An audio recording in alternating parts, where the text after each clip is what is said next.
It sounds like we are live. Welcome everyone to the first live AP Computer Science A live lesson. This is 9.1 creating superclasses and subclasses. Hopefully everyone's able to get connected okay and is ready to go. My name is Rob Schultz. I teach AP Computer Science A as well as several other computer science classes at Bellbrook High School in Bellbrook, Ohio. And I'm going to turn things over to my partner, Jill Westerland. Hey everybody, I'm Jill Westerland and I teach at Hoover High School, Hoover, Alabama. And we want to give you a little insight about us and where we are and help you place us. This is sort of a very abstract map. Couldn't get it all in here, but we thought we could. You see some pins dropped. My school colors are orange and black, so I'm toward the south, and Mr. Schultz's school is purple and gold. And that's right, he's up north. And then we have a little yellow dot for our support system. So you might come to know more about our CL support. So here we are, a little bit closer in. You can kind of orient yourself. We want you to come to see that you are our priority. We want you to place yourself near us, far from us, but with us right here online all around the globe. We're honored to serve as your support system for AP Exam Review. We're so privileged to come alongside your teachers. Whether you are a student in San Diego or New Orleans or Burtonville, New Jersey or Austin, Texas, we are just happy to serve you in this way. And we're so happy to have the opportunity. So find yourself on the map and join us for the next, 5 weeks or so as we go through the Computer Science A course and get you prepared for the 2020 exam. So here's what we know about the test this year, the assessment this year. You're not going to have a multiple choice exam. You're going to be assessed on unit 1 through 7. I'm going to show you what that is in just a minute. So if you're thinking, oh my goodness, I don't know what 1 through 7 are, you will know by the time we get to May 1st. You're not going to be assessed on 2D arrays, which is unit 8, inheritance unit 9, or recursion unit 10. It's going to be a different kind of test. It'll be 45 minutes long, and you're going to be taking it from home or wherever you happen to be on the test date. We will know more about the test on April the 3rd. And our goal, Mr. Schultz's goal and my goal, is to equip you for that test in terms of content, but also as we get closer to the test, we're going to equip you with specific strategies for this year's exam. How to take it. What do you need to have in front of you? What do you need to have in terms of technology? So we're going to be watching everybody will for April 3rd. So you might be wondering, well, if units 9 and 10 are not on the test, why are y'all starting with units 9 and 10? Well, we have some answers for that. So the first thing is that we're covering the content that colleges have asked the AP program to ensure that we cover. You might be a senior and headed next year to college, and you're going to be a CS major or an engineering major, and you may choose to go straight to the second course, which could be data structure. So it would be not a good idea for you to show up in data structures not knowing what inheritance was and not knowing what recursion is. So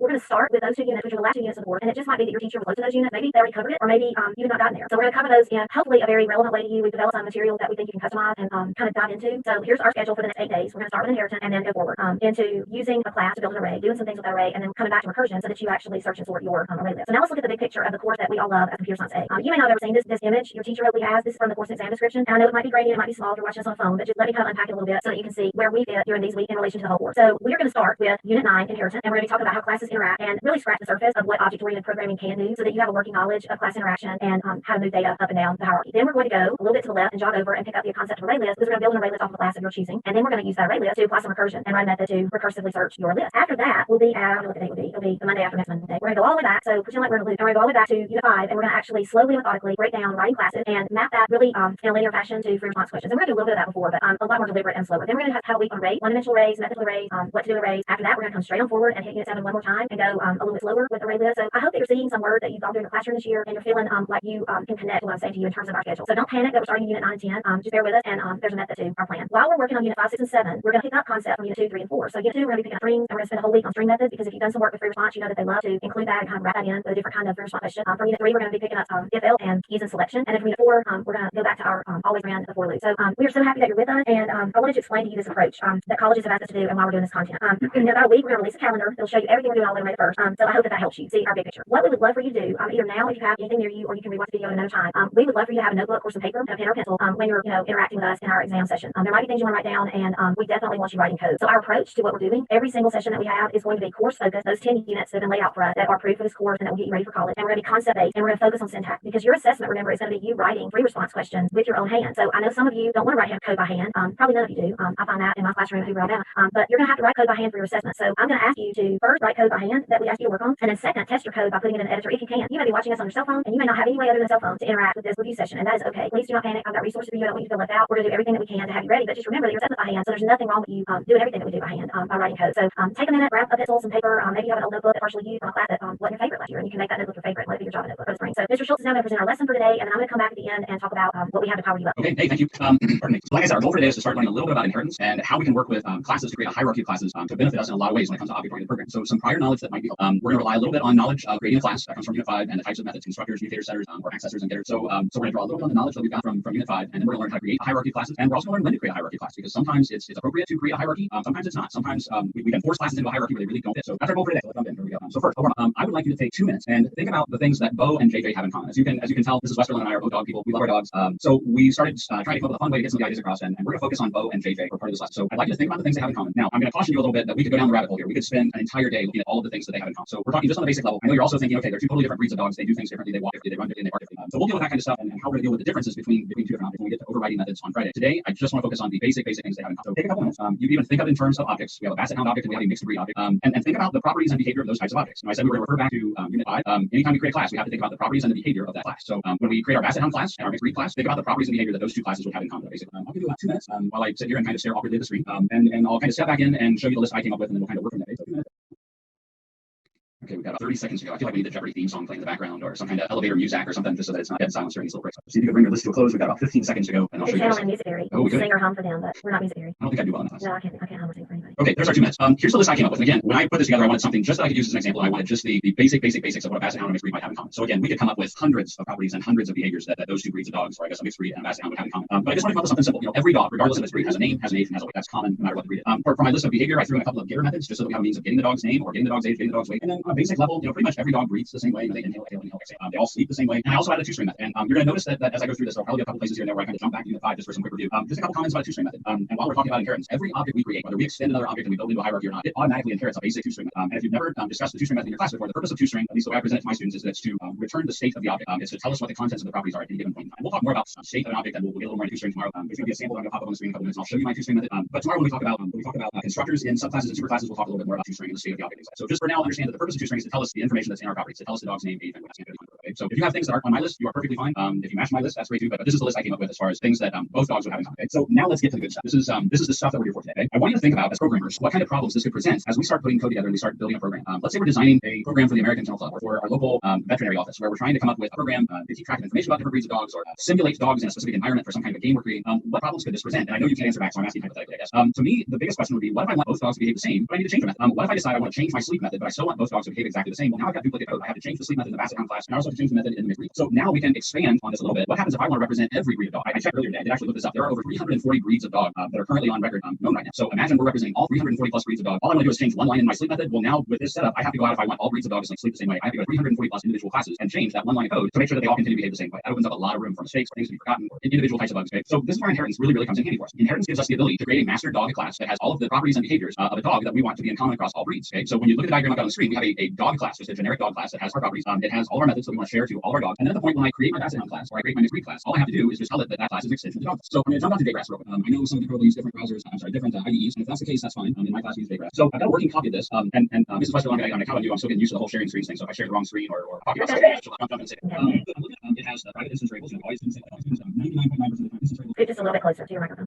There you go. All right, thank you. I tell my students that it's difficult to give absolutes. 99.9% of the time, we're going to want our instance variables to be private, and we're going to want our methods to be public. There's always that odd case where we might want an instance variable to be public, or we might have a helper method that we want to be private. But in this case, all our instance variables are private. I've got my constructor, so by default, when I create a dog object, the name is going to be bingo, the age is going to be 3, and the weight is going to be 20.5. I've got just one getter method just so that I've got one there, so we can test a little bit. I have our breed method and our sleep method, which really don't do much other than just display something to show me that I actually call the method. And then here's our two-string method. Two-string method takes the name, the age, and the weight, places them all in a string, and then returns the string. So that's what I really want to get through though, and what I really want to show you was the basset hound class and the mixed breed class. So notice that both of these classes are literally empty classes at this point. They're just an extension of the dog class. I don't have any code, I don't have any method. When I come out to my test program and I create a basset hound, JW dog equals new basset hound, and I tell JW dog to sleep. Oh, whoops, I've got a couple extra things turned on. I'll comment this out quick. I'll get to this in a minute. When I run our test program, I'll try this again. All we're gonna get is a little bit of lag here. There we go. All we're gonna get is these Z's from our dog sleeping. So even though there's no code in the basset hound class, all of that code is automatically being inherited from the dog class. So everything's still running the way it should, even though our basset hound class will leave. So I want to make sure to get that point across. I'm going to jump back and share back the presentation again here. Okay, so we're still seeing Jacob. There we go. The main idea at this point is that the basset hound and the mixed breed classes become extensions of the dog class, and because they're extensions of the dog class, they gain all the properties. And I wanted to specify this part. They gain the public behavior of the dog. So any method that's public automatically gets inherited by our basset hound or mixed breed. If I were to put a method in there that was private, then the same rules apply as always. For private methods are only available to other objects,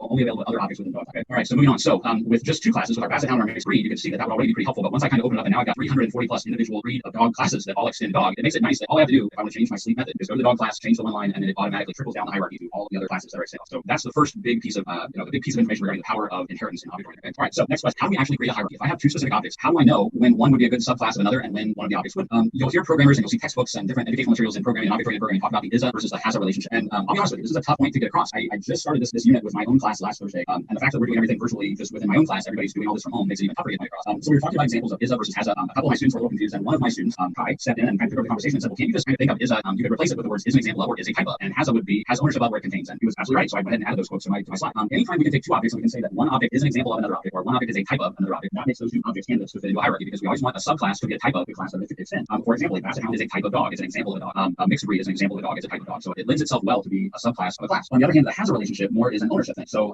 my dog, JJ, has a collar. I wouldn't necessarily say the collar is a subclass of mixed breed, breed because I don't want the collar to take on all of the properties and behavior of a mixed breed dog. The collar doesn't breed, the collar doesn't sleep, the collar doesn't have a name, it doesn't have an age, it doesn't have a weight. So when we have an object that is connected, but it's not an example of it, it's more of an ownership thing, then maybe a collar would become more of a property of a dog. We have a Boolean property collar, true or false. Does the dog have a collar? Yes or no? True or false. So I'm going to take a little pause here for a second. We're going to do another 2-minute pause. We're going to do a check for understanding. I would like you to take 2 minutes and make a brief list of objects that have an is a relationship. So in other words, we want a list of objects where one object is an example of another. And then I want you to make a list of objects that have a has a relationship. One object contains the other. Don't make a huge list. Just give me 2 or 3 examples. Like I said, we're going to pause for 2 minutes while you're kind of looking some things over. I'll get back to my screen as my timer. Okay. So let's say 2 minutes from now, and then we'll regroup. And again, I'll show you the list. Go ahead and okay, we've got about a minute to go. I'm definitely going to come up with some music to play when we have these little breaks.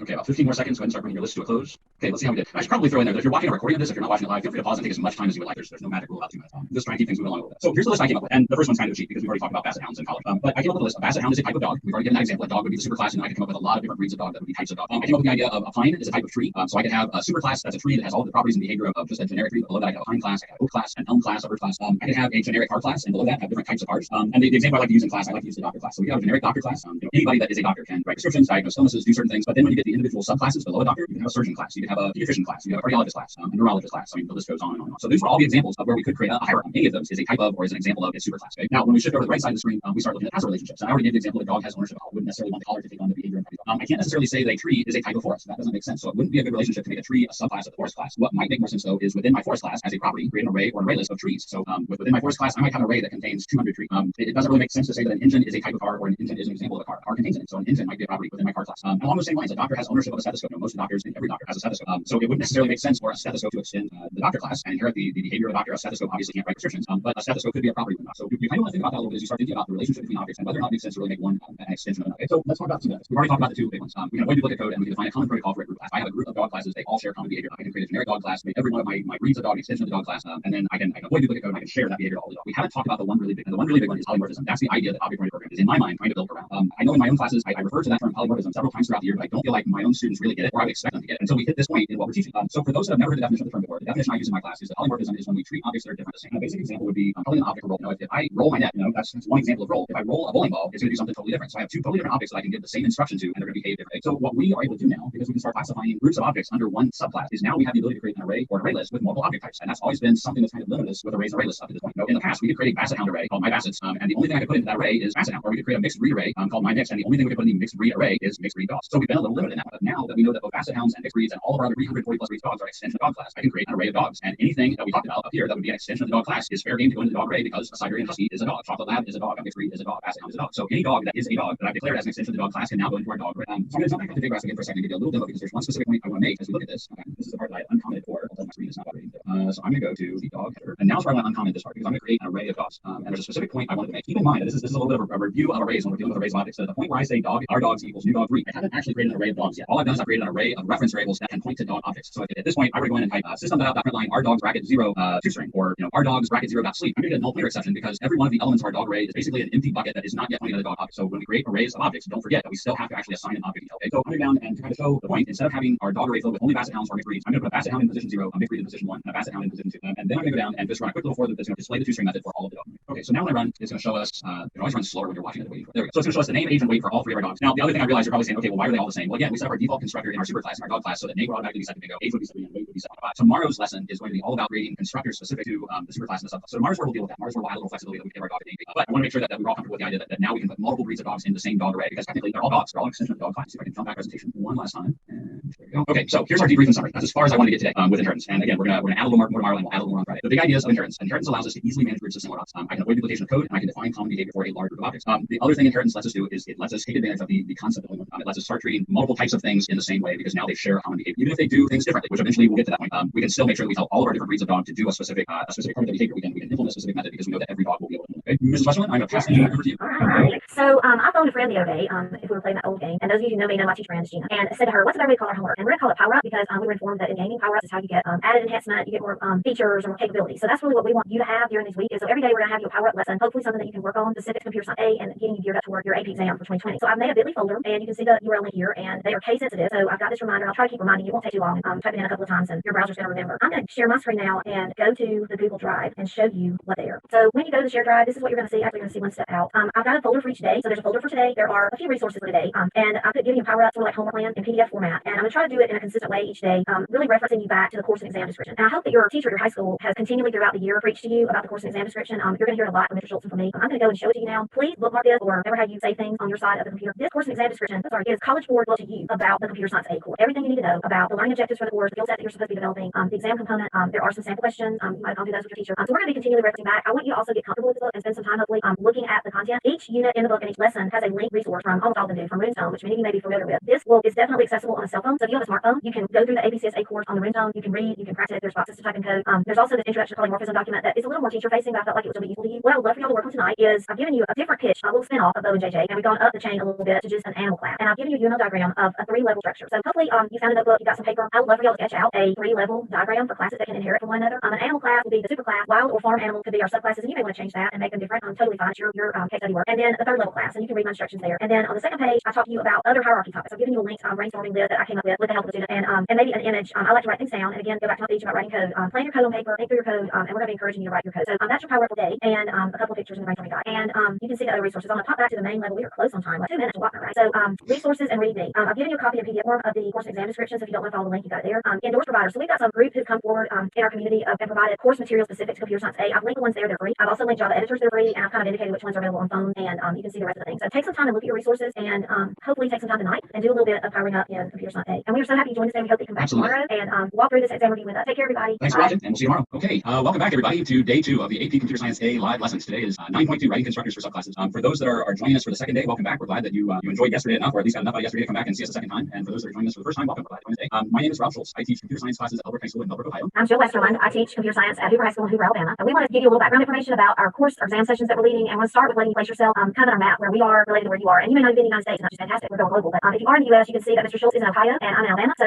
we don't know where you are, but wherever you are, we're thankful that we're able to provide this opportunity. And you're our priority during these days. We're on day 2 of 28 days of exam review. You're our focus during the time, and we're very privileged and I'm thankful to be able to stand in the gap for your teacher during the time. Yesterday, I noticed from the kids who worked on homework or worked on the Google Drive resources, we had people coming from Virginia and Baldwin County, Alabama, and Georgetown and Austin, Irving, all over the place. So I'm real excited at all the people from everywhere who are participating in exam review. So we want to go over what we're going to be teaching over the next few days before we really begin a series of repeating exam prep. Here's what we know about this year's 2020 AP exam for computer science A. There's not going to be multiple choice. There will be no questions for unit 8, 9, and 10. The free response questions that we'll see for you to be assessed upon will be from unit 1 to 7. I'm going to unpack those units briefly in just a minute. The exam will be 45 minutes. It'll be free response only. We're all going to know more about it on April the 3rd, so I'll be watching for then. The reason that we're starting with unit 9 and 10 is because the AP program has assured colleges that a student who gets qualified for and therefore would get college, prep credit for the computer science A course has been instructed on certain topics. And those topics include unit 9 and 10. Unit 9 is about inheritance and unit 10 is recursion. Both are vital topics for students to understand. So over the next 8 days, this being day 2 of those 8, we're going to be covering inheritance. Tomorrow we'll finish inheritance, and then on Monday we're going to move over to ArrayList, but we're going to be using an ArrayList hopefully as part of one of your inheritance projects that you thought about or worked on. Then next week we're going to migrate to recursion, applying some recursive methods to the ArrayList that you create. So Mr. Schultz and I worked hard to develop some materials that we think that you can grab onto. So let's take a look at the big picture of the computer science A course. And students, this may be new graphic to you. It won't be new to your teachers. The course and exam description lays out the course in 10 topical units. And like I said, we're starting in unit 9 yesterday, today, and tomorrow. If you didn't watch yesterday's video, I hope that you go back. You'll probably want to after today after you see the extension of the example. Then we're going to work on unit 7 on Monday and Tuesday as we kind of jump back to prepare an ArrayList. Then we're going to move forward to recursion at the end of next week. After those 8 days, we're going to go all the way back to unit 5 and methodically come forward very strategically and topically over the next that would be 4 weeks of exam review. Writing classes, one-dimensional arrays, ArrayList repeated. Then we're going to go to string, we're going to spend a week on string, and we're going to also weave in conditional statement and iteration throughout all that. So those will be important weeks for you, just like these units are important. You may hear a presentation about inheritance that's a little different than your teacher presented it, and you may learn something that you didn't get the first time. So that'll be great if that's the way it works. We're going to be releasing a calendar schedule of all the lessons that we're going to be doing, and maybe next week or so, and that'll be helpful to you, I think, as you plan your day. So it's time now for today's lesson. Mr. Schultz, take it away. Did you want to go through the warm-up from yesterday first? I can, yes, okay, happy to. So let me go back, I guess, not back on the slide, but yesterday I gave you all power up, and we're going to call power up homework, because in gaming, power up means that you're getting an advantage or new skill, new set. So I asked you last night, or we did, to look at an inheritance topic. I gave you some resources for that. If you weren't here yesterday, you'll notice that we have a bit.ly link to a Google Drive that is shared. You do not have to have edit rights to that Google Drive, you just need to view it. I want you to think about a 3-level inheritance relationship of some topic. And I pitched one topic about animals, but I also provided a link to a whole bunch of other topics. And then go ahead and go to the next graphic. Go ahead now. Here's the topics, yeah, that's fine. Here's the topics that I linked. So you have this in the Google folder from yesterday. So if animals don't jazz you, you might want to think about superheroes and Marvel versus DC, and then categories under that. Cars may be your thing, Disney princesses may be your thing, careers,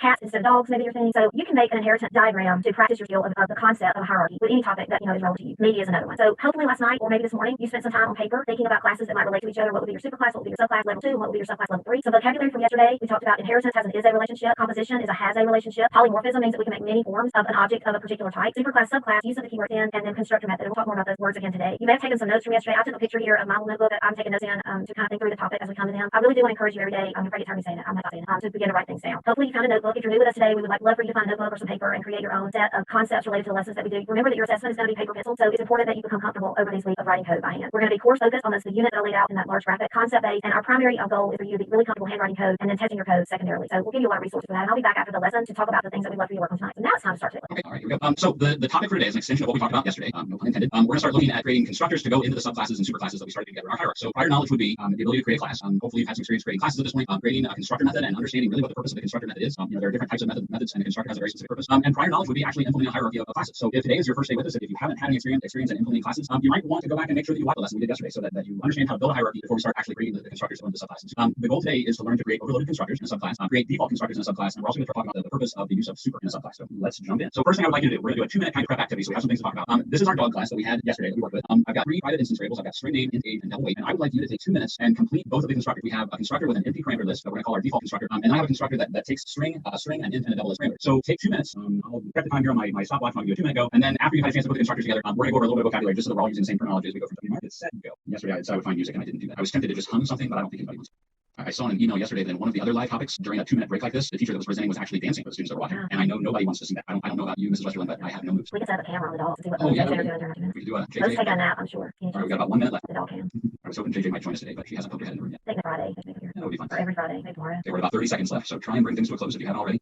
Okay, I'm going to call time. So this is what I came up with. Now, the constructor on the top with the empty parameter list. This is our default constructor. And as we go through this, I'm going to kind of work through a little bit of vocabulary. We call it a default constructor because if you look down here in the bottom left corner of the screen, if in our main method we instantiate a dog object and we don't put any information in the parameter, in the parentheses, if we don't give a parameter in the parentheses, then by default, our dog that we instantiate will be named Bingo, age will be set to 4, and weight will be 20.5. So those are our default values for just any generic dog that we are asked to create with no information about the dog. So that's why we refer to it as a default constructor. It's our default go-to constructor if we have no information. The other constructors are overloaded constructor. And for those that haven't heard the term overloaded before, overloaded just means that I have multiple methods in the same class with the same name but different parameter lists. So I can overload any method I want. In this case, we're overloading constructors. I have a constructor with no parameters. I also have a constructor that takes a string and int. So looking again down the bottom left corner, when we instantiate our object D2 for our second dog, we're specifying that we want the name to be JJ, we want the age to be 9, and we want the weight to be 38.5. Okay? Just some other terminology again to make sure we're all on the same page. You'll hear in object-oriented programming references to client and server objects. Anytime 2 objects interact with each other, one is the client, one is the server. In my own class, I use the example of if I go to the bank, I am a customer object, the bank teller is the bank teller object. Well, I'm the client and the bank teller is the server. And as long as I understand what the server's behavior is, the list of methods that the server has available that are public that I can access, I'd like to make a deposit, I'd like to make a withdraw, I'd like my account balance. This is a stick up. My kids always chuckle when I say that one, but that's actually a behavior that a bank teller has instructions to follow. So that would be a legitimate method for a bank teller. If I walk into the bank and say bank teller dot cheeseburger and fries, that's not part of the behavior of that specific server object. So I'm kind of going off track a little bit with the idea of client server. But the basic idea is that if I have 2 objects that are working together, one is the client, it's the one that gives instructions, or tells the server object what to do. Down here in the yellow where we instantiate our 2 dog objects, if I later go on and say d1.sleep or d2.read, those would be commands that come from the client telling the server objects what to do. So any of our dog objects would become server objects. All the instructions. We have formal parameters and we have actual parameters. So formal parameters are over here any place that I'm formally declaring what the parameters are for a method. I'm formally saying that I need a string, and I'm formally saying I need an int, and I'm formally saying that I need a double. And in my own class, when I present this, my students get tired of me saying the word formally, but I repeat that as many times as I can so that they get the idea that I'm formally defining what those parameters are in the method when I create the method. When I look down here in my client code, I'm looking at actual information that I'm passing into those parameters. So I'm passing in an actual string JJ, an actual int 9, and an actual int 38.5. There's nothing being formally declared down here. I'm not specifying a string, an int, or a double. I don't have to put those keywords in here anywhere because this is where I'm giving actual information that go to the formal parameters. So that's our difference between actual parameters and formal. And then the last one I wanted to hit because it kind of ties back to the idea of the purpose of the constructor. Every object has a state. I as an object sitting here have a state. Right now I'm sitting. I have my name, my age, my weight, and I have my location. I can give you my latitude, my longitude, and my elevation.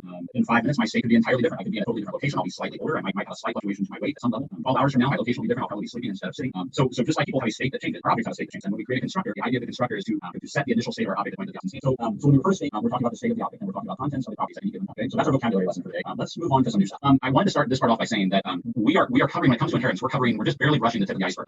There's a lot of information that goes with inheritance and object-oriented programming, and we're giving just the highlights in a 3-day period. So that being said, I wanted to kind of step back quickly and mention the object class because no discussion of object-oriented programming and inheritance would be complete. I would be failing you as a teacher if I didn't at least throw in some reference to the object. So I know our time is short. I know we only got 3 days to get through this, so I want to make sure to at least make reference. Whether we know it or not, ever since we wrote our first Hello World program, we've been using inheritance. Every class that's rated in Java, if it doesn't specifically have an extension, like our basket count extends Java, if we don't specify another class for it to extend, then by default it extends this object class automatically. And the purpose of the object class is to give us some basic methods that we can use within the objects that we have. So for example, the object class includes a constructor, it includes a toString method, it includes an equals method, it includes some others. And it's kind of important to point out that if I ran our code exactly as it is right now with no constructor in any of these, then our constructor would be pulled from the object class. And what the constructor in the object class does is it basically says any numeric properties automatically get set to 0. Any numeric properties automatically get set to 0, and any object properties, including strings, get set to null. So if we hadn't just created our own constructors for our dog class, then we would automatically inherit this constructor for any dog or basset hound or breed that we create. Name would automatically be set to null, age would be set to 0, and weight would be set to 0. I really wish we had more time to talk about the object class and what the toString does and equals, but again, our time is a little limited. I did at least want to make a reference to it. Okay, so if you get a little time, that might be something to Google. What does the object class in Java really do? Okay, we are going to jump over to the class that we just worked on, the dog class, with our 2 constructors, and we're going to start with the overloaded constructor. Now, if you look at the code I've got up here, basset hound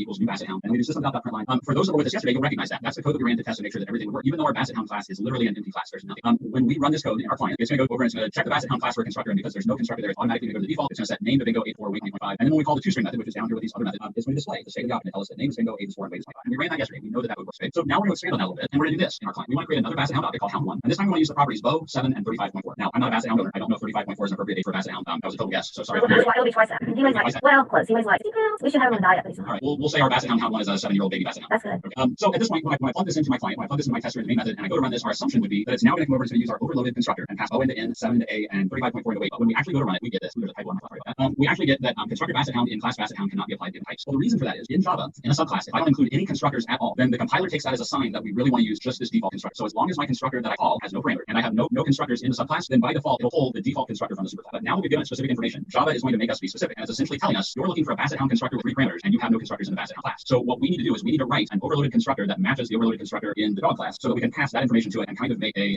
like a fire brigade, like a bucket brigade type situation. Okay? So we're going to do this. All right. So as you can see, what's going to happen? We're now saying that we're going to create a separate constructor in basset hound that takes the same 3 parameters that I have up here. I'm going to give it a string and int and a double so that it matches the parameters that I'm getting from the client. And then I mentioned the bucket brigade. And for those that don't know what bucket brigade is, that was a way back in the old days, even before our time, of trying to fight fires. If you had water that was here and fire that was here, you would have a group of people that would line up in between the buckets and you would pour water from one bucket into the fire. This kind of works the same way. We're taking bow 7 and 35.4, we're passing it down to basset hound constructor in A and W. Then we're taking that information and we're using this call, which I'll talk about in a second, to pass it up to the super constructor with the same 3 parameters. And then from there we pass it on to name, age, and weight. So we're kind of passing it from one spot to the next, everything working out. This reference to super, what super does in a constructor is it basically says to jump one level up the hierarchy and call the constructor in the super class with matching parameters. So by specifying that I'm looking for super, a string, an int, and a W, which is what a string, an int, and a double, which is what N, A, and W were specified to be. I'm now saying I want to take that information and pass it to a constructor in the superclass that has the exact same parameter line. Hopefully that makes sense. Okay. So now let's take another step backwards and let's look at our default constructor again. So a second ago, before we added this constructor, we ran pretty much this exact same code, except that we called it hound instead of hound2, and everything worked fine. So again, we would assume that because it worked before we added this constructor, that it would work after we add this constructor. But when I add this to my program and I run it, we get another error message. Now it's telling us constructor basset hound in class basset hound again cannot be applied to given types. Well, the problem is that the compiler now has a method, a constructor in the basset hound class. So again, it's going to make us be specific. Now that we have something in here, it's not going to let us automatically jump up to the super default constructor in our dog class. So because I have a constructor in here, I now have to add a basic default constructor in the basset hound class. So generally the rule is once you include a constructor in a subclass, you must also include a default constructor in the subclass if you plan to use one. Our program ran perfectly fine with the 3 parameters, and if all I ever plan to do is pass in 3 parameters, then we're great. But if at any time I plan to use this default constructor, then I have to have something in the basset hound class that will let us pass the information, or that will actually call it from the basset hound. So again, because I'm calling the basset hound constructor, somehow I have to tell it that I want to actually run this constructor. So all I have to do is put in a call super and empty parameters. Just like we did down here, instead of looking for super with a string and int and a double, it's going to look for a constructor that has empty parameters. If I'm not going to run this one, it'll start name to bingo, our age 4, our weight 25, and we our string method. So general rule is if you include an overloaded constructor, you also have to include the default constructor provided you plan to use. Hopefully that wasn't confusing. All right. So let's do a quick check for understanding. Right. I'm going to kind of refer back to the case study a little bit. I want you to imagine now that we got our dog, our basset hound, and mixed breed hierarchy that we're now tying into this overall animal hierarchy. We have an upper level part of the hierarchy, and below that we have domesticated animal, wild animal. Below domesticated, maybe we have dog hierarchy. Below dog, we have our basset hound and mixed breed. But I want you to look at this branch over here. We're going to actually set up the constructors for our animal, wild animal, and hippo classes. Okay. So here's what I would like to do. And I'll give you, it's going to be a lot of quiet airtime. Maybe I will, Tom. I would like to set up the constructors for our animal class, wild animal class, and hippo class. Now, notice that our animal class has 2 properties. We have a string scientific name and we have a string common name. And what I would like to do is write the constructors that would be necessary for the following lines of code to compile correctly. I want to create a hippo h1 as a new hippo with the default constructor. And I'd like to create a second hippo, an instance of the hippo class h2, where we pass in the parameters hippopotamus, amphibious, and hippopotamus. Okay, so take a couple seconds and think about what that's going to look like to pass from one level up in the animal class. I can do about 5 minutes and then we'll come back and regroup and take a look. Okay? All right, on your mark, get set, go. I really am tempted to. Every 30 seconds you can do that here. Okay. All right, so I'll go ahead and get hint number 1. Remember that at some point, at least one point, we're going to have to make a call to super. I'm not very good at giving hints. Sometimes my hints get too much away. Good. I could ask questions. The second hint is that you might have to use super in a couple different ways. I'll wait till halfway for the next clip. Like Hansel and Gretel. We're leaving breadcrumb. Yeah, we really are going to have to get creative and come up with something to fill this in. I'm going to get Mark Emery, an Austin, Texas CSA teacher and cybersecurity engineer at Simpson Music. Okay. I have a couple of students that are working in EarSketch right now on a project because it's easy to access from home, so I thought I might try and have them compose a little ditty for us in EarSketch. Code us some music. Some of you watching, code us some music in EarSketch and send it to my email. Oh, that'd be great. Yeah. Just a little sidebar, if you've never used EarSketch, it's really a lot of fun. It's Python, it's not Java. But we're okay with that. Yeah. Okay, I think we are at the 4-minute mark. You should have 2 constructors written.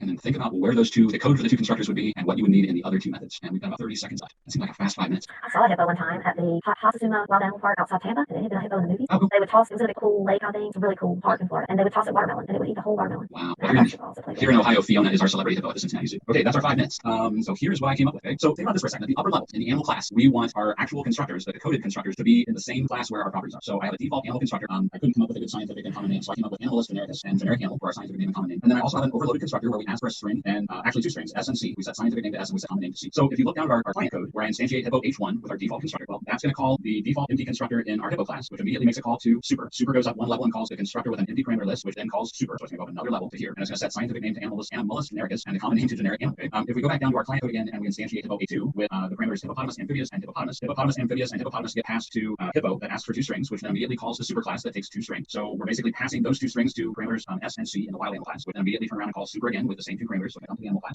So now in the animal class, parameters S and C get set to hippopotamus and amphibious, and hippopotamus which are then used. Hopefully everybody got that, and we are looking good. Okay. That's it. That's as far as I want to get today. I think that's plenty of information for us to sort out. So let's do a quick debrief and summary. The three main points I want to make today: if there is no constructor in the subclass, the object will be instantiated using the default constructor of the superclass. The second point is once you add a constructor to the subclass, then you also need to add a default constructor to the subclass. And I should have thrown in a little caveat if you plan to use it. If you don't plan to use a constructor with an empty parameter list, it really doesn't need to be that. And then the third point, super can be used to reference a super constructor or a constructor in the superclass, provided that you're making sure that you match the required parameter. Okay, so those were our main points today. Hopefully everybody was able to follow along and everything made sense. So I'm going to move on to our course. Okay, so we have again the Google folder that you should be able to access with this bit.ly link. And remember, it's case sensitive. I know a lot of you found it yesterday, so that's really exciting for us to think about. What I learned since yesterday is that we can use JDoodle, and I built out the dog project in JDoodle for you. And I've also put the animal constructor sample. So some of this Java code that you're seeing here, which would be in today's folder, there's actually now another document. I've named it with an exclamation point that would be at the top of the list so that y'all be able to find it easily. And I'm going to keep a running list there of JDoodle code links. So in other words, you're going to pick up my JDoodle project that I built out with Mr. Schultz's dog project class. So it has the for, the tester, the basset, the MIC and the dog. So you'll be able to play around with that code. You can rewatch yesterday's video. It has a date that the code would have been in before today's lesson. And then the other things that are there, I built out the animals. So you've got some code to kind of work with as you go through and begin to think about the project. And there might be one more thought visual too. Yeah. So what I'd love for y'all to work on tonight is extending what you might have designed yesterday. And if today's your first day joining us, then welcome. Obviously, we're thrilled that you're here. But we want you to begin to put together a hierarchy and a class program of topics that you're using. If you like food, make a food project that extends to different food groups, and then maybe recipes that will be under that. Like I said before, if you're into superheroes and all the Avengers movies, and I know nothing about that really, so you pick your thing and run with it, because you're going to become more versed in inheritance as you experience it, whether you're writing the code and designing it, or whether you're actually coding with it. The great thing that, and we have Ms. Romchek from Dallas IT who texted me yesterday and called me last night, and she and I had a Zoom this morning and kind of got me up to speed on all the capabilities of JDoodle. I just did not know that JDoodle kind of run I thought it was just an easy little browser to use, but they've actually done a lot. So those of you who have only a cell phone at home right now, you can JDoodle on a cell phone. If you have tablet, JDoodle on tablet. If you're Chromebook, your tools one-to-one Chromebooks, or you own a Chromebook, you can use the project on your Chromebook. So you'll find resources for that now in the shared drive. And I'm going to keep doing that as we go forward, because I want to do everything that we can do on our end to make it as easy as possible for you to learn at home and get your experience ramped up in Java. So today's power up is for you to go one step farther and work with a project in your design. Here's a media version. I use Sticky Notes so that I can kind of lay it out, think about my variables that I would use. It gets big quickly, so you may want to scale back and not have so many variables. This was more of a brainstorming list than an actual coding list. But you can see the yellow notes at the bottom. That's where we're heading on Monday. On Monday, we're going to be making an array list from one of your classes. You can have any topic that you choose. So there again, it would be great if you pick something that's of interest to you. And I'll make you some sample ones, but that's how we're going with this, is to build some array lists off of a class, and then we're going to do some things next week with array lists. Tomorrow, we're going to be talking about overloading versus overriding. The official topic for tomorrow is overriding methods or overridden methods that are used in inheritance. So we hope that you come back tomorrow and work with us to go one step again into inheritance and think about inheritance and using the power of object-oriented programming to build classes that interact with one another, because our programs are small, because that's the scope that we're working at. But you can imagine large corporations, how their programs depend on this hierarchy so that they can read you code, because remember, the purpose of inheritance is to be able to read you code, not start from scratch and cause things to interrelate. So we've got a new slide today from College Board that we want to share with you. If you have a device issue, an internet issue, device issue, there are companies who come alongside College Board and want to help you become equipped to be successful in computer science during this time. So we would like for you to reach out to collegeboard.cv.org/tech and let them know how that you can be supported from wherever you are. We are so happy that you're with us today. We hope to come back tomorrow where we go to lesson 9.3. We're going to keep moving right along. So yeah, keep coming back for more. We'll be here. I hope you are all watching this, enjoying it as much as we have. I mean, it's really a lot together. We hope you keep coming back to join us. That's right. Have a good day. Everybody have a great day. See you tomorrow. Hey everybody, welcome back to AP Computer Science and lesson 9.3 overriding method. I'm Jill Westerland, and here with I am Rob Schultz. I teach computer science at Bellbrook High School in Bellbrook, Ohio. Welcome to day 3. We've made it till Friday of week 1. We wanted to welcome everyone back that's been with us for 1 or 2 of the first 2 days, and welcome any new viewers, I guess, that we've got joining us for the first time today. As you can see from the map, Mrs. Westerland and I are not together working right now. I am in Bellbrook, Ohio, and Mrs. Westerland is down in Alabama, and we just wanted to welcome everyone across the states and even outside of the states. We also have from CSA teachers that are cheering you on from near and far. We would like you to meet. Our theme has been pets so far, so we wanted to point out Mr. Fleming's school at Andrews High School, and Ms. Robinson's Ben. This is Ben from Charlotte, North Carolina, and a box over the top of Mr. Goldberg's Henry from Norfolk, Virginia. And we've even got Thumper from Lexington, South Carolina, and this one I think is one of my favorites. I hope I'm pronouncing this name right. Mr. Caballos are from Waunakee, Wisconsin. So welcome to all the teachers that are watching too. We'll have a little bit more information about a way that you might be able to share pictures of your pets with us. We get welcome aboard everybody. So as you can see, our pets come in many forms. We have a lot of pets, like I said, and give you some more information about that. So we want to recap a little bit. We shared this the first couple of days as far as what we currently know about the exam. At this point, we know the AP Computer Science exam will have no multiple choice questions. It'll be free response questions only covering units 1 through 7, so there won't be any questions about arrays, inheritance, or recursion. And the test will be about 45 minutes. But beyond that, we really don't have any additional information about the number of questions or content of the question format. College Board is expected to make announcements of all of the AP subjects on April 3rd, so we should have more information. We have had several questions as to why we are starting with inheritance, and we're going to be covering a little bit of recursion next week when that information isn't covered on the exam. And the justification for that is a reason is that we still have an obligation to colleges that are accepting AP credit to cover those topics. So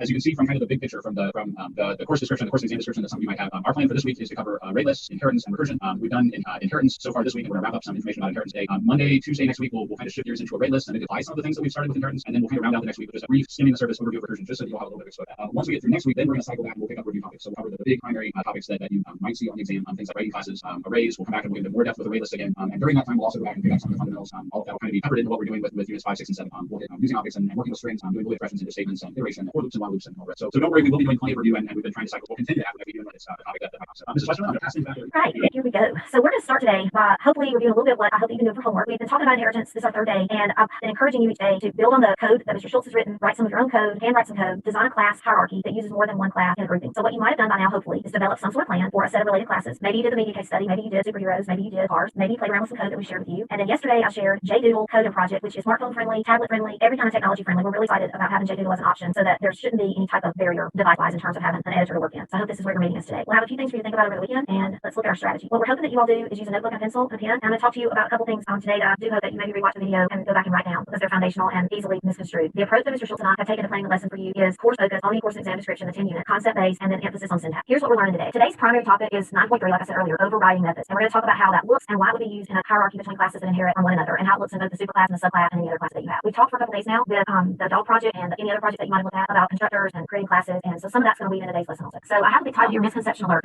Overriding and overloading obviously have the same prefix, over. They are very easily misunderstood, misconstrued. If I don't stop and think about it, I'll get them backwards. So this will be a slide when we get through unpacking it that maybe you want to come back at a later time and write down. I'm going to actually go back and write down this slide when we get finished today as well. So let me kind of go through with some examples and make it clear about what overriding is and what overloading is. Overriding is a method signature, so it's going to be a method that has the same exact signature look. So if you see here get total and get total, they look exactly the same, but inside of get total they have a different behavior. So I've shown you a call there. Overriding requires that the method has the same number of parameters, and it can also be called runtime polymorphism. Overloading will have different numbers of parameters and different behaviors. So it also, overloading can happen with constructors or they can happen with methods. Overloading can be used within the same one class or within an inheritance situation. Must have a different number of parameters, and this is a compile time polymorphism. So there's a lot of information on this slide, but it was nice, I thought, to look at it parallel so that you could really compare them both. The big picture with overriding is it's always used to implement inheritance, so you're always going to be dealing with a hierarchy. Overloading is used with methods or constructors, and it can be used with a singular class or within a project. So we're going to look at it today, really overriding in a minute, but we're going to look at both of these as we look to kind of compare and contrast them. So when do you use overriding? Overriding is, like I said, always with inheritance, reusing the same method name, same signature, but there's a new behavior. And the purpose of inheritance is to be able to reuse code. So hopefully in the examples that we're going to look at today, you'll see why we would choose to name a method the exact same thing, and that will become clear. So let's take a couple of quick check for understanding quizzes. So look at the example shown to the right in the blue box. So this is some code that Mr. Schultz talked to you yesterday. Look at the two things that are highlighted in yellow. Are these examples of overriding or overloading? I'm going to say yes, you got it right. If you said these are constructors and they're overloaded, then you got that right. And I'm going to try to give you maybe a strategy to remember about overload. So load sometimes is when we carry something, and if you carry a heavy load and someone added more to it, it would become even heavier. So you might remember that overloading is when we take the parameters and begin to add more to them. So they became, not physically heavier, but heavier in terms of material. So now let's look at this example. Are these two things highlighted in yellow overridden or overloaded? If you said that they're methods and that they're overridden, you were right, because public void speak is exactly the same number of parameters as public void speak. But notice that in the dog class, if the pet he says rough, but in the basset hound class, which extends dog, so there's where you pick up that it's an inheritance situation, they would howl. And if you live near me, you would know that happens a lot. That's the bark collar from Amazon. Let's look now at one more example. That's another way to look at this. Look at these items in yellow. Is this overriding or is it overloading? First of all, is this a constructor or a method that you're comparing? If you said method, you were right. And if you said that this is overloading and this is one that has no parameter, it's just going to return a singular treat. This one we're going to insert the number of treats and it's going to count through and keep giving them more and more depending on how many you ask. So I hope you got all three of those right, and I hope that it was clear to you about why one looks different, has different parameters, one has the same. Now we're going to zero in for the rest of the lesson on only overriding. We're going to be coming back to overloading when we talk about units 5 and 7 in about 2, 3, 4 weeks from now, when we're really zeroing in on exam prep, because those topics related to overloading come back up heavily in unit 5 and 7 with classes and ArrayLists. So you're going to get more overloading. That's why it's really important that maybe you rewatch today's session and pause it and take some notes. All right, so overriding. Why would we ever want to override? Here's the things you want to ask yourself as a programmer. I've got an inheritance hierarchy. What method would I want to have in my project that need to have different behaviors depending on which class is using that behavior? And we're going to look at it with the animal case study. I'll tell you my little anecdotal one in a little while, but it'll be easy to see, I think, with the animal. So if you look at some of the code that we shared this week, one of the projects I've given y'all is an animal class project where the top level is animal, the second level would be wild animals or branches of a farm animal, and then each of those become superclasses to their subclasses, which could be anything. I just chose hippos and giraffes, and on the other side cow and pig. And I know that pig is not really what they're called, but I'd rather call it pig as mine. So let's look at how we might think about using overriding in this project. So what could be something that hippos or giraffes might need or do that we would want to customize for the two different animals? I want to take 60 seconds and think about that. You come up with at least one. Try to think of one. Second watch.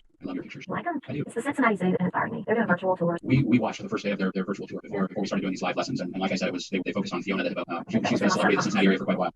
Think about one thing that we want to have for both of them, but we need to be different. All right, so let's look at my brainstorm list. I've had more time to think about it too, but you may have cooler ones than I have. Here's something I thought about. We might want to have just a regular public void method that we can give back habitat information for all the different kinds of animals, because really we might have more animals than just hippos and giraffes. We might add squirrel and what else be a wild animal, lion, a tiger, a gazelle, anything. So a wolf, grizzly bear. So we might want to have a method that we give back habitat information. We could do some type of return method that computed a change in population if you were trying to do a study of animals. Daily habit, fun fact, or fighting style. And the reason I thought of fighting styles when I was looking at these pictures, I was looking up also some things about them, and I read that hippos actually fight when they're underwater only, which is interesting because of the way, and also they fight to the death. It's just a note that who would have known that. And then giraffes fight by tangling up their neck, but then somebody gives in, kind of like the game of Uncle, and they move on. So that's my Friday fun fact of you. And that's what I chose was fun fact, because we could in our animal hierarchy choose to have some little information that we may want to randomly spit out or give back for each animal. So let's look at how it's going to look in code. So in the animal class, which is the superclass of the entire hierarchy, it's the topmost class, because that's really the ideal place typically to put your overridden method is started at the highest point, and that way everything in the whole hierarchy would have access to that method. It's public static void fun fact, and it's static because I ended up calling it back in the main, and it will give you an error if you don't do that. But my fun fact with the superclass is really descriptive, that this is going to be an overridden method that's going to display something about each animal, because I'm not going to ever call really something necessarily from the animal class, so I just wanted it to give us back what it is. In the hippo class, and I literally, if I'm coding this, I would copy and paste paste my superclass one down into the hippo class, and I just customized it.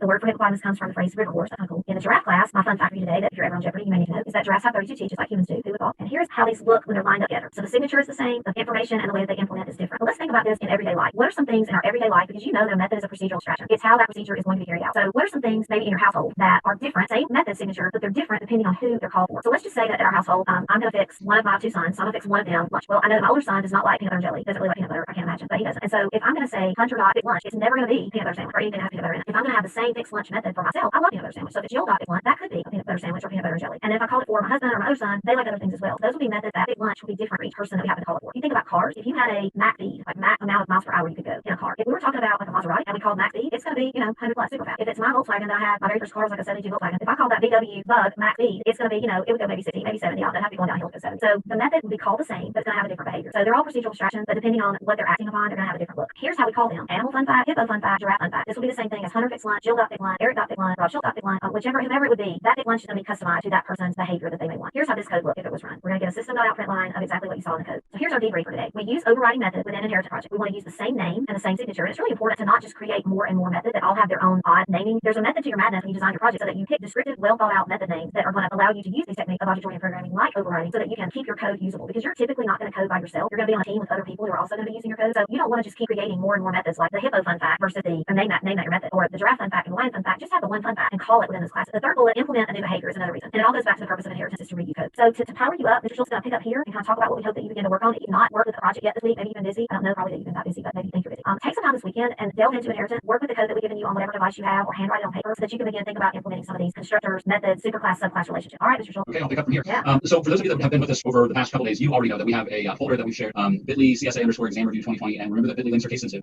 Every day as we go through each lesson, we're going to put code, we're going to put resources, we'll put power ups and things into a specific folder for that lesson. Today's power up, focused on overriding, is essentially going to be just to take the case study that we've already started working with a little and start to build your own inheritance with overridden methods within it. So as Mrs. Westerland said, if you're working with the animal case study, if you're working with ours, if you're working with Superclasses, start thinking about methods. You might be able to add this on your class where they have the same name, but the behavior would be a little different. Okay? There are also some resources that Mrs. Westerland has included out there from the CED, Runestone, Practice It, Introduction to Polymorphism in Java. So those are all things that are available that are there if you would like. And then for the lesson implementation, try and demonstrate and understand inheritance by further adding onto your case study whatever topic chosen, by including some overridden. Looking ahead to what's coming next week on Monday, Mrs. Westerland is going to take you through developing an array list, where you might choose to take one of the classes that you created as part of your case study. You might choose to do an asset hound array list. You might choose to go a step up the hierarchy, do an array list of dogs. You might even decide to go a couple steps up the hierarchy, do an array list of animals, so that you do asset hounds, mixed breeds, hippos, giraffes, data sources, everything into one array list. So as we start kind of prepping for what's coming next week, consider which class that you want to choose, that you want to use to build objects upon, so that we can start brainstorming some ideas to put an array list together, and then kind of see how all of this fits into a bigger picture. All right, so just a few more shout outs. We have some other pets that we've received from students. We've got, again, I apologize if I mispronounce the name. We got Rylan and Elsa, and I think this is Chupacabra, and I can't see the name of the dog in the bottom. This is it was the student's name, Sarah Lynn. Oh, Sarah Lynn. Okay, Sarah Lynn, yeah. I've got a little box that the And Fergus is the frog. Okay.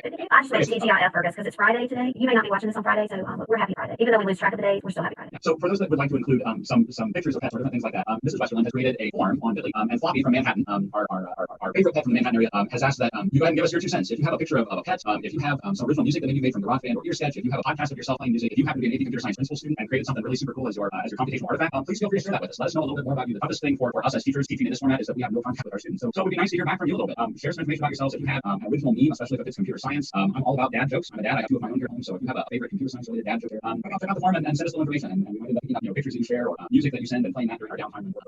And teachers too. Students or teachers can send us something. So if you're a teacher and play the guitar, we would love you to make some music. All right. Before we wrap up, College Board asked us to add this specific slide. We know that not all students have access to the internet or a device. And if you happen to be in that situation, maybe you're watching this on your phone, or someone is sharing this with you in some way, but you don't necessarily have access to a device that you can actually work on code or get access to the internet or whatever the technical situation may be. If you need mobile tools or connectivity, please let College Board know at cd.org/tech. There are service providers and companies that are partnering with College Board that might be able to help you in this situation. So please reach out to College Board if you have an issue with technology that someone might be able to give you some support. And that brings us to the end of today's lesson. Thanks for watching. We're glad to have everyone back with us again. And make sure you do your power up over the weekend. Get ready to talk about one array list on Monday. Thank you for watching. Take care, guys. Hey, everyone. I'm Jill Westerland. And I am Rob Schultz. And welcome to, I guess this would be day 4, our first Monday of AP Computer Science A live lessons. Again, I'm Rob Schultz, and I'm working with Mrs. Westerland down in Alabama, and we want to bring up a little map again to kind of refresh your memories as to where we are. But Mrs. Westerland has been working tirelessly to start marking where some of you are, the ones that have responded back on the form that I will be showing you later. So keep those coming. We love getting your pictures of your pets and the snippet music that you've written and the memes and things like that. We're getting responses from all across the United States, and we've even gone international. We've got India and El Salvador now. So welcome, and we're glad that everyone is with us. Looking at our schedule for this week, today and tomorrow we're going to be looking at array lists, and we will eventually bounce back to array lists again. But we wanted to start getting into some of the review topics and lay a little bit of groundwork for what's coming up later. Wednesday we're at Recursion, and on Thursday and Friday we'll be discussing binary search and merge sort. So today Mrs. Westerland is going to walk through an introduction to array lists and traversing array lists. I'll pick up from there, and we'll talk about the ArrayList methods that are on the AP subset, and then from there we'll just barely brush the surface of recursion. We'll kind of hit the tip of the iceberg. Okay, so when we first started doing this, Mrs. Westerland and I talked about the fact that we would probably have a blooper here and there, and I have earned the dubious honor of getting the first blooper slide. So if you recall, on Thursday, for those who will look at this on Thursday, when we were talking about constructors constructors or subclass. I showed a slide that featured the default constructor for the object class. The main point I wanted to make with that slide was that if we instantiate an object from a class that has absolutely no constructor, then the default constructor in the object class will be invoked to set the state of the object. And during that discussion, I said that the default constructor is inherited by the class, which is a false statement. That is absolutely not true. Only public class members are inherited, and constructors are not class members, and they're not technically even constructors. So that was an oops on my part. Hopefully our blooper slides will be few and far between, but I do have, like I said, the dubious honor of earning our first blooper. So I apologize for any confusion that I might have. So this is Wes. With that, I'm going to pass things over to you for today's warm-up and today's lesson. Thank you. So today we're going to be talking about ArrayLists off of a class. I hope that over the last 2 or 3 days and over the weekend, you spent some time on the resources that we've given you and powered yourself up so that you're equipped for kind of where we're going this week. You should have been working with classes. Hopefully, if you're on a smartphone or tablet or Chromebook, you have tried JDoodle by now. I've been sharing you links to projects in JDoodle. You're welcome to try it even if you have a PC, but we feel like that would be a great tool for the students who are not able to download an editor of a different type. Over the weekend, we asked you to work on or think about a class that you'd like to work with this week, and so we're going to get you started on that today. And then I don't want you to forget that today in your PowerPoint lesson, we're giving you links from the course and exam description to specific online resources that can be done in any device friendly for rereading, reading for the first time, coding, practice coding. Please take time to use those resources. Here's a list of vocabulary. I've highlighted the words in yellow that we're going to be revisiting this week, especially today and tomorrow. You'll hear more about the things that are in yellow as they come up in the lesson. The things that are not shaded in yellow were vocabulary we spoke about in lessons with 9, 1, 2, and 3. Well, I should have included inheritance and polymorphism as well. Those are not going away. We suggest that you use obviously a notebook and pencil. I've given you a copy of a page of my notes. I think I told you on Friday that when we got finished with the lesson, I was going to take one of the slides about the differences in overriding and overloading, and I was going to rewrite that in my own notebook, which is what I've taken a picture of here. You can see where I've added some clarification about that for an overloaded item, the parameter set could be a change in number, type, number of parameter, type of parameter, or order parameter. So I hope you're taking notes. If you're not, we're going to keep encouraging you to do that, and maybe you'll start. So let's go through the lesson overview from the standpoint first of the prior knowledge. It's important for today's lesson that you already know from Unit 5 how to create a class and identify the part of the class, because we're going to be building our ArrayList off of a user-made class. So I'm going to walk you through the process. Today's lesson comes from Unit 7. It's likely that your teacher had gotten to the point where the word was interrupted. It might have been that you were in the middle of Unit 7, or it was close to where you were when you were interrupted. But I'm sure that most people got through Unit 5. But we're going to review a little bit of Unit 5 before we walk into ArrayList. So the first thing I want to go through are the part of a class, and I've identified the 4 critical parts of the class, and then I've identified two-string with a plus sign, because you don't have to have a two-string method in the class, but we're going to need a two-string method because we're going to be using it when we construct our ArrayList. So let me show you where these things will be labeled. The public class declaration is the header of the class. Private instance variables we worked with last week at part number 2. Constructor, where we initialize our variables, part number 3. Methods, and I just marked one of them, but you might have many methods. You also might have set methods to go along with the get method. And then the plus sign one is two-string, because we're going to need a two-string. And here's a little bit more about two-string. It's going to bring back to you a string representation, or essentially a printout of the object that you created for your ArrayList. And you're going to see that before the end of today. Two-string is a method of the object class, which I put in quotes here is the mother of all classes. It's the class in Java that sits above the others. Object is invoked when an object reference, and you can read that, is an instance of a class is printed. So the two-string is what gets called when we ask for an ArrayList to be printed or not to be printed. And we can't override it like we talked about on Friday. So now let's quiz ourselves. We have a little background music that someone submitted. Thanks so much. I'm going to time you for about 30 seconds. I'd like for you to match the word to its colored arrow.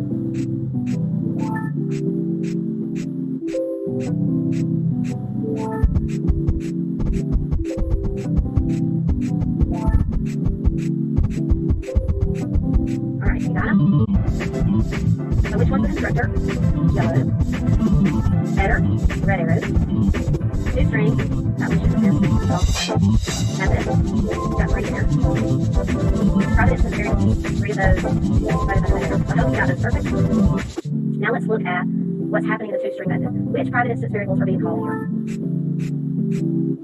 The answer name and age are correct. This is a return statement that's concatenated. So this is adding really nothing. Adding a variable, text, space is space, and then so now let's look at what you need to know about today's lesson. Because we're going to be talking about ArrayList for the rest of this lesson. All of that was background that I hope is in your wheelhouse from Unit 5. ArrayList is class. ArrayList requires an import. The data stored in the objects can only be accessed by methods, which makes ArrayList use more efficient and more secure. So you're going to be building the data as you create the object. ArrayLists are dynamically sized. So if you remember from Unit 6 of the course when you learned about one-dimensional arrays, those you have to declare a size. With ArrayList, we have dynamic sizing so that we can keep adding, changing, resetting our ArrayList as our data set needs to grow. ArrayLists are going to store object, not primitive data types. So we're going to look at that as we think about the anatomy of an ArrayList. So here's how you create an ArrayList. First of all, like we mentioned last week, especially on Friday, all last week we talked about inheritance and how class files can interact with one another. We're going to take that back a few steps because today we want to zero in on just one class, because we're going to build an ArrayList from just one class. We don't have to worry about all the others. If we needed multiple ArrayLists from multiple classes, we could do that. Those would all be independent. We're going to think about just the animal class for today. Here's how we would declare an ArrayList that would be built off of our animal class. ArrayList of the animal type, because it's going to come off of our class. And we're going to name the ArrayList MyList, and then we have to instantiate it. And then again, we're going to say that it's an ArrayList of the animal type, and we can put as many items in it as we would like to. Now here's what we also have to know when we're working with ArrayList. You have to decide as a programmer how you want to manage your files and access your information. You've really got 2 things happening at this point. You've got a class with its 2 strings. Sometimes people code that in one Java file. And then we have what sometimes people call a runner or a tester that might be in a separate Java file. So we're going to unpack that just a little bit as we go through today. Let's break down the anatomy. First, we're going to declare, in other words, we're going to tell Java, I want an ArrayList. We're declaring to Java, this is what I want you to let me create. Then in the bracket, we have to tell it what data type, the name, instantiate it, declare it again what we want. We want a new ArrayList of the same data type. And then for the parameter, you're going to leave that empty if you want your ArrayList to be dynamic and able to grow. You could put a number in there, but that then is going to limit your ArrayList to the size that you insert in that set of brackets. So it's not typical to do that. Here are your options for data type. And there are more than these, but these are the ones that we typically see in the computer science A course. We're going to be focusing today on a user-made class off of, I'm going to use the animal scenario. But we also will see when we come back to this in a few weeks, we'll talk about making an ArrayList out of string, integer, and double, which happen to be rapid classes. So I want to make 2 side notes. The first side note is about the use of these 2 files. In my classroom, I call this tandem file use. Tandem meaning we've got 2 things that work with each other. And I like to think about with a bicycle. You have 2 wheels on your bicycle. They're both going to be going in the same direction, and we need 2 wheels to have a bicycle. You might also hear that it called server client. I think Mr. Schultz used that terminology last week. Class runner, class tester. The class would be our animal, like I've shown you on the previous slide. And then you might have a completely separate Java file where you have your tester code, your main methods there, and you actually implement things there. Or you can actually put both of these things in what I'm going to call today a combo file, where the way that I do it, and I'll show you this today, the main method portion is at the top, and then below all of that, we have the class sitting there to be used. Java really doesn't care. It's more secure to use the two system, but I built it out for you both ways in JDoodle because if you're on a Chromebook or a tablet or a cell phone, it's probably going to be a whole lot simpler to function with a combo file than actually manipulating a project and having two files that work together. So here are a couple of options. JDoodle, like we've talked about several times, browser based. It will let you build a project and use multiple files together, and I hope you've seen that in the links we share, or obviously a combo file. Mr. Schultz and I, a lot of people use JGraphs. It's a free IDE developer environment that a lot of people use. It's actually a National Science Foundation funded project out of Auburn University, which is comply with our needs. So actually, it's also where we call it. So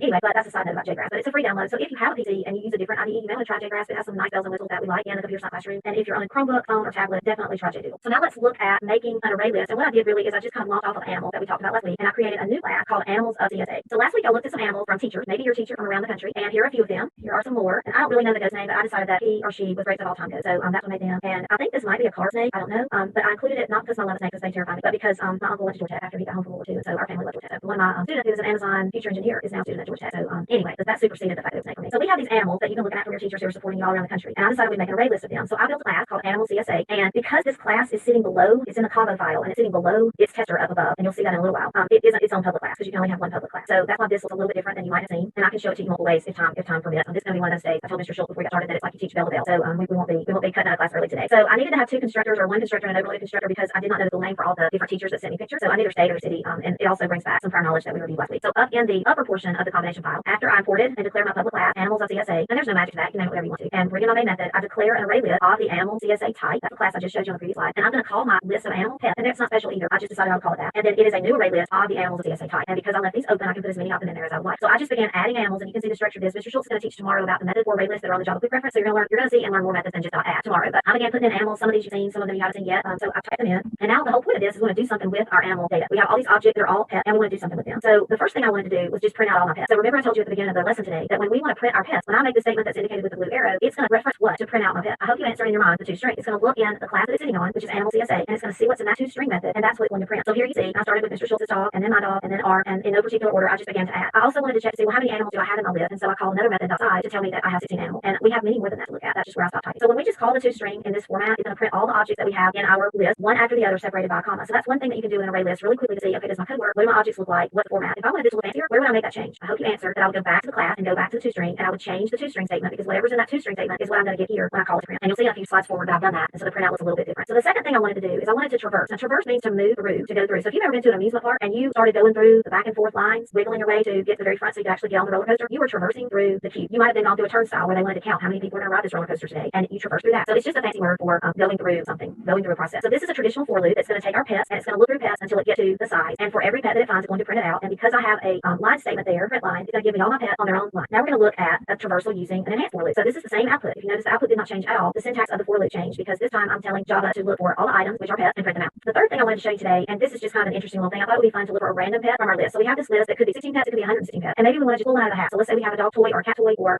something that it would like, and we want to give a prize to one of our pets. So I want you to look at the line that I have the blue arrow drawn to. I've declared a new variable called rand. It could have been called random number, whatever you want to call it. What is circled in green? This should take you back all the way to unit 2, I think, of the course, maybe even unit 1. What's happening there that's circled in green? I hope you answered in your mind that we're casting our result to be an integer, and we're using math.random, which is another thing from the Java quick reference from like unit 2, unit 3, I think unit 2 probably. And we're going to multiply our random method by the number of pets that we have, and then grab it as an integer, and this is going to then let us get back the result of that random variable. So when I ran that code, I got Louis, the dog, who represents every high school in Washington. That was, and if I ran this code again and again, if we have time, I'm going to show you the code. It's going to pluck us out a random pet every single time. And here is Louis. So I want to look back now that you've kind of seen the code. We had our source code class called Animal CSA, and I edited the animals that I had last week to create this. I didn't start from scratch, and hopefully you'll do the same tonight. Take one of your classes that you created last week, whether it was superheroes or careers or cars, and edit it, or use it the way that it is. I just needed a few different private variables that I had created last week, so that was why I edited. And I added a toString, and then created a tester file, the main method, so that I could declare my array list. Or we can look at it as a combo. So let's look again at what we said earlier about array list. Array list is a class. It requires an import, and some of you may at school type import java.util.jar for the wildcard asterisk. That will work, and that's fine. In my room, I would say that's a little bit of a cop out because probably when you get to college, your professors are going to make you drill into exactly what it is that you want to import. They don't tend to like, import java star.r. That's definitely a bit of a, cop out kind of a way to do it. So it's fine, it'll work, but you may just want to get used to importing what it is that you want to import or get as close to it as you need. Just prepare for college in that way, and don't be shocked when your college professors want it that way because it might be different than how we've done it in high school. Data stored in the object can be accessed by your method. Data can grow, and your data are going to be stored as object. Here's vocabulary that was new today: array list, import, instantinate. You remember the keyword that goes with instantinate? I hope you said new in your mind, and then traverse to move through something. I've included in the tablet work that we covered last week and that were mentioned in lesson. Your best source for working through the vocabulary of this course is going to be the course and exam description. And I've abbreviated that as CED in your Power Up lesson. Please follow that link and get to know this document because we're going to be referring to it again and again, and I'm sure you've done that throughout the year, so that should not be new. Tomorrow, Mr. Schultz is going to teach you how to use your array list to manipulate elements. So it's going to be important that you do some homework tonight so that you get ready to use your array. Now, I'm going to switch to JGraph now, and we've got a little bit of time. I'll clear this down here. So let's look at what we have. I've got a few different files to show you. I think we'll start with, this is the combination tester and class file. So I think I'm going to start here. This is what I showed you in the slides. I'm going to move my output window down just a little bit because we don't have to see that just yet. So as you can see, I've imported Java util ArrayList, declared my public class, and here are all my animals. So we could definitely come in here and type in more animals. I hope you see somebody from near you. I tried to include one from every different state that we've received from, so that each state was represented in the ArrayList. And here's where I asked for it to print out all my pets. You saw that on the slides, and grab the size. So when you have an ArrayList tomorrow, part of Mr. Schultz's lesson is going to be to teach you to do more than just add to. So I would like for y'all to at least get this far tonight by building a list. You can handwrite it, you can code it. Here's the traditional loop, the enhanced loop, and then here's getting a random element. So that's my entire main method of action that I want to be put upon my class. And then I chose to put a comment here so that it was really clear to me or someone else where my class animal CSA began. Now, if I run this code, I have it put to an output window. So I'll scroll back up. So if you see here, this is where I just called it to print. It just gave me this huge block of every single animal separated by a comma. That's not necessarily useful to look at. And now it looks like there's 18 in there. I must have added a few after I built my slide. Western, I'm going to interrupt real quick because it's still sharing your code. Oh, I didn't know that. It must have opened a separate window. Let's look. Because we can't see that window. You can't see. You need to be able to see. All right, we'll just use the bottom, right? Okay. How about that? Yeah, Let me go up here. I think I've turned off and run it off. How about that? Now we'll run it. Right. Thank you. There you go. That's why we have 4 eyes. Well, I have 2 extra, so we have 6. Many eyes. We got 2 as well. But Okay, well, we even better, even better. Okay, so now you're seeing the output of my code, and I can do this up, so it's not just at the bottom. So you see the output, and in this format, you only just see a few dots because it just runs off into the distance. Then you have the single line, and then you have the traversal. And this time when I ran it, the goat was our randomly selected animal from Clear Lake, Texas. So if I run it again, Sunshine the dog from Shorecrest, Florida, and that's Miss Esmeralda's dog. She used to be in Baton Rouge, and she moved. If I ask the cat, so there we go. So it's gonna plug this a randomly every single time, and this is the combo file. So now let's look at how it might look in a 2-file situation. So here is, I'm gonna clear this. You don't have to look at that down there. Here is the class file, and because this is a separate file, it is its own public class. It's the same exact code as what I pasted down below. And here I want to change something in the toString just so that we'll see. It's returning pet name. Let's see. So this will be like Bo the dog representing Hoover High School in Alabama. So we could say Bo is a dog, and it's important to leave that space where you know whose owner teaches at blank school in blank. So that's a little bit of a difference. Make sure I didn't mess it up. All right, and now the catch with this, if you're not familiar, depending on how you work this year, is this Java file must be saved in the same folder. And you can see I'm gonna let my mouse over there. It's actually in a Dropbox folder of mine. It has to be in the same folder as its companion class, which has the runner. That's what you're looking for, and that's why we typically give it a name and put tester or runner, something that triggers so that people will know that these 2 files have an association. So I don't need to change anything here. We could, but we don't need to. It's the same method that you're already familiar with. I'm just gonna be paranoid and save it again and compile it again. And now we're gonna run it. And let's see who this out and what our toString looks like today. So you see it changed all my output. Every time it got called, it changed to Sammy is a dog whose owner teaches at Newfound Regional. Apex is a dog from Friendship High School in North Carolina. Fenway and Brady are dogs who live in Atlanta. Nellie is a dog whose owner teaches in Utah. So that's how these 2 files will work. This is how an ArrayList works to hold data and manage data and let us do interesting things with data. So what I would like for y'all to do tonight, I'm gonna switch back to my slide to kind of finish this out for today, is I want you to build an ArrayList tonight, whether on paper or in an editor, so that you've got something to act upon tomorrow as you learn these methods. Here's the folder where we're sharing your Power Up lesson. I've given you source code that you've seen today. I did not give you the one with the finished ArrayList, mainly because I want you to use some other resources to get to that. I've given you enough to where you can do your homework. You can always rewind the video and pause it so that you can see the exact syntax, but I've given you some notes as well. I've added a new folder to our Google Drive called exclamation point journal notes, and the reason I throw the exclamation point in is so it'll kick it to the top and not get buried in the middle, but y'all probably already use that. I've shared both a combo project and a multi-file project in JDoodle for those of you on Chromebook, so there shouldn't be a reason why you can't interact today with some ArrayList code. Here's what I'd like you to do. Mr. Schultz going to be expecting this for tomorrow. You've got some things to practice in Runestone and an ArrayList to build. I also would love it, especially if you're taking notes, which make my heart happy. I've snipped here for you the ArrayList class methods that are part of the Java quick reference. These are exactly the ones that Mr. Schultz will go over tomorrow. He may do more than these, but he's definitely going to cover these. He's seen a couple of these today already, but he's going to cover them in a different way. I would love for y'all to write these down, and I know you're rolling your eyes probably, but get a pen or a pencil, but a pen is better because it does appear, and write these down. Think now about your assessment for Computer Science A in a few weeks or a month. How are you going to be assessed? Building muscle memory and getting these things into your brain so that you can retrieve them quickly. Writing things down will also help create a notebook of resources and references. The other really important thing that we want you to do tonight after you write some code is I want you to pull up and work on paper, scrapbook paper. If you have a way to print, I don't print at my house. I don't have a way to print at my house. I have a printer, but it needs to be. So I would have to do that, by looking on the computer and then writing it down. But we want you to look at free response question from 2018, number 2. My older son took the ACSA exam in 2018, so I'm always going to, I guess, remember that. I need to get his little booklet and see how I'm doing that. But he is now college, so it's in the rearview mirror for him. But we want you to look at this question. Mr. Schultz has been a CSA reader for a really long time, and he's going to detail out this question, how it scored, where options. You're going to get a lot of insider information. So I've also linked for you the answer key. You may want to wait and not look at that. And I've also linked for you to read your commentary. So those you may want to pause on until you see how you do tomorrow with what you did. Yeah, no peeking. That's right. So here's our show and share for today. You want to talk about this, Mr. Schultz? Sure. We said, I'm sorry. No, that's quite all right. We said at the beginning that we've got students that are checking in with us from all over the country and from even outside the country. And so we wanted to showcase some of the things that those students have shared with us. We have Lucy, we have Amin from Pune in India. Welcome. There are 10 types of people, those who understand binary and those who don't. We're hearing some music right now. A piece composed by Karina.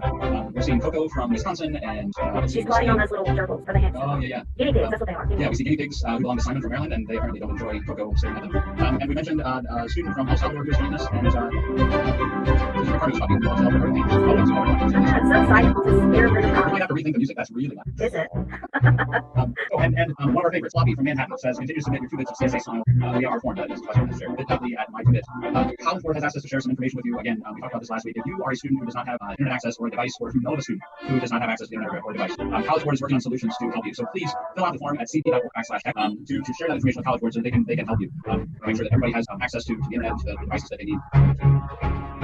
That's it for today. Thanks for being here. Thank you all for watching. Thank you for sharing your pictures and your music with us. And make sure you do your homework so that we're ready to answer questions tomorrow. Everybody have a great day. Bye, guys. Looks like we're live again. Hello, everybody. Welcome to another AP Computer Science A live lesson. My name is Rob Schultz. I teach at Bellbrook High School in Bellbrook, Ohio. And I'm Jill Westerland. I teach in Hoover, Alabama at Hoover High School. We're so glad that you're with us today. Mr. Schultz and I are coming to you from Ohio and Alabama, respectively, and we want to show you where our community is of learners. We've gone international in the last few days, and we haven't, of course, heard from everybody, and I've dropped one pin per state or per area so that it doesn't get too overcrowded, but it's really exciting to see all the different people that are joining us. I know you're at home, probably by yourself with your family, but I want you to have a sense of all the other students around the world who are also studying Computer Science A and taking this journey with all of us in spring of 2020. Today, we're going to be hearing from Mr. Schultz a lesson about the methods, particularly the methods on the Java Quick Reference related to ArrayList, and he's going to start us off today with a review of your Power Up homework to look at a specific free response problem. So that's going to be a treat. Mr. Schultz has been a reader for a long time, so take it away. Okay, thank you very much. Well, so yesterday, part of your Power Up was to take a look at question number 2 from the 2018 exam.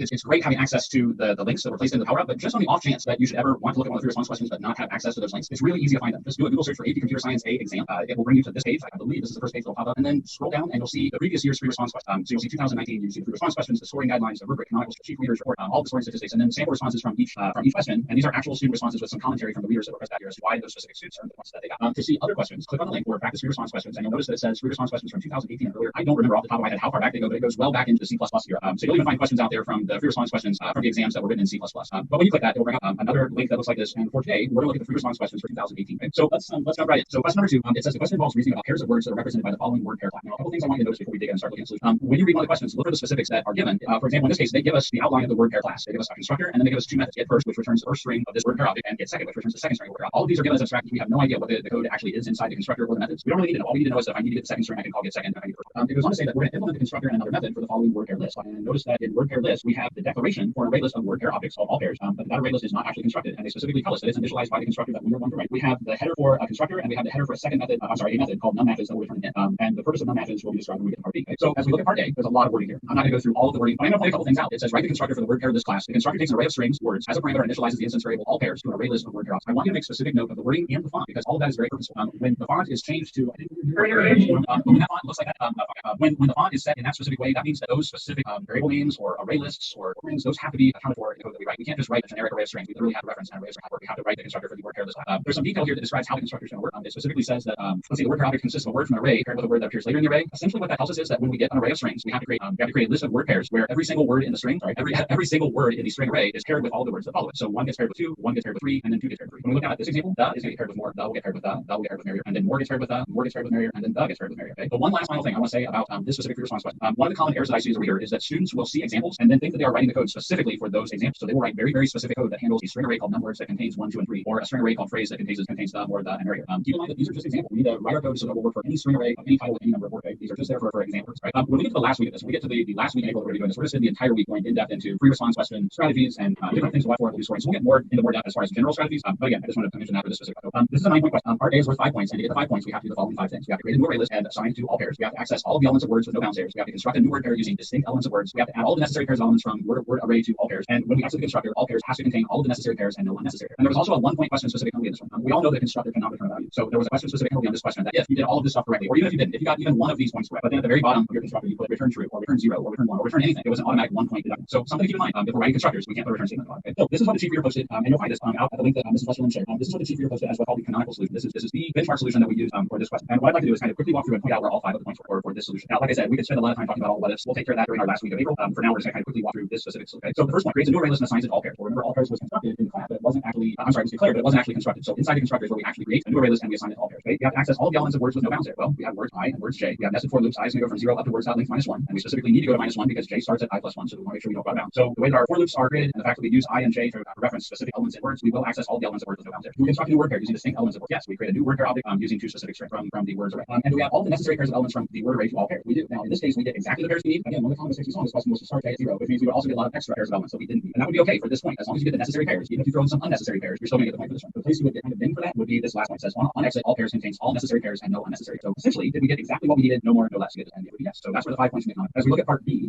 says that we're going to write the word pair list method, num matches. This method is going to return the number of word pair objects in our all pairs array list for which both strings match. And in this case, we have the red fox, the red. When we implement or we invoke the constructor, we're going to end up with this array list of word pair objects in our all pairs array list. So when we run the method, we're going to end up with 2 num match because there are 2 elements inside our array list where the first string matches the second string. So again, I just want to look at the points, look at the canonical solution, and we're going to move on to the method for this.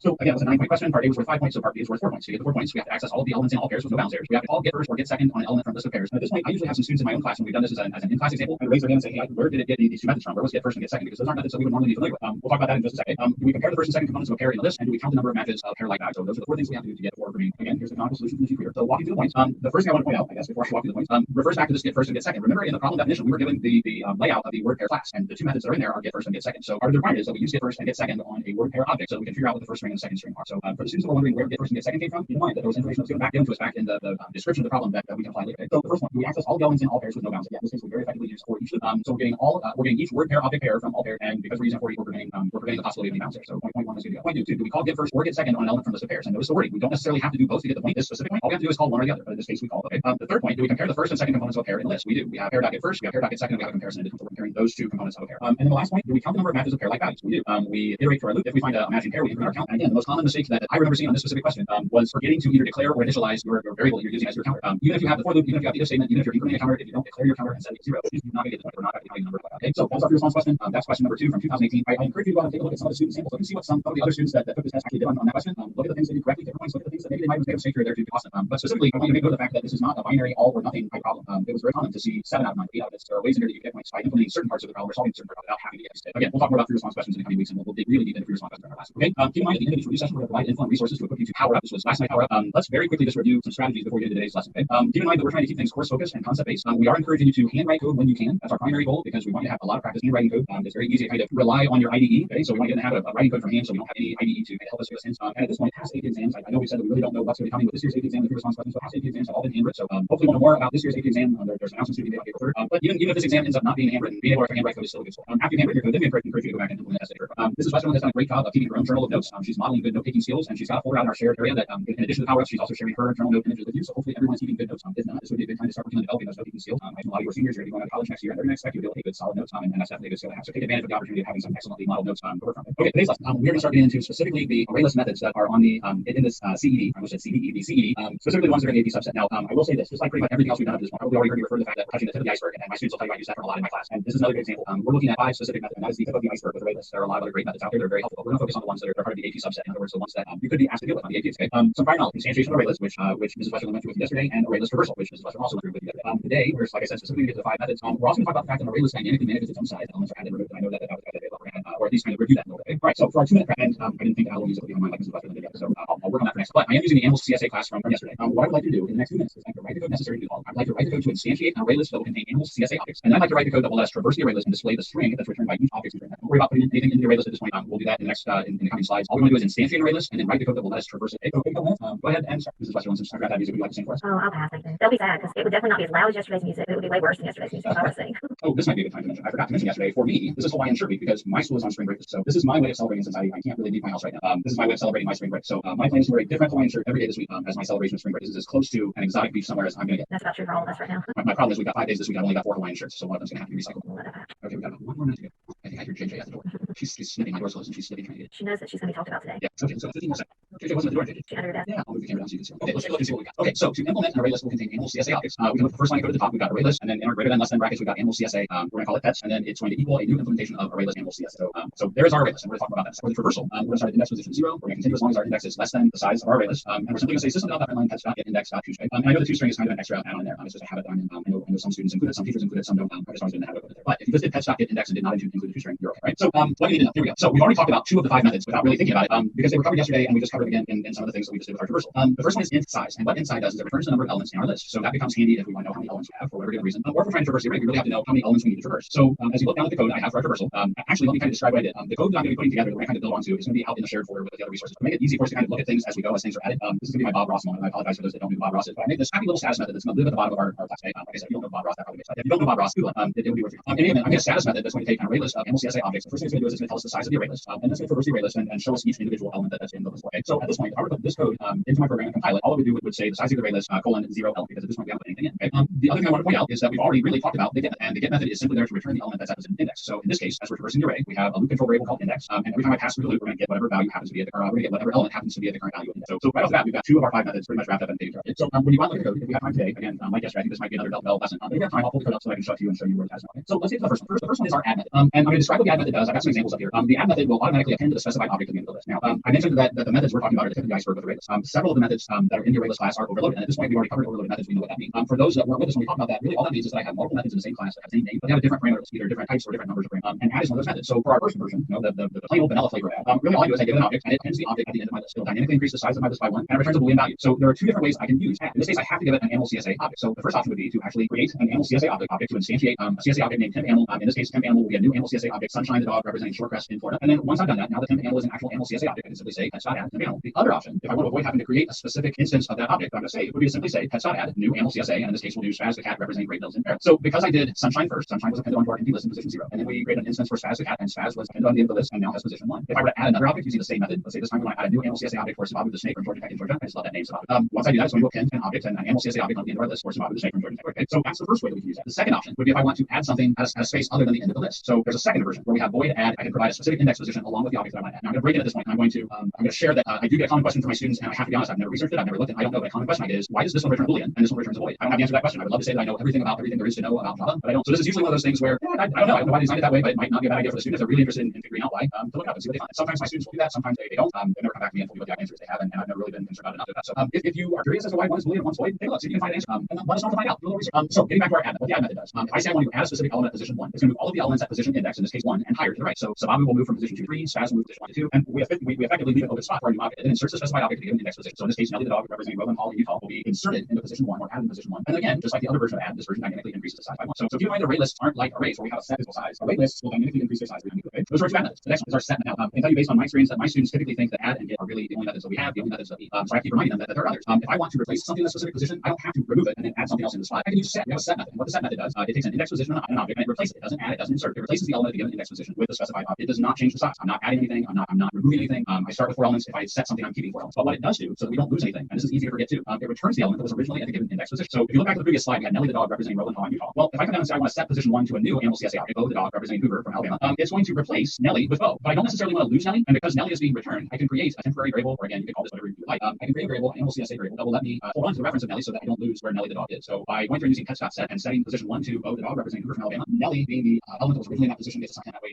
Okay? Now, set comes in really handy if you have to swap objects. And I already started kind of working out on the slides for Friday. We're already talking about doing schooling. There's going to come a time where we need to swap it in ArrayList. So here's how this works. I need to try and get Bo and Spaz to swap places. And to do that, I have to kind of juggle things a little bit. Working with ArrayList really makes that kind of easy. What I'm going to do is I'm going to say that I want to get the element that's at position 2, in other words, Spaz the cat, and I want to set position 1 to that element. So remember, that's going to go through and it's going to replace whatever is currently at position 1 with what's at position 2. Spaz the cat will replace Bo the dog. I don't want to lose track of Bo the dog because I still have to get Bo the dog back over to position 2. So I'm going to temporarily assign Bo the dog to, and once I've got Spaz moved position 1 and Bo moved down to temp, then the next thing I can do is I can say, okay, well now let's take whatever's in temp and assign it position 2. So we end up with this. So Spaz moves to position 1, Bo moves down to temp, and then we take temp and assign it back to position 2. So there's our swap. So keep that in mind if you're taking notes. I'm going to start aside that because we'll come back and refer to that on Friday when we're talking about sorting algorithms and how we might swap two elements in an array and well in an ArrayList. Okay? The last one we need to talk about is our remove method. And I again want to point out the difference between an ArrayList and an array. Okay? When I remove something from an ArrayList, I'm not just setting its reference to null. I'm not just setting it to 0. I'm physically removing it from the ArrayList and I'm sliding everything down. So I say I want to remove Bo the dog from our ArrayList. Sorry, Bo. If I say I want to remove Bo the dog from our ArrayList, the first thing that happens is it removes that element at the given index position. It moves all the elements in index position plus 1 and higher to the left. Sorry, I backed up here. For my example, we had Spaz in position 1. We're removing Spaz. So I'm removing Spaz. Bo the dog is going to move from position 2. So Sababu the snake is down. We dynamically decrease the size by 1. But I don't want to lose track of the element that was originally there, Spaz cat. So again, just like set, remove will also return whatever element happened to originally be in that. So in this case, because we removed the animal CSA object goes to 1, Spaz cat, Spaz now gets assigned down to our temp variable. Bo moves down from position 2 to 1 about that. Okay, so that's how our keep in mind again, and this is another one that traditionally my students find it easy to forget. Set and remove both return whatever was originally at that spot. It's not instantly gone. If we replace something, we still have access to what was originally there. If we remove something, right? Okay? So those are our 5 elements. Here is our check for understanding. And this is one of my favorite types of questions to ask my students because if you are a Star Wars fan, you will get this reference. In my class, I would refer to this as an Akbar test. Now, for those that are fans of Star Wars, you know what that means. If you are not a fan of Star Wars, Akbar, and I'm not a Star Wars fan, I like movies. Akbar, I believe, was a general in some of the movies and an admiral in some of the movies, but his character is known for saying it's a trap. So this is one of those questions that as an Akbar question, be careful, it's a trap. Okay? What I'd like you to do is given the ArrayList of our dogs, it's an ArrayList of string. I'd like you to remove all of the elements containing the string JJ. I'm going to give you, let's say, minutes to work on this one. See if you can go through first the array and remove all the elements. I know we're supposed to keep the camera on us, but I'm going to move it for just a second. Oh, there you are. Hey, Okay, so we are just at the 1 minute. I'll keep it about 2 more minutes here, and then we'll walk through it together. So because I'm on spring break, I was going to try and do, like, I've got this beach background that I use for one of my other classes. We do green screen programming, and then we take pictures in the green screen and put ourselves in all these cool places. So I've got this really nice beach background that I was going to use for my temporary virtual background, but because my gray hair is mostly tall behind me, my hair ends up becoming part of the background. So that should make it feel bad, because you know, we're not going to make it feel bad. Yeah, well, believe me, there aren't really good beaches in Ohio. It's raining here today, and blowy and kind of chilly. It was beautiful yesterday. I hope it's beautiful where all you are, and not dreary. We've got about 30 seconds to go. Yeah, it's kind of a cold, dreary day here. It's been in the 60s. We hit 71 day last week, and it's back down to the 40s this morning. Okay, let's take a look at what we got now. At first glance, this code looks like it's going to do everything we want it to do. We're going to traverse our array list of dogs. We're going to look, and each time we find a dog that returns a string that is equal to JJ, we're going to remove it. But the problem with this code is that if you run it with this array list, this is the result. We're going to leave one occurrence of JJ behind. And I'm going to explain why. I'm going to step through it. I know we're going to be pushing time a little bit. We got about 7 minutes ago, so I'm going to do this kind of quickly because I think it's a good habit to get into to trace your code and test. And there's a logic there with this one that's going to cause problem because of the behavior of the remove array list. Okay? As we work our way through this, when we start index equals 0, we look at bow is not equal to JJ, so we skip it. We come to the top of the for loop and we start index to 1. In this case, we get the value of position 1, which does equal JJ, so we remove it. And bow slides down. Everything above JJ that was in position 1 slides down to the 5. 7 elements. We come to the top of our for loop and we set index position 2. We get the value of position 2, which is bow, which does not equal JJ, so we skip it. And we come back to the top of our for loop again. We set our index to 3. In this case, the object at position 3 does equal JJ, so we remove it. And everything slides down from position 4, 5, and 6 into 3, 4, and 5. But notice our index is still position 3, and we haven't come to the top of the for loop yet. So now as I come to the top of the for loop, we're going to increment our loop control variable to 4, which means now we're looking at the value in position 4, and it equals JJ. So we'll remove that one. Bow will slide down to take JJ's spot. We'll come up and we'll increment our loop control variable 5, which is now not less than our size because our size is equal 5. The size is dynamically changed as we move. So I jump out of the for loop and we've left one occurrence of JJ behind. Okay? So here's the trick to this. Because everything on array list slides down when you remove something, we have to accommodate that in our for loop, which means we have to add an index minus minus anytime we remove something. So that if I remove something, I'm going to back up one thing forward, I'm going to opportunity to look and remove in that spot. So that's the trick to this question. And like I said, that one's a common one to see. I put it on my own exam. I put it on tests. It's not totally unheard of that it would show up on an AP exam and make a multiple choice or as a part of a free response question. It's a good question to have because it really makes your students understand how to remove that person. Okay, we're down to 5 minutes. We need to move forward. So I'm going to kick off our debrief. I'm not going to rehash all of these slides, but really this is everything we talked about today. Size, get, add, both flavors of add. We have our set method, our remove method, and what each one does. So as we get into our next power up, Mrs. Westerland, would you like to take this one over? Or you want to keep yours long? Okay. Yeah. So and I'm going to quit talking before you hear this. So resources are in the shared drive with you, and this will be a great thing for you to work through tonight is add some more fake animals or real animals to your array. We also want you tonight to look at the response question 2017 number 1. This is another part A, but I think Mr. Schultz is going to go through both parts. It's another array list question from a recent year, so it'll be very relevant for us to look at that. And then the next slide I think is we're going to share some pictures. Yeah, and Mr. Emery has written us a song, so I'm going to be quiet and let you hear Mr. Emery from Cedar Park High School, Texas. Can you hear it? Yeah. Okay, tell me if it's too loud. I can't hear it. It's good.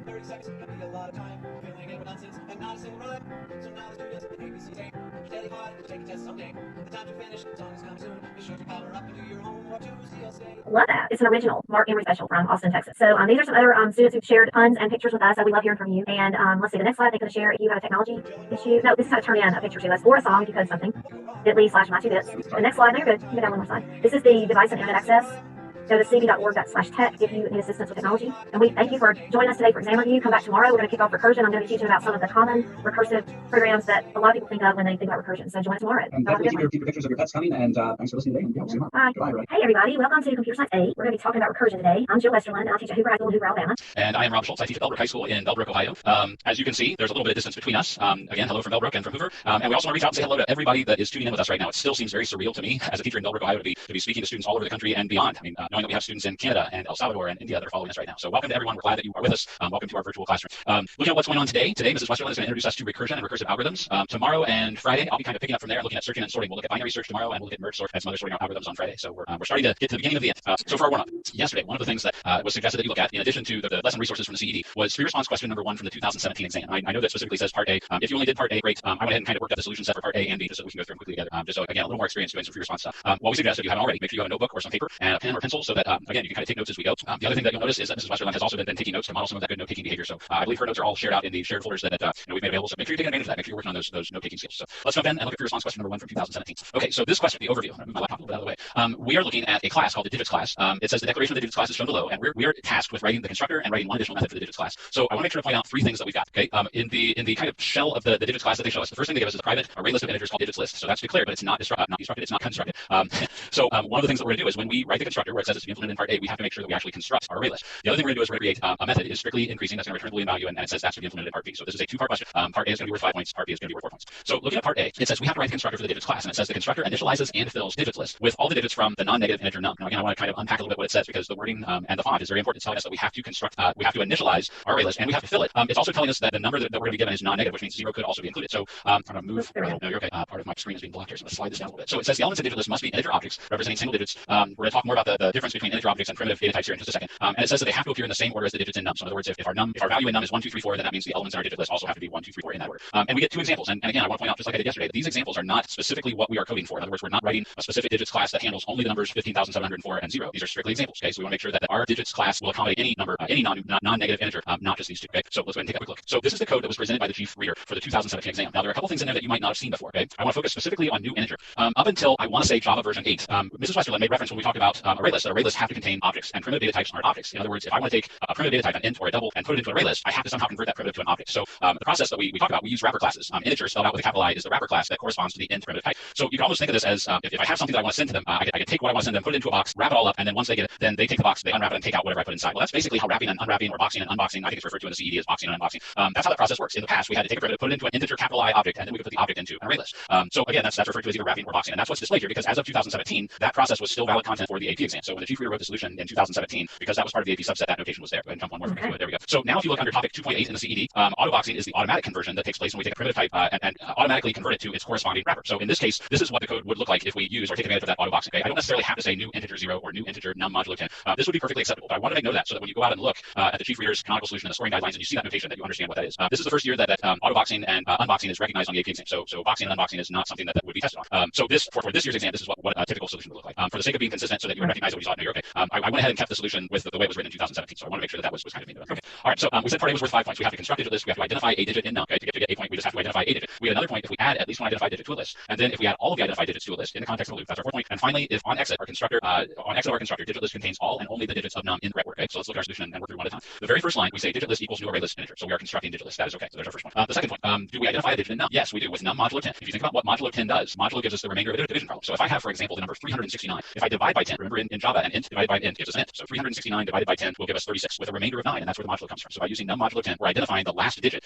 in our number. Okay. We then go on and we add that one identified digit to a list. So we use digit list.add. We're adding it specifically at position 0 using that add method that we talked about yesterday. And we're saying that specifically at position 0 at the front of our list, we want to add whatever the identified value is. And then we do go through in the context of a loop, and we add all of the identified digits to the list. And because we're taking them in reverse order, we're taking the number off the back, the ones digit, I guess you could say. Every time we do num modulo 10, we're pulling the nums digit, the ones digit, and we're adding it at the front of the list. So first I'll pull the 9, and then I'll insert a 6 in front of it, and then I'll insert the 3 in front of it if my number happens to be 369. Okay. And then finally, because we're doing everything correctly, on exit digit list will contain all and only the digits of num in the correct order. And remember we had that one example where it showed us 0. Well, if we just look at our while loop, if num happens to be 0, then 0 won't be greater than 0, which means it'll never actually go through the while loop, which means nothing will be added to the list. So we have to throw that one extra little if statement at the beginning, just on the off chance that the num that could be passed in is 0. If num happens to be 0, great, we'll create digit list, we'll add 0 to it, and then we'll skip the while loop so we don't put anything else in. And that way we're covered. We have every possible non-negative integer that we could have thrown at us. Okay, part B goes on. It says we have to write the method is strictly increasing. The method returns true if the elements of digit list appear in strictly increasing order, otherwise it returns false. And it goes on to specify that a list is considered strictly increasing if each element after the first is greater than but not equal to the preceding element. So we want to look at each digit in our number and make sure that it is specifically greater than but not greater than or equal to the number that comes before. So here's our canonical solution. Again, there's some extra little things in there that you might not be familiar with. If you look specifically at int value, well, this is the unboxing part. This is assuming that I just received a gift from a friend.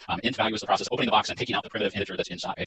Again, if you go ahead and go one more from here, if you look at topic 2.8, unboxing is the automatic conversion that the Java compiler makes from the wrapper class to the primitive type. So this basically unwraps or unboxes that object for us. We don't have to worry about getting int value. We automatically know it's an array list of integers. We've already specified that it's integers. So if I say get I, it's automatically going to give me the primitive that's in that spot in that object. Okay. Yeah, thank you. So we already covered the first 5 points. So is strictly increasing is worth 4 points. We have to compare at least one identified consecutive pair of digit list elements. We have to determine if a consecutive pair of digit list is out of order in the context of a traversal. We have to compare all of the necessary consecutive pairs of elements with no bounds errors. And then we have to return true if and only if all consecutive pairs of elements are in order, and it will return false otherwise. Now I'll tell you that in the past when I've done this specific problem with my students, every year there were some that questioned the IFF. IFF simply means if and only if, and the chief reader that year was adamant that he wanted that specific word. So that's why that's there. That is not a typo. So our first point, we compare at least one identified consecutive pair of digit list elements. You notice we get digit list, we have digit list.get I, and we have digit list.get I plus 1. So there's our consecutive pair of elements, and there is a comparison in between them. Notice it doesn't say it has to be a correct comparison. It just says we have to compare them in some way. So if I had greater than, if I had less than, if I had not equal to, if I'm comparing them anyway, we would earn that one as long as I'm using a consecutive pair. We have to determine if a consecutive pair of digit list is out of order inside the context of a traversal. So this is where we're checking to make sure that we are specifically using greater than or equal to, and that we are going through within the traversal of digit list to make sure that our consecutive pair is in the correct order. We compare all of the necessary consecutive pairs of elements with no bounds errors. So notice that our for loop goes from 0 to digit list.size minus 1. We have to make sure that we stop at size minus 1 because we're comparing I to I plus 1. So we're comparing 0 to 1, 1 to 2, 2 to 3, 3 to 4, until we get to the second to last element. We're going to compare it to the last element, and then we stop at that point. If we go one more, then we're going to compare the last element to something that's out of bounds, and we'll throw a bounds error. So we are accommodating the no bounds errors rule, and we're in that way. And then finally, we return true if and only if all consecutive pairs of elements are in order. We return false otherwise. If at any point inside our for loop that if statement says that we have a problem, if there's any time that if returns true, in other words, our value is greater than or equal to the value behind it, we immediately stop and we return false. If we get all the way through the for loop and that if statement has never triggered the return false, we return true. So we return true if and only if all consecutive pairs of elements are in the correct order. Otherwise, we return false. One more thing with this one. Remember at the beginning when we were looking at the problem description, I said that the wording and the font is very, very specific. Okay, digit list is in Courier New for a reason. Okay, they're telling us that because Courier, no, you're okay. Because digit list is our declared array list, and all of the questions, I'm not going to say all, but most of the points on the rubric specifically refer to digit list. If you accidentally went through and created a new array list called mylist or diglist or digits or anything other than digit list, looking at the points on the rubric, that would be a lot of points that were lost simply because you misnamed your array list. Okay, so the decision that was made was rather than knock you 4 or 5 or 6 points because it said specifically in the rubric that you needed to use digit list, if you did everything correctly and you only made the mistake of declaring an array list that had a different name or constructing an array list with a different name, then you would lose 2 points for having a confused identifier. But then because you used it correctly, assuming that you were using digit list, then all of the other points would become valid again. So the decision was made to make this question specific penalty so that you wouldn't lose a ton of points for a misnamed identifier. You would only lose it. So that was the question specific penalty for this question. Fabulous. I think the big thing I've gotten out of yesterday and today, and I think I told my class this, maybe, is you got to watch for that font. When you see Courier New in the free response questions, it needs to be highlighted, underlined, a middle note, something. Yeah, that's done very, very purposefully because there's a specific intent to that. These these questions are written with the wording very, very specifically put into place and the font to identify specific things that absolutely have to be there. Yeah, it's almost like a bag of puzzle pieces, and you pour them out on the table, and some of them need to be noted because they're the edge pieces, and maybe for us that's our career move. Yeah. Anyway, I like that. I love listening to Mr. Schultz playing for response. So now we're going to switch gears to recursion and start our 1 of 3 days talking about recursion. And in order to understand the code you're going to look at with recursion, you need to be able to identify a one-way selection, two-way selection, and a method with parameters. And this should be easy kind of stuff from Unit 3, and you've done parameters and methods all year long. So I've got just a couple of little dog themed selection for you to look at. So this is one-way selection where we only have an if, and if this condition proves true, the programming statement that's under it will be enacted or invoked, and if it's not, it just won't happen. Those are the two things that happen, and there will be the output. Here we have also one-way selection, but for this one, I want you to notice that there are brackets now. If you have more than 2 lines of a programming statement, they need to be enclosed in brackets, and you might work with an editor that lets you get away with certain things. Sometimes, maybe not. So just kind of watch for that. Watch for the number of lines that you have. All right, here we have another two-way selection, and it comes out and goes down to the false condition because treat has got to be greater than 1 and it's not. All right, so now we have kind of all 3 things happening. We've got a method happening down here, get treat, that takes in 2 parameters, and it's called a couple of times, and here's its output. And this should be super easy for y'all. So now we've got a little quiz question that's not related at all. So 2 little questions. What type of selection is used in this problem? Is it one-way selection or two-way selection? And how many methods are called? How many method calls are made? So there's your answer to number 1. Two-way selection, because if the test score is greater than or equal to 93, it's going to invoke the first section, the if part. Otherwise, it's going to hop down to L, and it's going to invoke the L portion. And we have 3 method calls with 3 wonderful students in the class. That's right. So that's your background. So now let's talk about recursion. And we will look at some basic recursion, a little bit of fun recursion, and then tomorrow and Friday, Mr. Schultz is going to continue the discussion on into recursive sorting and searching. Recursion is a process where a method calls itself. So that's part of why I set you up. I'll look at a method call because that's what you're going to be treating, kind of zeroing in on a little bit to identify the recursion in an algorithm. Recursive methods have to have a base case. So you know, like with a for loop, you have a counter that controls your loop. Otherwise, it's going to be an infinite loop if you don't have a counter that's going to control the loop. In a recursive method, it's going to evaluate or look for a base case to cause it to stop, catch it, so that it'll know how to end. Otherwise, you're going to have the same thing happen. It's going to go on forever. We'll look at an example of that. Each recursive call has its own local variable or formal parameters. Parameters catch the progress of the recursive process, like I just said, similar to your loop control. There are some algorithms that are easier to write recursively than iteratively. Many can be written both ways, but some are more elegant and more efficient in one style or the other. And so that's part of what we'll be looking at in the next couple of days is how they look. And I'm going to show you some both ways today, but our examples today are tiny and, I don't know, just sort of math-based a little bit compared to the sorting and the searching that we'll see. Most recursive calls can be replicated through iteration, but you do not have to worry about having to write recursion. So recursion is Unit 10 of the CSA course. So we've made it to the very end of the course with Unit 10 recursion. You will hear about it in college, especially if you're an engineering or CS major. You probably will have to write recursive code in college if you're any of those majors. I would, go to the bank on that. But you don't have to write recursion in CSA course. However, you can use it on your free response, writings that you do to answer the prompt. If you like it, if you're comfortable with it, and if you feel like that it fits the solution that you want to write for your code. Recursion can be used to traverse any of the string, array, or ArrayList objects. So that's what we'll be looking at. Y'all written an ArrayList this week, and like remember on Monday you built an ArrayList, and on Tuesday you added objects to your array. And so our hope is that when we get into Thursday, Friday, you're going to add the recursive sorting and searching method to the array that you have. So here are some examples. These are the top 3 that I just kind of, I don't know, maybe everybody thinks these 3, or I do anyway. Greatest common factor, factorial, palindrome. Palindrome's a word, that means the same thing forward and backward, or spelled the same, reads the same. Linear search, binary search, and merge sort are some examples of classic recursive algorithms that we're going to look at this week. We may look at linear search also in the future when we come back to arrays. But for today, I'm going to show you examples of the top 3 bullets, knowing that we're coming to these others later. So before we look at some code, I want to unpack a little bit base case for you. The phrase is used to refer to the exit of the recursive process. So that's what it's going to check for to make the recursion not happen any longer. Without a base case, you're going to get a stack overflow error. And the base case will usually return a value, and you'll see that in the code. It might return an empty space bar, it might return a 1. You're the programmer, you can decide what it returns. So this is a basic recursive problem. I've given it to you actually. Lines 10 through 14 are a method is a for loop. Lines 16 down to 23 are recursive procedure that does the same thing. So line number 18 is your check, and line number 21 is the recursive call where it's calling itself. So notice that within count up to, it's calling count up to. So that's what you're looking for with a recursive algorithm is when it calls itself. Here's the output of this code, and like I have noted at the top, today what I decided to do is give you the JDO code right here with the problem. I might not do that every time. It's also in the folder for you, but as you're looking at these simple little problems, you might have fun going over to JDO and playing with the code, and you can grab it from there and move it back to something else. I'll probably put it in the folder source code as well. So you can plug in different. You can see that my parameter value, I wanted it to just count from 1 to 10. You can put in 1 to 1,000, whatever number you want to do. Here's a bad example, an example without a base case. Same problem, count up 1, count up 2. What do you notice different about this one? Look at lines 7 and 9. We're missing parameters. So what happens with this problem is the recursive problem goes on and on until the stack overflows. And I was a little paranoid when I was writing this up to put it in JGraph because I thought, I don't know what's going to happen to my computer or my JGraph. So I got it over to JDO. I thought, well, if I lock up my browser, it won't be as bad. And so, I didn't feel as paranoid about that. So play with these kinds of things maybe on the cloud-based programs unless you're really great because you're not on the school computer right now. You're at home. So you don't want to be doing sketchy stuff on your own computer. I didn't give you the code for this one because it's a bad example. I don't want to lead you down that path to take our word. All right, greatest common factor. So this is Euclid's algorithm, and you're familiar with this from math or your fact. And I've got num1 and num2 are my 2 variables. I just plugged in numbers there. No magic to them. You could make life hard and put in a prime number and see what happens with that. But I just did numbers that I felt like would give me some kind of result when I ran it. So the recursive function is going to take those 2 items, find their remainder between the 2 using modulo, and then give us the result. So there's our base case and there's our recursive call. So when the remainder exactly equals 0, we've got to have found the last call that we can make. So play around with this code, plug in other numbers. This common factor would be 15 between the 2 numbers that I threw in. Factorial is really nice in recursion, and I use a pretty simple number here so that I would get a simple number. So do the math here. What is 4 factorial? You know the answer, right? So let's look at the call. So this could have been when num equals 0, could have been when num equals 1, but it's better to check for less than 0 or 1 so that we don't fall into a trap with a negative number. But it would work similarly with num equals 1. It would return 1 because that's really when factorial is going to stop is when you get to 1. You're finished. So 4 times 3 times 2 times 1 is going to give us, see the lines that I pointed out, and you're going to get 24. I'll sit right there for a second so that you can look at that JDoodle link because this is when I think you're going to want to plug in larger numbers and let it do the math for you. All right, palindrome checker. So this is a fun thing to do in class, and I have this shown to you in recursion and in for loop version. This particular code works really well to use the char at option that is a function of the string class. So that's what you see here. It's comparing the character at 0 in our string to the character at the end, -1, and then it's going to continue to do that working inward to see if the word is a palindrome. So here are some others, and I want to talk about why some of them are palindromes. Like why is this Hannah a palindrome and the other Hannah not a palindrome? We, with our human inference, would say that this Hannah is also the second one is also a palindrome because we're inferring that lowercase h is the same thing as uppercase h. And you'll notice in my code, I put the strings in all uppercase. So you might be thinking, I hope you're thinking, what would you do to work around this? What could you add to this method to make this problem not happen? happen. You could pull the method to convert to upper or to lower so that you strip it down and you wouldn't have that problem. And that's a good solution. It's not what I chose to do because I wanted to kind of make the point that this goes all the way back to the very beginning computer. You might have done this in middle school or the beginning of maybe the appraisal course that you took. Computers only do what we tell them to do. So if your teacher did, the teacher's a robot and you tell them to walk into a wall, or maybe your teacher did peanut butter and jelly sandwich. There's a lot of different ways you can. The computer's only going to do what you tell it to do. This is one of those times. So alphabet letters are encoded, and I looked it up, and that the Java equivalent from UTF-16, which is a 2-bit, 2 byte system, similar to ASCII, but ASCII uses 1 byte. So essentially, there's a numeric value that's encoded every alphabet letter. So lowercase h is like 104 or 102, and uppercase h is I think 72. So when the computer reads this, when that string is evaluated, it's looking at a numeric value for the alphabet letter, and that's why it's not able to make that human incorrect. So I hope that's clear. And you definitely are going to want to go hopefully play with the palindrome checker code because I think that you'll be able to do some fun things and check. There's a lot of unreal palindrome, like nurses run is a palindrome. I don't know, you can look it up, but there's a lot of. Able was I, ere I saw Elba. Oh, that's one of my favorites. Able was I, ere I saw Elba. Oh my goodness, that's a good one. Able was I, ere I saw Elba. And you can create your own. So go play with it. You also could add user input to it, so you typed in a word and it checked your word. I didn't go there with the sample, but that might be something you've done in your classroom this year. But if you have that, I want to encourage you to try. So here's another thing that we do in my class sometimes with recursion on the left side, not the fractal trees. Fractal trees is classic recursion, and you'll hear people talk about fractal tree. And if you took geometry maybe in 9th grade, you might have seen Serpenti's triangle, where the triangle continually splits into 3 more triangles, and the triangle split into 3 more triangles. This is a little bit of the same type thing. It's a graphic lab that I got from a man in Texas, and I colored it up this morning in green color because it's easier to see the recursion happen. I'm going to play the video so you can watch what's happening here. It'll take a second for it to start redrawing.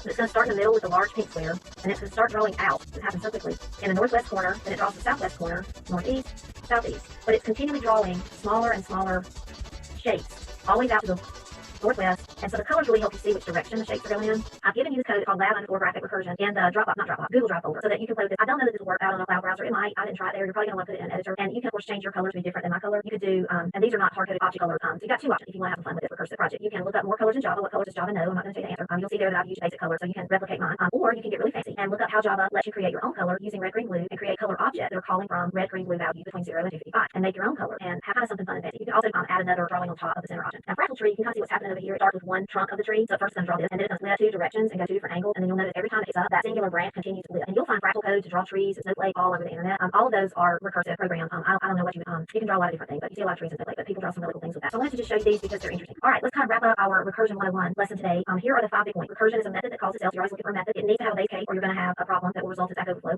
Each recursive call should have its own formal parameter, and the parameter values are going to capture the progress or trait the call. And the algorithms, sometimes they're algorithms that are easier to write recursively, that work more elegantly, more efficiently. And you don't have to write recursion, but if you like it and you know how and you want to, you can. And we'll talk later about some different things that might fall into the category that once you see the searches in this work, you might think of something as we go through the next few weeks that, oh, that could be written recursively. That might be an easier way to write that. Or you just did with a traditional iterative for loop or while loop and life goes on. But you'll hear about this in college. 2 big words we talked about a lot today: recursion and base case. Tomorrow, I've given you all this little teaser of there's a lot of cool videos about that show you picture graphical representations of searching and sorting data. And so you're going to see that over the next couple of days. I think my students' favorite video is when we look at the dancers that demonstrate the different sorting algorithms by dancing. Yeah, I actually had a group of students that were trying to replicate that for some extra credit for a talent show, which was unfortunately canceled because of everything going on. Oh, they should go ahead and do it. Well, they can't do it now because no, they can't, we're all sequestered. So yeah. I did want to share before we got to the power. I thought of this while you were presenting. My favorite example of recursion is a KitKat bar. I love KitKat bars, and for those that don't know how KitKat bars are made, when they come to the end of the production process and they're about to be packaged, if there's a KitKat bar that isn't perfectly made, it's pushed off to the side, and all of the imperfect KitKat bars are taken back to the beginning of the process where they're put into a vat. They're mushed up to make the pulp that's used to fill KitKat bars. So every time you eat a KitKat bar, you're actually eating a KitKat bar that has been filled with KitKat bars, which were filled with KitKat bars, which were filled with KitKat bars, oh, wow. KitKat bars, and so on and so on. So yeah, so somebody shared that with me a while ago, and I thought of it while you were presenting that. So yeah, that's one of my favorite recursion examples. Is I love that. I love that. Kind of like a cake pop almost. Yeah. Kind of. All right, well, take it away, Mr. Cool. Okay, so as Mrs. Westmoreland said, we're going to move on tomorrow. We're going to dig deeper into recursion. We're going to look specifically at I want to say it's Unit 10, Section 2 or 10.2 in the CED, which gets into searching and sorting algorithms. So tomorrow we're going to look at specifically binary search, the recursive implementation of binary search, and on Friday we're going to look at some sorting algorithms, and we're going to look specifically at merge sort. So as you think about the resources for tonight, Mrs. Westerland has put together a power that includes some lesson resources from the CED, some things on Runestone, a practice set, coding mat. Coding mat, I'll be honest, is one of my favorites. I use that in class all the time, and it might not be a bad idea just to go out and do a quick look at some of the different algorithms that there are for search. Tomorrow when we start out, it would be helpful if you had a little bit of a background in what linear search is, and maybe even have seen the iterative implementation of binary search. We'll go through both of those, but if you've seen those before, it might make things a little more understandable as we go. So that would be kind of the bonus to your homework tonight. As always, we want to make sure we threw in our CSA show and share. We have some students that have been following along and submitted code or submitted pictures of their pets. So we got Claire in Fenton, Michigan, and Maddie from Connecticut remind us to smile like. To smile like when you try your code for the first time and it actually works. I got that. This was a meme, and it was a Pikachu, but I was paranoid about copyright, so I just what do you call it, mismatch. There you go. Yeah, that works. So we got Mrs. Keller's Apex from Friendship High School in Miles, North Carolina. We got Ms. Blasco's Spaz from Great Mills High School in Indies, Maryland, right? I think so. And Maryland, but you wrote about Spaz yesterday. Yeah, Spaz was actually one of the pets that I used in my example yesterday. We've got I'm afraid I'm going to pronounce that wrong, from Paint Branch High School in Maryland, and we've got Miss LaVars Jackson from Pittsburgh Schools in New York. So thank you all for tuning in and kind of following along with what we're doing. I also wanted to make a big shout out to Justin from Toronto and Key from Mechanics for Pennsylvania, because yesterday I kind of threw out a little prompt to see if anybody would bite, see if anybody would take the bait and go out and do some research, and I did have a couple students that emailed back that said that they did. If you were with us yesterday, I threw out just the idea to go out and maybe do a little research to figure out why the overloaded methods in the ArrayList class returned what they did. One of them returns void and the other one returns boolean. And we did have 2 students that went out and researched that. Maybe more of you researched it, but we heard from 2. And so gold star to Justin from Toronto, Ontario, and to P from Mechanics for Pennsylvania for actually looking up the answers to those. No, they're really thoughtful. Yeah. And what they did is they put the answer in document and uploaded those to the 2-bit section. And there's somebody, maybe a teacher, who wants to turn in some more resources. So if you'll stick them in a document, PDF or otherwise, and upload them through the 2-bit form, that's the best way to get some more resources added. Might be a met founding privilege. So kudos to you guys. We would give you candy, but we can't. Yeah. And as always, Floppy from Manhattan says, submit your 2 bits of CSA smiles. Check out our Bitly form. We have bit.ly/my2bits. Make sure that you're sharing pictures of your pets, maybe some things you've done from GarageBand or your sketch or something, maybe an artifact you did in the AP Principles class, some original photography, an original meme, something to have a little fun that we can maybe work into some of our slides and share some of the things that you share with us. As always, College Board wants to know if you are having problems with, if you are having access problems with the internet or to a device, College Board wants to be able to help you out with that. So if you or another student is in that situation, make sure you go to cd.org/tech to let them know, and then College Board will try to help you out with that. And that's it for today. We appreciate everybody tuning in. It's nice to be with everybody again, even if we're together apart. At least we're together in this. We're not alone. Yeah, so it's nice to know that you are all here with us, and we look forward to seeing you again tomorrow. Bye, everybody. Everybody have a great day. Okay, welcome to AD Computer Science. Hey, welcome to today's lesson, everybody.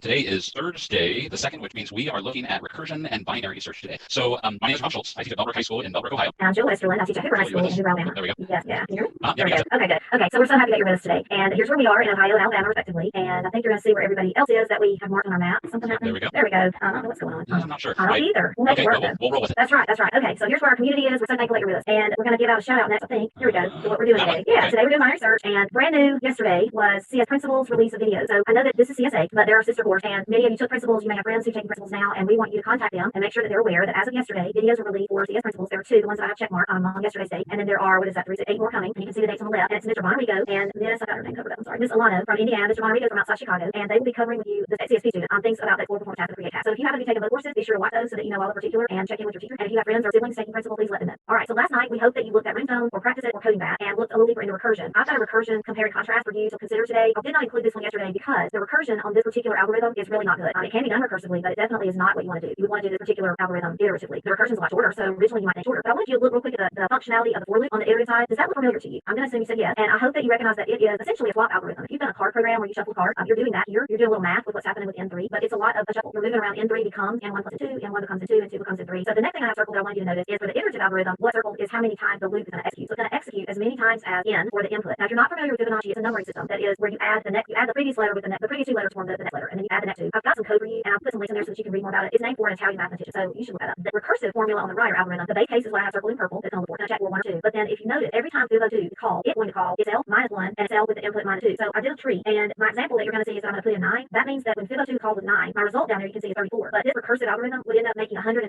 calls. If you look back over at the iterative one, how many calls is that going to make? It's going to make as many calls as the input. So it's going to execute in a constant as opposed to the iterative one or the recursive one is going to fall under exponential. So I'll give you code in JDoodle. I'll also put it in the folder in a little while in source code. So play around with these 2. If you don't know about Fibonacci number, please look them up because it's kind of interesting and it's another math thing that you can add to your CS knowledge. Okay, so just keep in mind that at the end of each review session, we're going to provide information and resources so that you can power up. And we also want to just, again, I know we do this every day, but I want to quickly review our approach and strategies to kind of get you prepped for today's lesson. So remember that we're keeping things course focused, concept based. We're trying to make sure we emphasize syntax and the importance of being able to handwrite code. And I know we've mentioned this a couple times in the past, but if today is your first day joining us, Mrs. Westerland is doing a great job of modeling note-taking skills. And if you look out in the shared folder that we'll give you the link for later, you'll find her folder that has her notes that she's taking as we go. So make sure you're looking at her notes, but also make sure you're taking your own notes because again, as you think about classes that are yet to come, that's a great skill to have. So okay, so let's move on to today's lesson. Like I said, today we're looking at binary search, and specifically we're looking at the recursive approach.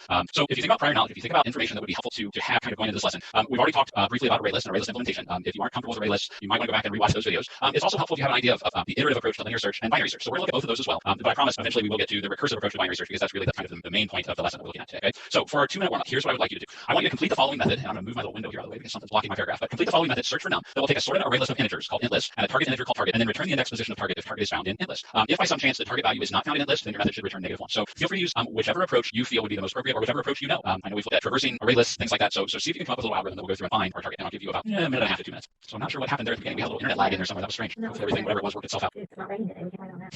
And when we've got a little time, I will say that I'm wearing Hawaiian shirt number 4 because this is day 4 of Bellbrook spring break. It's as close to spring break I think as I'm going to get this year. But all right, about 1 more minute. Yeah, I thought about that. A nice Panama hat and some sunglasses. We had a Hawaiian themed party a while back. I was hoping at the back of our pantry we still had some of those little umbrellas, the little, I was going to stick one in my coffee, but I couldn't find one. Okay, about 30 seconds to go, and then we'll look at this way.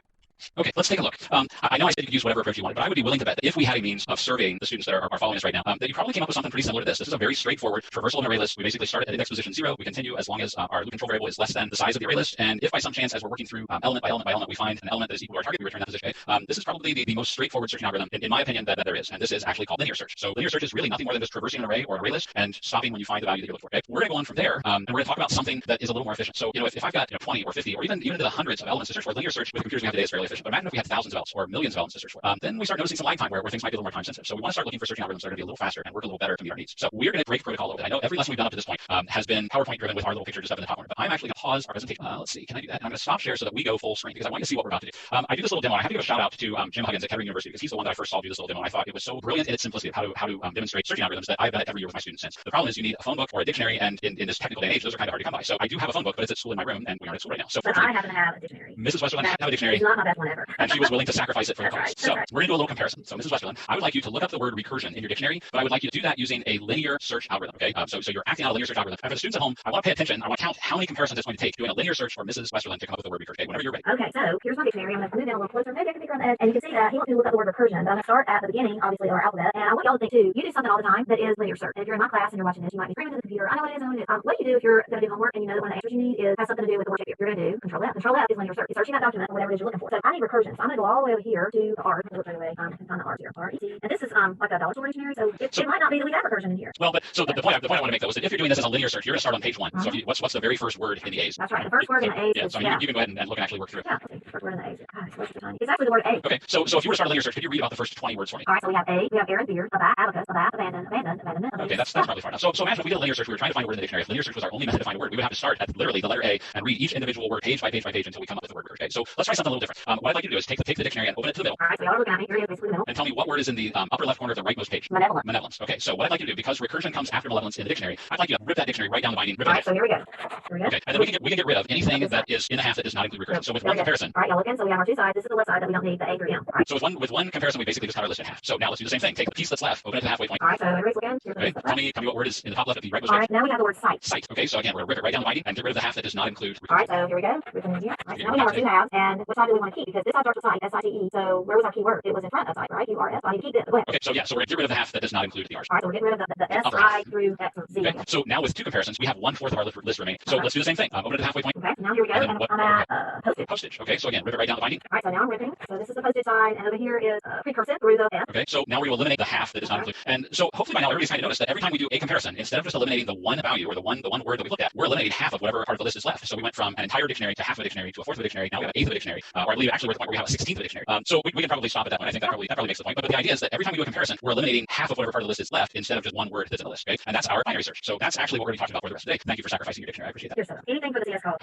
All right, so let me see if I can get back to our presentation. There we go. There's our live demo slide again. Okay, so let's talk a little bit more about the mechanics of how binary search works. Let's see. There we go. So what I did was I put a list on the screen, a list of integers, even values that go from 0 up to 40. So we've got 21 even integers. The index position of the first one is going to be 0. The index position of the last one is going to be 20. And let's say for a second that our target that we're searching for is 24. Okay. So the idea with binary search is that when I call the binary search method, I'm going to give it the array list. I'm going to give it the target. But I'm also going to tell it what part of the list we really want to look at. We want to look at from position 0, index position 0, up to the last index position in our list, which is position 20. And then we're going to start working through the series of steps, similar to what Mrs. Westerland just did when she was working through her dictionary. The first thing we're going to do is we're going to calculate a middle value. And our middle is going to be the index position 0 plus the index position 20 divided by 2. So it would make sense that our middle position would be 10. And then because our target value 24 is greater than our middle value 20, just like ripping the dictionary in half, we can forget about all of the values that are less than or equal to our middle value. And because we can forget about all of those values, that really means that our low position is going to become one more than our middle position. We're now saying that we want to look at the values that are between index position 11 to index position 20. We're going to repeat that process. So step 2, we're going to recalculate our middle position as being 11 plus 20, which is 31. And remember that in Java, an int divided by an int gives us an int. So 31 divided by 2 in Java gives us 15. Our target value 24 is less than our middle value 30, which means we can forget about all the values that are greater than or equal to our middle value. And if we can forget about all those, then really that means our new highest value or the highest position we want to look at is going to be one below our middle. So we're going to set high equal to mid minus 1. We still haven't found what we're looking for yet, so we're going to go back and we're going to repeat step 3 or repeat all of those as step 3. We're going to recalculate our middle value again. Our middle is calculated as 11 plus 14, which is 25. 25 divided by 2 gives us 12. And in this case, our target value is equal to our middle value. So at this point, we're just going to return our index position. We found the number we were looking for at position 20. I'm sorry, position 12. So instead of taking 13 comparisons as we would if we had done a linear search and compared each one working our way up, it took us only 3 comparisons to find what we're looking for. Imagine that on a much larger scale, where again, where we have thousands or hundreds of thousands or even millions of numbers to search through. Okay? Now, I want to ask a question. What would have happened if our target position had been 23 instead of 24? What would happen if we try and search for a number that turns out to be not in the list? So let's jump in the old Wayback Machine. We're going to go back about 45 seconds or so, and as if we were just coming to step 3. Okay, so we've already done step 1, we've done step 2, now we're ready for step 3, just like we did before. We're going to calculate middle is 11 plus 14, which is 25. 25 divided by 2 gives us 12. In this case, our target value 23 is less than our middle value 24, which means we can forget about all of the values that are greater than or equal to our middle value. And because we can forget about all of those, our high value is going to become 1 less than mid. So notice now our low variable and our high variable are both kind of referring us, pointing us back to they're holding the same index position 11. Okay, we're going to repeat our steps again. So step 4, our fourth comparison is we're going to say that mid is calculated as 11 plus 11, which is 22 divided by 2 gives us 11. So now everything's pretty much pointing at this one index position. Our target value 23 is greater than our middle value of 22, which means we can forget about everything that's less than or equal to our middle value. So as human beings looking at the list, we can see that we grade out all the possibilities, but the algorithm doesn't know that. The algorithm is going to continue to do what we've told the algorithm to do. And in this case, because our target value is greater than our middle value, we're telling it that means that we can set low equal to mid plus 1. And we're going to keep going. We're going to try one more more step, but now we've run into a problem because our low value and our high value cross each other, which means that we've missed the opportunity to find that value had it been there. So if we get to the point that our low value and our high values cross, then our target value is not in the list. That's our indicator that our target value isn't there, and we're just going to return -1 at that. Okay, so that's the basic idea of how binary search works. Before we go and look at a recursive solution, I want to show you the code for an iterative solution, just in case you've never seen it before. And I want to kind of look at this in relation to the two examples we just done. We start out by making sure our low position is less than or equal to our high position. As long as it is, we're going to calculate our middle. If our middle value is less than the target, then we increase our low position. If our middle value is greater than our target, then we decrease our high position. And we really only have three choices. If I'm comparing middle value to target, the middle value either has to be less than, greater than, or equal. That's really the only other choice. So if our low position is less than high position, the middle value is not less than the target, the middle value is not greater than the target. Well, the only remaining possibility is that the middle value equals the target, which means we just found what we were looking for. We can return our middle position. If by some chance we iterate through this loop, we keep going through the loop over and over again, we never actually hit a condition where our middle value is equal to target, but we get to the point where our low position and high position cross, and at that point we'll jump out of the while loop. We'll return location, which in this version of the code has a value of -1. Okay, so there's our iterative approach to binary search. Now we've done a lot of different things, and the whole point of this was supposed to be a recursive approach to binary search. So let's jump into that. Let's take a look. Okay, what I would like you to do for the next, let's say 2 minutes, is I would like you to think about how we could implement binary search recursively. In other words, no loops. We only want recursive calls, but I want you to think specifically about 4 questions. What do we do if our low position is greater than our high position? What do we do if the middle value is less than the target? What do we do if the middle value is greater than the target? And what do we do if the middle value is equal to the target? Okay, so I'm going to give you about 30 seconds to kind of start maybe fleshing a little of this out on paper, and I'm going to put a hint up on the screen to kind of help you out a little bit. Okay, so go ahead and go.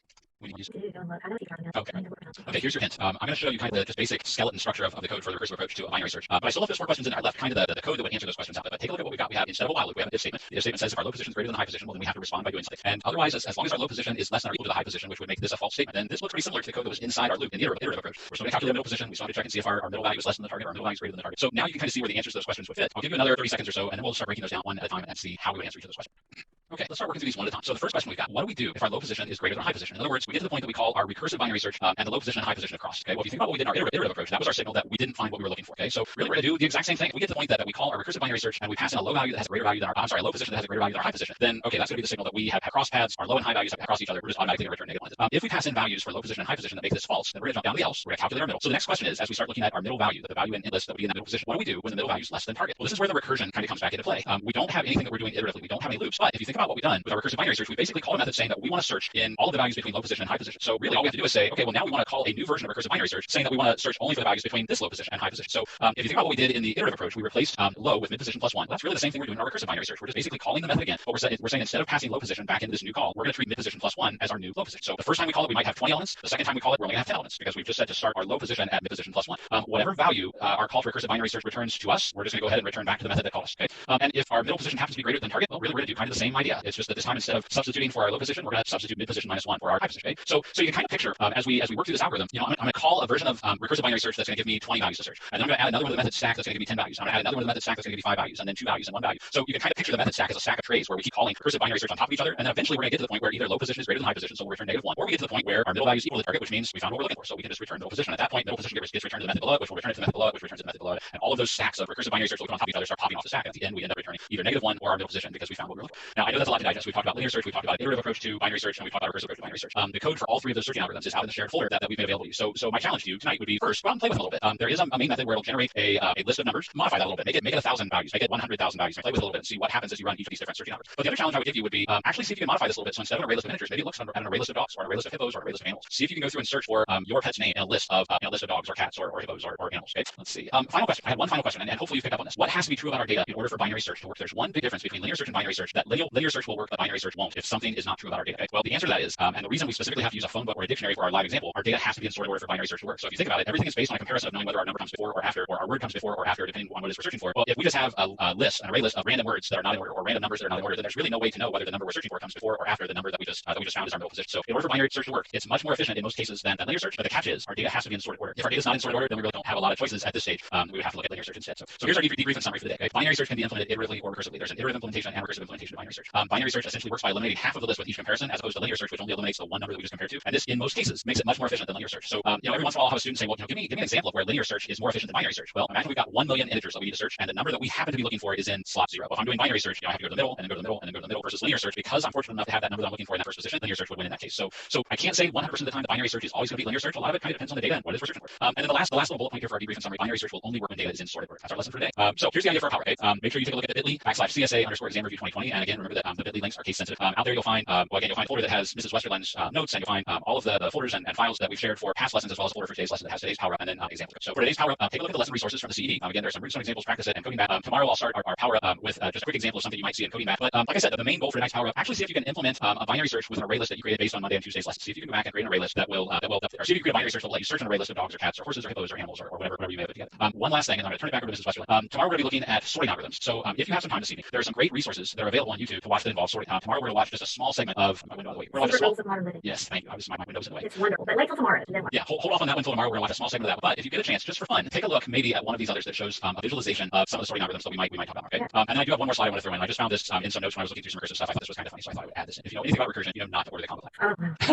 one of my students shared that with me, and so I thought I would throw that in. Okay. Listen, really hungry. Y'all may be really hungry right now wherever you are, and you wish you had a combo platter. That does sound really good, but a combo platter that contains a combo platter, which would contain a combo platter, which would contain a combo platter. That's really good. Very good. And I was going to throw in too, and you all probably know this because you're teenagers and y'all are 5 steps ahead on this kind of thing, but GitHub that we love and sometimes don't love, but mostly we love it. All the answers to coding bat are on GitHub, thanks to whomever put them there. So if you're working on coding bat and you begin to get really frustrated and aggravated, you can, go out and get a hint for yourself from GitHub. The other thing is sometimes my students have easier time and less frustration with the coding bat ones as they get harder and harder if they move the code to an editor and work with it there as opposed to staying in coding bat. I mean, you may have no trouble, but sometimes you run across one that you just are missing a forest so the tree can't see it. So that's help me today. Okay, so I love these cute little dogs in this camp. I don't remember all their names. They're all 3 Pacific Islander names. I don't remember them, but I just summarized them as a crew. And I think my next dog, whenever Bo needs a buddy, is gonna have to be a long hair dog. And the Snow and Reno, and I love the cat Pico right up from Salt Lake. And Emily sent a ride. And Emily is an 8th grader who I don't even know is taking CSA. She's just watching these with us because she wants to learn Java. So shout out to Emily in California. Well, that's really cool. Isn't that cool? She really know about it. She's in the 8th grade and she just wanted to participate. So good for you. I know. So that was cool. And Ryan, cute dog that he playing chess with. I mean, we might get that bored being at home with our family that we begin to play chess with the dog. I don't know. I don't think Bo would do very well chess.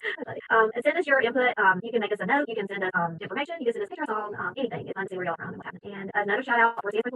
Let your friends and buddies know that they have got video specifically for them. Mr. Rico and Alana. And I think that's it for today. So cb.org/tech if you have a tech issue. And thank you for being with us. And I don't know, we did it. Yeah. Bell again. Yeah. Thank you all for watching. And again, have fun playing with binary search tonight. And we'll see you tomorrow. Same time, same place. Hey, happy Friday, everybody. We made it through our first full week of AP Computer Science A live lessons.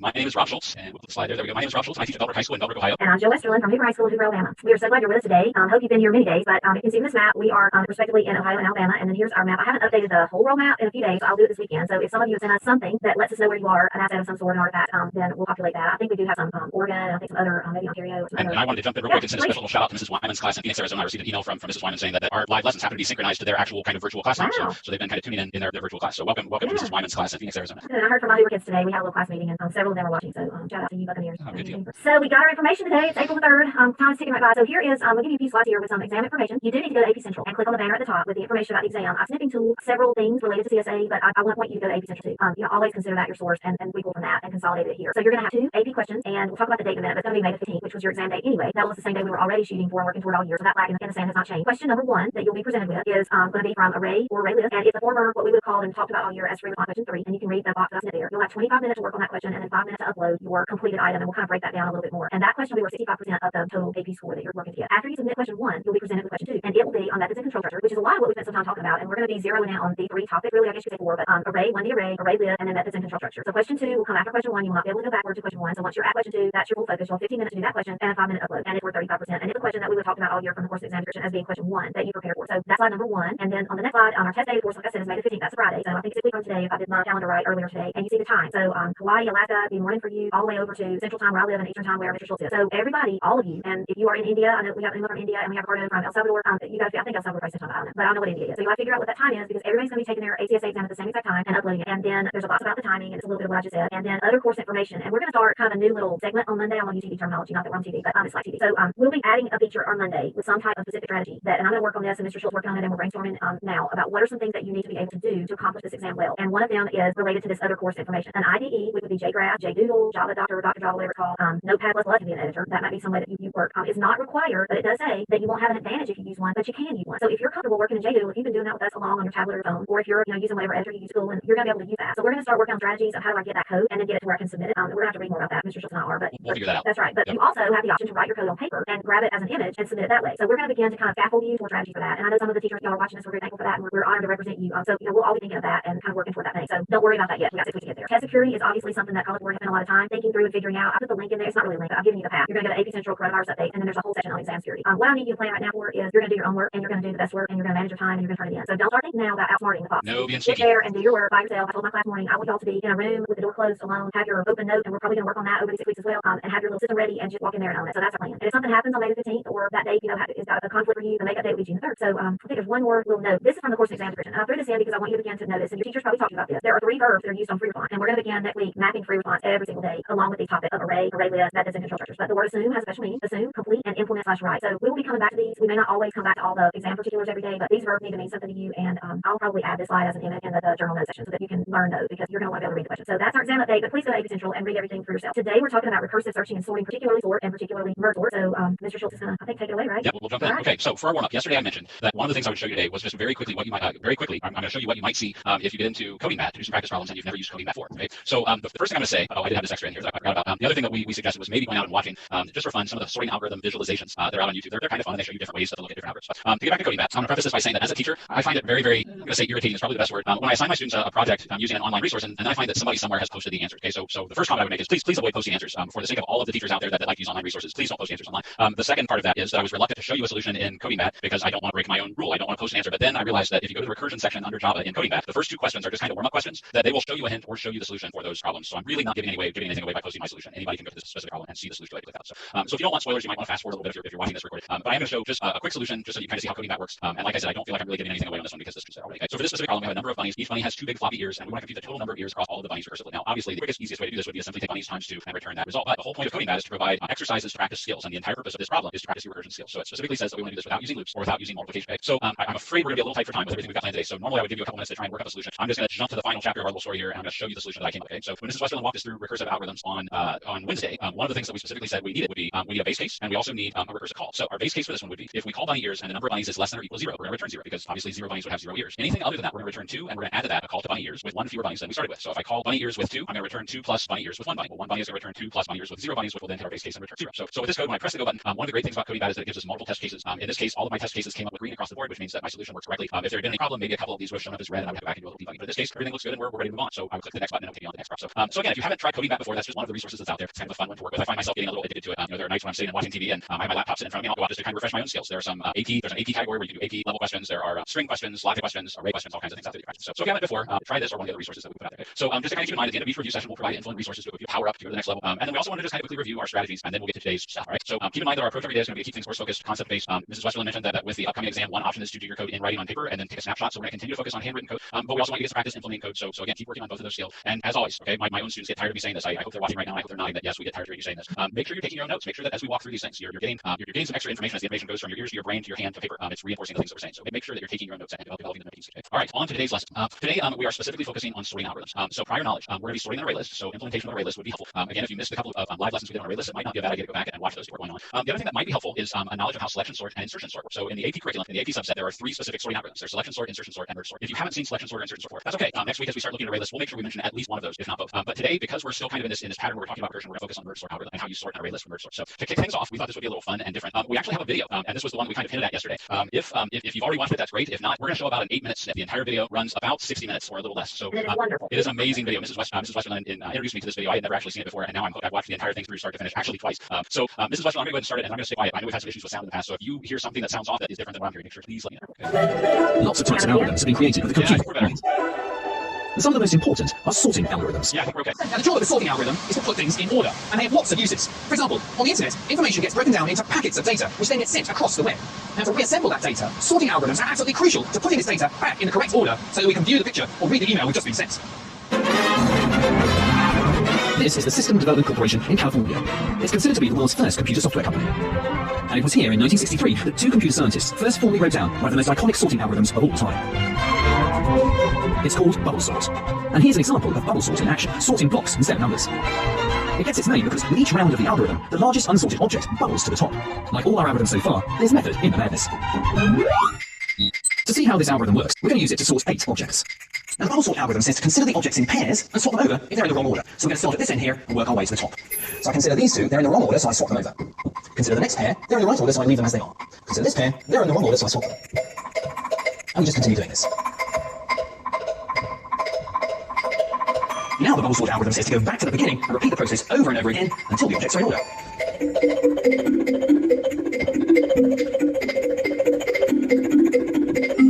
The algorithm stops when there are no pairs to swap around. So the bubble sort algorithm has successfully done its job. I've now got the objects perfectly ordered according to ascending height. Bubble sort is elegantly simple and straightforward. But if the scale of the sorting task is huge, say organising vast swathes of data, then there might be better sorting algorithms for the job. This is John von Neumann, the scientific genius who helped pioneer the modern computer, game theory, the atomic bomb, and, as it turns out, invented a sorting algorithm. He devised it to work on this, one of the world's earliest electronic computers, which he'd helped design. The algorithm is called merge sort. The merge sort algorithm works on a principle of divide and conquer, and it consists of 2 parts. The first bit is the dividing part. This involves splitting everything into smaller groups. And now comes the conquering bit. The groups are now merged back together. But as I merge the two groups, I compare the sizes of the objects one pair at a time, so that the merged group becomes sorted. Now, the merge sort algorithm might look rather similar to the bubble sort, but where it comes into its own is that with a larger number of objects, it's much, much faster. So let's see how merge sort compares in speed to bubble sort. It's time for a battle of the algorithms. Here we've got bubble sort on the bottom and merge sort on the top, and we've got them sorting 1,000 objects. Now, although they'll both produce the same end result, you can already see merge sort is getting there much faster, and this difference in performance gets more pronounced the more objects they're asked to sort. What is the most efficient way to sort 1,032-bit integers? Well, maybe, I'm sorry, maybe... No. I think the bubble sort would be the wrong way to go.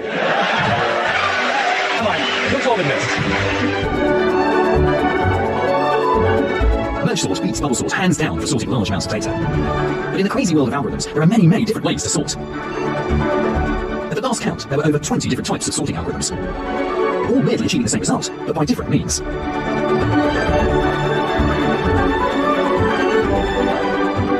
So there's a bubble sort, there's merge sort, Insertion sort, there's heap sort, there's quick sort, tin sort, gnome sort, there's pigeonhole sort, which is also called radix sort. there's buggle sort, which might never finish.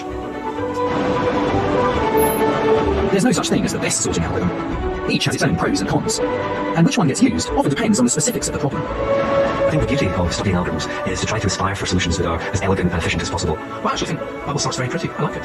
Merge sort's beautiful. We really couldn't live without them. Sorting algorithms bring order to the world.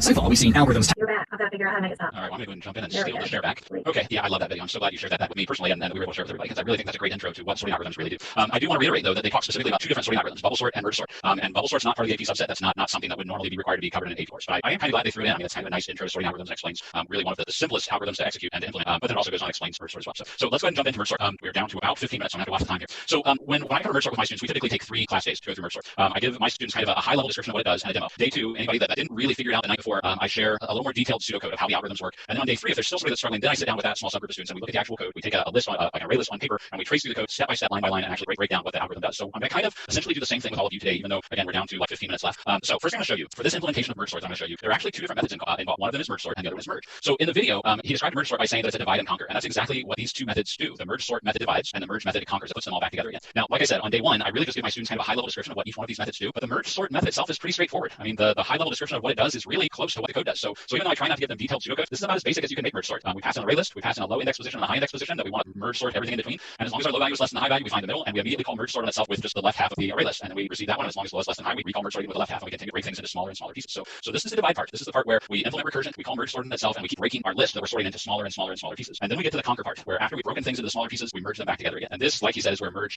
sort algorithm kind of comes into its own, or in my words, it earns its pay. This is where the majority of the code comes from. So there we go. So like I said, you couldn't even really call this pseudocode. This is a basic high-level description of what the merge method does. Okay. The first thing that happens is and I'm going to pull up a little example here. We call our merge method, and the other thing I want to point out is that it's, in my opinion, okay, the way I handle it with my classes, it's easier to explain what the merge method does later in this whole process than earlier. The very first merge that would actually take place if I ran the code would be to merge these 2 values back together again. We break our list in half, break it in half, break it in half, until eventually we've got the value of position 0 separated and the value of position 1 separated, and we merge those back together. But it's not really very effective to see what this part of the algorithm does with just 2 separate blocks. So I found that it's easier to kind of explain what merge does if you look at the last merge to take place as opposed to the first. So this would actually be the last thing that happens, finalize, putting our list back in the correct order. And I hope it will kind of make sense as we go. So when you call the merge method, the first thing that happens is we're going to create a copy of the original elements to a temporary array list. Voila, there we go. Okay, and then I know the computer doesn't care, Java doesn't care, the compiler doesn't care. But me as a human being looking at this, it makes it a little easier for me if I think of this temporary array list as 2 separate virtual array lists. So I'm going to kind of break them apart, and as I'm thinking about this algorithm, this is how I'm going to picture it in my head. So even though it's still one array list that goes from position 0 up to 7, we have 8 elements, I'm going to kind of picture it as 2 separate halves. Okay. Then our algorithm is going to be work from left to right in each one of our little virtual array lists, and we're going to use variables to keep track of which values we're looking at. I probably should have specified in here we also need a variable to keep track of a placeholder in our original array list because we have to know where we're going to put things back. The next step is going to be to compare these 2 elements, the 2 elements that we're looking at are 2 little virtual array lists, and we're going to return them back to the original array list in the correct order. So as we start looking at these 2 elements, 1 is less than 3, so 1 is going to be moved back up to the first position in our original array list, and then we're going to continue to loop through this until we get to a point where we can stop. So the next step would be to work from left to right in each of our virtual array lists. And notice I also have to increment the placeholders I'm using to keep track of where I am in my original array list. But I'm going to move from position 4 to position 5 because I've already taken care of the 1. So now we're going to compare our elements so we can return them to the original array list in order. And in this case, 2 is less than 3. So the 2 is going to get moved up to the placeholder position in our original array list. And we're just going to keep that process going. We're going to work from left to right in each virtual array list. We're going to compare the elements. The next comparison is going to show that 3 is less than 5. So now we're going to pull from the left-hand side of our temporary array list, and the 3 is going to move up to placeholder 5. And that process is just going to continue. I'm going to go ahead and fast forward here just a little bit. Let's see, we're going to work from left to right. We're going to compare the 2 elements. 4 is less than 5, so 4 will move up to our placeholder. We're going to continue to work left to right in each virtual array list. We're going to compare the elements. Now 5 is less than 6, so 5 will work. We'll move up to the place order. Let's see, we're going to work from left to right. We're going to compare the elements. 6 is less than 7, so 6 moves up. Moving from left to right, comparing the elements. 7 is less than 8, so 7 moves up to the next spot. And this is where we kind of get to our stopping point. Okay? We're going to continue to work from left to right. But now look what happened down here in our temporary array. The variable that we're using as a placeholder to keep track of where we are on kind of the right-hand side of our temporary array list has now gone out of bounds. Okay? It's now pointing us beyond the size of this temporary array list. So that's our signal to stop. If I were to go ahead and compare elements and go on into this loop that we've kind of started to visualize here, I'm going to compare the element at position 3 to attempt to compare to an element at what it thinks is position 8, but there is no position 8. That's where my variable is now pointing at.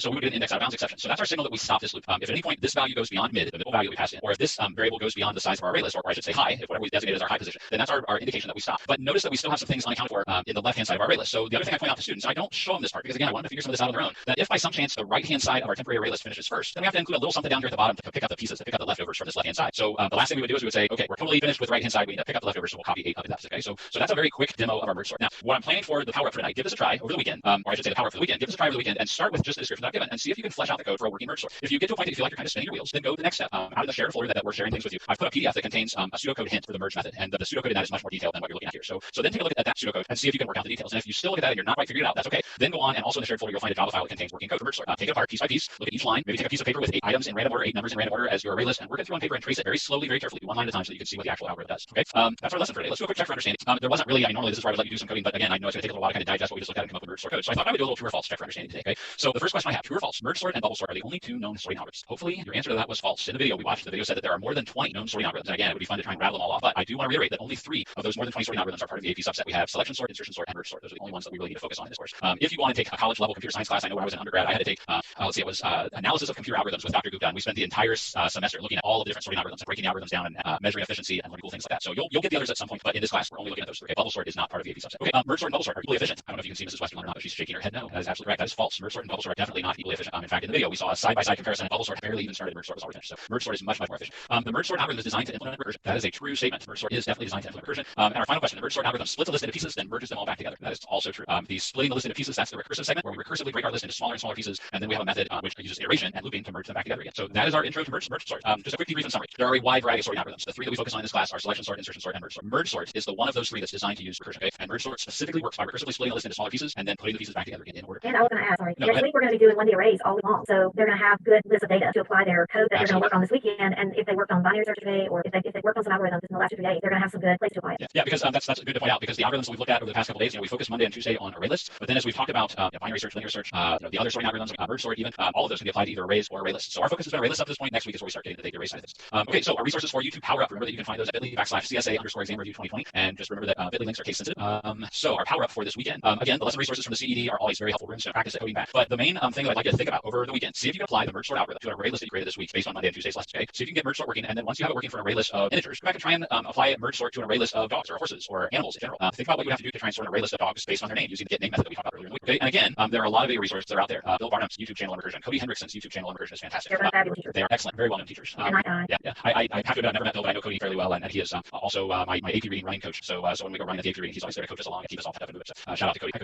There's also the YouTube video, the one that we watched today. I would encourage you to go back and watch the entire hour-long video. It is absolutely phenomenal. And again, if you haven't looked at them already, take a look at the sorting algorithms that are available, the visualizations and videos that are there. Okay, and let's see, I will let you pick up from here if you like. Yeah. So please send us your information, send us artifacts, send us helpful hints. If you work through something and solve a question or solve a problem, we love hearing that too, and we'll brag about you. So look at that, and there's the link. Oh, it looks like some of our pictures might have gotten. That looks good. It looks good. Oh, I see what you're saying. Yeah, I think we got some good look at pictures thrown in. Okay, well, Gwendolyn has a cat. It's a really pretty Persian. Oh, no. I remember the picture of her cat. So Gwendolyn, we'll get your cat on there on Monday. So I love San Juan, Puerto Rico. I'm gonna have to drop a pin. If I didn't already, I don't think I did. So that's exciting. Cecilia in New Jersey sent us the brackets. I'm definitely the right hand side of the 2 types of people. Sorry, I'm more I know you're the left. So there we go. Yeah, we complement each other well. So that works. I'm figuring that Olivia's teacher in New York probably does the debugging with the rubber duck. We might do some rubber duck array lists in a couple of weeks. So thank you all for saying. Oh, see, Mr. Lemon's got duplicated too. Who knows what's going on? Yeah, Dennis's dog is a poodle. I'll fix that on Monday too. But it's like a standard poodle or maybe a poodle doodle or something. Sitting on the couch. I remember that. So, all right, shout out to our CS principals. They have videos to fill over the 2 performance tasks. So please let your friends know. Tag them, Snapchat them, whatever it is you do. Mr. Monterigo and Ms. Solano are going to be adding another one on Monday, and they already have the Wednesday ones up on the YouTube channel. They have their own playlist, so we're happy about that, and we hope that everybody is getting work in. Please, you now know the importance of having your device situation taken care of by May the 15th. So if you are listening to us and you only have a cell phone or you only have a tablet, you should go on that cell phone or tablet, cep.org/tech, and let College Board know that you have,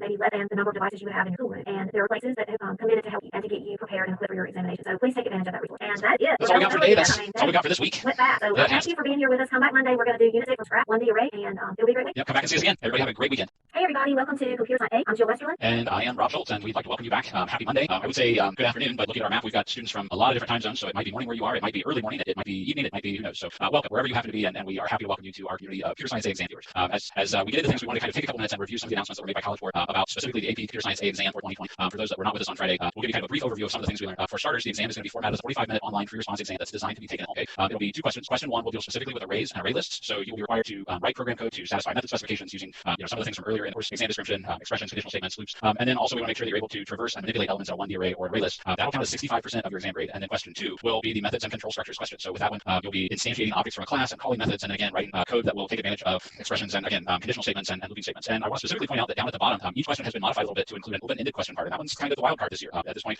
we're not really sure what to expect from that. So keep in mind that both questions will have that open-ended question part where you'll be asked to answer some sort of question. We'll share more as we learn more and as we do practice. Our exam date and time is May 15th Eastern time, 4 p.m. Now I know in the past things have been kind of staggered, but College Board this year is requiring that all AP Computer Science A students take the exam at the same time. So as you look at the screen, depending on what time zone you are in within the United States, that's your time. Knowing that we have some international students as well, unfortunately, I believe it's Uma that's in India. Yes. Uma, we did a little checking, and we think 4 p.m. Eastern time is 1 o'clock in the morning your time. So make sure the next day, 1 o'clock in the morning on the 16th. That's so right. everyone will be taking them at the same time, regardless of where you are in the world and what time zone you're in. From a timing standpoint, the first question you will have 25 minutes to read and respond to that question, and then at the end of the 25 minutes, and no sooner, you'll have a 5-minute block that you can upload your response. So even if you finish question 1 in 10 minutes, you still have to wait 25 minutes to upload your response. At the end of the 5-minute block of time to upload your response, you'll have 15 minutes to answer question 2, and at the end of that 15-minute block, there will be another 5-minute block for you to upload your response. And also keep in mind that you can't go back. Once you completed question 1 and submitted it, you move on to question 2. There's no going back question 1 again. Some other course-specific information. We have been told that it's open note, open book. You are welcome to use an IDE or a compiler, but you are not required to. And College Board has stated that there isn't really an advantage one way or the other to using an IDE or a compiler. So if you prefer to write your code by hand and snap a picture, great. If you prefer to type, I know that my students, I'm notorious with my students as having horrible handwriting, so they prefer that I type things, just so that my students find what I give them easier to read. So if you prefer to type, great. If typing will slow you down because maybe you're not the fastest typist, then you're going to want to actually write. And we'll again do plenty of practice between now and then. As far as test security, College Board has stated that they have multiple levels of plagiarism detection and security tools in place. So if by some chance you're looking this is an opportunity to be sneaky and take advantage of the situation, please don't do that. You will most likely be caught. And College Board has said that they plan to, I can't remember the exact wording they use, but they will not take it lightly if they catch you cheating. I'll just leave it that way. So make sure you're doing this the right way. Prep the questions, take care of the questions, submit appropriate answers to the question. Don't try and throw the ball to beat the system.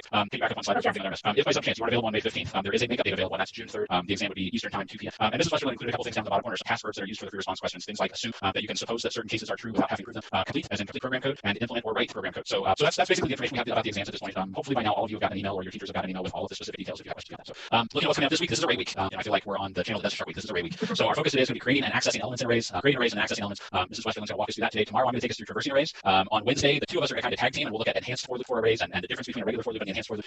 Thursday, Mrs. Westerland will take us through developing algorithms using arrays, and then I'll pick up and I'll do some further algorithm development using arrays on Friday. So that's our schedule for the week. And you can also see that we are going to specifically be focused on review and exam prep. So 4 of the 5 days this week we're going to be looking at past free response questions, and on Wednesday, Mrs. Westerland's going to kind of focus on Unit 6 learning objectives and essential knowledge. So that's where we are. Welcome to Array Week, everybody. I'm going to pass things over to you. Much softer and gentler than Shark Week. That's true. Even though everyone loves Shark Week. So today we are going to talk about arrays all day, and strategically starting back at Unit 6. Our approach is really we're going to level 2. I would say now, maybe level 3, but we're going to leave it level 2. Core focus, concept based, syntax, emphasis. Please start developing notes. This is going to be an open notes exam. That's the way it's been designed, and therefore you need to have notes to be used. We've got some support there. So I want to explain to you a little bit of where we're heading from here to May 1st, and I'm going to use my personal analogy that I use in class every year with what is the AP subset, what does it have to do with Java, and what does it mean when we say AP subset. So I like to tell the class at the beginning of the year that Java is like the Pacific Ocean, large body of water on Earth, huge, vast, dynamic, changing, growing. This is Java. So imagine that College Board has scooped out some giant bucket and made a swimming pool full of Pacific Ocean salt water. And from that Java body of water, we have this smaller section of water that's been selected, and that's our swimming pool. And I'm giving you a little, you are here. So we would all love to be floating in the pool today, probably. And that's the water that we're going to swim in all year. So this is my analogy that I've been using. Well, now that we are to the point where we're 6 weeks out from the AP exam, and we know what Mr. Schultz went over about the question 1 and the question 2 that you're going to have. The first one will be about array or array list. The second one will be about methods and control structures. We're zeroing in on those topics. In addition to these 4 that you see, we're going to also mix in strings because the string data object type comes into play in any of these types of questions. You'll see that as we get into that next week. But imagine now that we are in a swimming lane, and this week we're in the array lane, and we're going to be swimming back and forth in that lane. Next week we are going to work on strings a bit, and we're heading to array list, and then we're going to be heading throughout those weeks into methods and control structures. So that's where I want you to see yourself like for the next little bit. We're going to look first to review a little bit about data types to get everybody on the same page, and then what you're designed to learn today is how to create a one-dimensional array of objects, create an array using an initializer list, talk about the error that happens if you try to access array elements that don't exist, and that's going to lead you tomorrow into traversing arrays with Mr. Schultz. So first I'm going to review from Unit 1 and Unit 2. The array type, the data type that the AP subset includes are primitive type, int, double, and boolean, object type, string, and a user-defined class. And we've been working with ArrayLists and inheritance for the last 8 days, so that second bullet is going to sound a lot familiar to you from what you already done. So when you declare an array, if you do not define the data in each element of the array, here are the default values. You're going to see this throughout the lesson, so I'm going to go ahead and tell you, if you don't define an int that you have in your array, it's going to be filled with a 0. If your array type is double, you'll get 0.0, and you can see false, and then the object types are going to be null until you actually define what data is in there. All right, so now we're going to switch, and I'm going to show you some things about arrays the way that I do it at school. So here we are. So we're going to have an array, and pour out some model to create our array, because a one-dimensional array is really going to be a list of items, and you could kind of think about them like a spreadsheet, but you have this long strip of cells. But I like bottle cap for doing that. Do I have 8?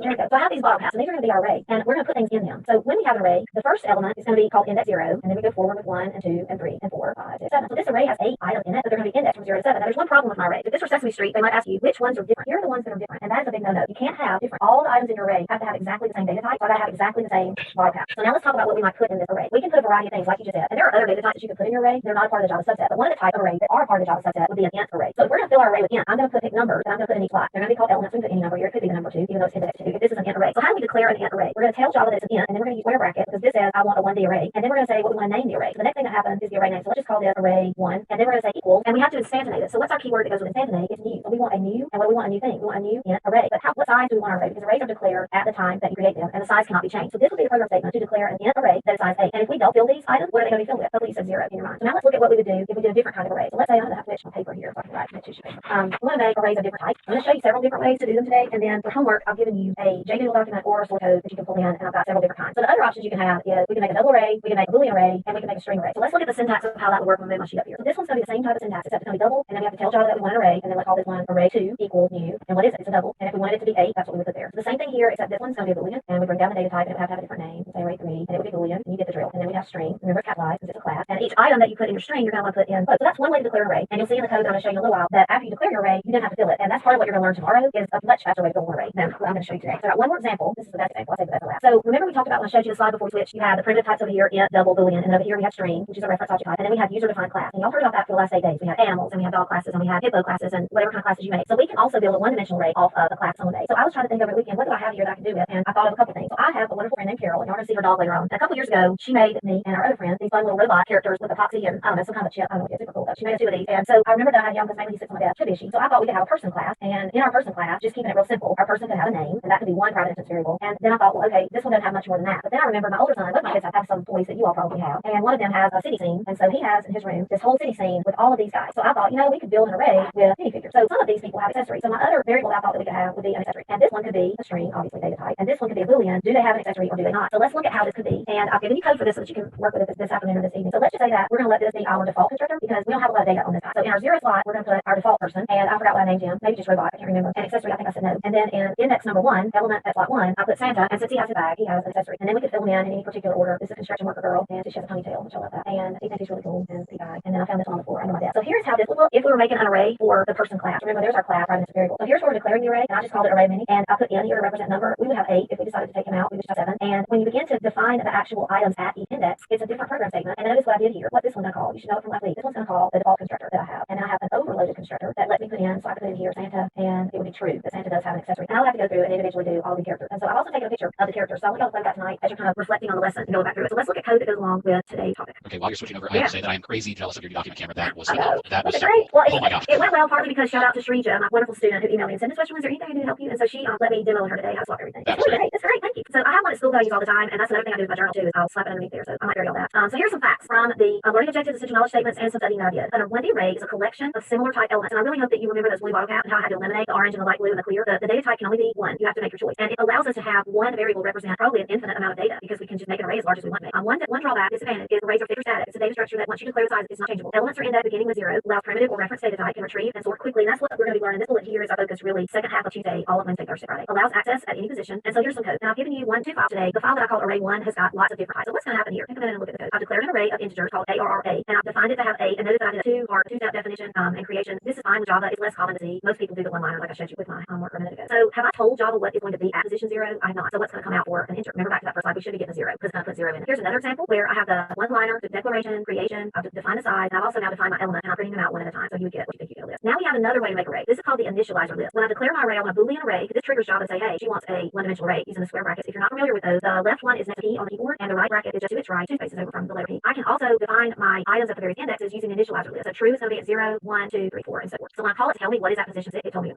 also said. What if I call it 7? What's going to happen? Do I have 7? No. So I'm going to get array index out of bounds exception. This is the error you get when you try to access past what a one-dimensional array holds. You'll get this also with ArrayList too. All right, so here are my people. Let's whatever that storm trooper that I found on the floor just a minute ago. And there's the code. So tonight, maybe play with the code in JDoodle or in an editor and add more to it. Build out the rest of the people. I only put in default robot guy and Santa. But look what I called. I called array mini at position 2, which is 0, 1, 2. Guitar guy. What's going to print? Well, first of all, how does it know what to print? I hope you answer in your head. Since this is a class, what does a class look to? What's called print? It looks at 2 strings. So since I didn't put anything for this element, it's going to fill it with null. So what should happen when we print is we get this Santa and object guy fill in their information. So you can build the rest of that out. Now I found this in our bit.ly my 2bit. So keep sending things here. I'm really happy you guys stumbled upon this today. Can you please further tell us about math.random? So I made y'all a notes page today for math.random. So back before I show you the notes, send a picture, send a extra research you do, or send a question. That's a good place for all of it. So I made you a note page about math.random. It's just a one pager. You can do more and more research about this. We're about to look at math.random. It comes into this lesson. So copy these over for yourself so that you'll have some samples and do a little research on math.random. You do have to import from the lane group. Okay, so here is how to build an array with math.random, an array element. You're going to cast it as an int because, let me back up one slide. Notice that when you grab a random number, Java's going to give you a number from 0.0 but less than 1. So it's going to be greater than 0.0 and less than 1. So it's going to be a number you got to kick out. So the reason that you see always multiply by something is to get it out of that less than 1 status. And when you add the plus 1 over here, it changes the range. And there's all kinds of things you can do with that. So I'll go back to this. So when I made this array and I filled elements 0, 1, and 2 with different random numbers, the first two, this one is going to be a random number between what? 0 and 10, 0 and 100. And I think I left some triggers for those. But what am I doing with the third one? I want it to give me a random number between the 0 and the length of my array. So this array has a length of 8 with an index of 0 to 7. So that's another way to do it. And I put this in here strategically because we're about to roll right into looking at a proof function that uses this feature. And you can see that. Then you can play with these and get it to continue to throw more and more numbers. I'm going to show you how to change it so that you don't get 0 as a result. Step out and add something. Okay, so let's look at free response 2013 number 2. And what Mr. Schultz and I have done is we spent some time this weekend, and we're going to be doing this every week all the way to May 1st, picking free response questions from past exams that relate specifically to the unit and the lesson that we're teaching about that day. And the little system that we brainstormed to use is that in the lesson you're going to hear about part A, and for your homework, you're going to do part B. And the next day then we'll go over part B and teach a new lesson, and we'll just kind of follow that pattern at least 4 days out of the week. So we hope that's going to give you a lot of time. So this is 2013 token path. You may have done some of this with your teacher. I'm going to, for the sake of time, kind of give you a notes version, and Mr. Schultz step in now if you have comments. It's a game where you have a collection of tokens or coins or something, and they're passed out between all the players. So each player gets a particular number of tokens. And when it's the player's turn, and they give you an example here. So on player 2's turn, player 2 was dealt or given 6 tokens. When it is her turn, I'm going to let that person be me. I would take one of my tokens and I would give it to the third person, which is going to increase that person's token to 11. And now I'm going to give the next tokens. I got to give away all my 6 tokens. So I give one there, keep passing them out, almost like you're passing out cards. And as those tokens are passed out, these other people get more tokens. So that's the idea of the game. Here is what you're given in the asset of the template. Based on a class token path, the array is a one-dimensional array, and the name of the array, see right here, is board. And in part A today, we're going to be looking at working on the player count to count how many tokens they are distributing the token. We'll get to that in just a second. This afternoon or tonight, I want you to work on part B, and I'm giving you a link in a little bit. You'll see if I get there. So here's part A. Write the constructor for the token path class. The parameter player count represents the number of players in the game. The constructor should create the board array. So you're really going to write an array for a board that will contain player count element and fill the array with random numbers. That's why I threw that in earlier. 1 to 10 is our option. So remember that we want to get to 10, but we want to start at 1. So there's a few different ways you can look at the map, the algorithm structure that. The constructor should initialize a variable current player to a random number, and then they're giving you space to do it. Now, I want you to notice I highlighted just about everything that had that curly or new font. Those are clues. Remember we talked about that last week. That when you see that Java-ish font, that should trigger something to you. That those are puzzle pieces to use in your answer. And then you have a whole other. This is one description of the problem. You also have a comment that's a restatement of the same direction but a different way to read it. Same information. So what we're going to do is I've written down now, I've underlined some things in the second way to look at it. And I'm going to give you 2 minutes and 30 seconds while we listen to the song from Kim Chu. Write your solution to part A. Give it a shot. Look at the pieces of the puzzle and write as much of the solution as you can.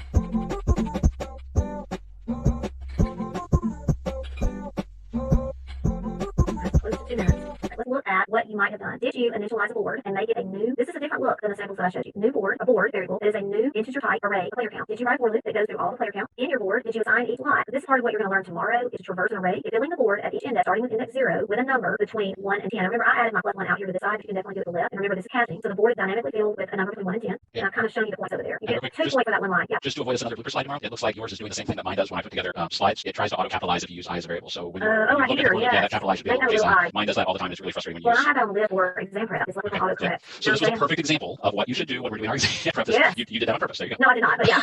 I'm so glad you caught it. I didn't even see that. Well, and I looked at your slides earlier today. I didn't see it either. Yeah. But we are worried about that. So we're going to talk to you. I have it on the list of things to think about when we're getting ready for the exam. We got to figure out about cutting off autocorrect. Sometimes we don't need so much help. Does your mom ever help too much and you think, hi mom, does mom always tell me that a lot? We don't need your help. Sometimes we don't need help from these programs. Here's the last point. Part A was a 4-point part. Create a current player variable and let that player also be filled with math.random from the count player. So those are the 4 points from part A for the question. And it pretty much falls closely with the concept of what we've gone over today. And I've kind of made an indicator of how many times you're dealing with player count. And that would come up a lot in the reading of the question. How'd you do? Hopefully pretty well. Hopefully you got some things written down. All right, wrapping it up. A 1D array is a collection of the same data type element because they share a contiguous memory location. It's static or fixed. Whatever size you declare it at, that's the size. It's not changeable. Elements are indexed starting with 0. So we call anything an element, but the index refers to their slot location. So just remember my bottle cap and that we're actually putting something in each, I call it slot, but we're putting items in each element. Can be primitive, can retrieve data faster. And starting today, we're going to give you a CSA exam tip of the day every day. And today's tip is we want you to go to either this long URL. College Board has given some strategy for taking and approaching an open book test, open notes exam, because that's what you're going to be taking. I made a bit, which will be a little bit shorter, cd-tip-open. You need to read it. And I'll probably tell you in a couple weeks to read it again because you need to start now preparing for May 15 and what kind of test you're going to be taking. So watch for us to have an AP tip of the day every single day. Here are our shared resources, Array 1 and Array 2, the first Subclasses and 2, are shared on JDoodle for you. I've also given them to you in source code format in the Today folder in the Google Drive. Your homework today, and Mr. Schultz will pick up here and finish this out. All right. So homework to kind of start prepping a little bit for tomorrow.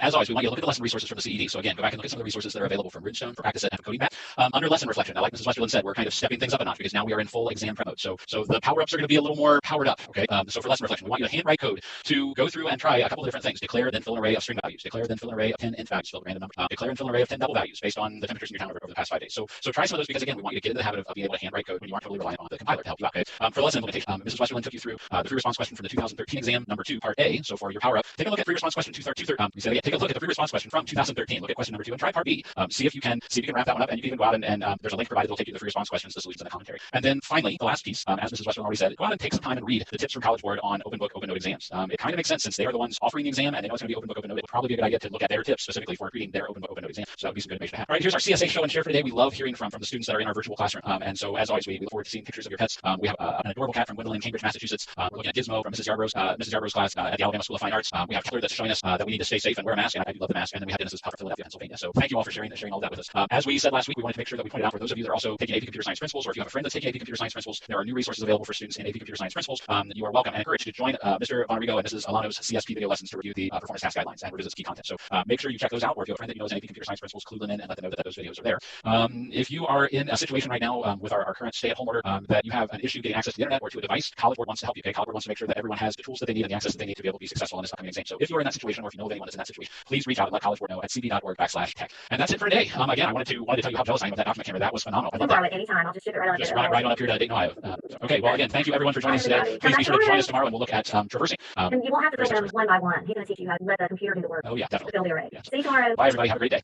All right, well, hello everybody. Welcome to another day of AP Computer Science A live lessons. My name is Rob Schultz. I teach at Bellbrook High School in Bellbrook, Ohio. And I'm Jill Westerlin, and I teach at Hoover High School in Hoover, Alabama. We're so glad that you're with us today. Here's our big map of where everybody is. Hope that you can place yourself here and remember that you're our priority, and we like to keep in mind exactly who we're planning our lessons for. So welcome. Let's go over the exam information for 2020 quickly. We are like full on focused toward this year's exam. You will have 2 test questions. Question 1 will have 25 minutes, and it's the bulk of your points, 65% of your score. It will either be a question about an array or a question about an array list. So we're going to work all this week on arrays. Next week we're going to be working on strings, and then we're coming to array lists. So those 3 topics, some combination of any of that would be question 1. Then question 2 will be about methods and control structures. And as you can see at the bottom of the screen, these are formerly known as question 3 and question 1 that your teacher might have talked to you about all year. So your test day is going to be May the 15th, and you can see the times. Everybody in the world will be taking the AP CSA exam at the exact same time. That's going to be the same across all subjects. So it's important for you to keep in mind the dates and your time zone and the timing there. You can read about that. We will talk to you in today's exam test prep tip at the end of class, and we're going to keep doing that every day about some different strategies. You do not have to use an IDE. You can use paper and pencil, paper and pen, and a phone to take a picture, or you could use an editor like JGrass, JDoodle, Dr. Java, whatever it is that you're comfortable with, Eclipse. I'm trying to think. So those you could use, but you should not feel like you're going to have an advantage by using an IDE. And on the next slide, you'll see that there is a make-up date of June the 3rd. So if you have a true issue with May the 15th, do not panic. You'll be able to work that out through your school's AP coordinator and their connection to set the things up on that end. Test security. Please know that there are measures in place to make sure that even though you're going to be taking this exam at home, that you're doing authentic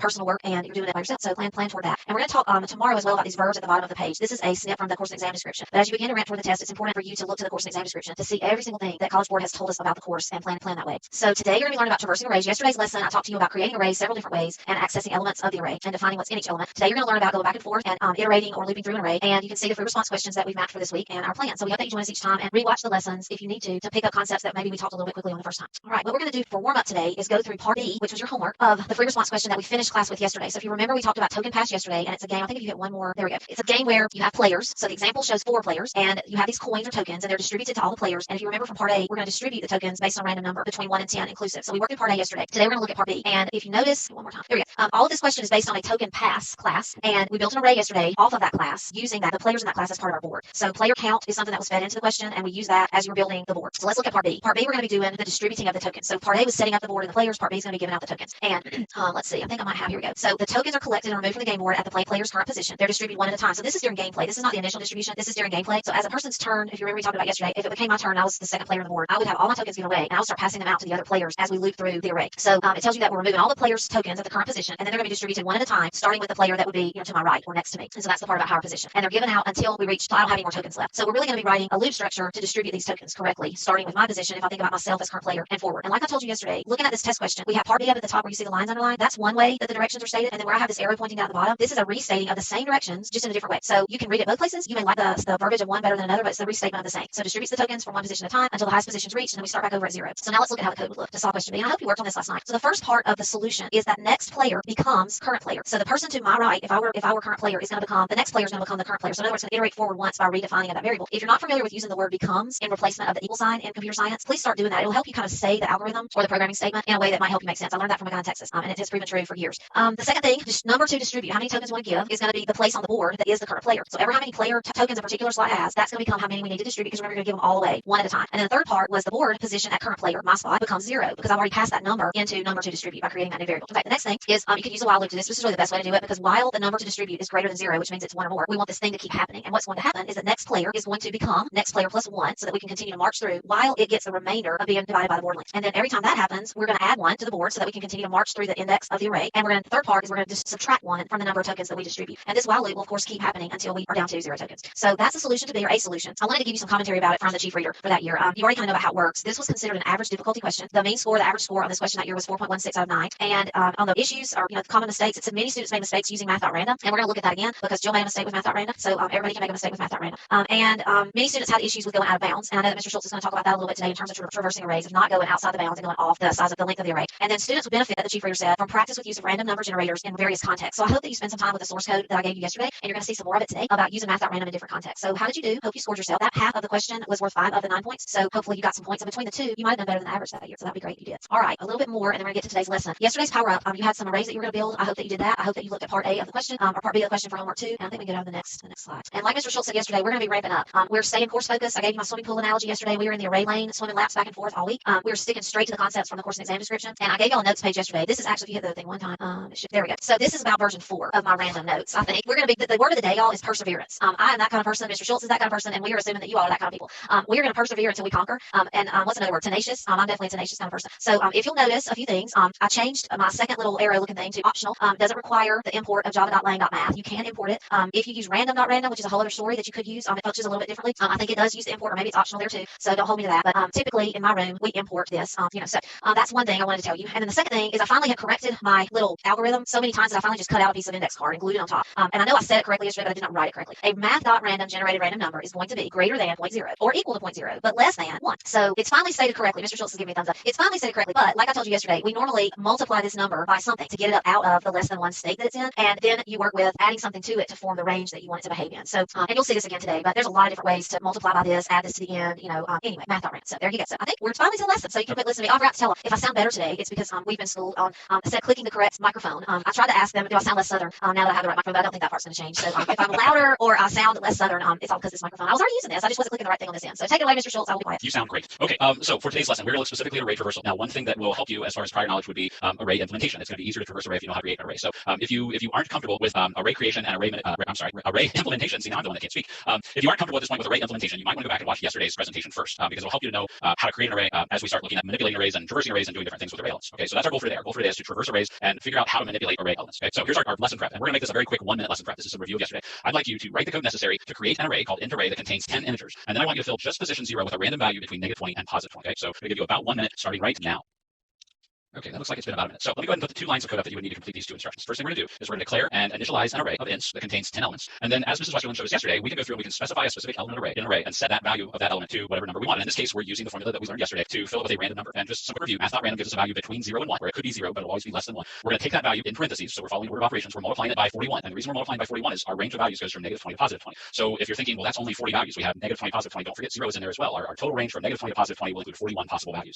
So at this point, we're taking math.random, multiplying it by 41. So we'll now end up with a value from 0 up to but not including 41. We're then going to cast that as an integer, so we'll get an integer value from 0 up to but not including 41. And then we're going to subtract 20 from whatever we get. So that'll take our range of values from 0 up to 41 and shift it down so we get from -20 to +20. Now yesterday, Mrs. Westerlund showed us 2 different ways that we could fill an array. We could use an initializer list. I'm speaking too fast. We can use an initializer list, which gives us curly brackets, and we can put the value of each element inside curly brackets. Or we could write a specific line of code like this. So I could say int array with brackets 0, int array with brackets 1, int array with brackets 2. And both of those are fine if my array is relatively small. I mean, that's okay if I have 10 values in my array. But if I get to the point where I've got 20 or 50 or 100 or 1,000 or 100,000, we really don't want to have to do an initializer list that contains that many values, and we definitely don't want to do that many individual lines of code. So the purpose of what we're looking at today is how we can use a for loop to repeat the instruction of doing some of these things that we want to do. And that's where we're going to do our array traversal. So first thing we need to look at is we need to look at the definition of what array traversal is. We can't really traverse an array if we don't know what it means to traverse an array. So this is the definition we're going to work off of. Basic array traversal is accessing the elements of an array from a starting point to an ending point for a specific reason. Okay, so everything we're going to look at today is going to follow that definition. We're going to access the elements of an array from a specific starting point to a specific ending point for a specific reason. Okay? So here's our first example. Let's go back to our array that we just created that has 10 integer values. And let's say now we want to put a random number between -20 to +20 in each specific spot, but we want to do it with as few lines of code as necessary. So take a look at what I put on the screen. You're going to notice a lot of similarity between this and what we're going to look at as we go. So looking at our definition, we're accessing the elements of an array. I'm using my loop control variable I, which is referencing our index position, or it's using an index position. I'm giving it a specific starting point. We're going to start at index position 0, and I'm giving it a specific ending point. We're going to end when we hit the point that our index position or our loop control variable is equal to the length of our array. So I'm giving it a starting point, I'm giving it an ending point, and I have a specific reason. I'm going to use the exact same little formula that we used a second ago to fill int array position 0, but now I'm going to use it every time my loop control variable increments. I'm going to use that loop control variable to set the value of that array position equal to this value, to a random number between -21 positive. I'm sorry, between -20 and +20. Okay. So a couple things I want to point out. Array traversal requires a loop. Okay, we have to have some kind of a loop that's going to take us from a starting point to an ending point. And inside the loop, we have to access the elements of the array. If I left this as just int array 0, then technically I'm not traversing the array. I'm just resetting the value of position 0 over and over and over again. So I have to make sure that I'm accessing the elements of the array, and there has to be some specific purpose to it. Okay, so we have to have those different pieces. Now,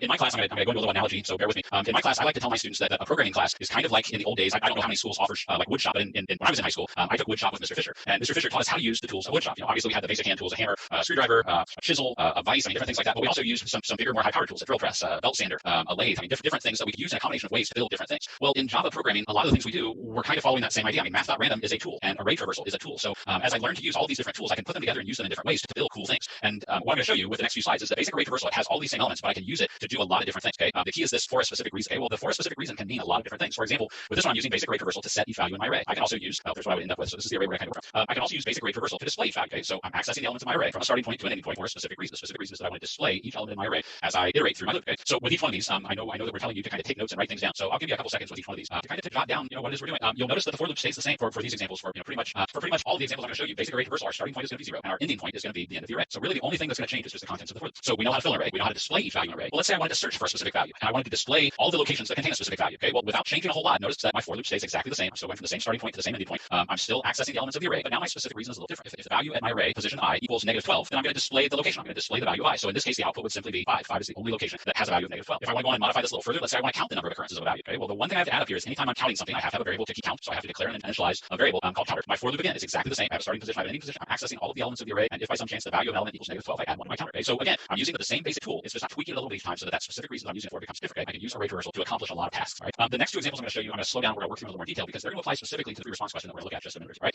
Let's say I want to look through my array and I want to find the smallest value. Now again, I want an algorithm that I can use that'll work for 10 elements or 10,000 elements, and it won't matter. Right? So here's what we're going to do. I'm trying to keep track of the minimum value. So again, I have to have a variable to store that minimum value. You'll notice my for loop hasn't changed. So I went from my same starting point to my ending point. And the way this algorithm works is as I'm working my way through, if I find a value that's less than whatever is stored in min, then that value comes into min. It's kind of like playing tag. If I find something that's less than min, then that new value is it. It becomes the min. So I've also had students who in the past, when we do a little algorithm like this, they'll set min equal to 0, or they'll set min equal to I don't know, kind of a variety of things. But it's always a good idea to assume starting. And again, this kind of goes back to those keywords that we look at that you're going to find through response questions. We're going to start by assuming that our first actual value that we can look at and access in our array, we're going to assume that's the minimum value, and then we're going to give the algorithm a chance to prove us wrong. Okay, but if by some chance we traverse the entire array and we don't find anything less than min, well, we know that we still got a minimum value because the value that we first set to min is the first actual value in our array. Okay, so let's work through this one together. We're going to do this one step by step. Okay, first thing we're going to do is we're going to define a variable called min, and we're going to set the value equal to whatever the value of int array position 0 is, and then we're going to iterate through our loop. And every time we pass through our loop, we're going to check to see if the value at int array position I is less than min. In this case, 10 is not less than min, so we skip it. 17 is not less than min, so we skip it. -5 is not less than min, so we skip it. 20 is not less than min, so we skip it. But then we hit -12, and -12 is less than the value that we previously had at min. So min becomes -12, and then we continue to cycle through because we don't know what comes after that. So there's no guarantee that -12 is our minimum value. So we keep going. So now we're comparing to -12. 5 is not less than -12. 14 is not less than -12. 13 is not less than -12. But then we hit -19, and -19 is less than -12. So that becomes min. And finally, we come back up. We increment our loop control variable one last time. So now it becomes equal to int array.length, which is no longer less than int array.length. So we jump out of the for loop, and min contains the value of our minimum value. Right now, like I said, this one's important because again, it applies directly to what we're going to do in our free response question. Just a sec. If I want to find the maximum value, the algorithm works the exact same way. I'm going to define a variable called max, and again, for safety's sake, I'm going to assign max the first value that's in my array, and I'm going to give the algorithm a chance to prove that that's true or not true. Okay. So again, we're going to work our way through. The first one we look at right off the bat is greater than -8, so 10 becomes our new max. And then I jump to the next one. Well, 17 is greater than 10, so 17 becomes our next max. -5 is not greater than 17, but 20 is greater than 17, so 20 becomes our new max. And then I continue to work my way through, looking for anything that's greater than a value of 20. And in this case, there is nothing greater than 20. So I get to the end of my array. I've traversed the entire thing from the starting point to the ending point, and by the time I jump out of my for loop, max has the value of our maximum value in our array. Okay? All right. So hopefully everybody was able to follow all those. I know we're encouraging you to take notes. I probably went through those a little quicker than I should have, but the nice thing is these are being recorded. So if there's anything that you didn't quite get, you can go back and rewatch the recording and make sure that you've got those little notes down. Again, the main thing I want to make sure that I make clear is that it's a for loop with a starting point and ending point. I'm accessing the values of the array inside the for loop, and there has to be some specific reason. There has to be a purpose for doing it. Okay? So let's jump ahead and let's take a look at our free response question. I love this free response question. This is from the 2010 exam. This is question number 3, the hiking trail question.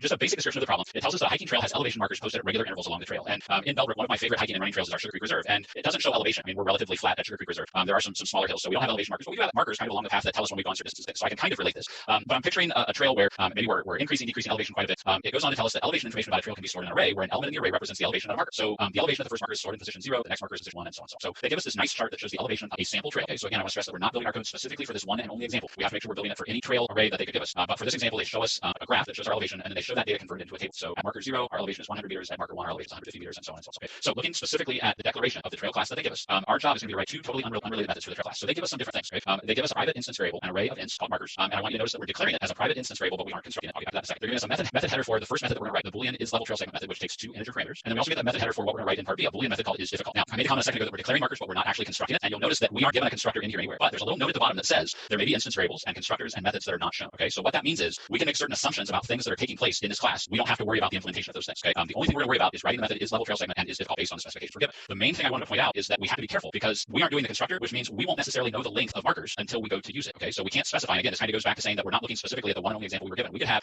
a trail array that has 5 elements or 50 elements, we don't know because we aren't writing the constructor. Okay, so we have to be able to accommodate any length trail that we possibly can. The only thing that we know at this point is the precondition that we're given, and this is something that we don't have to test. We can assume that this is a true statement. We're going to be given an integer array called markers that has values in it. Start is going to be greater than or equal to 0. So 0 will be less than or equal to start. Start will be less than end, and end is going to be less than or equal to markers.length minus 1. So those are the conditions they give us that we know are going to be true before we even start dealing with this. Okay, so let's take a look at part A. I have to be careful with our time. We're down to about 10 minutes left. All right, so our job is to write the trail method is level trail segment. Okay, that tells us that the trail segment is defined by a starting marker and an ending marker. Those are our parameters, and all of the markers in between. The parameters of the method are the index of the starting marker and the index of the ending marker. And then it goes on to tell us that a method will return true if the difference between the maximum elevation and the minimum elevation in whichever segment of the trail they give us is less than or equal to 10 meters. Okay, so we're going to have to pick a starting point, pick an ending point, find the maximum, find the minimum, and determine if the difference between the maximum and min is less than or equal to 10. Okay, so they've given us a couple different little samples here we can look at. So it says for the trail shown at the beginning of the question, for that specific example, the trail segment starting at marker 7 and ending at marker 10, so we are including our ending marker, it has elevations ranging between 70 and 80 meters. 70 is our minimum elevation, 80 is our maximum elevation. And because the difference between 80 and 70 is equal to 10, which falls into our less than or equal, the trail segment is considered level. We would return true. If I look at the trail segment that starts at marker 2 and ends at marker 12, it has elevations ranging between 50 and 120 meters. And because the difference between 120 and 50 is greater than 10, then this trail segment is not considered level. Okay, so again, we have to find our minimum value, our maximum value from our starting position up to including our ending position. Okay? So I'm going to give you, we're down to 10 minutes. I'm going to give you, let's say 3 minutes. That probably is enough time. But if you're watching this as a recorded lesson, feel free to pause to give yourselves a little more time. Okay? I want you to take a look and see if you can write the is-trail segment method based on the examples that I showed just a couple seconds ago. Go ahead, go. All right, almost at the 1 minute mark. So I'm going to kind of give you a couple of hints as we go here just to fill the dead air. Think about when we did our algorithm to find the min and our algorithm to find the max. In this case, we need to do both. So think about the things that went into those examples. We need to identify a variable that's going to hold our minimum value. We need to identify a variable that's going to hold our maximum value. We need a for loop, and we need to access the elements from our starting position to our ending position with a specific purpose. So I've been taking notes today while you've been talking. Okay. I know, so, awesome. I know. So they're probably writing code, but I'll just keep adding to our journal notes folder over there. But I'm determined for everybody to learn how to take notes before they go to college. See, I think that's why we complement each other so well, because you are an amazing note taker, and I always had to kind of work at that. I mean, I took notes, and but well, we were in college together. We were in the same study group. It wouldn't matter. You could just have my note copied and added to them, right? Well, yeah, but still, even if you're using somebody else's notes, you still need your own notes. Taking them down yourself is part of the drill. I have students in my class that will take notes because I do notebook checks. I especially in my intro to job class, I require them to take it solid. We're down to 25 seconds of it. So I do notebook checks and I have a rubric that I give them. And some students, they try their hardest and they do a good job. But I have other students that it's like a science. They have different colors and highlighters and color pens. And I mean, beautiful notes. Amazing. Okay, we're at the end of our 3 minutes. So I'm going to kind of cut off our discussion here. Let's start working our way through this. We said that because we're looking for a min and max, we need a couple different things. Okay, we need a variable that's going to keep track of our minimum value. We need a variable that's going to keep track of our maximum value. And we said that just so that we can be sure that we have something in our array as our min and max, we're going to start with min and max both being set to the value at our starting position. And then we're going to let our algorithm prove us either right or wrong. We're going to make that assumption that the value at position start is the min and the value at position start is the max. And then we're going to let the algorithm do its thing. Okay, at the very bottom down here, we said our goal is to find the difference between max and min.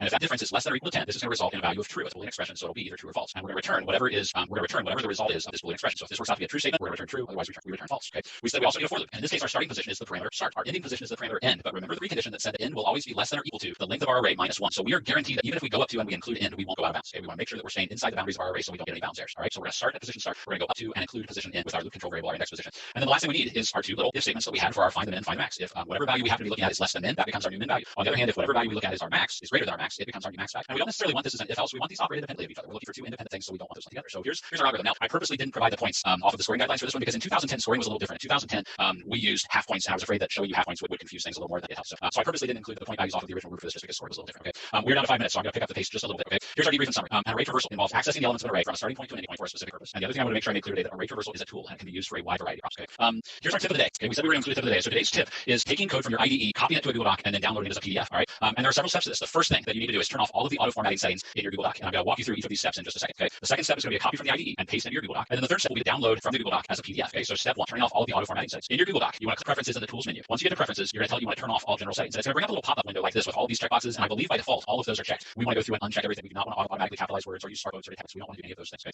The second thing you're going to do is you're going to go back to your IDE. You're going to highlight the code in the IDE, which the easiest way is to click somewhere in the code and click Control A. That selects all. We're going to select copy, and the fastest, easiest way is Control C. You're going to click in your Google Doc, and you're going to select paste. And again, the fastest, quickest is Control V. So this is something you're probably going to practice a little bit. The last step is going to be a download as a PDF. All right. So to do that, in your Google Doc, go to the file menu and select download. Select the PDF option, and it's going to look kind of like this. You're going to go to file. You're going to select download and select the PDF option, and it'll take your code from the Google Doc and download as a PDF into your downloads folder. Okay. Here's today's power up. I feel bad because I feel like we're rushing, but we've only got a couple minutes to go.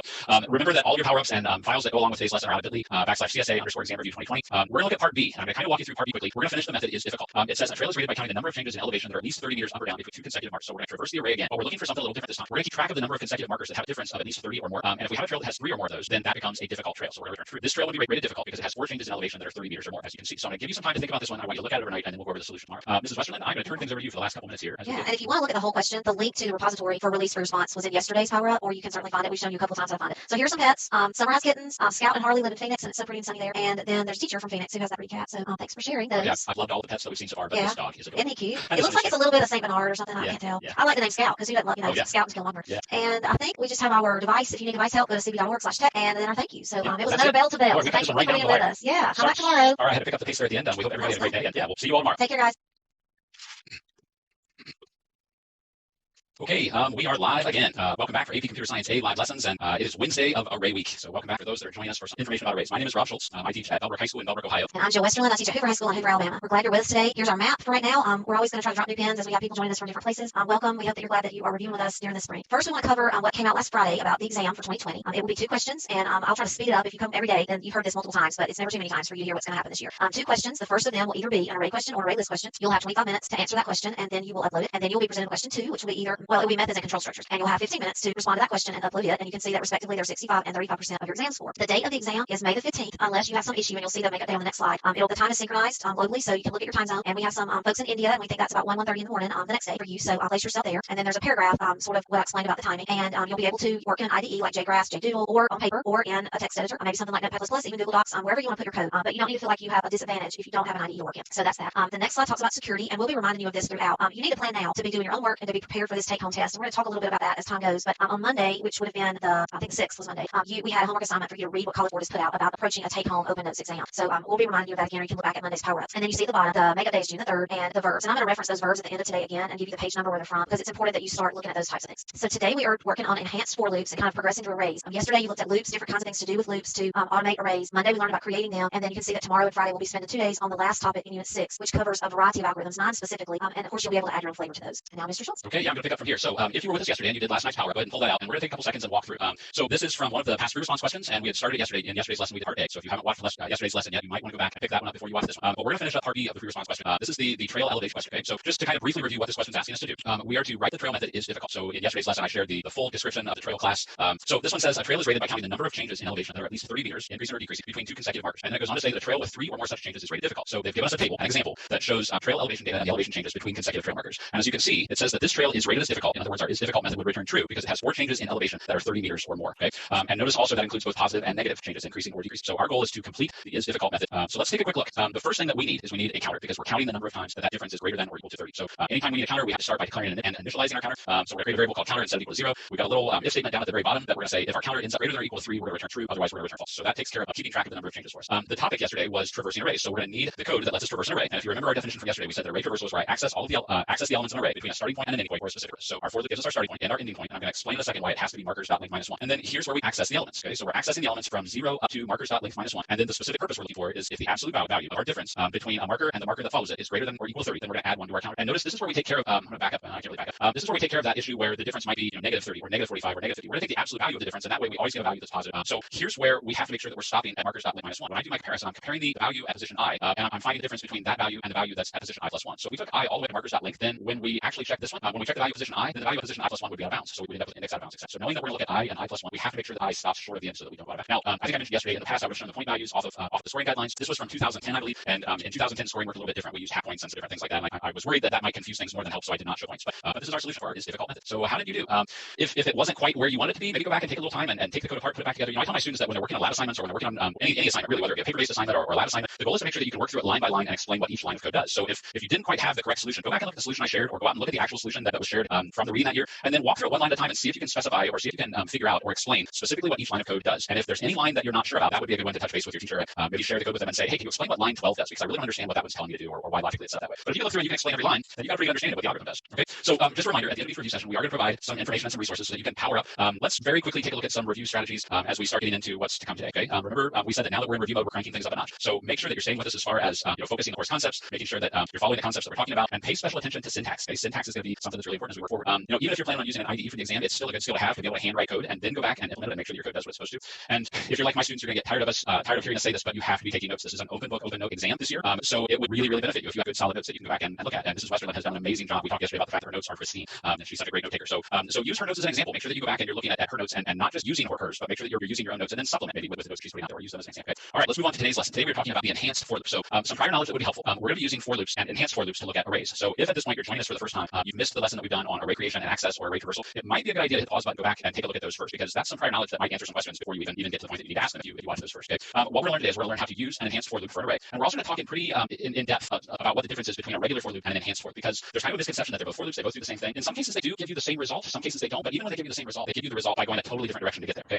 And here's what I mean by that. Here's our first example. I'm going to slide my little video window to the corner here. I have 2 for loops. We have 2 arrays that are being declared with initializer lists. I have loop test 1 and I have loop test 2. Loop test 1 has some code that follows it that looks like what we talked about with just our regular array traversal. I have a starting point, I have an ending point, point. I'm accessing the elements of the array between the starting point and ending point, and there's a specific purpose. I want to display what the value is of the elements that I look at. Right down here, I'm using what's called a for each loop. So if you've never seen a for each loop before, this is the syntax, and I want you to take a couple seconds and kind of absorb the difference. Up here we have an initialization statement, we have a terminating statement or a control statement, and we also have an increment statement. So we've got three different things going on inside the parentheses for a for each loop. I've only got two things. I'm declaring a variable, but I'm not assigning it a value, at least not that I can see, and I'm specifying the name of my array or an array list if we were working with array lists. But in this case, we're using an array. So the syntax is a little different. Okay. Now I will tell you that both of these loops produce the same result. Okay. They're both going to show us the contents of their respective arrays. But the point that we're going to make as we start working through this is that they produce the result in a totally different way. Okay. So here's what you need to know. Here's where we're going to kind of break these down a little bit. I want you to think about the for loop and specifically what it is that it's telling us to do. Okay. The for loop is telling us specifically that it wants us to display the element value at each index from a given starting index up to the given ending index. I'm giving it a starting point, I'm giving it an ending point, and I'm telling it to go to those specific locations as it works its way up the array and display the contents of the index position that I've given. Okay. This is what the for each loop is telling us to do. The for each loop is saying for each integer that we're going to call value in loop test 2, display the value. Right. Now that doesn't look like much of a difference, but it's a very, very subtle. Actually, it's not even that subtle. There's a pretty big difference between those two statements. The first thing I want you to notice about the for loop, it uses index positions. So I can specify a location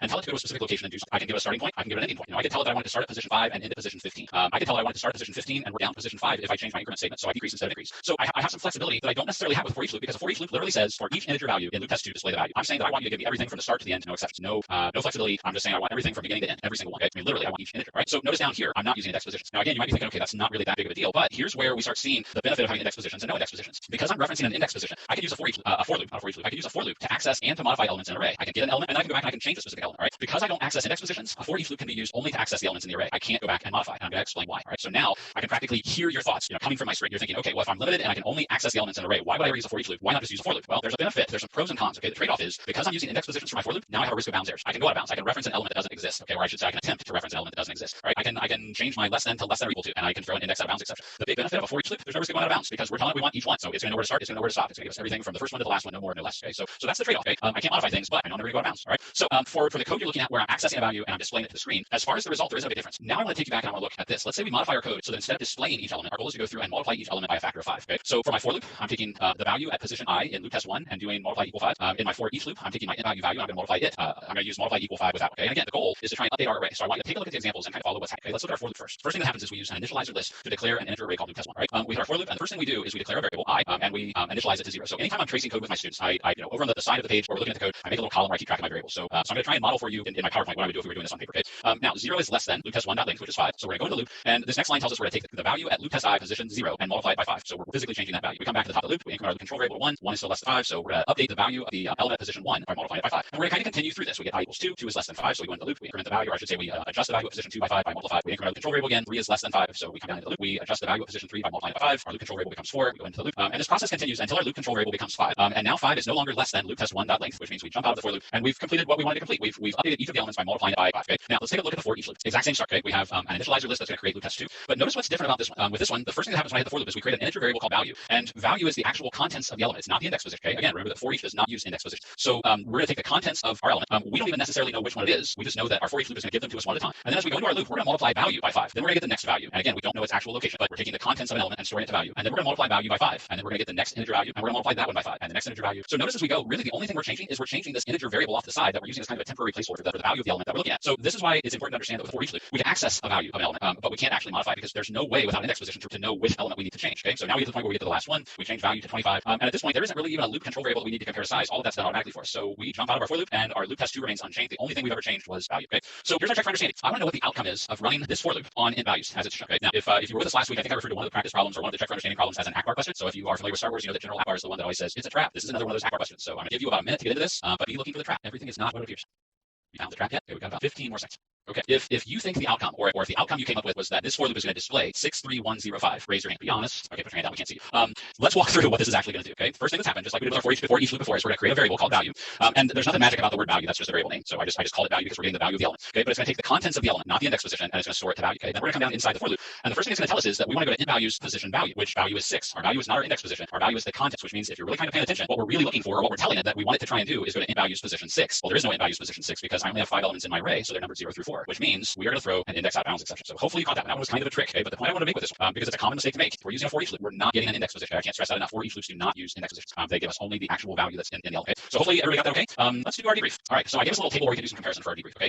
Some differences between the two. We'll do a little compare and contrast. A for loop uses an index position. Okay. So for for loops we use index positions. An enhanced for loop does not use index positions, and that's a big difference. It doesn't seem like much, but it is a big difference because the use of index positions gives us the ability to access and modify elements in an array or an array list. In an enhanced for loop, we can only access the elements of an array or array list. We can't modify. And some people look at this as a pro and a con. I would agree that it's beneficial that we can access and modify. I put a little question mark with the con on this one because I'm not sure you can really call that con. I think it depends on what it is that your algorithm is trying to do. If our goal is to go through and look at all the elements in an array and not change them, then is that really a con? Because now I'm guaranteeing that I can't have bounds errors, and I'm really doing what that for each loop was intended to. It's giving me access to each of the elements. Okay? While we're on the topic of bounds errors, the for loop, there is a risk of bounds errors. The enhanced for loop, there is no risk of bounds errors, which is definitely a pro and a con. So each for loop has its own advantages and disadvantages. Which one you choose to use is just going to depend on what it is you're trying to do with the algorithm that you're putting together. So there's our overview and summary of for each loops and their comparison to regular for loops. All right, Mrs. Western, I'm going to turn things back over to you for the rest. All right, let me get over here and swap and present. Am I good? Looks like you did. All right, so I love that. I was taking notes, and now I see from that last slide I'm going to make a chart. So I'm not going to give them to you all though until you have a couple days to do them yourself. So I'm going to try to wean y'all off a little bit. But so AP exam tip of the day for us is different. It's a little different, and I thought this was important. I think probably because some of my friends are sharing on social media what they're doing at home, and I thought about my own child who takes AP Bio, and he has a desk in his room, and he has his little space that he uses, and I thought about you and what you might have. So I found an article, and there's nothing magical about this article. It was just one, and it was numbered, and it was simplistic, and so I liked it. So here's some things I'd like for y'all to do as an AP tip for the next day or so, because it may not be you can accomplish it today. I want you to think about your needs, what you have, and what you need in terms of a workspace. You're going to have an open notes, open book test. So you're going to need a space that you can spread some things out. You may use one device that day. You may want to use more than one device that day, but you're going to have hopefully some reference material available to you, a place to write, a place to get to your devices. Find a zone in your house. You might have a basement and you could set up a card table there, or some kind of file cabinet that you turn into a tabletop or an old kitchen table, and make it your little space. Maybe it's your room, maybe it's a dining room that nobody uses much, and you can claim that as your AP zone. Utilize what you have. Obviously, we're not going to be going out shopping to bedazzle our workspace. Think about what you need and what you already have available to you. At my house, I've had to commandeer. I had a desk in my sewing room, but it was primarily a sewing room, and sometimes I scrapbook. But I've had to kind of commandeer it and move some things out of the way and make that my workspace. You need to be comfortable, and maybe you're not as comfortable every day when you watch a 45-minute lesson, but the day that you take your AP exam, and I'm assuming that a lot of you are like my students and you're in multiple AP classes. I hope you are. You're going to have multiple times where you're testing in this space for 45 minutes. So you're going to need things near you, a place to have some water, a place to have something to write with, whatever it would be, a chair that's decent and comfortable. If it's cold there or too hot there, think about those kinds of things. And then you want to get it organized so that what you need is handy and at hand. And what I want to do to make it a little bit fun is I want you to take a picture of your workspace and share it on social media. And I had to get a lesson from somebody. I forgot who it was I asked. What all social media uses hashtags. And I know Instagram does. I have a fledgling Instagram account. I use Twitter some. I know they use hashtags. People tell me that TikTok uses hashtags, but I don't think Snapchat does. If Snapchat uses hashtags, use them there too. And if there's a new social media that I have no idea about because I'm 51 years old and not clueless, then hashtag on there too. Since it's more than your CSA workspace, let's hashtag it also with my AP workspace, and maybe we'll get other people from other subjects joining us in this community. And I think it's important that we embrace the fact that we're not alone. We may be by ourselves at our house, maybe we have a family at our house, but we're all in this together, and you're not alone. So that might be fun. I've asked some of my teacher friends. Mr. Schultz and I have been getting some on Facebook in the teacher group, and then I asked some other teacher friends of mine. So if you look at these hashtags, there are a few things out there, but I'm hoping there'll be a lot more, and you'll show us what you got. So, and it's not a beauty contest. It's just I'm here and I'm working on computer science A or whatever AP subject it is, and I'm in the family. So that's what we want to do. So that's your AP tip. Oh, here's pictures of us. I forgot to put this here. So you can kind of see mine on the right, Mr. Schultz on the left, and Mine's going to be getting an upgrade soon. That's right. We're going to be sitting here for a really long time all summer. Yeah, my card table's already starting to get too small, so I'm upgrading hopefully tonight or tomorrow night. Yeah. Well, you can see I've had to add a little secondary, what do you call these things, TV trays over to my right, so that I can write on it. But anyway, make your space, and I want y'all to notice. You see this? Can you see? I don't know where my mouse is. Do you see this little Lego up at the top of my picture frame? I forgot her the other day, so the next time I'm using the document camera, you're going to have to see my Lego computer science girl. So I realized she was up there at some point yesterday. So anyway, all right, let's talk about the power up. We have a good bit of time. I don't have to feel like I was trying to talk fast, but let's see. I do not have a clue what JDoodle things these are down here. Are they from today? I don't think they are. I don't know. I have no idea. They were from some day. Yeah, I don't know. But anyway, the code from today is in the Google Drive, so you'll find it there. But there's some kind of code in JDoodle. So there's a resource page. Here's what I want you doing tonight, and it's going to be a little different. So I'm going to unpack it for you after I kind of tell it to you. First thing I want you to do is go back and think about yesterday's lesson on traversals, and make sure that you're comfortable traversing an array from the beginning, like forward in ascending order by index position, and then also in reverse order. So look at that. Can I jump in again real quick? Yes, please. Yesterday I mentioned that the little analogy of Java programming being kind of like a shop class, like a wood shop class, and array traversal being a tool. This is my personal opinion, but if I had to pick the 5 tools that I would want, if I was limited to the number of tools I could take with me into a test or an exam or into a specific project, array traversal would definitely be in that top 5. So that would be one that you definitely want to make sure you're comfortable with going into this exam. And again, my opinion, but array traversal is one of the most important tools, I think. Yeah, and if you're exactly, it's going to be hard to find a free response question that we'll ever do any day that doesn't have a for loop or for each loop. I mean, there are some outliers, but you're going to see them in either part A or B or both, if we were keeping a tick mark page. Yeah. So good point. Okay, so what I want you to do tonight is different. From the course and exam description, the CED, which on these Power Up PDF pages, I have the CED linked up here under resources. I'm going to show you how I want you to read and analyze the topics for this week. And just pretend that I'm talking to adults and not, teenagers. You're adults, basically. You think you're adults for sure. So I'm going to talk to you like I talk to the teachers maybe in the summer, or if I'm at a workshop with teachers. The course and exam description is written, in my opinion, primarily to the students. It is also for teachers, but you're the learners. We're also learners in the course. And so it's College Board's manual to you about the course that you're taking. There's no teacher answer guide for an AP course. We have the course and exam description. That is our guidebook for both the student learner and the teacher facilitator learner. So I'm going to show you how to analyze the topics. Your teachers have probably learned how to do this, and they might have taught you to do it. I teach my kids to do it. I want you to learn to do it because I think there are things to be gleaned there. So I'm going to show you that on the next slide. And then the other thing that is your tip of the day is, of course, to begin to work on your workspace and then share it with us, because I would love to see it. And maybe I'll learn more about Instagram, so I can comment back and put a heart or something. Okay, so let me show you what I want you to do. So this is the course and exam description. Like I said, it's linked in the Power Up. I also put it in today's folder in PDF form. You're going to have to go into that document. It's a couple hundred pages long, and you're going to want to find topics 6.1 through 6.4. Those are the topics that Mr. Schultz and I have been teaching out this week. And the best thing to do is Control F and search for 6.1, and it'll take you a couple of clicks to get through it. And I could tell you the page number, but I don't remember. I have a printout copy near me, but I'll look it up in just a second. I have a screenshot on the next slide. And I'm going to show you there are learning objectives for each topic. There are essential knowledge statements for each topic, and there are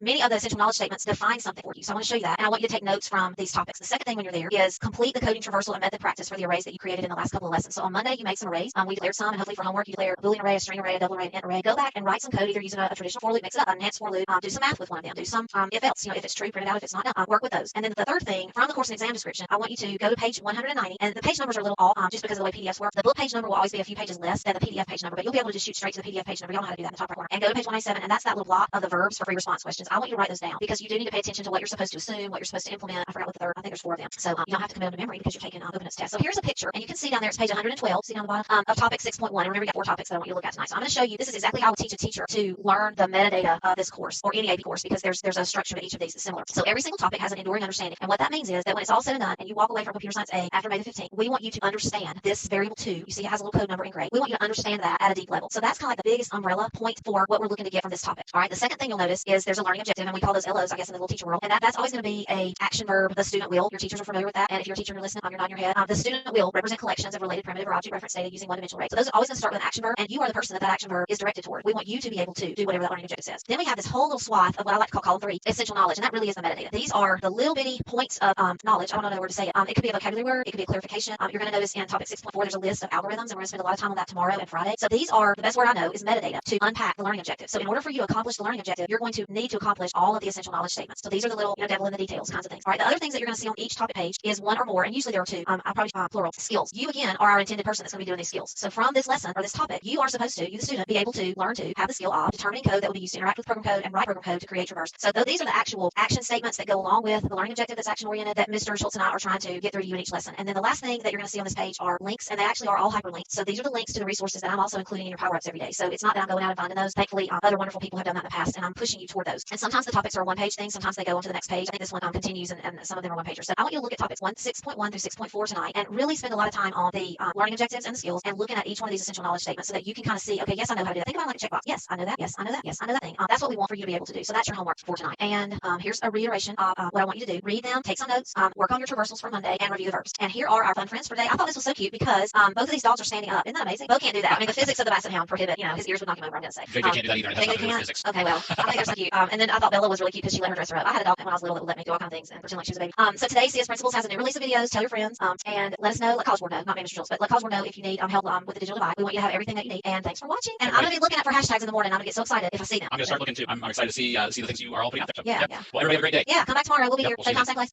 Hey everybody, welcome to AP Computer Science A. I'm Jill Westerland. I teach at Hoover High School in Hoover, Alabama. And I am Rob Schultz. I teach at Bellbrook High School in Bellbrook, Ohio. Welcome back for another day of AP Computer Science A live learning, and we wanted to kind of share our virtual classroom. So we also want to share a little bit of information that we know. If you've been with us up to this point, you know all of this information. So I apologize for the repeat, but we want to make sure for the ones that are joining us for the first time, just some of the information that we know about the exam at this point. If you haven't heard already, the exam is going to be broken into 2 questions, 2 free response questions. The first question will deal specifically with arrays or ArrayLists, or both. It'll be 25 minutes with 5 minutes following the 25-minute section to upload your answers. It'll count as 65% of your overall exam grade. And then the second question will be over methods and control structures. So you'll be writing code to call methods. You'll use control structures, iterative statements, things like that. Both questions will include an open-ended question at the end, which, to be honest, we don't know a lot about yet. We're waiting for more information.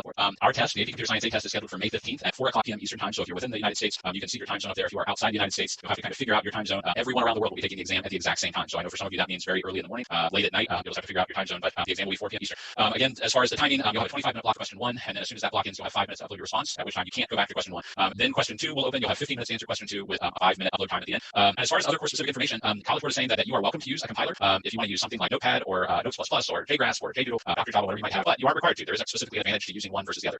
If you're like me and you have notoriously bad handwriting, you might want to use an IDE just for typing purposes to make your code more readable. But if you type slowly, then you might want to write and snap a picture of handwritten code. So those are some options. I also want to point out that it's an open book, open note test. So we will address that later as we get into the lesson. We talk about some things. As far as testing security, you can go to AP Central and click the link to AP Coronavirus Updates, and then click the link to AP Exam Security to see some of the details that they're offering. We've been told that there are a multitude of levels of plagiarism detection and security involved with this exam, and we've been told that College Board plans to take attempts at cheating on this exam very seriously. So as we have time to prepare for this exam, do the right thing and prepare to give your own answers. Don't look at this as an opportunity to work the system or find the loophole or however you want to think about it. Okay. If by some chance you can't take the exam on May 15th and you have a justifiable reason, there is a makeup test date and time, June 3rd at 2 o'clock Eastern time. So again, you can kind of figure out your time zone in there. And then we've also included some task curves that we're going to use from this point forward as we review for the exam, because we are in full on review mode at this point. So some of the keywords that we're going to be addressing are assume and complete and implement or write. As we get into the free response questions, those are going to be the key concepts or the key tasks that we're going to be working with. Okay? We are on day 4 of Array Week, and today Mrs. Westerland is going to take us through the development of a variety of algorithms using arrays, and we'll look at another free response practice question. I think at this point I'm going to turn things over to you. Yeah, thanks. So just reminders, we're going to be sticking with our course focus, concept-based syntax emphasis. I've uploaded some new notes that I took yesterday and maybe the day before when Mr. Schultz was teaching. So there are a few, I think there's 3 new things there from his yesterday notes and maybe Tuesday as well. So if you didn't have time to take your own notes, I would love for you to just glance over mine and then re-listen to the session and take your own. But one way or another, use that muscle memory of getting the material in. So on Monday, I talked to you about this analogy that I have with the ocean being like Java, because Java is vast and large and it is dynamic. People can write it fast and it can be used, locally, globally. And what I tell my class is that we're going to pretend like that College Board has scooped out a swimming pool size of water from the Pacific of this Java, and that's what we're swimming in. Today we're going to take a little trip to the beach and do some swimming in the Pacific with a couple things that are not included in the subset. You're welcome to use Java methods or items not in the subset, so long as they're not doing the work for you. And I'll try to point that out as we go, but it's never going to be a harm to you to know more about Java. So, but for the most part, until we get to exam day, we're going to be swimming in these 4 lanes that I have mapped out for you. And right now we have ourselves situated in the array lane. So today we're going to look at the algorithms that I hope you looked at for your Power Up homework last night. And you can see at the top, prior knowledge is you do need to know the things that we've already taught this week. Monday was about array creation and access. Tuesday was about traversing arrays. And part of that lesson covered some of the algorithms on the list. Yesterday was a wonderful class about the differences and the similarities between a traditional for loop and an enhanced for loop. So if you missed that, go back and listen to that, please. Today our focus is on the 3 bullets at the bottom: identifying standard algorithms, modifying them, and developing algorithms. So as a coder that you're going to be able to customize the algorithms that you write. And a couple of words come to mind when I think about that. If you have paper, well, actually 3 words. If you have a piece of paper, I would love for you to jot these words down. We need algorithms that are efficient, that do what they're supposed to do in a timely manner so that they're not unreasonable. We need algorithms, hopefully, that are elegant, that you'll hear those 2 words. And if you watch the video that we shared part of last Friday, you'll hear the different college professors on there talk about efficient and elegant algorithms that smoothly process. But beyond those 2 things and superseding those 2 things is the concept of reliability. If an algorithm does not produce for you the reliable result, it's not worth anything really. I always use a paycheck as an example. It doesn't matter how efficient or elegant the algorithms are that take my gross pay and produce it into my net pay. If they're not calculating the math correctly and it's shorting me money, that's no good. So I think if you have a job, you can kind of go along with me there. So we're going to be thinking about efficiency, elegance, but reliability is what we're looking for, and you're going to be able to see that. So yesterday I wrote this topic page from the course and exam description. I hope that you did some homework. If you didn't, I would just beg you to do it and really delve into the topics from here forward, because these are the things that you're responsible for. Skills and learning objectives, the blue and the yellow, those are action verb oriented. You being the student are intended to be able to perform that action. Enduring understanding are these overarching concepts that, after you finish taking computer science A, the goal is that you would understand these high level concepts. And then the last thing over on the right, the essential knowledge category, those are the details, the metadata about the topics. And so you can see where I've got this oval box with, curved edges. I don't know the way to say that. Rounded corner box. How about that? Around these algorithms. And there's really 2 more at the bottom that I shorted. My box should be larger. Between all these bullets, I don't know how many bullets there are, 3, 6, 7, 9 bullets. There actually are 12 algorithms that we're interested in. And so I'm going to take some time and break down these 12. And most of these, about 7 of these are what we're going to be looking at today. So the first one, and this was covered on Tuesday's class, topic 6.2 about traversal, would be an algorithm to find the minimum value in an array or the maximum value in an array. So in Tuesday's lesson, you saw code that did that. You probably have been given code in Tuesday's folder. You've probably worked with that during the school year. If you haven't, I want you to. The next 3 are, 3 different algorithms in one bullet, and we're going to be looking at those today. Finding the sum of an array, the average, and the mode. And mode is a word that means the frequency. So is there something in that array that occurs the most frequent? That would be what mode. Median is the other one that you may hear of. And if you're a stat student, you're rolling your eyes because you know this, breathing. Median is the same thing as average. So, all right, determine if at least one element has a particular property. This one came up on Tuesday as well. This is sort of like, I want to search for, a number. I'm looking for the number 12, in this list of 100 numbers. I'm looking for the word Jill in a big long list of names. So that's really what that one is. You've seen that a couple of times. We've done that maybe last week with arrays. We've done that a few times already. The next one, determine if all elements have a particular property. I'm going to show you that one today with strings. Access consecutive pairs. So these would be where the array might have numbers that are beside one another that are the same. So 26, 26. And we're going to see that pop up in the free response that we're looking at today. I'm real excited about the free response that we're looking at today. It's on a topic that I like a lot. All right, determine if the presence or absence of duplicate elements. So this doesn't necessarily have to be consecutive pairs like side by side. So this would just be, does this array have more than one, word, Sunday, or does this array have one or more 17 in it or something? Determine the number of elements that meet a specific criteria. This would be real similar to determining if at least one element has a particular property, except if you notice, if we're determining the number of them that meet that criteria, that would be counting them. So if you think about you do Control F in a document, part of when we run Control F on something, it tells us immediately when we do the Control F that it found 16 occurrences of the word, whatever you were looking for. So Control F is solving a couple of these different problems or these algorithm types that we need. So let's go to column 2, and then I want to get you to think for a second. The next one, shift or rotate elements. This is going to be tomorrow's lesson, and we're going to be looking at tomorrow's lesson. Mr. Schultz is going to lead you through that with a sorting option and then also a free response in that way. And then the last one that I'm going to show you today is reversing the order of the elements. So in other words, say we have 1, 2, 3, 4, 5, and then we reverse it, so we 5, 4, 3, 2, 1. So how do you make that happen in code? So what I want you to do is look at this list for a minute and think about, and I've given you a few. What are some times in life that we need these kinds of tasks done? I've got a few brainstorm. I'm going to give you just a second. I want you to think of one. All right, hopefully you thought of one. If you think about minimum or maximum value, is ever a need that maybe your school needs to run a report to find everybody who has the highest GPA or who has the highest GPA? Maybe you have the highest GPA in your school. So maybe from the second one, you're really familiar with what's the class average on this test, or what are my total points? And I'm going to get my total points, and I'm going to divide by what's possible, and I'm going to find out maybe my category average in this class. We've already talked about Control F works on this. Another one I thought of that comes up in real life is checking for duplicates, and that might be down here under this one. And if you use maybe some of the spreadsheet softwares, they even have tools for check for duplicates, because there are times when we might have a list of 1,000 names, and we need to make sure that we don't have duplicates, because maybe we would have. One of the things that's not here that you may have popped up, and even when I said that list of 1,000 names, is sorting. A lot of these algorithms would be optimized or made more efficient if the array was sorted prior to doing the task. That's not required for today's lesson, but if you know how to sort from previous lesson, that came up in Unit 10 that we covered a few weeks ago. If you know how to sort a list or an array, then that would optimize a lot of these processes. Not all of these would need a sorted item, but there are a few, particularly presence or absence of duplicates. If you sorted the list first, it would bring like things together, determining the number of elements. So like I say, it's not going to be part of what you see today, but it might be something that you want to write down to enhance the code that I'm going to give you. You can definitely make the code that I'm going to give you better. Here's a strategy that I would like for y'all to think about going forward. We're heading toward the weekend. You got one more lesson tomorrow, and then the weekend it would be great if you spent some time. Write pseudocode for each of these 12 standard algorithms. And remember, it's like 9 bullets, but it's 12 different algorithms. Write out by hand what needs to happen with these. Comment or include variations on things that you see. Some of the things that I've talked through. Brainstorm test cases. Like what kind of test case would you need to plug into finding duplicates or determining if all elements have a particular property to actually test that? Look at the Java book reference for methods that pertain to these algorithms. You're going to see some of them today, and I'm going to show you some, or I'm going to tell you some that I did use that I know are on the book reference. So you should be able to make mine better. Work by yourself or in collaboration with others. And the part of the reason that I put that on here is you know who you've been in class with all year. So reach out to your buddies, work together, seek some ways to use technology to meet and work on these together. You've got 12 algorithms, and this this is a perfect opportunity for you to collaborate across the miles. And some of you might be watching this. I know Mr. Schultz has talked about the class in Phoenix, Tucson. Oh, yeah. Yeah. So they're together anyway, kind of watching our review session. So hey there, Phoenix. Y'all are already meeting together. So you could definitely form teams. And we're told that Zoom has a really cool way to everybody be in a Zoom and then break out in pods. So think about ways that you might work together on these algorithms. All right. So here's the list again. And I've made it a little bit easier to follow. The things that have the blue check mark have already been covered by Mr. Schultz on Tuesday. That would be the 6.2 lesson. And the things that are A, B, C, D, E are what I'm going to show you today in JGraphs. I've also loaded it already in JDoodle. So if you're watching this along with us and you happen to have, like you're on a computer or Chromebook, you can open a new tab and actually open the JDoodle. If you're watching it later than live, you could pause and open it up, whatever. Where I have the blue arrow, that you're going to see tomorrow's lesson. So our goal was that you see all these algorithms in some way. So here's the shared link for the JDoodle code. It almost sounds like a radio station. What is it? IZ50? I can't see the end of it. There you go, IZ50. So if you want to open it now, go ahead and do that. I'm going to go to JGraphs, mainly because of just the way JGraphs outputs. I think it'll be a little bit easier for y'all to see.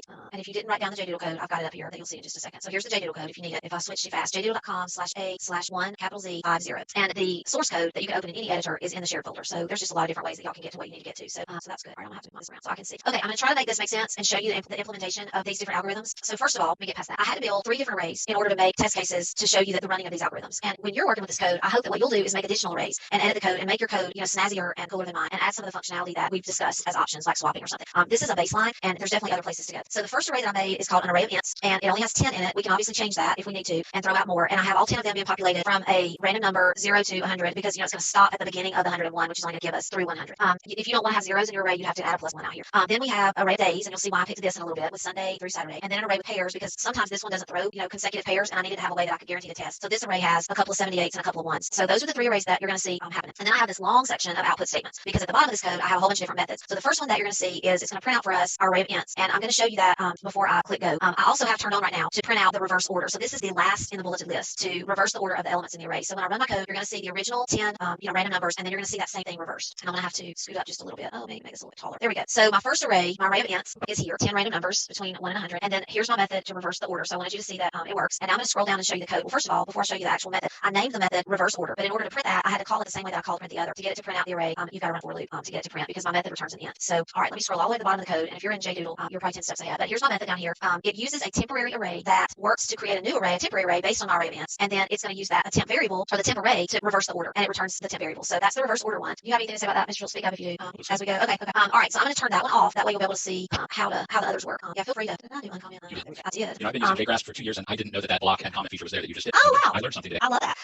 Okay, so I'm going to leave this on. And what I did is I began to write this, and I'm going to clear this down here. As I began to write this code, I just started building in output statements to just kind of test things as I was going. And I did a few things. Now it's going to print my array again with new random numbers. With new random numbers, and then it's going to tell me position 9. And of course, every time it populates, see, like right now I have 2 2s. So this would be a good one that we can test because it have multiple elements. So we don't always have to see that one. I just began to look that up. Okay, so now let's look at sum. What is it? Sum average mode. And I at first kind of cheated when I was doing average because obviously the average is going to be the sum divided by the length of the array. So I'm going to show you average in 2 different ways. So here's my sum method, and it's really just going to iterate through the array. And every time it iterates, it's going to add to and increment and redefine. And this is from unit 2. I looked it up this morning. It could be unit 1, but I believe it's unit 2. I'm pretty sure it's unit 2, where you learn to increment and redefine sum. So sum is continually getting added to every single time it gets swallowed up. So it would be like 66 plus 8. And I'm not running this right now, but if it were doing this one, 66 plus 8, then plus 2 and 18. So that was sum. Well, so after I made the sum, I'm going to scoot back up. I'm not trying to give you a headache. I just have got to either turn these on or off. Okay, so here's my sum. And after I did that, I realized that all I needed to do for average was take the sum, and you can see it right here on line 32. I'll turn it on so you look at it. But then I realized that's kind of a cheat, and that may or may not work well on a free response question. Because I already had the sum, all I had to do then was divide it by the length of my array. Mathematically, it works. But if you were asked on a free response question to write a method to find the average, this would not be a method to find the average. So let me run this real quick, and then I'll go down and show you what average is supposed to look like. This would work in the day-to-day world of, there's the sum and there's the average. All right, so now let's look at if we, I'm not going to run it on the same one because every time it executes, it's spitting me out a new array. So let's look at average real quick, and then we'll go back. So average method is really just the same code almost as sum, except that when I get down here to the bottom, my return statement is to return the sum divided by length. I just made a new variable that populated the length of my array. So this would be a method to do the same thing that I did up above. And like I say, you've got these in JDoodle. Let me turn that on so y'all can see that run. And make them, pull them out, make them fancier, rewrite them completely. And if you get stuck, check this code. I mean, these are basic, so you can definitely go farther than I went. All right, so now I was just going to say, like I said yesterday, one of the important things I tell my students is make sure you understand what everything does. As you take it apart, like Mrs. Westerland said, make sure that you can explain what each individual line of code does as you go. Yeah, and you have a safety net, so it should be less aggravating, knowing that as you go through. So now let's look at mode, which is the most frequently occurring. And there are several different ways to do mode. I mean, there's lots of different ways to do anything. But this one happens to have a nested for loop, and this is one of the algorithms, like the duplicate one. If you use a sorting algorithm inside this method, you wouldn't have to have the nested for loop. You're not obligated to know that, but if you're going to keep a little list of things that I could learn between now and May the 15th that will ramp me up, learning to write a sorting algorithm to put things in order, lowest to highest, would be useful. So maybe what I could recommend is rewrite this algorithm, but sort the list first in ascending order, and then count the mode or the most frequently used items. So let's see if we run it. I turned it on up there. We'll see. Yeah, so I have. So here's the list. Now, notice what happened. It gave us back index 0 because there aren't any duplicates in this list. So we're going to run it a few more times and see if we get luck. Still don't have one. Oh, got one this time. And the reason we have one, and I know that we had at least something that occurred more than once, is because it didn't give me index at 0. So if we look down at this method, it's going to iterate through a couple of times, and it's going to return the start if we don't have a count back. So that's helpful. So that's mode. And you can tweak mode. I had actually written a different one that was a tweak on mode that actually counted the things that mode found, but there was kind of no need. So maybe you could add that to your little list of variations of these. Because what you want to do is take these 12 as your basic and then think about brainstorming variations on them. All right, so this one I wanted to do strings and get out of the number game. And I wanted to say do all of the strings in the array of days end in Y. And the reason I'm testing that is because we already know the answer. And some of y'all are listening to us in Spanish or Indian. I don't know what Indians speak. Maybe Hindu, I can't remember. Or Hindi, maybe it's language. I don't know. So maybe in your language, every day of the week doesn't end in the same letter. So you could tweak this to get a different result. But I decided to make this, I think it's a Boolean method that will determine if every word in the array ends in Y. And obviously you can change it into names and not days of the week. So all right, let me scroll down. Okay, so here's the determine if all elements have a particular property. This is what the CED says. Write a method to determine if all elements have a particular property. And I got stuck thinking about odd numbers and even numbers, and I knew we would do that with modulus. And I wanted to do something with strings. So then I thought about days of the week. So it's a Boolean, and it's going to return true unless it gets kicked over to false. And if you'll notice, this is where we're taking a trip to the beach and we're out of the swimming pool lane. I use char at, or you may call it car at. That is not in the Java subset. It's not on the Java quick reference, but it is usable. You're welcome to use that to easily look for elements. We could have done the same thing by using the overloaded substring and having to get it to split characters, but char at made cleaner code, so I decided to use that. So remember I told you a minute ago, if you're starting a list of little side things to learn, swap algorithms going to be one, sorting, ascending would be another, and now you may want to add char at to the list. And I'm going to give you one more today that you might want to add to your list. And unless you've got 8 AP classes and you're crazy busy, you have plenty of time to work on these things. So this is what's going to return. So let's see what happens. Remember my array was Sunday, Monday, Tuesday, all the way out to Saturday, and it's still throwing my other stuff. Let me get up where it'll turn out that array. Sorry, maybe I don't have it where it prints out. Let's see. I don't think I do. I just does the test. I don't have it where it prints the array of days. So that's something else you could add. You could add code to make it print your things in your array. And like I said, you could change it and put in people's names, Bobby, Kathy, whatever names end in Y, and you could test it that way and throw in one that doesn't end in Y and see what happens. So that was my particular property. And now we're down to the last one I'm going to demo for y'all, which is count consecutive pairs of elements in an array with pairs. So this is where I'm using a different array. I'm using that array with pairs, which I made using an initializer list function, and I'm going to roll up so y'all can see it first. And we could change this. I just made sure that I add it. So we could add here another 62. We could add out here on the end, an 8 or something. It's looking for pairs that are consecutive so that they touch one another. So let me go down and show you the method, and then I'll run it. And where is it? Right here. So this one is a Boolean as well. It's going to look for, it's using a nested for loop. And again, we really can't sort this one because you don't want to mess up the integrity of the method or the result by sorting it. So you're going to probably have to do a nested for loop in this instance. I have to fast because we got a little free response to get to, and we have not that much time. So it found that there are 3 consecutive pairs in our array, and let's go up here and look. I think that's right because I added another one. 62, 78, and 1. So there you go. So play with that code and work through these algorithms and make them your own and make them cool and better than mine. That would be awesome. All right, so now let's look at, this is my fun fact. Y'all see that? You see that, Mr. Schultz? Yeah. Okay, good. This I stumbled upon the other day. It wasn't new to me, but you don't think about it all the time. Y'all been using public static void main string args all year long. And since we're on a week of arrays, I just thought it'd be cute for you to point out, in case you never thought about what this really means, that the main method is really just a method like you've been writing other methods. And the parameter of the main method is a string named args. You could actually name it anything you wanted to. If you wanted to start naming it your own first name, I had a guy a few years ago, we called him Aubrey Senior in our class, but that's a side story. And he began to call his string Aubrey for the rest of that year. So because he just was funny like that. So okay, switching gears. I feel like we need to get up and do the hokey pokey or something to clear our brain. But we're gonna switch to the free response 2009 number 1. And I'm excited that this is the free response because it has to do with a dice roller. And I start the year every year, and this was random. I didn't know that this was the one that we had picked for today, tomorrow. But I start the year every year in A and principles with dice roller projects. And so point number 1 is in the world of standardized testing, the word die or dice is a slang word for a fair-sided number cube. So an actual name for a die is a fair-sided number cube that it would fairly roll any number at a particular time. So I have given you code in JDoodle. I got to add it to the share drive. I forgot to put it there. For rolling a random number in with random.random is die 1, and die 2 I think is math.random. So if you're interested in learning, this was the 4th of my 4 suggestions. How to do something outside the subset. Learning to use random.random might be something you're interested in. A lot of people who are programmers like random.random better for generating random numbers, and you're welcome to do that. So I shared that with you. I would love for y'all to code this problem tonight. It's not complicated, and you've got a dice roller methods to generate your die. Your toss is what the problem's gonna call it. So let me set up the problem, and I'm calling them JW Sparkle Notes because y'all like to use Spark Notes about other things. But the premise of this free response is that a die is to be rolled n times, whatever that n would be, and each roll is collected in an array of integers named cube tosses. So if you're a stats student, this is in your wheelhouse already. In part A, the array is declared and created, and you're given this toss method that you are to assume. Remember those verbs from the free response that you're to assume. You're given this toss method, and that's what I've given y'all in JDoodle, and I'll put the source code. I call it roll die 1 or roll die 2, but it's the same thing as toss, so you could rename it. So essentially, it's going to generate a random number between 1 and 6 because that's what's on the die, and it's called to fill the array. So we're going to get this array, and we're going to fill it with a bunch of dice rolls. In part B, the array that is created with all these random dice rolls is analyzed to look for the run. In other words, how many times did we have a streak? I think that's what y'all call them. I forgot which social media uses streaks, but anyway, it would be like a streak. How many times did I roll a 2 in sequential order? How many times did I roll a 6 over and over again? So that's part B that we'll look at for tomorrow's warm up. So here's the question, and I'm going to quickly go through this. I've already explained it. So here's showing you a sample array where it's been filled with all these random rolls, and a run occurs when we have like 2 5s together, a whole bunch of 2s, a couple 3s, and when you have these streaks occur. Here is the toss method. This is what I'm telling you is the same as my roll die method that I'm giving you either in JDoodle or I'll give you the source code for it. But you can write it. It's just like math.random times 6 plus 1, or you can't do times 7 because we could do, I guess, but you need to get it out. You don't want everyone to zero. So the bottom of the page for the first part of the question is a restatement of what part A and part B will be. I have to hurry. So here's what we're going to look at with part 1. Write the get cube tosses method that takes a number of cubes and a number of tosses as parameters. So it's going to take in the cube and how many of these tosses we want to make. Like I want to roll it out 20 times, or I roll it out 30 times, and you'll see it down here in the middle of your screen. And you're supposed to write the code to, I don't have any lines, sorry y'all. You're supposed to write the code to populate the array and fill the array with a number of tosses. So let's look at the code for this. First of all, what do you think you're going to be doing first? I'll give you some hints. First, we want to declare an array that's going to hold all of our tosses. So here's the code to declare an array to hold our tosses. All right, now we're going to need to iterate through this array, and so that should ring a bell. And we're going to fill it with the use of the toss method that we were given, or roll die. There's our iteration, and here we're going to call this toss method, which is going to fill each index with a random number from 1 to 6, and we're going to return that array that we received. So that's part A, and I didn't really give you time to do it because we're running out of time, but I'm going to assume you did great. All right, so part B is your power up for tonight. What you're going to do with part B, and I'd love for y'all to code this. Use the code I've given you and code it up. Part B, you're going to look for the runs or the streaks. So first, you're going to need to build your list, and then you're going to want to write code that will look through your list for times when a 2 has a 2 after it, and another 2, and another 2, or then maybe they have, 6, 6, or maybe they have 1, 1, 1, or whatever the case may be. So we've already looked at A, then you're going to do B. All right, debrief. Here are all the algorithms that we've been interested in this week. Mr. Schultz is going to do tomorrow's, and you will have been exposed to all 12 of these. You've already been exposed to 11. We've got one more left, and then we're also going to be looking at insertion sort tomorrow. All right, take it away, Mr. Schultz. I've talked enough. Here's the tip of the day. Okay, as Mrs. Westerlund said, our goal is to make sure that you have a good understanding of logically how these algorithms work. So the tip of the day is to take some time and write the pseudocode for the algorithms for the first half of the algorithms that we've talked about so far. Determine the minimum and maximum, compute a sum, an average, or mode. Determine at least if at least one element has a particular property. And if you're not comfortable with the term pseudocode, basically this means you're taking a piece of paper and then pencil and pen and you're writing out the steps. It could be in English, it could be in whatever your natural language is, depending on where you are. It could be in Java, it could be a combination of both, but it's not code. It's pseudocode. Okay. Yeah. All right. As we talked about yesterday, start thinking about creating your at-home workspace. I kind of took what we talked about yesterday hard, and last night I totally redid my workspace, so I have a much more comfortable space now to work. I'm looking out a window. So there's a link provided from Mrs. Westerlund where you can look at some suggestions for creating your own workspace. And make sure you share your pics on social media at hashtag #myCSAWorkspace or #myAWorkspace. Nice. There's the link. Okay, let's see. Here's the link for the power up. So tonight for your power up, you're looking at free response question number 1 from the 2019 exam. And make sure you focus on part B. And I really think y'all can code that, to be honest. I think so too. And then, as always, we like to end with some pictures of our pets. I know we started several weeks ago with a pet theme, and that pet theme has kind of carried on. So welcome to all the pets and their owners that are joining us from all around. We've got Virginia, Louisiana, California, and Illinois in house today. So yeah, coast to coast. Yep. Okay. If by some chance you were in a situation where you're having access problems, either internet or device issues, please reach out to College Board and let them know. College Board has partners who have teamed up with them to help and make sure that you have access to everything that you need to be successful as we start to get closer and closer to the exam. And boy, we cut it right down to the wire today.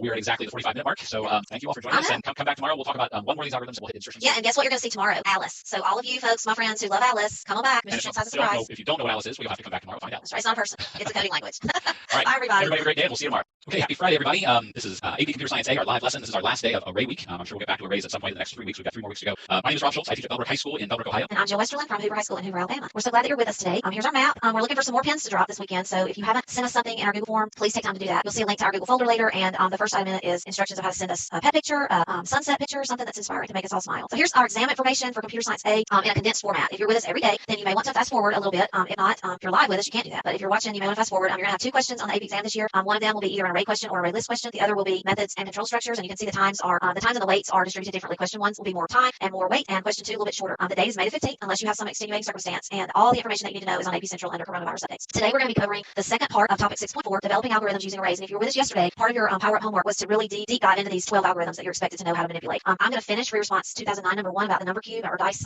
rolling, and Mr. Schultz is going to lead you through the first part of free response 2012 later on. All right, so yesterday we looked at this question. I did not have this particular link on the top, and if you're watching this and you have a second device, you may want to take a minute and navigate to JDoodle and open the code number 1 capital Z RN, and I built out the code for the number cube problem. It's a project because there's a class and then there's another class that has methods and a runner. It's not titled runner, but that's what it is. It's the 2 tandem files that we talked about a week or so ago. The premise of this free response was that a die is going to be rolled a particular number of times, and then the responses were to write 2 methods, and I have the one grayed out that we looked at yesterday, where we declared an array to hold all these dice rolls and fill it up with numbers 1 to 6. And then part B that we're going to look at today, and hopefully you looked at last night, is to write a method that will find the longest run in the list of number responses and then tell us the index of where that starts. So I'm going to, here's the question. I've got a couple screens with some call outs. When we say run, what we mean is find the places that the same number was rolled consecutively. Obviously, we're not rolling. We're going to simulate that with a method that rolls the dice, and then return the index. And you can see that this one has 4 runs in this sample. The 2 run and the 5 run have the same length. So the question instructions say right here that if there are runs somewhere, it's in here, might be on the next page. If there are runs that produce the same, here we go. Maybe it's on the next page. If there's multiple runs that are the same length, you can just use the first one. I think it's right here actually. That you can do it that way. So let's look at the instructions for part B. I changed colors a little bit, and that kind of goes to this. We got to pull in this values, and you'll see that in the code I'm going to show you. And remember what Mr. Schultz said a week or so ago. When you see Courier New, this font in a free response question, see it's used right there. It's used down here in values. It's used in the method header. That's a trigger about a puzzle piece that you're going to be using to solve your puzzle. So we've made this array of numbers, and in part B, we're going to write a method that's going to tell us that in this case, what we want to see returned is the number 6, because that's the first of the 2 longest runs, and its index position 6 is where this one starts. So I'm going to switch over to the code that I wrote in JGraphs. I've given it to you in both ways in the folder. It's in it's source code in the folder. And then can y'all see that, Mr. Schultz? Yes. Okay, good. Okay, so I'm going to show you what I built out, and then if you're in JGraphs, it just looks a little different, but it's the same. I named it number cube JW just for my initials to keep myself straight. I originally built it a different way. It's hard to recreate these free response questions because, like in the case of this question, you had to assume there was a number cube class, and I wasn't sure what was in the number cube class. So the first time I built this, I declared my array differently, and then I was encouraged to do it correctly so that it exactly matched the question. But you may have done yours differently too. I was getting the right result. I just didn't know about it the same way. So let's look at the number cube class. And what I did for this one, I looked at several samples that people had posted online, and some of them I felt like were walking around the world to go next door. And I just thought, oh, I don't want to deal with this. And then I finally phoned a friend and looked at a different sample, and it was much more palatable. So the number cube class that you were told in the problem to use created what the question called a toss method. But since I gave y'all my dice roller code yesterday, I decided to use my roll die method, which is exactly the same functionality as toss. And I also put it in here in its math.random format, which is a one-liner, or the random.random format, which remember I bring in this import. Both of them are going to throw die. So this is going to get called in the next the actual program code that executes, which is number cube _ JW. And you play with this, change it to your initials, do your own thing with it. So here's what happens for part B, and I'm going to talk fast. There's part A that we did yesterday, and it exactly matches the answer. But like I said, you could have solved it a different way by declaring it differently. So here, let me get down here to part B. To find the longest run, we had to use another array called values, and I'll show you that up above. But essentially what happens, and you'll see in the executed code, in part A, we created an array called cube tosses. We're going to take that array and load it up into values, is what you'll see up in the executed code. Then we needed 3 variables, currently, max length, and max start. And you're looking through the values array to compare one index, so it's going to start at 0, and it's going to compare or look for if position 0 exactly equals position 1. And it's going to follow that same pattern all the way through. And when it finds that it does, it's going to look even a next step and begin to collect that information. So when I run this, let me go up and show you how it works. I'll show you kind of how values comes into play up here. So this was code from yesterday, building the cube. Here's the values that actually grabs the values from getting cube tosses that we wrote yesterday. And I told it I want to roll the dice 20 times. Let's roll it 30 times and see what happens. And this is just going to print out my rolls. You can see the last time that I rolled it, and we'll let it run, and then I have to scoot up a little bit because I have this. So roll it 30 times, and it found that the longest run started right here with index 3, and it was just 3 threes. And so you could continue, playing with the code. So I wanted to just pitch to you another idea, because in the, I might click save, sorry. What else can we do with this? So I've given you this code now. Maybe over the weekend, in addition to what you're going to do later with the next question, and even with that question, think about what else you could do. What other method? Maybe you would tweak this method so that not only does it tell you the starting index, but it tells you how many. Like this one's way over here at 16, which I assume is probably that one. That's a bad roll. We'll go with the ones roll. But maybe we could have another method that returned the actual number of things that it sequentially rolled, or the value that it sequentially rolled. So think about some other things. Maybe instead of coding that, you would write that out as we kind of think about what could be these open-ended questions that we read about on this year's exam. So that's the solution. I'd like for you to go farther with it as you have time. So we are through now with our warm-up and ready to have Mr. Schultz take it away. All right, let's see. I'm going to jump in. I'm going to steal your screen. Do it. And I'm going to go to, I'm going to be leaning at the screen like an old guy. Okay, so today's lesson overview, prior knowledge. Well, let me get to what we're going to do first. We're going to kind of build onto the algorithms that we got yesterday from Mrs. Westerland. We're going to specifically look at the insertion sort algorithm. I'm going to give you a little 3D demo of that in just a second. Prior knowledge that you might want to have. Make sure that you are comfortable with creating an array and accessing the elements in an array. Make sure you're comfortable with array traversal. Make sure that you're comfortable with the algorithms that Mrs. Westerland went through with you yesterday. If you haven't done those things yet, you might want to go back to the lessons that we started at the beginning of array week and watch the lessons sequentially, because it'll benefit you to make sure that you're kind of scaffolding all of those concepts together. The things that we're going to look at specifically today, if you remember, yesterday Mrs. Westerland looked at some of the essential knowledge, some of the specific little detailed things that you're going to learn, and specifically today we're going to look at an algorithm that takes advantage of that, being able to determine if at least one element has a particular property. We're going to shift things to the left, we're going to shift things to the right, we're going to shift things around with the free response question we're going to look at later. So it would be helpful for today if you already have those skills. I'm going to go to here. So the first thing we're going to do is I'm going to show you a demo using Alice. And if you've never used Alice before, Alice is a lot of fun to play with. The nice thing about Alice is it's geared for all ages. I know elementary school teachers that use Alice, and I know college professors that use Alice for different things. But Alice is an object-oriented programming language. It's free from Carnegie Mellon University. I put the link up here in the top corner. If you want to go to their website and download Alice, you can either version 2 or version 3. This is version 2. But we're going to go out and we're going to watch a demo. I programmed an insertion sort algorithm using Alice. So I'm going to go out and I'm going to share over to this screen. Okay, so here's Alice. It's a block programming language, but it's specifically meant to be very Java-ish. Okay, you have objects, you tell the objects to do things, you give the objects parameters. So up here in this top corner, you see all the objects we've got. I'm going to run the program twice, and the first time I run it, I'm just going to let you kind of watch what happens. I'll try and keep the narration when it actually starts the sorting to a minimum, and then we're going to go back and watch the second time and kind of talk about what's happening and how it actually makes it the insertion sort algorithm. Okay, so to start, I have it set up to introduce all of our little characters. We have a boar, or as Mrs. Westerland said in her neck of the woods, that's a wild hog. We have a cat, we have a camel, we have a cow. My favorite. I like the hamster. We have a little hamster, and we have a dinosaur. And I also want to point out 2 other objects in here. We have a little temporary platform that our objects can stand on, and we also have a platform, a numbered platform that they're standing on. That's an actual array. So this is where I'm going to be quiet and just kind of let you watch. It'll take us a couple seconds to get through. I'm going to skip the speed here a little bit since I'm not talking over the top of it. So pay attention to what's actually happening as we work through this algorithm. So the question I guess I would ask would be, why do you think this is called insertion sort? Okay, so there's the complete algorithm. Now I'm going to keep it this speed when I rerun it because it's going to read the introduction again. I didn't think about that when I put that together. I'm just going to do that twice. But this time I'm going to pause a couple places and we're going to kind of talk about what's happening as we go. So I'll restart. In fact, I'm going to speed up the introduction just a little bit. We don't really see this at slow speed again. There's a hamster, there's a dinosaur. Okay, now I'm going to slow things back down. Okay, so first thing I want you to know, when we start our insertion sort, we start with position 1. We're going to start with the cat. And our assumption is going to be that everything in front of the cat, in other words, to the left of the cat, is already in sorted order. So there's only one object, right? We have our wild hog or our boar at position 0. And because there's only one object, that object has to be in order. There's no way I can have one object out of order. Okay, so the first thing that's going to happen is the cat is going to move back to the temporary position, and then we have to do a little bit of comparing. Okay, there you go. So we're actually looking for 2 different things. The first thing we have to make sure is that we don't go out of bounds. That's first and foremost the most important thing, because if we go out of bounds, we throw an index out of bounds exception, which crashes our program.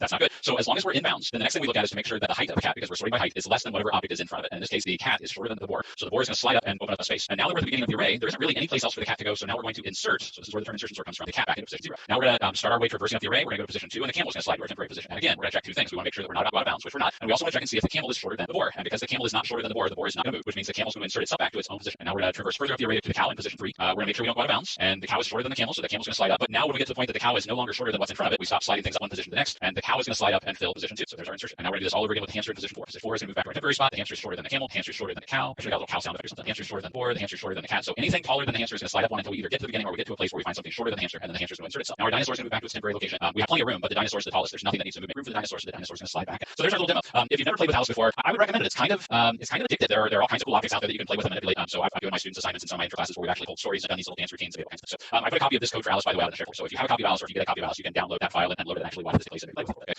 Okay, so now I'm going to jump back to our presentation. I want to go to here. There we go. Okay, so we should be back at the demo screen. All right, so here's what you need to know. Like I said, the main thing I want to get across as we work through this insertion sort algorithm is the fact that it uses a couple of those essential knowledge skills that we talked about yesterday. Okay, typically in my class, I would give my students time to actually try and come up with the algorithm for this themselves. But because again, we're kind of in this environment where we have limited time, I'm just going to go and give you the algorithm. There it is. There's our insertion sort. All right, and then what we're going to do is I'm going to bring up an array. So we have our int array up here that's declared with an initializer list. So there we go. There's our array, and we're going to walk through this algorithm again, just so you can kind of see what's happening step by step with the code as we go. I'm going to move a couple of my windows over to my other screen here so I can see a little better what I do. Okay, there we go. So first thing that happens is we walk through this. We assign a variable to keep track of our position, because if you remember what we did with the animals, we were actually traversing up the array, but every time we picked a new animal to move back to that temporary spot, we also had to kind of traverse our way forward in the array. So current position is the variable that I have that's going to traverse up as we go. And then we've got this other variable down here, check position, that's going to be the one that we check the height as we go forward in the array. So we've actually got 2 variables that are keeping track of index positions for us. And I want to stress that in this little demo, the arrows are looking at the index positions, not the contents of the array. Okay, so right now current position and check position both have a value of 1. The second thing we do is, just like we had to take the cat and then the camel and then the cow and move them back to that temporary position, we're going to do the same thing here. We're going to create a temp variable that's an int, and we're going to take the contents of whatever our current position is and move them over to that temporary placeholder. And then we hit a while loop, and this is where we start from position 1, from wherever our current position is. We're going to work forward in the array. We have to check a couple things. Again, first and foremost, the first thing we have to check is to make sure that we have room to work and we're not going to go out of bounds. So check position always has to be greater than 0. If we hit 0, then we stop. And the reason we have to stop when we hit 0 is the next thing we check is we look at whatever's in front of check position. So if check position ever gets to 0, we don't want to do this check because then we'd be looking at the contents of position -1, which doesn't exist, and that's an index out of bounds exception. That's not good. Okay. So as we look at what's happening with this one, again, I've got the windows in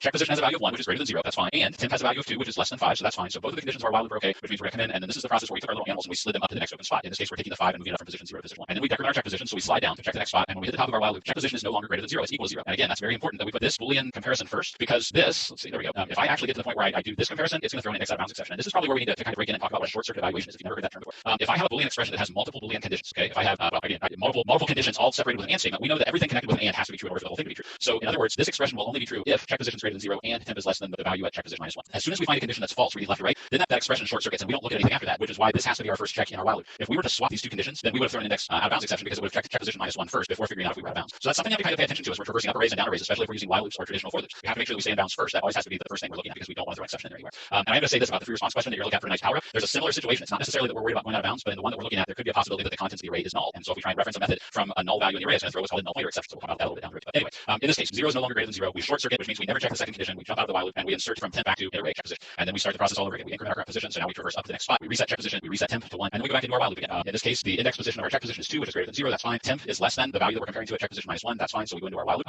Let's see. So we slide the value from check position -1 up to check position. We decrement our check position and we go back to the top of the while loop again. Check position is still greater than 0. Temp is still less than, in this case, 2, the value of check position -1. So we go back in again. We slide to 2. We decrement check position, and now we get back to that short circuit evaluation again. Check position equals 0. We don't want to go any further. We don't want to do this comparison. So we jump out of the while loop and we insert 1 at the position where check position would be. Okay. I'm going to do one more and we'll kind of speed things up a little bit just to kind of keep things moving along. We're going to increment current position one last time. Actually, the second to last time. We're going to reset check position. We're going to set temp to the contents of an array at current position, which means now temp equals 4. With our while loop, we have plenty of room. Check position is equal to 3, which is greater than 0. The value of temp is less than the value of current position -1. 4 is less than 5, so that looks great. So we come down and we slide from check position -1 up check position, put in the 5. We decrement our check position, and now look at what happens with our while loop. Okay, now check position is greater than 0. Check position has a value of 2, but now we've hit a point where the value of temp is no longer less than check position -1, which means we don't want to slide this 2 up. We want to stop right here because this is now the hole where we're going to insert 4. So it's not just a matter of making sure we don't go out of bounds. We also have to make sure that we stop at the right spot, even if we don't get to the very beginning. So in this case, the second part of our Boolean expression is false. So we're still going to jump out of the while loop and we're going to insert 4 at check position at the point where we know it needs to be to keep everything in order. Okay, so we're actually looking for two different things that will cause this to trigger our stopping point to make sure that we put temp in the right spot. Right? We're going to come back up. We're going to increment current position again. We'll reset check position. We'll reset temp. Our while loop in this case is fine. 4 is greater than 0 and 3 is less than 5. So we'll slide the 5 up again. That 5's been moving the whole time. We'll decrement check position. We'll come back up and check it again. Our while loop is still just fine. So we'll slide the 4 up to fill a spot. We'll decrement check position, and then we hit a point where we want to stop because 3 is no longer less than 2, even though we still have plenty of room. So we'll jump out. We'll insert 3. That's correct position. Then at that point we hit the end of our for loop. Current position now equals 5, which is the length of the array is no longer less than the array. So we jump out of the for loop, and keep in mind that the variable, the scope of these variables is inside the for loop. So as soon as we jump out of the for loop, current position, check position, and temp position, the lifetime of those variables is over. So we now end up with a sorted array. Definitely. Quickly before you leave, it's just happenstance, but as I was watching this, which is fabulous with the animals and with the numbers, y'all should practice this process. Like write it out in pseudocode after you rewatch Mr. Schultz explain the insertion sort procedures, either with the animals or with this code. And then since it happens to be Easter this weekend, which is beside the point, you may be watching this in May, get an egg cart. You know, don't throw the eggs everywhere, but get an egg cart and either use plastic eggs or candy and number them, or you can do cards or something, playing cards even, and make yourself a little tray that represents your array with an egg cart and walk some different things through this process, and you'll see the insertion sort algorithm come to life as you unplug and actually are moving things in a piece of an egg cart. Just cut up your egg cart and check with somebody first. But anyway, that was just my side comment. Since it's a thing to do with an egg cart. That is a great way to do it. Yeah, I've used egg cartons in my class before, and so I'm glad you kind of threw that out as an idea. Yeah. Definitely, like we said yesterday, make sure you look at the pseudocode for these so that you understand. I mean, it's a good way to check your own understanding and make sure if you can write in pseudocode exactly what these are doing. Again, not necessarily in Java, not necessarily in paragraph form, but just write the steps and maybe draw a little arrow where the loops are. I mean, something so you can logically see how it works and then act it out. You know, if you have stuffed animals or if you have old action figures, Star Wars figures, I mean, whatever, Legos, I mean, whatever. You know, find a way to act it out with something. You know, if you have multiple siblings, then have your family act it out. I've done that before. My kids love that when I do that kind of stuff. Okay. Insertion sort pops up on several free response. Not exactly insertion sort, but the concept of it. Okay, go ahead. Yeah, I think you're gonna see what the free response question we're doing this afternoon. It's not insertion sort, but it's a lot of the same skill set. It's some of the same stuff that you would want to use for insertion sort. So, okay, so our debrief and summary. Just in general, insertion sort is a sorting algorithm that uses array traversal to transfer elements one at a time to the correct position. So that's kind of our debrief of what insertion sort is. Again, though, the main thing I want to focus on is the skills that are there. If you understand the skills that go into implementing insertion sort, then you'll understand insertion sort. Right? So here's our check for understanding. We're gonna start with part 1, part A, question 3 from the 2012 free response exam. It says we're supposed to consider a software system that models a horse farm. I love this question. It's so fun. Classes that represent horses implement the following interface. Now, you're going to be sitting there. Most of you are probably thinking, what is an interface? And when you look at the code that you got in front of you, you see this little declaration of what almost looks like a class, but it's called an interface. Okay? Effective this year, this is the first year that interfaces are no longer part of the AD subset. Up until last year, interfaces and abstract classes were something that we taught. Okay? So I almost ruled this question out just because I mentioned interfaces. But if you get past the fact that it says interface, really what we need to know for this problem is that every horse object is guaranteed to have a get name and get weight method. That's really as much as you need to know about interfaces for this problem. So anytime we see an object that is of type horse, we know that object will have a get name method that's going to return the horse's name and a get weight method that has the horse's weight. That's essentially it's giving us a precondition that we don't have to test for. It's telling us that will always be true. Okay? So it goes on to say the horse farm consists of n-numbered spaces. Each space can hold at most one horse. So if you are a horse person, if you happen to have horses, this will make sense. I mean, I have a horse farm that has horse stalls, and each stall can hold one horse. The stalls are numbered from 0 up to n-1, and no two horses in the barn will have the same name. Okay? So our job is to write two totally unrelated methods. Now, the first thing they give us, as most of these questions do when they go to class declaration, is they give us a private instance variable called spaces that is an array of horse objects. So we know that every horse that goes into spaces will have a get name and a get weight. Right? Each array element holds a reference to the horse that's currently occupying the space, and this is kind of the tricky part. A null value indicates an empty space, so some of the spaces could actually be null. Okay? The second thing they give us is they give us the method header for an int method called find horse space, where we give a string name and then we have to return the location of the horse with that name if it exists, and -1 if it doesn't. And then they also give us, they also give us the method header for a void method called consolidate, and consolidate is actually going to be your homework tonight. So we're going to talk about that in just a second. All right. Where's one of my slides? There we go. Okay, so here's part A. For part A, we're supposed to write the horse barn method find horse space. This method returns the index of the space in which the horse with the specified name is located. And if there's no horse with the specified name in the barn, it returns -1. All right, there we go. So for example, if we have a horse barn object called sweet home, so our entire array is called sweet home, and I say I want to find horse space with trigger, it's going to return 0 because trigger is at space 0. If I say sweet home find horse space silver, it's going to return position 2 because silver is at position 2. If I say sweet home find horse space cocoa, well, there is no horse in here named cocoa, so it's going to return -1. And again, I want to make sure I stress this. Some of these positions are going to be null. So if I go to a null location, a null space, and I try and get the name of a horse that's in a null space, we have to be careful because it'll throw a null pointer, etc. Right? So let's see how we're doing time-wise. We're doing fine. We've got just under 15 minutes to go, so I'm going to give you a couple minutes to kind of get a head start on this one. I will be honest with you that as we're talking about the essential knowledge skills, this is specifically the one where we're looking at the skill of determining if at least one element of an array has a particular property. So in this one, we're looking for at least one element, or in this case, the first element that has the horse's name that we're looking for. Part 2 is where we start getting to shifting elements around, kind of like we did in Insertion. Need some barn noise. Yeah, we do.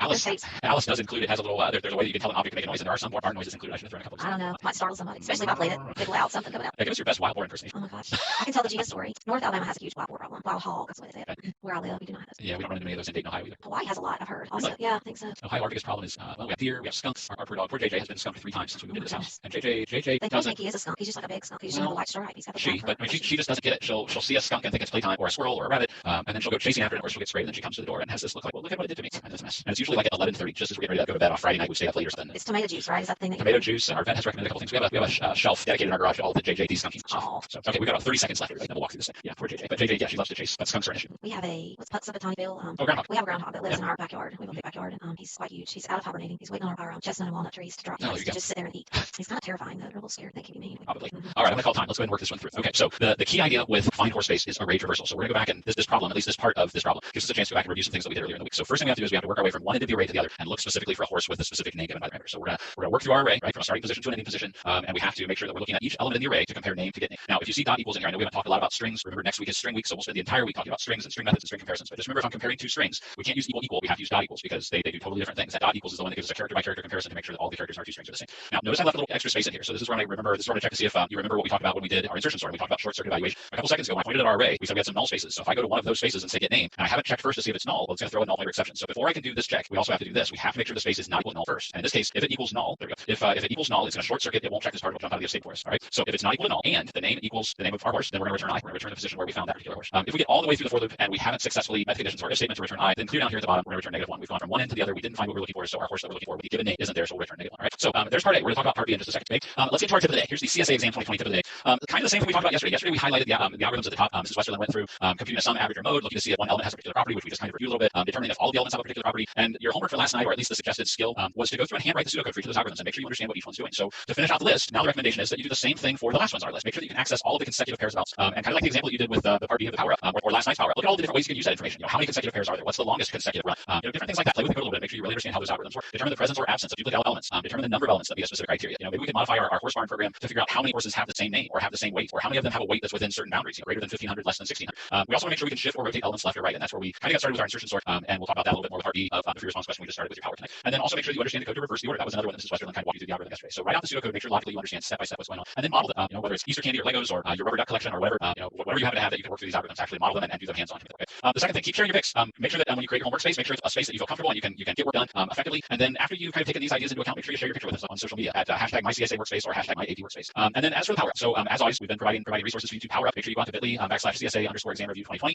Here's tonight's power. This is part B of the horse barn problem. Okay, write the horse barn method consolidate. This method consolidates the barn by moving horses so that the horses are in adjacent spaces starting at 0 with no empty spaces in between. So again, if you're a horse person, you probably want to try and keep all of the stalls. I'm not a horse person, so maybe we don't necessarily want to do this with real horses, but we want to try and let's assume put all the horses in our first stall so that once the stalls in the back of the barn are clean, we don't have to go back and keep rechecking them. So we're going to write a method that's going to take all of our horses and move them to the front of the list so that all of our null are at the back. So this is kind of where we're going to get into that same idea as what we did with insertion sort. We're going to shift all of our horses forward so that they fill all of the null spaces. Okay, there should be no empty spaces between any 2 horses. So that's the power for tonight. Play with that one a little bit, see what you can come up with, and we'll go through this one. I'll walk you through the answer first thing on Monday. All right, and then we get to our CSA show and share. That's cute, isn't it? Yeah, I know, and we need more pictures. So look in the Google Drive, and at the very top, find the link to the form. And we did have it on here. We'll have to put it back next week. Brought to you by Floppy. But we've got a couple of dogs and a couple of cats, and from all over the place, from Houston to Maryland to I can't see where Isaac's is from, to Buffalo, New York. So thank you for sharing those. Yeah, and definitely keep those coming. I mean, it makes it much more. It makes it more fun for us and easier for us when we can actually connect with you as our students. I mean, it's kind of tough sitting here in this situation talking to our monitor. So yeah, keep the pictures and keep the information coming.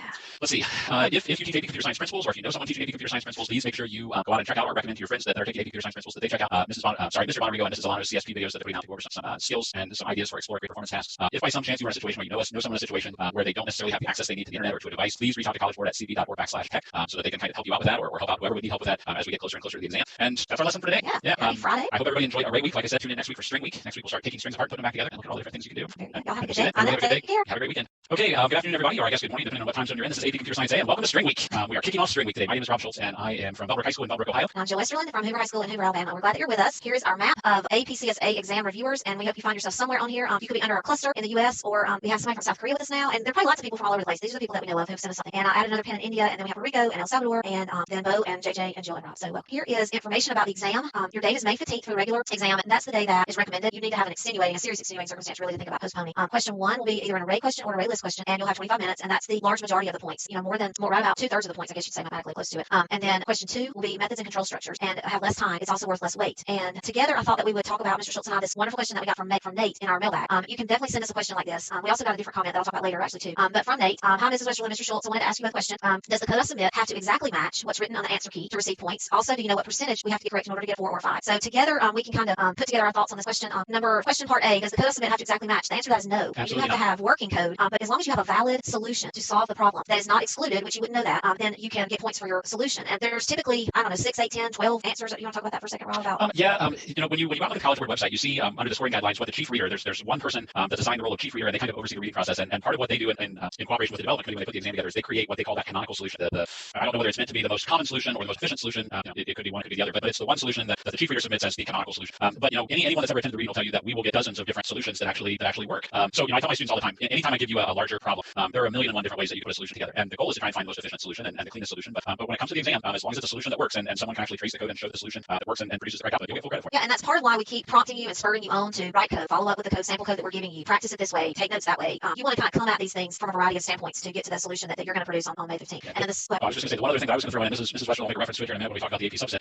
Usually I recommend to my students that they try and stay within the subset, but if there are things that you're familiar with that aren't part of the subset, that's fair game too, as long as it works and does what it's supposed to do. But if you step outside the subset, you just have to be careful that you're doing things correctly, because then your solution might not kind of match up with the points the way they're laid out in the rubric, which means if you go outside the subset and you make a mistake, it could cost you a point in multiple places. So I always try and recommend staying within the subset when you can. Yeah. Second part, do we know what percentage of the exam you have to get correct in order to get a 4 or 5? So no, specifically no. This year's going to be different. After the AP exams this year, each subject will be reassessed based on this year's exam and the weights and the rubrics for this year's exam. This year's going to be a special year where the cut scores, if you want to call them that, will have to be calculated for this particular year. So I like to tell my class that pretend like you have, in our case, 2 ladders, a ladder for question 1 and a ladder for question 2. You're climbing a ladder to earn points on both questions, and you want to climb those 2 ladders to the highest point that you have the ability to climb. That's just sort of how it's going to shake down. But it'll be a little different this year. So don't spend a lot of time worrying about, in past years, this has happened mathematically, this course or that course, because we're given different kinds of exams in 2020. All right. Anything else you want to say about? Yeah, I guess the last thing I would throw out is, we're still learning more about the exam as we go to, and as we get closer to the exam time in the 2 weeks before the exam, we're hoping to do specific review and exam prep, and hopefully we'll be able to give a little more information now that there's the second question here. What we need to get a 4 or 5, we won't know that until after the exam. But questions about the exam and format of exam and how to submit the exam, we'll be able to answer those hopefully as we get closer to the exam. So great questions, Nate. I know, love it. Yep. Yeah, so like Mr. Schultz said, we're in String Week, and today we're going to talk about string objects. We're also going to finish the horse barn question, free response from Friday, that has to do with arrays. And we're going to talk a lot today, hopefully, and lap on into tomorrow with the Java quick reference. So you can see our layout of the week, and I'm going to kind of give it to you back in my analogy. Java is like the Pacific Ocean. It's this vast, large thing, programming language that's used all over the world. It's dynamic, it's growing, like the Pacific Ocean.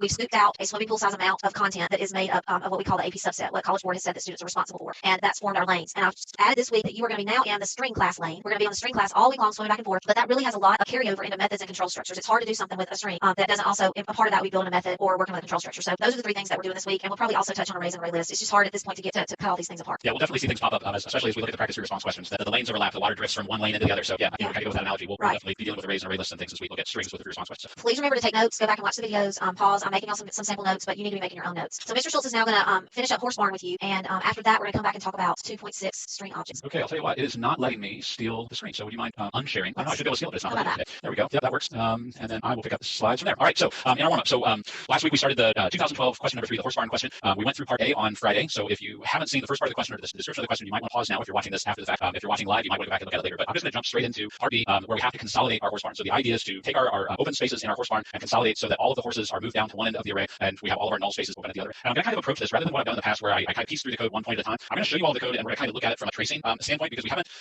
Something I try and do with my own students as we have time is actually look at code and trace through and figure out what it does. So I thought this might be kind of a fun one to trace. So again, the idea is that we're moving silver, lady, patches, and duke down so that our 2 null spaces are up the right hand side. And again, if you remember what we looked at on Friday with an insertion sort, where we had to slide elements of our numeric array to the right and then insert things in their space. So this is kind of similar to that, where we're talking about sliding things around in our array. Okay, so tracing through this, we start by going into our. I forgot. One of the things I tell my students to do when they're tracing code is just make sure that you understand where all of the loops and conditionals start and stop. I usually ask them to very lightly kind of sketch off the side just a little bracket that shows where things begin and where things end, and that way I know where my for loop starts and stops. I know where the if statements and all the for loops and all that good stuff kind of start and finish. So again, it's just kind of a helpful scale as tracing through code. So now as we start to trace the code, I'll make a little column off the right hand side for my I variable. I'll set I equals 0. 0 is less than spaces.length, which is 7. So we'll step down into the for loop. And our very first if statement says that we're checking to see if the contents of position I, which is 0, so if the contents of position 0 is equal to null, and in this case it does not equal null, equals trigger. So we're going to skip the if statement. We're going to cycle back to the top of our for loop and increment our loop control variable I to 1. 1, and now we're going to go to the for loop and start all over again. So in this case, the value of position 1 is equal to null, which means we go into the if statement. We're going to declare a new variable, and I want you to pay, excuse me, I want you to pay attention to scope of variables. I mean, that's kind of an idea that we need to look at because j is being declared inside the parentheses for our for loop. Its scope is only the for loop. So we're going to declare j and set j equal to I plus 1, which is 2. In other words, we're only looking to the right of whatever value we're sitting on for I. We're going to come down, and because the value of position j is not equal to null, that's a true statement. We're going to go into this if statement. We're going to start sliding things around a little bit. Okay, so the value of position 1 becomes the value of position 2. The value of position 2 becomes null, and because we really don't want to go any further than that inside this if statement, we need to jump out of our for loop. And again, our goal is to stay within the subset. For this example, I'm keeping us within the subset. So the way we would do that is we would set the value of j equal to spaces.length. So this condition would no longer be true. Now, if by some chance you're familiar with the break statement, again, kind of going back to Nate's question, if you used a break in here to break out the for loop, that would be perfectly fine. But the break statement isn't part of the AP subset, and that's why I wanted to kind of keep with the AP subset for our example. So okay, so at this point, j would be set to 7. We're going to come back to the top of our for loop, and we're still going to end up incrementing j again. J now has a value of 8, which is not less than spaces.length. So we'll jump out of the for loop, we'll get to the bottom of the if statement, we'll end up cycling back up, and we'll increment I again to 2, and kind of keep working our way through that way. Okay. So the value of position 2 is equal to null, which means we go to the if statement, we redeclare j now has a value of 3. The value of position 3 is not equal to null, so we kind of repeat this process. The value of position 2 becomes the value of position 3. Value of position 3 becomes null. We set j equal to 7 again, our length. As we increment, now we get 8. 8 is not less than 7, so we're going to come back down again, and we'll increment I one more time, and now we're at 3. And notice what happens now that we've got 2 nulls here. Okay, the value of position 3 is equal to null, so we're going to redeclare j now has a value of 4. We'll come down into the for loop. The value of position 4 is equal to null, which means that this condition is false. So we'll skip the if statement and we'll increment our inner for loop again. So now j has a value of 5, and we'll look and see if 5 is not equal to null. Well, now it's a true statement, so I'm actually sliding past this down 2 spaces. The value of position 3 becomes the value of position 5. The value of position 5 becomes null. We set j equals 7, and that process just kind of keeps repeating. So because I figure at this point we kind of have the idea, I kind of sped up my demo here a little bit. So now I equals 4. 4 is equal to null, so we're going to go to our for loop. We're going to look at position 5. Well, 5 is null, and position 6 is not null, so we need to move 6 down 4, and we're going to set 6 equal to null. And then at this point, we'll increment I to 5. Well, even though I is the value of position 5 is null, we're not going to find anything above it. So we'll cycle through this for loop and not find anything, and then we'll move I up to 6, and we'll cycle through and not find anything above it until we get to the point that the value of I equals 7, which is no longer less than spaces.length. So we end up jumping out of our for loop, and we've accomplished our task. All of our forces have moved down to the front end of our array, and all the null spaces are at the back. So how did everybody do? How did you do with free response question, RP? Hopefully everybody did well. And I was going to throw in from Ms. Ronchek and Alice, I've heard her explain more. And a different way to solve this problem, it would be to create another array and put all of the horses who have names in the new array. So like take them out almost, she calls it to another pasture, and line up those horses. And then once you get them lined up, bring them back into the array in 0 to 4 order, I think is what it was. And then the nulls go to the end. So there are multiple ways to solve the problem. It just needs to be a valid solution that would work for the test cases like you're given in the examples. Absolutely. Okay, so I will turn things back over to you. Mrs. Westerland is going to pick up from here and introduce us to string literals and string objects and concatenation and all kinds of fun stuff. Do I need to stop sharing it? I think I might can grab it. Let's see here. I'm going to scoot down past all the horses. Mr. Ed's what we should call that. Y'all are too young to know about Mr. Ed. I didn't scoot down. I still go down. But I'm barely old enough to know about Mr. Ed. It's more my brother's age. Okay, so string week. Welcome. The only thing you really need to know about for string week is about data types. A little bit about that. And what you're going to learn today is just a small lesson. Today is almost like part A of what B is going to be tomorrow, but we had split these into days, and I may lap forward just a little bit. Our goal between today and tomorrow is to learn about how to create strings in a variety of ways, how to concatenate, and how to use the methods in the subset. And then I'm going to tell you a few others that I think that you should learn now that you have plenty of time. So that's kind of our goal. So here are the data types. We looked at this last week, and I can't see over here. Look at this. The data types that we're dealing with within the subset, and particularly today and tomorrow and this week, we're going to be camped out on strings for the most part. So if we make a string object and we don't define it, just remember that it's going to be null. That's kind of the moral of this story. Here are 2 operators that I want to expose you to that I'm going to show you today. We're going to talk about concatenation, and that's this word right here. If you've used Excel, you might have used equal concat, which I tell my class is almost like doing math with words. You know, you may have a field in a spreadsheet that has first names and a field with last names, and we really want them merged together so that we can do something with them as the person's whole name. So we can do equal concat and add those together. We're going to do the same thing in Java, except that we're going to be using strings today to do that with. Y'all have probably concatenated a lot in system.out.println statements where you've added different components together to produce a println statement. We'll do some of that today too. But I want to show you how you can create new strings using other strings specifically. And I added a comment here at the bottom. You're going to want to spend some time this week in CodingBat. CodingBat has 3 sections on strings. Strings 1, strings 2, strings 3, which they call hard strings. Get yourself involved in those this week because that's really going to help you quickly hammer out code related to strings. And all of these little bitty details are going to give you the skill sets that you need to be able to respond in a timely manner to the free response. So that's what we're looking at there. All right, I'm going to switch now to my little projector and show you some things about strings. And hopefully, yeah. All right, let me zoom in a little bit. Okay, so I have all these strings on my board here. And a couple of points I want to make, and then I'm going to show you the syntax. So what I want you to think about with a string is, let me move this. I want you to think about the fact that this would go on, so let's just pretend like I take it off here and it's going on and on and on. I have all these different kinds of strings. This one's really long. These are all the same data type. They're just different strings. So, and the reason that I chose them, these are all knitting yarns of mine. I love to knit in my spare time, which, you would think that during Corona I'd be getting a lot of knitting done, but I don't know what else I'm doing. I'm just twiddling away the hours, seems like. So we have all these strings. So in Java, we have really 2 or 3 ways, I guess technically 2 ways to create a string, but we can also create a string from another string. So I want to show you the syntax of it, and then I want to show you about concatenation. So one of the ways that we can make a string is first we have to declare, I don't know if y'all can you see that? Yeah, that's okay, good. Yeah, all right, so first you have to declare your data type string, and I'm going to call this one, I'm going to try to use something different than what I've used before. I'm just going to call it S1, and it's a new string, but I'm going to make this string, maybe short, probably. Let's see, I'll just use today's lesson is 2.6 strings. That way it's kind of short. All right, so that's one way to make a string. Second way to make a string is if we want to do a string what's called literal, where we declare the string. I'm going to say an easy way to think about this one would be to think about making this string almost, this one is actually creating an object out of a string, because remember we're using right here that word new. If we make a string literal, it's not the same thing. It is a string, but it's not the same thing as, and I'm going to do, this is a literal. I have a note over here to myself because I wanted to make sure that I told you to. String literals are stored in a string pool. They're not stored the same way that an object string is stored. So when we get tomorrow with the methods, particularly when we look at .equal and .compare to, a string literal will outcome differently than when we compare string objects because of the fact that this string lives in the string pool as opposed to being given an actual physical and reference location. So just kind of bear that in mind as we go forward. All right, the third way I want to show you about creating strings is if we make a third string, we can actually create this next string, also creating it with the instantiator new. But when we make this string, I'm going to call string 1, and I've made a new string string 1, as my parameter to string 3. So string 3 is going to pick up and duplicate the contents of the object that is string 1. So you can almost think about it as this one is going and grabbing this object, but it's creating a new version of it. So string 3 is different than string 1, but they actually have the same content at this point. Now, all of those are creating strings. Another way that we could create a string would be to concatenate a string. So similar to this one, I'm just going to like abbreviate down here. We could do string 4, and it would be, again, a new string, but I can make this one be, let's just say string 1 plus string 2. And again, I've created a new string. I might want to put that like that. This is a new different string, but it's adding together, concatenating together these two different string objects. So all of that's good. So that's one thing. Now I want to show y'all what will happen if we wanted to take maybe part of this string or all of this string and add it together with something else and create a string with the plus operator. Well, we've already used the plus, but the plus equal to. So here's how you're going to do that. So you would do string, and we're just going to keep with our numbering system here. String S5 equals new string. And then I'm going to leave this one empty. And then on the next line, I'm going to redefine string 5 with plus equal to. Now in the math setting, y'all are familiar with using this as an incrementer. It's going to add to and redefine. It's going to do the same thing with our string work here. So for this one, let's just do string 1 plus, and then I'm going to put in, that one said 2.6 strings. Let's add in some text here, and then we'll just add, we'll grab string 2 since that's all we've got to work with. We don't have a lot of options to work with. So using the join and redefine, we can add together two objects, and if we wanted to, we can add some text to them. Now, I wanted to show you an example of kind of how this looks, especially this one right here and this one right here, how these might look, because it's really easy to think about that this one is a string all by itself. And I don't know why they named it string. I actually thought this morning I should look up, maybe we could see, Sun Microsystems or Oracle or somebody would tell us why do they call it a string. I mean, I'm guessing it's because maybe it's a continuous line, goes along forever, made up of characters. I don't really know, but almost like an array. Well, definitely like an array. Our string can be really long as long as we need it to be, but you know that in the reality of life, we typically have, normal size strings that are sentences. You're not going to type your term paper in Java. You could, but please don't do that. So that's how those might look. But when we get down here to this situation where we want to take bits and pieces of strings and put them together, or even this situation right here, here's how this would look. So on this one, I'm taking a piece of this string. I'm not destroying this string. I'm almost doing like copy and paste. Give me this one and bring it down here, but it's coming in its totality as a new object. I guess I should turn it this way, shouldn't I? So that my colors line up. And then I'm adding it together with a concatenation operator. And then here I could bring in a different string, and then I could add it together and bring in another string. That's really what you're doing when you add those together, is you're joining those things. So that's one part of today's lesson. The next part I want to go to, and this is a little bit of a look ahead to tomorrow, is about the indexing of strings. So when a string is indexed, and I need one of my little knotted ropes back. I'll get this purple one because it's got a lot of knots, and maybe I'll get a clean sheet of paper. So when a string is made, I'm just going to come underneath this one right here. So this string, 2.6 strings, is actually going to index exactly like you learned last week that an array indexes. And notice there I have a little a period or a dot. That's going to count, and then 2, and then the space bar right there is going to be 3, 4, 5, 6, 7, 8, 9, 10, 11. So all the way out here to the period that I wrote, that would be my 11 indexes of this string. Now what I punched out of this from my former life, once upon a time I scrapbook all the time too. I'm like, a hobby person, I guess. I want you to think about the indexes of this string kind of like these squares, and this will give us a little jump start to tomorrow, and then we're going to move on to kind of what I want y'all to do tonight. So each one of these would be, this would be the 2.6, and I'm going to put an underscore for the space bar, even though it's not an underscore, you know that, and I would need more. So I want you to think about that just like you learned with arrays, a string is indexed similarly, so that each item is in its own slot. And the reason that this will be an issue tomorrow is when we look at the methods for strings, particularly the method where when we want to just grab or evaluate one letter of a string, one alphabet letter, one item in a string, and you're using a particular method, the substring overload, being able to count these will be useful. So tomorrow we're going to kind of pick up when we look at an unplugged version. I'm going to keep this just the way that it is. So I want you to hold that thought. So thinking about tomorrow, I'm going to kind of bounce ahead since I already have the projector going. I want to look at the Java Quick Reference, and y'all can see you're not seeing double. My home printer is kind of janky. It tries to print a shadow behind everything. But the Java Quick Reference is the document with all these things that we keep talking about in the Java subset. So it would be great if you either can print a copy. You may still have a copy that your teacher gave you, or what I need you to have for tomorrow is really just this section. So you can actually handwrite this. You're going to need the whole sheet of paper at some point, but as we go toward May the 15th, you've got plenty of time. So don't panic if you don't have a printer at home. Sometimes I have no ink. I happen to have ink now, but you've got about a month and a couple of days to get the sheet of paper either reproduced or produced. And you may already have one, like I said. But these are the things that we're going to be going over tomorrow. There's a couple more, like I told you, that I'm going to add that I really think that you have time to learn that will make approaching free response maybe a little bit easier. There are a couple that will be helpful. So tonight I want you to obtain a copy of this or write it out so that you'll have it. So that we look. Now the other thing that I want to go over before we change and switch gears is the fact that strings are immutable. That's our other vocabulary word today. And that kind of goes back to this example here that I gave you, where I said that when we created this string down here by concatenating these together, we did not destroy string 1. We did change string 1. We grabbed that whole thing. Even if we had gone in here and grabbed just index, 9 through 11 and just picked up the G and the S, we wouldn't have changed S1 because it's immutable. It's unable to be changed. So we can grab from it and we can use it, but we're not going to alter it. And the best analogy for thinking about the word immutable is to think about Teenage Mutant Ninja Turtles. They actually mutate or change. Strings are not going to mutate or change. We can reach into them and grab things, but we're not going to change them in terms of their composition. So, all right, now I think that's all I wanted to cover today. I may pop over to JGraphs. Let me see what time it is. Maybe I want to show you some of this in JGraphs if I can. I think I have enough time. If you start noticing the times get crazy, Mr. Schultz, let me know. Can y'all see my JGraphs? You're doing okay. We got about 10 minutes left. Okay, all right, because the tip of the day is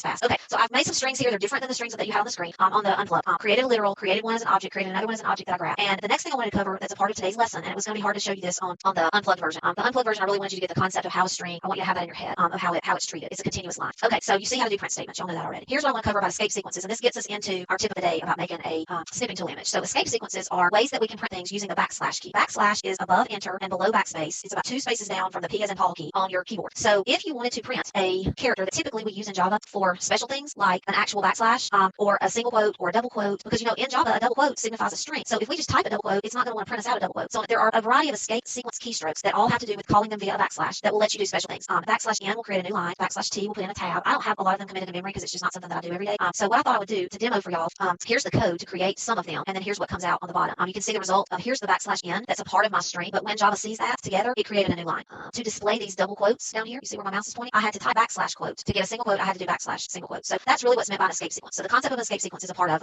lesson 2.6. So what I want to demo for y'all is how to, let's see, make a snipping tool. So we're going to come back in just a minute and do that. So I want you to hold that thought, but I want to go through and finish out this lesson before we move forward. All right, here is JDoodle code for today's lesson, and there's actually some other code down there too. So I would love for y'all to take time, add more strings, concatenate some strings, use the plus equal sign, join and redefine concatenation option in this code. All right, here is a quote from Serena in Austin, Texas.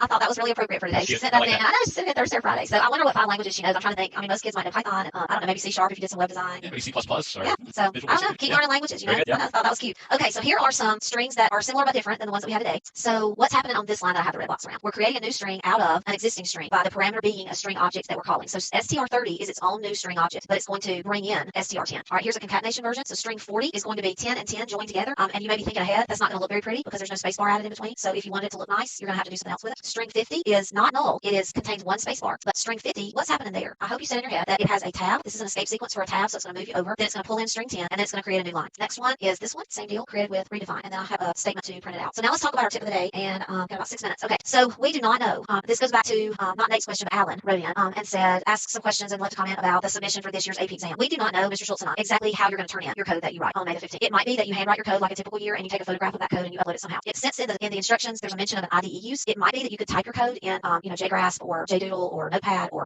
Google Doc or something and make an image out of that. So we do not know. But regardless of how you turn in your code, whether it's handwritten or typed, using the snipping tool we feel like is a life skill that might be helpful on May the 15th, but it will definitely be helpful at some point in life. So this week we're going to show you each day a different way to use snipping tool depending on the device that you have. And today's going to be the Win PC. So I'm going to pop over and share my screen and show you how to use snipping tool. Snipping tool is a part of Windows. So let's just say that I wanted to make a snip of this escape sequence code. So I have something on my screen that I want to make almost like a screenshot on your phone. And y'all are familiar with on your cell phone. I want to take a screen capture of this Snapchat because it's going to go away and nobody's going to believe what this picture looks like. You've all done that. So you would go to the start in Windows and just start typing snipping tool, SNIP, and it comes up. And I already have it open, so I'm going to open it again. And I'll tell it I want a new snip. You might need to change your share because we're still just saying. Oh, y'all not seeing it? Yeah. Oh, I wonder if it's not going to let me show. You might have to change your share so it shows your desktop. Can you see? I know you can see snipping tool right then. Yeah. Let's see. How about this? How about that? There you go. Oh, okay. Okay. So I have on my screen what I want to snip, and then I open snipping tool and I click mute, and notice that everything grays out. So whatever I drag my mouse over is going to be what is snipped. And watch, it's going to grab. I'll get my eyes. That'll be kind of weird. And I'll make it a little bit smaller. You might be able to see. So whatever is right here is my snip. So from snipping tool, I can immediately save this as an image, save it as a variety of different file types, or I can print it. My printer also likes snipping tool prints better than some other kinds. Like I said, my home printer's kind of jank. Or I can copy it and paste it somewhere. So it's super easy to use snipping tool. So if you have a PC like a Windows PC,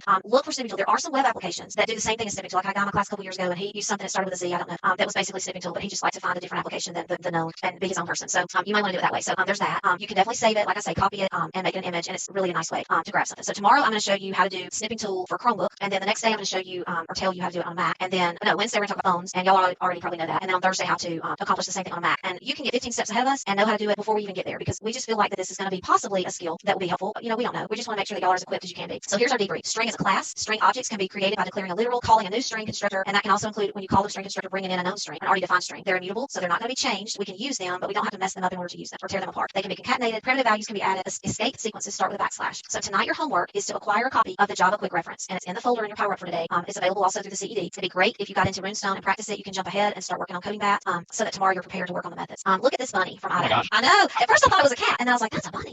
It's the fluffiest thing, and I've never seen those kinds of ears. Anyway, so fascinating. And then all the way from I think India, we have somebody's My CSA workspace, so that was kind of fun. And then you see the cat and the doll. So we have some interesting and cute pets to share this week. Okay, go ahead, Mr. Schultz. I'm just keeping rambling. Sorry. Nope, that's okay. So just a quick reminder, if you are in AP Computer Science Principles as well as AP Computer Science A, or if you have friends that are in AP Computer Science Principles, remember that Mr. Bonarigo and Mrs. Alano have been putting together some videos through College Board that your friends or you could go out and find through YouTube if you need maybe some more explanation of some of the performance task questions that you might have. If by some chance you are having device or internet access difficulty, please make sure you go to cb.org/tech to let College Board know. I know that they are taking some pretty big steps with some partner companies that are trying to help get technology and internet access to students so that they have an opportunity to be successful in the exam. And we kept you a minute or two late today, so glad you guys stuck with us. And that's really all we have for today. Tomorrow we're going to dig more into string methods, and we'll keep building from there. Have a good day, everybody. Everybody have a great day. Hey, everybody. Welcome to AP Computer Science A. We're so happy that you're with us. I'm Joe Westerland from Hoover, Alabama. I teach at Hoover High School. And I am Rob Schultz from Bellbrook, Ohio, and I teach at Bellbrook High School. And welcome to day 2 of Spring Week. We've got a map up on the screen that shows our virtual classroom here. And notice that if you are with us today, you are in good company. We have students from around the world joining us. If today is your first day with us, you might not know this information, so we'll share quickly. If you're watching this recorded, feel free to fast forward a little bit. But we want to share just briefly what we know at this time about the exam. The exam will be broken into 2 free response questions. Question 1 will cover arrays and/or array lists, and question 2 will cover method and control structures. Question 1 gets a little bit higher weight. You have 25 minutes, and it'll count 65% of your score. And question 2 will take 15 minutes, or you'll be allowed 15 minutes, and it'll account for 35% of your score. And at the end of each one of the questions, you'll have a 5-minute period to upload everything that you need college for. The exam date is May 15th at 4 o'clock Eastern time. So regardless of where you are in the world, you'll be taking it at the same time. So make sure you check your time zone for our students that are following us from outside the United States. That might mean either a really early morning or a really late night. If there's extenuating circumstances that you won't be able to take it on May 15th, then the makeup date is June 3rd at 2 o'clock Eastern time. If you have any questions about the AP exam, please go to AP Central and click the Coronavirus Updates tab for the details, latest and greatest. So Mrs. Westerlo and I were kind of joking. We've started getting some mail, and she's gonna laugh when I do this, but I was reminding her that when my kids were little, they liked Blue's Clues, and I think his name was Steve from Blue's Clues. So always go out to the mailbox. So yeah, so that's my singing for today. That's the extent of what you're gonna get. We have three really good questions that relate to the exam. So the first one is, when we say that your solutions don't have to exactly match, would they want us to have more efficient code or code that we understand? And I would say yes and yes, as possible. And then, for example, about the loop. So Mr. Schultz can probably answer in more detail than yes and yes. Okay.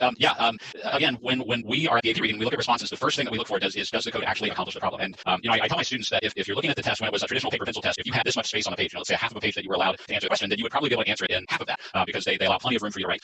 But we would have students that would supply answers that were small print, fill the entire page, 2 or 3 more pages of code stapled to it, and whoever reads that test will read it through and make sure that it solves the problem.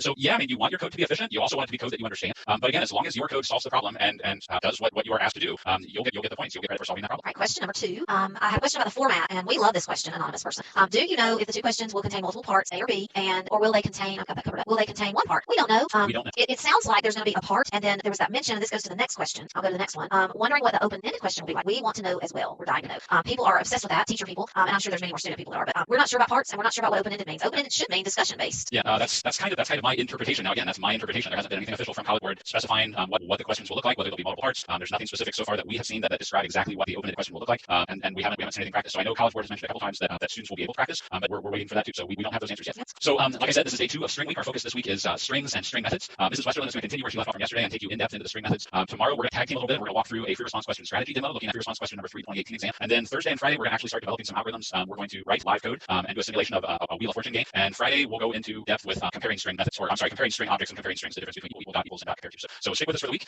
With that, I will turn things over to you. All right. So we are, like I say, picking up, Mr. Schultz just said, what we're really focused on today is the AP subset for string methods and maybe a few extra things, but primarily that. Picking up from yesterday just to kind of review a little bit, what do you think the output would be if we were to call string 4, for example? If I wrote a line of code that said system.out.println str4, what should I get? Hopefully you answer that it's going to create a new string with the contents of string 1 concatenated with string 3. So it's going to build an entirely new one. And notice what's different about string 3. It's got an escape sequence right here, which happens to be a tab. String 5 is right now 1 spacebar, but then it gets concatenated and redefined to have a new line and then string 1. So that's just a little bit of a review of yesterday. Hopefully you were with us. Here's what the output would look like. And what you might notice about my output statements over here is I added to the front of each output statement some text to tell us what we're looking at. That's not a part of the string. That is actually another string that I wrote inside of the parameter for the system.out.println. All right, now I want to look for a minute at the Java quick reference. We talked about this since really we started a couple weeks ago. This is a 1-page document. I've added it to today's Power Up folder. It's also in the College Board Resources folder. That's a part of the shared drive. You're going to need this sheet of paper with you. You can reproduce it. You can get it printed between now and May 15th, but you're going to want this sheet of paper. What we're zeroing in on today are the top section, which are methods for the string class. And the first one that's given is not a method. It's the constructor for constructing a string. So we're really going to be looking at length, the substrings, index equals, and then a couple others. And we're going to keep going through these all week long. So we're going to switch now to my handy dandy projector and look a little bit at quickly at a tiny little bit about yesterday. Yesterday I threw out this question to y'all, and here's where I kind of jotted down my notes. I actually went back today and looked at why we call it a string. And it goes all the way back to before 1960. In 1959, they were working on obviously programming languages and beginning to work with bits and trying to build what has become the computer that we know now. And back then it was defined as a linearly ordered string of bits. That would be at its lowest level. And then in a document called the ALGOL, April 1960, they defined for the first time a proper string as any sequence of basic symbols not containing or. But if you go even farther back, which I think is a little interesting, the idea of a string went all the way back even before the printing press, when you actually had characters and they would have to build. You remember, like a print shop would build with these alphabet characters, and they would put the alphabet characters on maybe a piece of wire and move them over to assemble the newsprint page way back in the day. And so they think maybe if you do some more reading, and Mr. Schultz did different research, and he can tell you the actual length of a string in Java, which is like the maximum length. I was doing a little research for something that we're going to talk about on Friday, and I had never actually thought to look, what is the biggest possible string that you can create in Java? So I went out and researched it, and I made sure to check 2 or 3 different sites just to make sure that I was getting accurate information. And they all agreed that the maximum size for a string in Java is 2 to the 31st power minus 1 characters, which is just about 2.14 billion characters. So I tell my students that we have plenty of room when we name variables and do different things like that. And so if you are creating a string, you can create a string that has up to 2.14 billion characters. Please don't ever create a string that has 2.14 characters as a teacher. That's almost like the people that will write some kind of infinite loop or recursive loop and then want to let it run on the school machine. Like I got that did that a few years back, and it took like 3 days until it finally crashed. But you can do that kind of stuff sometimes at the school machine. So 2 to the 32nd minus 1 31st power minus 1 to the 31st. So we have our little piece of string here on the elbow. I'm going to switch this over. We're now on strings 2.7 is what we're on today. But this was to give you the idea of that it can go on forever. And this was our concatenated string. Remember, we're not going to destroy the string object that we had when we create our concatenated string. We're going to take a piece of it, almost like copy and paste. But this is going to become a part of our new string. So that's our show and tell there. So now I'm going to switch my little page here. Yesterday we looked at building all these strings that you see on this file folder, and I found these file folders because white paper's too thin. So thankfully I have a stash of other things. So we're going to look at a couple things today. The first thing I want to look at with y'all is what I would make you do if we were live in person at Hoover High School, and they're going to roll their eyes if they're watching. I'll talk to them this morning. So this is a page from my journal for AP exam review, and I could probably cover some of it up. But if we were live in person, I would make my class take their page and divide it into these 8 sections, and we would start going through these things. So I'm going to kind of do that with y'all now to put the Java quick reference in everyday regular terms. And I also have it printed. I told y'all my printer's a little bizarre at home. If you think you're seeing a shadow, you are. So we're interested really in these 7. And the way that the Java Quick Reference presents them is it gives you the data type of the actual method. So length is going to give you back an integer, so it's going to give you back a number. And then over here, it tells you what it's giving you back. And then substring is going to give you back a string or characters. And it has, if you notice, 2 parameters here, a number, which is an index position for the start, and an index position for the destination, or how far you want it to look. Then we have the overloaded version of substring, because remember, they're named the same thing, but they have a different parameter set. We talked about that in the previous lesson. This one has only one parameter because it's going to start at a particular index and it's going to go to length. Index of, you're going to put in an integer, you're going to get back a string. So I want to know the index of the character, say E or I or L or Q, and it's going to tell me in number form where that character is located in my string. Boolean equals, so it's going to give us back true or false. And we're going to spend a lot of time on these later in the week, but we'll look at them today as well. And then compare to, these behave a little bit differently, these two things. This one's going to give you a comparison number based on the dictionary. So what I've done, and I promise I'll give you a copy of this, but I would love it if you did your own, is I've divided my page into 8 sections, one for each of those 7 items, and then down here I have some others that I wish that y'all would learn. So let's just look at, and I'll try to, maybe I can be fancy and zoom in a little bit and get this kind of underneath where you need to see. So length returns length as an integer. Length is full size of the data of all indexes. It will be one more than the last index. So if you remember back from some of the strings that we made yesterday, if you have a string, for example, that says, today is 4/14. This. You might need to slide Thank you. just a little bit. Thank you. I'll scoot this up. How about that? Okay. There we go. Thank you. That's your 0 index. And then we're going to count forward. So that would be 1, 2, 3, 4. The spacebar counts 5, 6, 7, 8, 9, 10, 11, 12. If you have a period, it would be 13. So this is index 13. But my full length is the whole string from character to character. So the length would be, remember, it's going to give me back an integer. If I call .length, it's going to tell me 14. You might want to slide up just a little further. There we go. How about that? That's it. Perfect. Perfect. All right. So that's how length is going to work. All right. So next we have index of, and I need to come down a little bit probably. Index of returns the index of the first character in your target. So index of is looking for you to put in a string value. So if I search, say I called index of on this little string that I have, and I ask for index of a Q or J, it's going to give me back a -1 because that's not going to be found in my string. If I ask for the index of 4, it would tell me whatever that is, 12, 11, 10, 9 probably. If I ask for Y, it's going to tell me whatever that is, 1, 2, 3, 4. All right, it's going to give me back a number. Now here's a different overloaded version of index of. This is not in the subset, but it would be worth your time to just kind of remember that there is another option for index of. This will return if you put in, like, I want to know where 4, 2, and it should give me a 12 back because there happen to be 2 4s in the string that I have down here. So if I ask for the index of 4 and I put a comma and then I put the second occurrence, that's kind of a cool thing to look for. Now, why does it matter if you know these things? Because you're going to need to use these. This is your toolkit. Remember that if you, maybe last week or the week before, Mr. Schultz said to you to think about these methods as your toolkit. So let's look now at substring. Substring, I'm going to have to get my little squares out to show y'all and pull them up here. Substring works based on index in a kind of a unique way. I'm going to try to go all the way up here. And I have these side by side. Remember, they're overloaded because they have the same name. And here's where I want to, let me see what I get. I'm just going to use the word string right here because I might write on the board, but I might use my Elmo in real life too if we were live and in person. So this will work, I think, if I get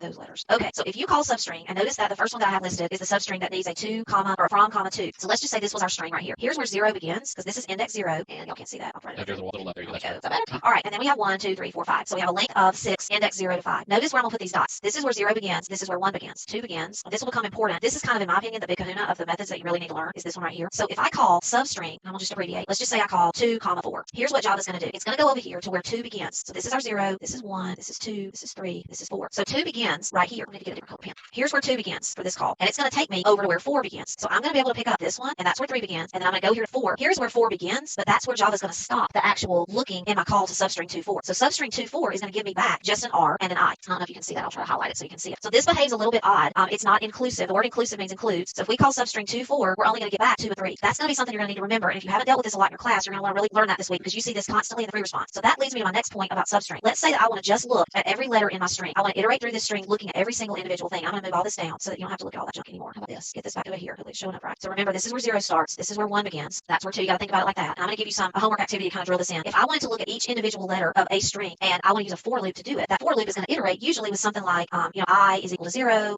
as long as I is less than blank.length, I plus plus. So that'd be like the pseudocode. So for me to stop and look at each one of these, I'm going to need to do something like I'll call the substring of I, I plus 1, because that's going to let me just stop and look at 0 to 0 plus 1 takes me to that 1 marker, and I'm going to look at that 1 letter. And then as I increments to 1 to 2, I'm going to look at that one. If I had enough colored markers, I could just kind of keep going. This to me is one of the biggies for you to learn. So I want y'all to play with that tonight. I'm going to pretend like my point's made. If it's not, back up and watch it again. So let's look at the next. You got something? I was just going to say we're going to get plenty of practice with that with the free response questions we're going to do over the next few days. Yeah, you see this. Yeah. You see this constantly in free response. We will see it a bunch. Yeah. So I mean that's what I'm telling you. It's the biggie. All right. So now we have the other version of substring. Back to my set of 8. This one starts with whatever number you put in. It just receives one parameter, and it goes from that alphabet letter to the end of the string. All right. Then we have dot equals, and my cliff notes on that one are, and these two behave differently because of whether they're reference types, and then this one returns a dictionary. So dot equals, you're going to use only with reference types. It's not going to work with primitive, and it's going to compare the value at the logical address, and it's going to return a true or false. And we'll spend some more time later in the week, and you'll see it in my samples that I've given you the code to play with tonight for homework. A little bit of how this behaves. Compare to returns a dictionary distance between strings. So if I compared like the name Jack and the name Jill, since JA comes before JI, I'm going to expect to get back a number showing me the distance between those two items based on a dictionary distance. And you can see that it returns a less than, equal to, or greater than. And then I have these added at the bottom. So this is just,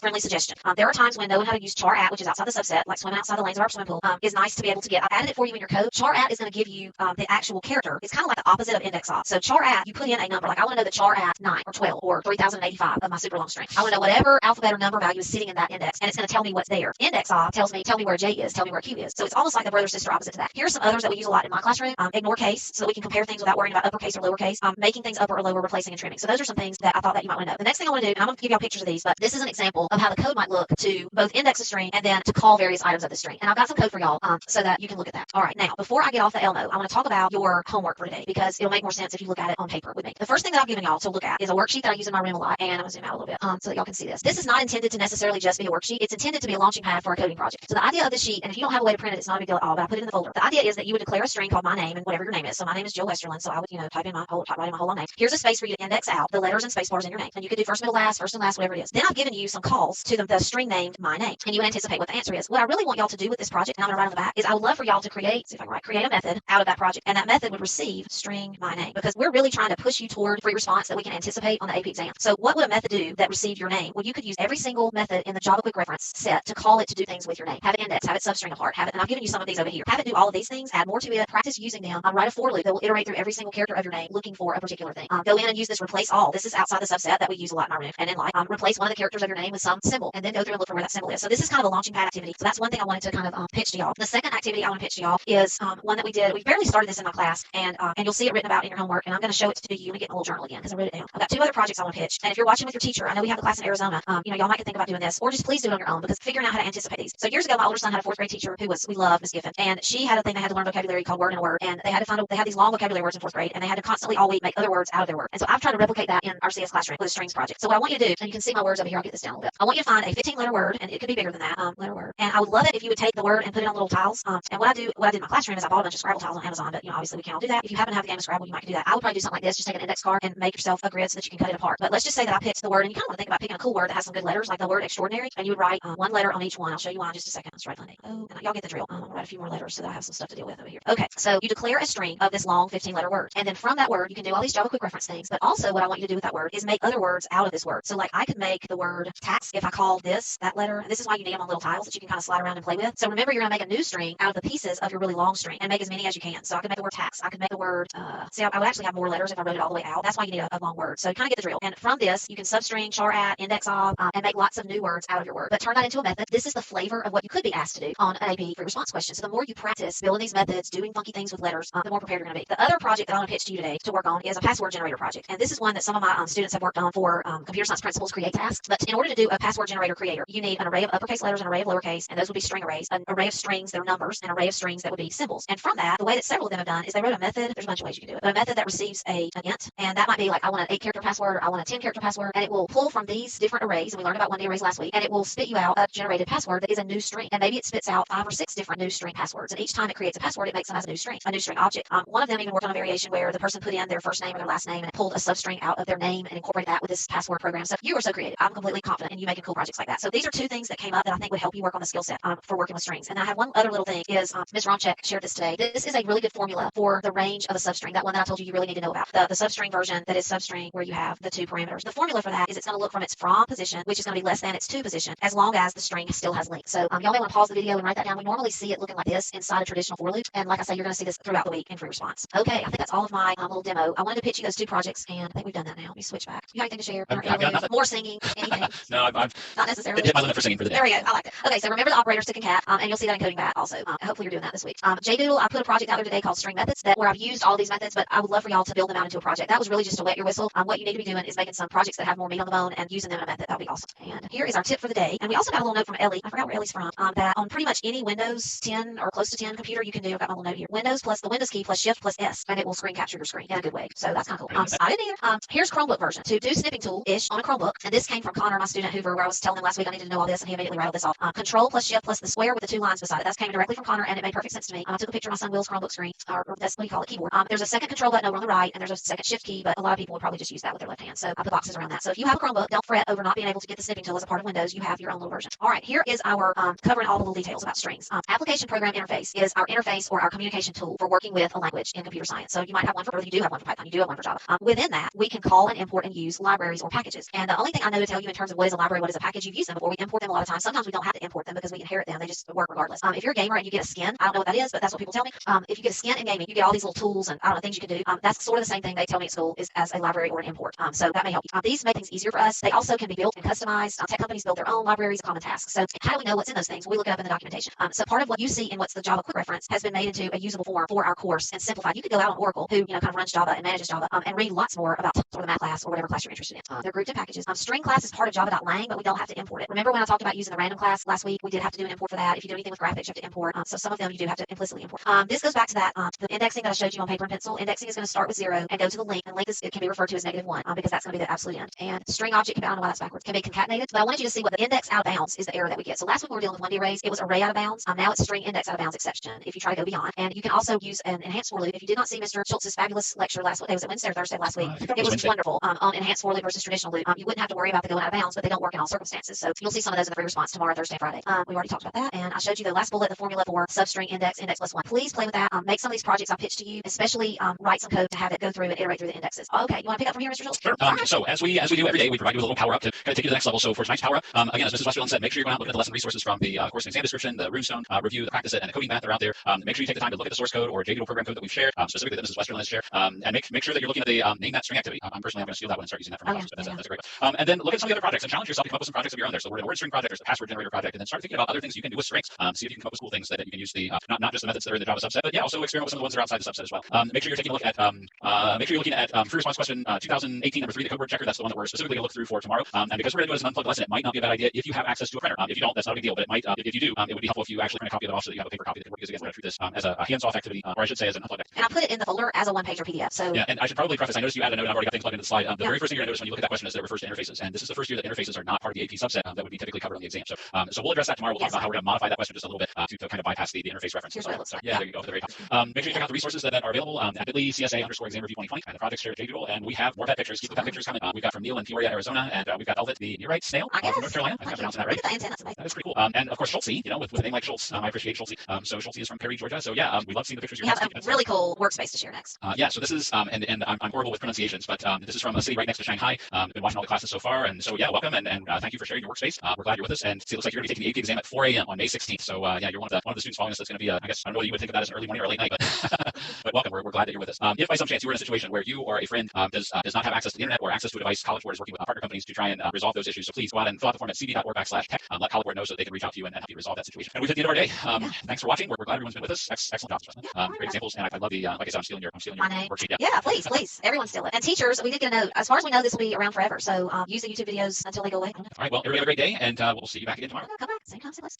Okay, well, hey, welcome back, everybody. Happy Wednesday, or Thursday, depending on your time zone, I guess. This is AP Computer Science A. This is the third day of String Week. My name is Rob Schultz. Oops, my slide there. My name is Rob Schultz, and I teach at Bellbrook High School in Bellbrook, Ohio. I'm Jill Westerland from Hoover High School in Hoover, Alabama. We're so glad that you're with us today. Here is a map showing a lot of our community learners. We've got a few more pins to drop this coming weekend, so I'm glad to have all of you with us. Here's some information about the exam. It will have 2 questions. Question 1 is going to be either an array or an ArrayList question, and question 2 will be methods and control structures. And you can see the percentages are one's weighted more than the other, one has more time than the other proportionally. So the first exam day, the main exam day, is May the 15th. If you have an extenuating circumstance, some students may take the exam on June the 3rd, but the plan and the suggestion is that you need to plan to take the test on May the 15th while the information is the freshest on your mind. You can find more information at AP Central Coronavirus Updates, and there's lots of information there about our test and all the others. Today we're going to be looking at free response 2018 number 3. It is a question that involves a class, but it also involves strings, and it also involves some Boolean statements. So it has a good mix of a lot of the things that we wanted to cover this week. So take it away, Mr. Schultz. Okay, so we're actually going to tag team a little bit today. Like Mrs. Westerland has said in the past, on Wednesdays we thought it would be fun to do something a little different. So we're actually going to simulate a free response question, and we are using the question number 3 from the 2018 exam, the code word checker. What you will learn from today, hopefully, is how to interpret the details of a free response question that involves string methods, how to design a solution, and then how to implement that solution. Okay, so we're going to walk you through that process, the way we would explain it to our students, and how we would recommend that they approach a free response question. So if by some chance you're watching this as a recording, now would be a good time to pause and print if you have access to a printer. I've got the link as to where you can find the free response questions for 2018, and you're looking at pages 12 or 13. If you're watching live and you don't necessarily have time to print a copy, or if you don't have access to a printer, that's okay. We're going to have it on the screen, and between Mrs. Westerland and I, we'll have it where you can see it. So yeah, if you're watching the recording, pause and print, grab a copy, and then we'll keep moving along. So here's a copy of the question. And before we really get into the question, there are a couple things we need to do to kind of modernize a little bit. This is the 2018 free response question, and there are a couple things listed in here that are no longer part of the AP subset. So we're going to do a little bit of quick editing. If you have a paper copy, we're going to go through and we're going to correct just a couple of things, and I'm going to explain why. As you look at the top of the question, anything that makes a reference to string checker and interface, we're going to cross that out, because as of this year, interfaces are no longer part of the AP subset. Okay?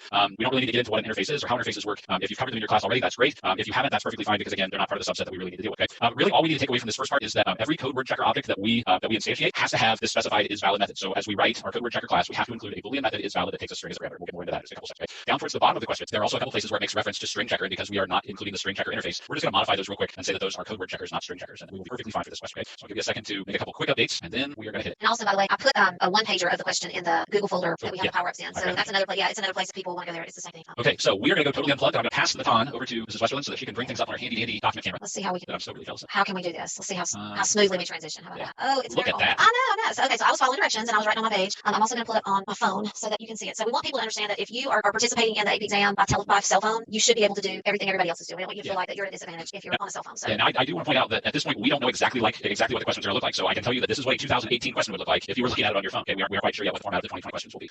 But we want to kind of show you looking at a phone just so you can kind of see what it is you'd be working with. Okay, so here's what I would recommend to my students to do as we start approaching free response questions. We're going to break this down into kind of a process, and I know we've only got 25 minutes for this question, but I always kind of introduce it to my students as the scenario that I tell them I want to meet them at Bob's restaurant. They wouldn't just jump in their car and start driving and hope they pass the restaurant. They would, back in the old days, I used to have the students kind of imagine they would go to MapQuest and get directions, or they would at least now go to their phone and put in the directions so they have a GPS that was kind of telling them how to get to where they were going. And doing free response questions is kind of the same thing. You don't want to just quickly glance at the first paragraph and then start scribbling your answer, because 22 minutes will go by or 25 minutes will go by relatively quickly. And if you get to the end and realize that you were going the wrong direction the whole time, then you've ended up wasting a lot of time. So it's a good idea to take just a couple minutes at the beginning and come up with a plan. You want that roadmap so that you have some directions where it is you're trying to go. So the first thing I tell my students, step one is to take 1 minute. Okay, I'm going to time you out 1 minute. I want you to take 1 minute and just read it. I don't want you to mark anything yet. I don't want you to circle anything or highlight anything. At this point, I just want you to read the question. So 1 minute to go.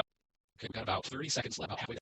10 more seconds. Okay, so now that we've taken 1 minute just to read the question, I want you to go back to the beginning. At this time, typically I would tell my students that if they have a paper copy of the exam to go through and start underlining. Okay, but again, we're going to be looking at this on your tablet or on your phone or on your computer screen or whatever. So on a separate piece of paper, we'll kind of modify this a little bit. What I would like to do is we're going to take another minute. I want you to go back, and now I want you to start making just kind of the highlights of what it is that we need to know. Okay, so look for the big rocks, the big pieces. Okay, and take 1 minute and see if you can come up with big ideas of this process. 1 minute.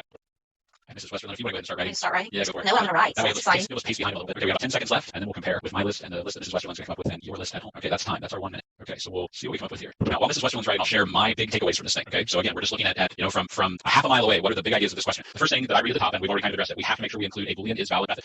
The first paragraph that we get to makes reference to two separate constructors. We've got a constructor that takes 3 parameters, and it specifically tells us the parameters are 2 integers and a string. And the second constructor tells us it just takes a string, but it also makes reference to the 2 integers. So the fact that they're kind of telling us about these variables that we need in our constructors, there's a little bit of reading between the lines there. That means that we've got to have 3 instance variables. We need 2 integers, one that's going to keep track of our minimum code word length, one that's going to keep track of our maximum code word length, and then we need a string parameter called prohibit or exclude, or whatever you want to call it, that's going to keep track of the string that cannot be included as part of our code. Okay? And then we also have to include an is valid method. It's going to check to make sure that whatever string that gets passed in is valid, doesn't violate any of our rules. Now at this point, technically we've used 2 of our 25 allotted minutes. Okay, so I kind of want to keep track of real time how this would be kind of working out as we were working our way through this thing. So we use 1 minute to go through and read it. We use 1 minute to go back and just kind of take some notes. Okay.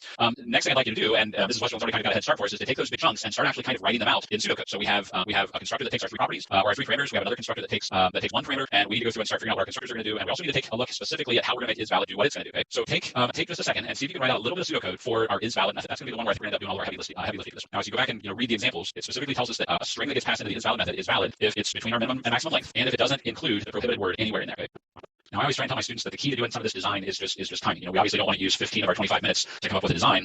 Probably 3 to 5 minutes at the most. We should be able to kind of flesh out what our map is going to look like. Okay? So I guess if you think about the is valid method and what it has to do, we have to be able to compare the length of our string to minimum and maximum. So I guess there are 3 things if you think about it that would cause a string to be invalid or return false. Okay?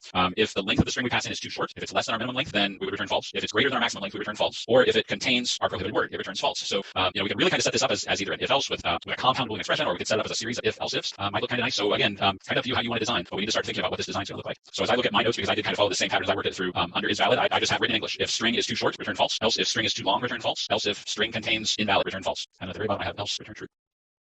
Yeah, I'm just going to keep. I know we got to go back to the top. Where we So at this point, again, we're just kind of laying the groundwork. If we were doing this real time and we weren't pausing in between to explain, we'd be on about minute 3 to 4 of our 25 minutes. So again, the idea of this isn't to be writing out the actual code. The idea, the idea is we do this whole process as we read it and reread this just to start thinking in our head and kind of centering ourselves. How are we going to make it do what it's supposed to do? And then once we have our roadmap in place, then we can go back and we can start writing the actual code. All right, so let's take another 30 seconds. By then you should have a rough design in place at home, and then we're going to go back and start working our way through. Okay, so if we were back in Mr. Schultz's class at Belbrook High School, at this point, now that they've got a rough design on paper in front of them, I would say, okay, slide that piece of paper over to the side, and let's actually start following the little roadmap we put together and start converting pseudocode to actual code, because this is what it is that you're going to end up submitting. So this is where we have to get official, and we have to write an actual official, in this case, a class. So we have to have all of our class headers in place. We have to have all of our instance variables declared properly, all of our constructor headers, method headers, and all that good stuff. Let me keep writing. Oh, keep going. So we specifically said that when we looked at our constructors and we talked about that, we have to have 3 instance variables, and we always want our instance variables to be declared private. I tell my students that I hate to say always and I hate to say never because those are so absolute, but I can't think, and again, I could be wrong, but I can't think of a free response question where there was a need for an instance variable to be public. I know we've done certain labs in my class where maybe one time out of every 50 there'll be a need for an instance variable to be public, but in this case we want our instance variables private. Okay? So we've got 2 ints, min length and max length. We've got a string is prohibited, and then we have our 2 constructors, one that'll take 3 parameters and one that'll take 1 parameter. Let's see what I do. Just got to line this up. Sometimes it matters what you name these, depending on the question. Because remember, we've talked about in the past about if you see a lot of courier new. But in this particular question, it didn't. So we were able to just kind of name these based on what we read. Yeah. Really, the only thing I noticed in this one that was the different font that was the courier new, other than code word checker itself, the name of the class, is that is valid method. It has to be called is valid. So the one thing we didn't mention about the second constructor, that in that second part of the first paragraph where it talks about it can be constructed with a single parameter, we made reference to the fact that it talks about minimum length and maximum length. But make sure you catch the detail in there that minimum length will automatically be set to 6 and maximum length will automatically be set to 20 if they aren't specified. And they're so no quotes or string. Don't do that. Let's see. This one's going to look just the same. All right, now we got here. It all gets a string. All right. Okay. Here we go. So remember, is valid is going to return false if one of 3 three things happen. So the first thing that could happen is the length of the string str being passed in is too short. So how would we convert that to Java code? So this is where we start looking at some of those string methods. In this case, we're going to use string str.length. Let me do as an if. How do you want to do it? Yeah, go to as an if. That works. Yeah, in case you haven't figured this out at home, we didn't pre-choreograph. No, you're getting true raw live data. This is So reaching into the mind of another from across the mile. Okay, so if str.length is less than or equal to min. All right. Now, everyone in the world, are we going to do and or? Actually, I'm going to back up real quick. I think it should just be less than, not less than or equal to. Because it can be 6. Well, the length, if the length is less than min, but it can be equal to min. So it says that valid code words have to have 5 to 8 characters. So yeah, so I think we're okay with that. So if our string.length is less than min, we return false. We're going to do it just as that one thing. Then yeah, that's fine. paper. Yeah, okay. And then we'll do an else if, because remember we have 3 different conditions. So else if. I need to tighten that up. Right better than me, everyone. All right, this is going to be greater than. Now if it's greater than max, if it's too big, we'll also return false. So the other condition that would cause it to return false is going to be kind of a tricky one, because now we have to do a little bit of traversal of our string. So we can't really do an else if for this third condition, which means we kind of have to put everything else under just an else. So we're going to have an else, and now's where we have to start hitting the string traversal part. Okay, so think about how we would set up a loop to traverse our string, but we also have to be careful how far we go. So I would start by saying for int I equals 0. So we're going to start at the beginning, and we want I to go up to the length minus whatever the length of the keyword is, because we're going to have to do that comparison. If my keyword happens to be 5 characters long, then I'm going to need to be able to pull a substring from my string without going out of bounds. So we're going to say that we want I to be less than str.length minus keyword.length, or I should say is prohibited.length. I was using keyword in my example. You want me to cross that? I didn't catch that. Oh, no, you're okay. So we want it to be I is less than. Okay, it's going to be str.length. So let's imagine that str is 20 characters long, but is prohibited is 5 characters long. But we need to stop 5 characters before the end. So we're actually going to do str.length minus is prohibited.length. So that way we're going to go from 0 up to 15, and that way we won't go out of bounds, but we'll still be able to do our comparison. And then our increment will just be I++. So we're actually going to be looking at substrings that are the length of our keyword. If our keyword is 4 characters, then we want to look at 4 character substrings. Okay, and I keep saying keyword because when I worked it out, that's what I call my variable. So now we're basically going to look and see if the word is prohibited is anywhere inside str. So we just need an if statement, and we're going to say if is prohibited dot equals. And remember, dot equals is what we're going to use to compare strings. And on Friday, we're going to go into a lot of depth as the difference between equal and dot equals. So for now, we're just going to say that we have to use dot equals, and we're going to compare it to our substring from str. So yeah, so str dot substring, and we want to look from I up to. So our substring is going to be I comma I plus is prohibited dot length. So if is prohibited is 4 characters and I equals 0, we're going to look from position 0 to 4 for our substring. And if at any point that happens to be equal, then we return true again. I'm sorry, we return false. My bad. I'm looking ahead. Y'all are seeing the importance of writing with a pencil, and I didn't even try line paper because I knew that would probably be a train wreck. Okay, and that brings us down to the end of our for loop. If we get all the way through our string and we compare chunk, substring, substring, string, substring, and we don't find what we're looking for, then at the bottom, outside of our for loop, we can close off our for loop bracket, and then we're going to return true, because that means our length is okay, it's not too short, it's not too long, we haven't found our substring, we've gone through all the tests we need to go through, and we return true. Life is good. Okay, and there we go. There's our solution. So I'll leave that sitting here for a second for everybody to look at, and then we're going to talk about what do we do next. All right, so you can pause if you're watching this later. So we have essentially page 1, and so this would be, I don't know how you want to tag it, but I might do a comment and put page 1 of 2 here, and then I might come up here and put page 2 of 2. This is just me talking what I would think I would do. And so now we know that one of the ways you're going to be turning in work as an option for the AP exam is to take a picture. So I'm going to take a picture of these solutions that we've created together with my phone and see what we get here. So see, I don't know if you all can see my phone. Look at the shadow. That's no good. We want a picture as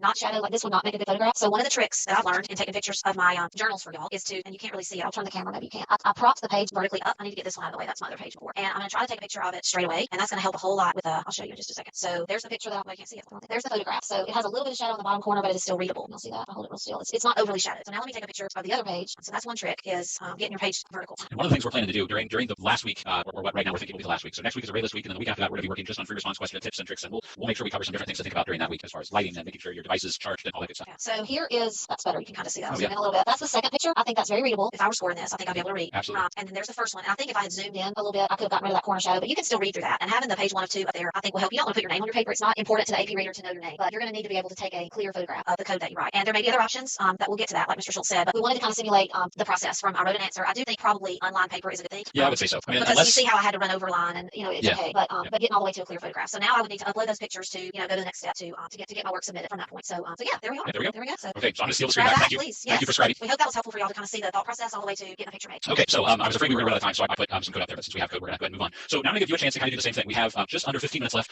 so we're going to take a little time. And now again, if you're watching a recording and you have access to it, this would be a good time to pause it, or at least just pull it up on the screen so you can work through it. We're going to give you a chance to go through and do the same thing with last year's free response question number 3, which is the delivery question. If you don't have access to a printer or you're watching live, that's fine. I'll make sure that I keep things on the screen so you can see. But I'd like you to try and follow that same process. Now I'm going to give you. I wanted it to be big enough on the screen so that you can see it. As part of a little PowerPoint slide. So I have it broken down into 3 slides. I'm going to give you about 20 seconds per slide the first time. And again, I don't want you to write anything down. I don't want you to take notes. I just want you to read questions. And then I'm going to go back and give you another 20 seconds per slide just to make notice of things. And then I've got some questions I'm going to ask, and we'll see how good your powers of observation are, and how well you're able to comprehend certain things. Okay, so take 20 seconds. I'll start you now, and then I'll keep you from slide to slide.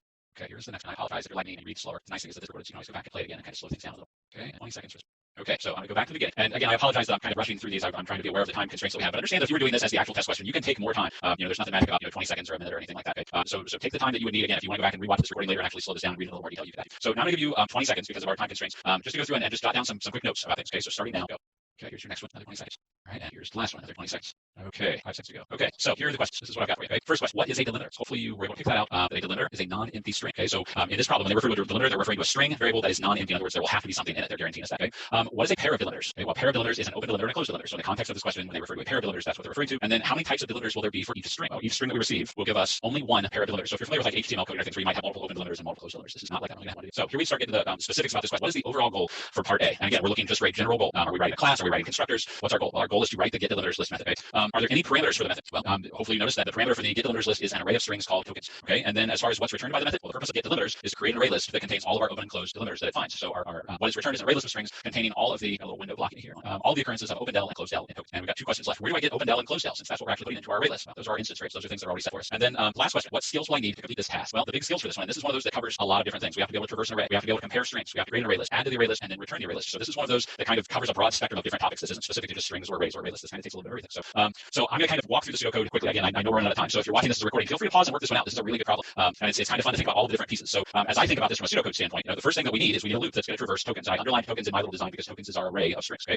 If by some chance a token is the same as open del or closed del, which again, those are instance variables, so I underlined those as well. We have to add token, that specific token we're looking at, to the array list. Now, as you're working through your design, if you get to a point where you're referring to an array list, that's usually a pretty good indicator that, hey, it's a reminder, I got to go back and actually have to create an array list for this problem. And then at the very bottom, after we've gone through our array of tokens and we've added all of our open del and closed del to our array list, we need to return the array list. So here's our very, very broad general overview of what it is this code's going to be. And now that we've got our roadmap, we're in pretty good shape that we go back and just write out our code. So if I were to write this out by hand, I would start by filling in the method header. This is the method header we're getting. We said our very first step would be create the array list. So here's my array list of strings called my delimiter list or my del list, which is an array list. We said that we need to be able to traverse our array. So here's my word that's going to traverse the array. We said that if the specific token we're looking at is equal to open del, or if the specific token we're looking at is equal to closed del, then I would add it to my array list. And at the very end, after we've gone through our for loop, we have to return the array list. So here's what the code would look like based on the little roadmap that I put together. Okay? If by some chance you worked this out, I know I didn't give you a lot of time to work it out, but for those that paused the recording to work out, if by some chance you did this with enhanced for loops, this is what the enhanced for loop solution would look like. So I'm basically saying for every string token in my tokens array, if the token is equal to open del or the token is equal to closed del, then I'm adding the token. And there's our code. So I apologize that I went through that really quick. I'm trying to kind of keep my eye on the clock over here off the side. We're down to about 3 minutes left, and I want to make sure that we have time for our tip of the day as well. So Mrs. Wester, I'm going to pass things over to you for our tip of the day. So this week we've been working through how to do a snipping tool shot. We don't know if that'll be helpful in terms of the AP exam, but it's definitely a life skill that you need to know. So we're down to smartphone, and I showed you earlier today how to, you can go ahead and advance how to make a picture with your phone. Y'all all know that. You're doing that all day, every day. But to take a snip of something that's on your screen, on an iPhone, you're going to press the home button and the power button on the side. The home button is that button in the front center bottom. If you're on an Android phone, it's the volume down and the power button. And then crop it as desired, save it as a picture. And you all do this all the time. You're into Snapchat, you're into Instagram, you're probably taking pictures of all kinds of things. People with crazy faces, crazy hair.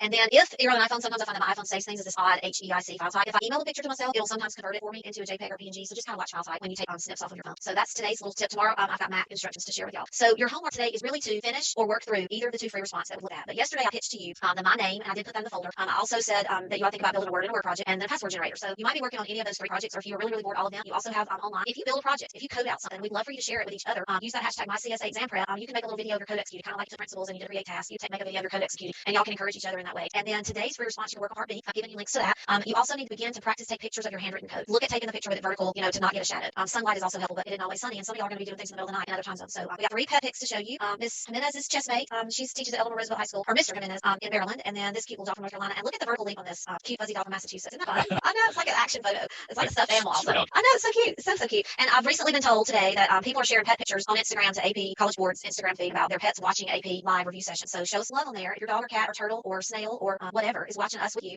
share it. And if you have a device need, you need to let that be known. Time will be of the essence. We're about a month out exactly to the day. A month from today, you'll be taking your AP exam, and we'll be sending you happy thoughts from wherever we are. You need to get this tech issue lined up well before that. You can't let somebody know a day or two before. So we need to know now. cb.org/tech if you have a tech need that you need assistance with. Take care of that. And we appreciate you watching, and we beat the bell. Yeah, so great lesson. I hope y'all enjoyed us doing a free response live demo. If you did, let us know, and we'll keep doing them on Wednesdays or other days. So, and that's that for today. We'll see you tomorrow. That's all, folks.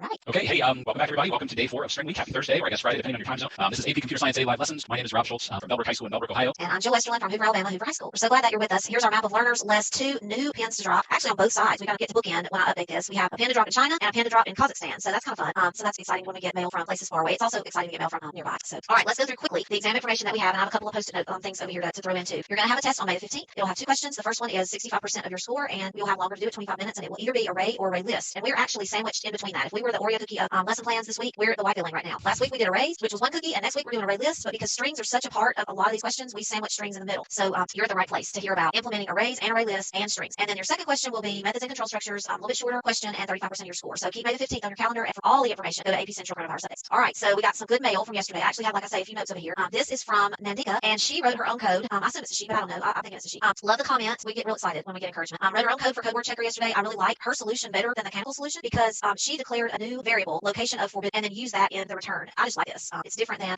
the one that College Board puts out. It's different than Mr. Schultz's, and it's good. So I love that you spent time coding it. So I'm going to jump in here real quick too. This is very, very similar to the canonical solution. Like Mrs. Westland said, I also like it better because they use this variable if your location of forbidden. One of the things I forgot to mention yesterday as we were working through, we had a student write, I believe it was Nate, that wrote several days ago that asked if the solution for a problem has to specifically match the canonical, or what happens if it's a little less efficient. And I meant to address that yesterday. The one that I kind of guided us through yesterday, I purposely made the solution a little off from the canonical and maybe a little less efficient just to kind of demonstrate point that it still would have earned all of the points on the rubric. And in the process of doing that, we kind of got in a hurry.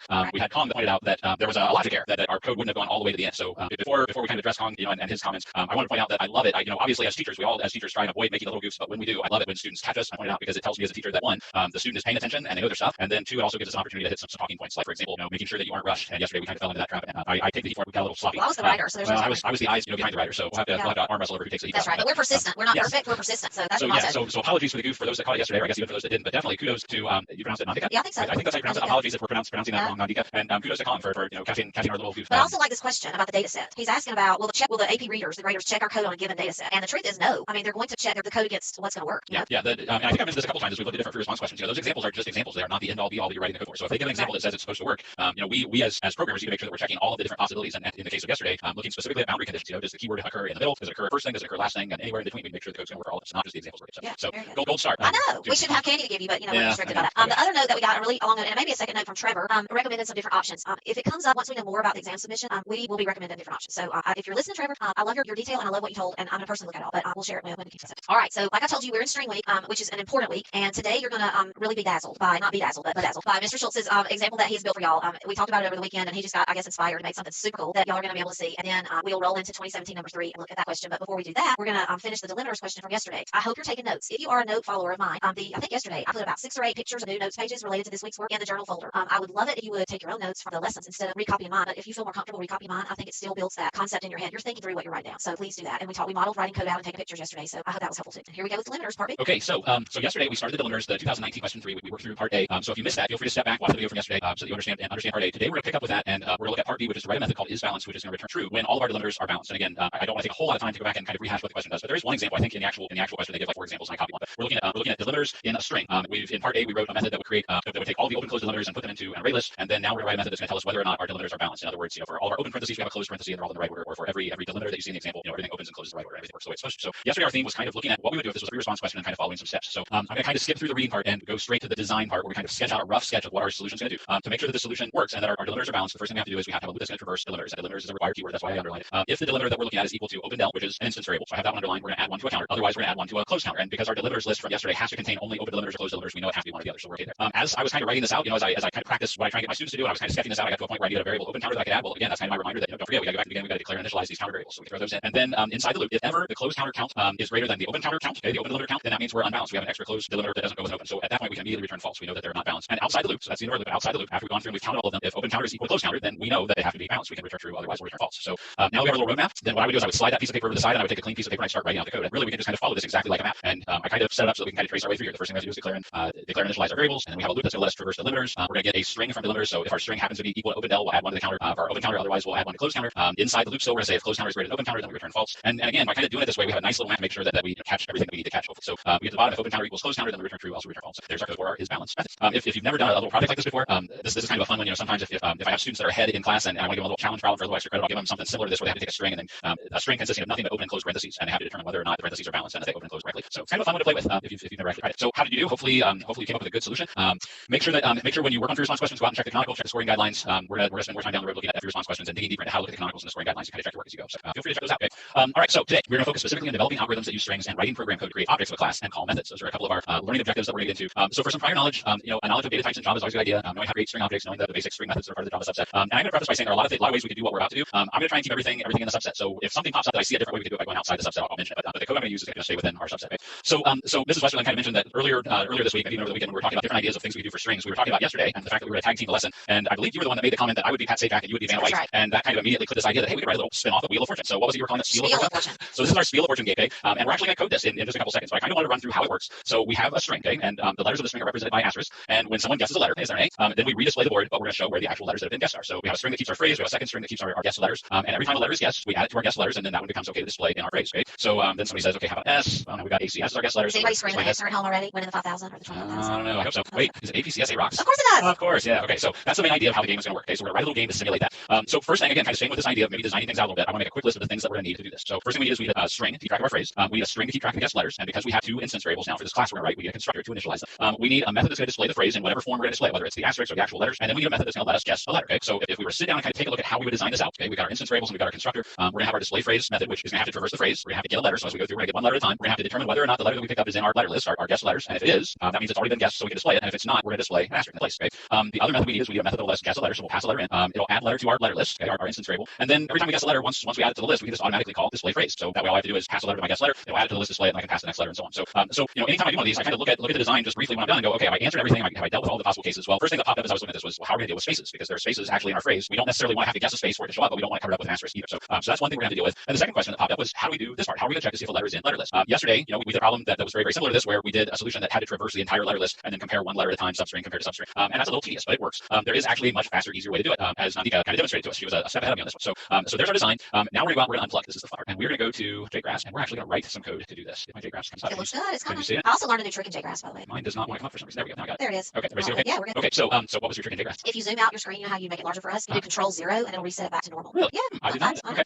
Okay. So I'll have to try that sometime. I went ahead and wrote a little simulator file that will go through and actually create a Spiel of Fortune game for us. And I'm going to walk you through how it works real quick. We have to import job detail scanner because we're going to get input from the user. I've got my scanner object KD reader. I've got a couple of different answers we can play with up here. The one I'm going to use for testing is the brown fox jumps over the lazy dog. And here's your fun fact for the day. Does anybody know what is significant about that sentence? There's a very specific reason that is used a lot for testing of printouts and that kind of stuff. Think about that for a second, and then I'll give you the answer in a minute. We're going to create a Wheel of Fortune object called game, and we're going to pass our string into it. I'll call the method display phrase, which we're going to write. So we'll actually display the initial word. And then I've got a string user guess. And while user guess is not equal to stop, that's how the user's going to tell us that they're done. We're going to ask for a single letter. If the user does not type stop, then we're going to strip away the first character. We're going to pass that specific letter, that one character substring into guess letter, which will then, as we did in our design, display the board and kind of keep us going. And I'm going to kind of preface this by saying I didn't put a lot of user proofing or any of that into this. This is again just a test to make sure our class does what it's supposed to. I challenge you or urge you, whatever you want to think of it, to take this and expand it a little bit. There are so many different things you can do with this. You could add. Mrs. Westerland and I were kind of brainstorming some things. You could count the number of guesses, letter guesses. You could do points where they get points for a correct guess and take points away for incorrect guess. You got a timer to it. You could user proof it, make sure they can only put in one character at a time. You could make sure that they put everything in as uppercase or lowercase. There's so many different things you can do with this. Okay, so I'm just keeping it basic to kind of keep things moving along. Right. And then at the end, when we're done, the user type stops, then it'll go out and say, hey, thank you for playing, and then we move on and we're good. Okay. So let's actually start coding the Wheel of Fortune part. Okay. Oh, I didn't tell you what the significance of the sentence was.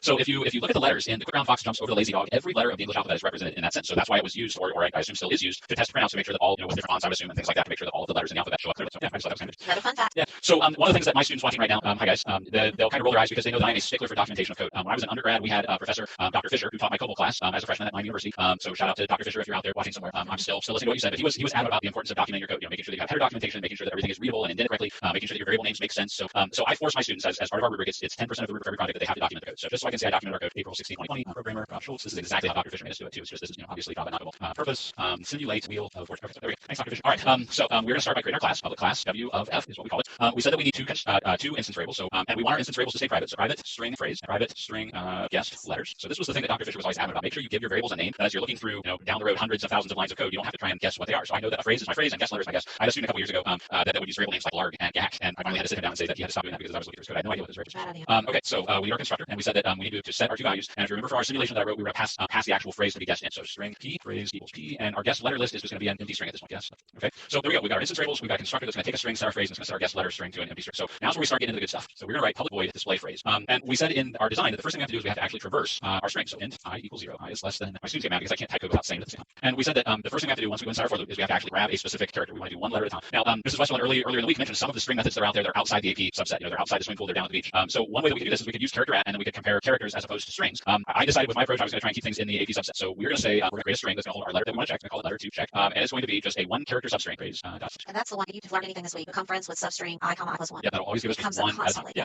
Okay, so we said that there were a couple of different outcomes, and one of the things that I kind of mentioned off the side of our design is we have to deal with what's going to happen if it's a space. So let's get the space out of the way up front. If by some chance our letter to check equals a space, which we're just going to display a space. So if our letter is a space, we're going to display a space. Okay. Else, if we have to figure out now whether or not the letter that we've picked up from our string is actually a guest letter, if it's one of the letters in our guest letter list. So this is where yesterday I chose to kind of go through a little bit less efficiently and look at every single character one at a time. But if you think about it, there's already a method that we've talked about in our discussion about strings this week that will do that for us. I can go out and I can say else if guest letter dot index of letter to check. Remember what index of does? Index of gives us the position of a specific letter in this case that we would be looking for in a string. And if by some chance that letter, that specific little substring that we're looking for in our bigger string doesn't exist, we get -1. So really I can check to see if letter to check is inside my guest letters by just saying if index of equals -1. If I say guest letter dot index of letter to check equals -1 and that comes back true, that means that the letter to check is not in guest letter, which means we want to display the asterisk. It hasn't been guessed yet. All right. And so our third option is if it's not a space and it hasn't been guessed, then that means it has been guessed. So now I can just say it's not letter guessed. There we go. That'll take us through our phrase, picking up one letter at a time and determining how to display whatever it is we need to display. Now notice that all of our systems without that prints are prints, which means they're going to print on one continuous line. So if we don't do something to deal with that, then that means the next time we call display phrase, it's going to continue on that same line. So just to kind of keep things going from one line to the next, I'm going to put a little print line in that just says, hey, while you're here, go down to the next line, and that's the end of our display phrase method. Okay? Last thing we need, we said we need a, remember what I actually called this method, guest letter. Okay, so we need a public void guest letter, and we said that we were going to pass in a string, presumably just a single letter, so string L. And this one, there isn't a lot to it. We've already done all of our heavy lifting up in the display phrase method, so really all we have to do with this one is add L, add whatever our little string is we're passing into our guest letter list, try to spell that right, okay, and then we're going to recall display phrase. And that should be our entire class. Now, here's the moment of truth. Drum roll, please. Did I do anything? Yeah, if I do something somewhere, I don't know right where it is because I tend to do this for whatever reason. I always forget that second parenthesis. Oh, yeah. Doesn't matter what if statement I'm doing. If there's a set of parentheses inside the if statement, I always forget that outer parentheses. Just a bad habit. Okay, so do that. And what I miss? Oh, whoops, letter channel. There we go. Thank goodness for publish. There we go. Okay, so now we go over to our simulator. We said that our initial phrase that we're going to look at is the quick brown fox jumps over the lazy dog. So when we first call display phrase, it's going to display all of our words disguised. Okay. Now I'm going to ask for a single letter. You have a letter preference?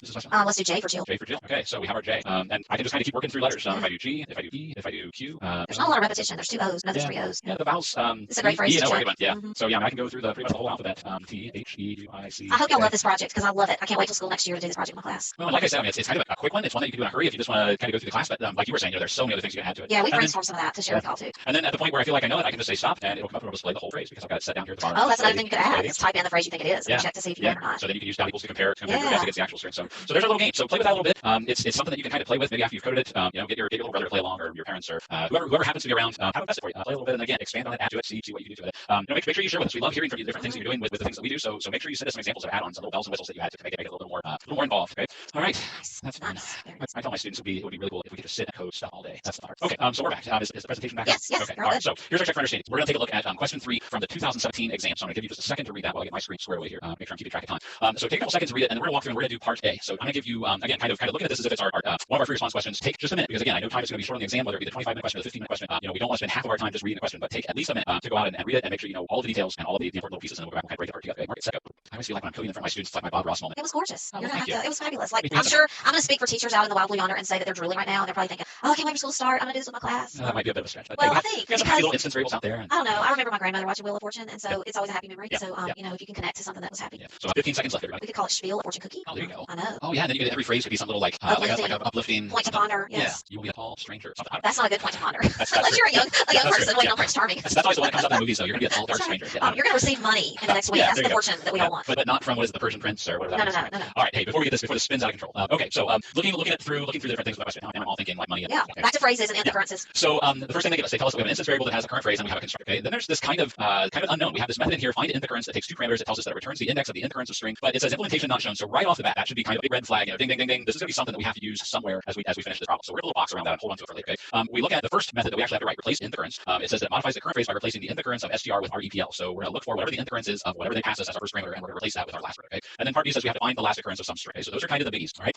Oops, not too far. The second page of this just gives us some examples. So this question part A was spread across a couple different pages. So for the second page, they give us some examples. And I've got one of those examples kind of broken down a little bit. We're going to look at this example where it says the cat ate late, and it says we're supposed to replace the first occurrence of at with rain. So as we look through, the first thing we have to do is we have to figure out the location of the first occurrence of at. Okay. Well, hey, that's where we can use this find int occurrence method because when I tell it to find the first occurrence of at, it's going to return 3. At occurs at position 3, and from there, then we can start looking at okay, well, how can I do the replacement? Well, we've talked about concatenation. Mrs. Westmoreland has explained concatenation to us a couple times over the past couple days. So now I can use substring to break this apart into smaller strings. My first substring is going to go from 0 up to wherever I find my first occurrence, and then the second substring that I want starts after the occurrence of what I'm trying to replace all the way to the end. And what I can do with that is now I can use concatenation to take the first substring plus whatever our replacement is plus the second substring, and I can chain those together to create a new string. Okay? The one last page, and this is the one that doesn't look like there's a lot here, but there's some very, very important information to this. The first thing it tells us is the phrase class includes the method find int occurrence, which we've already kind of put our little box around, which returns the int occurrence of a given string. And this problem explicitly says you must use find int occurrence appropriately to receive full credit. So not only is it there for us to use, we have to use it. If we don't, we're going to lose points. Okay, so I remember this question from the reading, and I remember that there were a lot of students that missed points because they took the extra time to go through and write their own code inside replace int occurrence to find the int occurrence, and they didn't use the find int occurrence method, which was there for them to use already. So even though they did extra work and they might have even done it correctly, they lost points because this problem specifically says you have to use the method that's there. So be careful of things like that. If you get extra methods in a class, there's a pretty good reason for it. Usually it's because you have to use it. So again, kind of just thinking about our design. We're down to about 10 minutes left. Tell you what, I'm going to give you about 30 seconds to kind of flesh something out on your own before I give everything away. I don't like giving too much away up front. I like you to think about it a little bit. So I'm going to give you about 30 seconds just so again we can kind of stay on top of our time. See what you come up with. Okay, that's probably about 30 seconds. So if by some chance you're watching the recording of this and you need a little more time to kind of finish, kind of fleshing out just a quick design, feel free to pause. Take a little time and actually take the time to kind of think about logically what the steps are before you press play and go on so that you actually get the experience of kind of thinking about how this is going to work out. Okay. So first thing we need to do is we're going to find our int occurrence of str given in, and I specifically wrote that method out even though this is pseudocode because we have to use that method as is, and whatever it returns we're going to store in a variable called location or whatever you would like to call it. Then for our design, if the location we just got is valid, in other words it's not -1, then we can go through and we can build our substrings and repeat or construct this new current phrase. Okay, so we've got this variable current phrase, but whenever we remember that Mrs. Westerland pointed out at one point that strings are immutable, they can't be changed. So technically we're not changing current phrase, we're totally eliminating current phrase phrase and replacing it with this new version of current phrase. Okay, so that's something else that sometimes my students have had a hard time kind of wrapping their head around. If I change something to uppercase or change something to lowercase, or I replace something with a substring, or if I concatenate a character again, I'm not changing the string that's there. I'm taking that string, adding something to it, and then totally replacing the original string with this new string that I've built. So it's kind of a distinction that I have to remind my students of from time to time. Okay, so there's our basic design. That's pretty much it for part A. So now let's kind of look at the code. So if we were to go through and code this off of our little roadmap that we put together, we have our declaration, and we want everything to be proper Java code at this point. We're going to do int loc equals find in the currents of str. If loc is not equal to -1, in other words, we found something that gave us a location. That means we found whatever currency we were looking for. Now I can go in, and you can do this in a couple lines of code, like I did up here. You can do it in one line of code, but we're going to find our first substring that goes from 0 up to the location that we identified. We're going to find our second substring that goes from location plus whatever the length of str is, and then we're going to concatenate them together so that we end up with a brand new string that has REPL, this piece that we're replacing right smack in the middle, back to the Oreo cookie example. So we got the 2 cookies, and we got that cream in the center. We're all ready for a snack, apparently. Well, we definitely are. I love Oreos. Okay, so that's our lesson for today.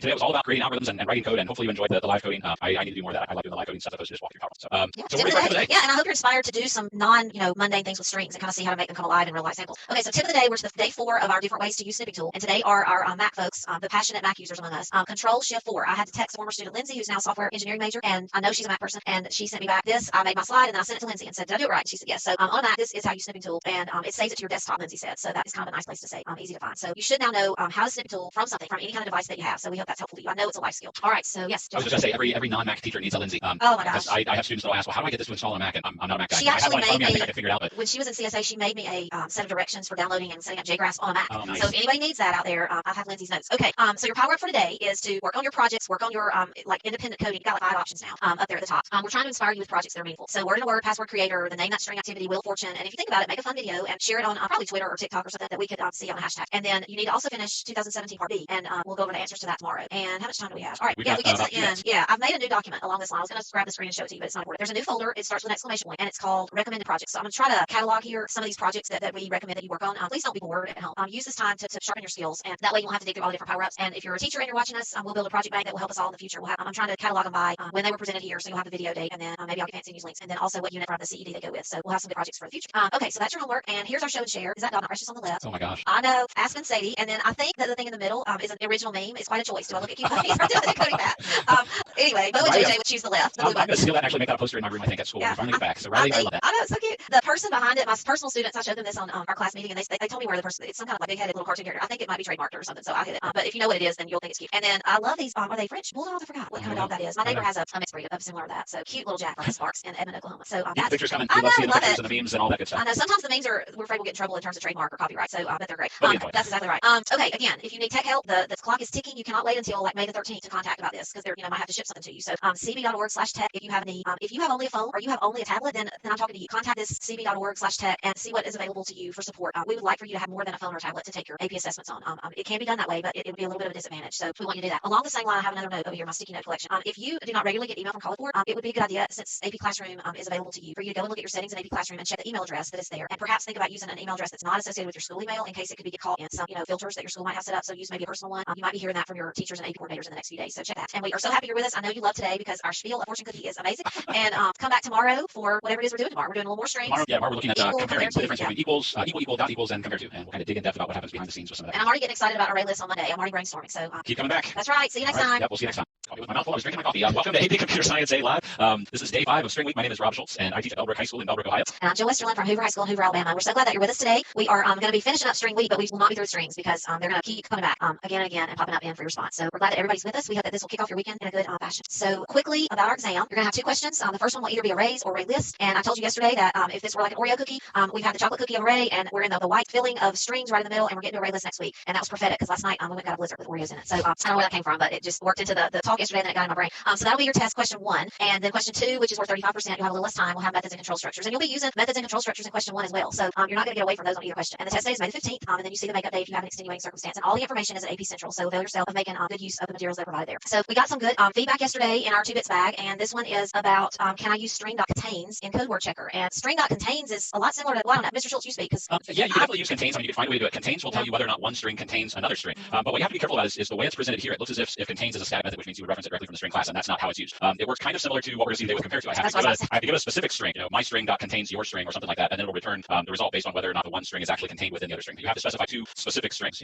string.contains a separate string, a declared string.contains a string parameter. So, yeah, I think the key is if you know how to do it well, you can do it. Yeah, but again, my caution would be careful about using things outside the subset, because if you do something outside the subset and you make a mistake, it could cost you multiple points on the rubric. Whereas most of the things on the rubric are designed to cost you a specific point. If you do something within the subset incorrectly, it might be a point, maybe 2. But you always kind of, once you go outside the waters of the AP subset, you're kind of risking losing multiple points if you do something incorrect. So if you do it correctly, you're fine. Okay? And then we have a second email. Yeah, this has like extra email too from Olivia in Connecticut, and you can see there I put a little note here because she's going to Carnegie Mellon. So Congratulations. I know, yeah, Olivia. And any of the rest of you going to Carnegie Mellon. Mellon, look up Andy Kong. He's a student of mine who's there now. He'll be like, what? Jill told you to find me, but he's a super fun guy. And he'll probably be a junior next year. And so many great professors at Carnegie Mellon that are involved in the CSP program. Dr. Tom Cortina, and then CSA, Dr. Mark Stalick. I think he might be an emeritus now, but you probably know him, Rob, from the reading. But so fantastic. So Olivia coded up her own version of Spiel of Fortune yesterday, and I thought it was different than Mr. Schultz's version, and so that's partly why I've got a couple of things that were coded. I love this part where she made 3 different arrays to let the user choose an easy, medium, or a hard version. So this is another way to put your own spin on your project. And then here's how it kind of works. Math.random is pulling a word from her word list. So be inspired by what Olivia did, be inspired by what Mr. Schultz did, and start implementing your own projects to use these methods that we're talking about. Like I said yesterday, don't be bored. Be inspired to learn more Java during these days. Yeah, you see 2 lowercase happening down there. It's great. Yeah. So and to Olivia, this is impressive code. Keep it up and good luck. Good luck next year. You know, I do a great freshman. And I got to tell you, as a math and computer science teacher, I approve of your double major.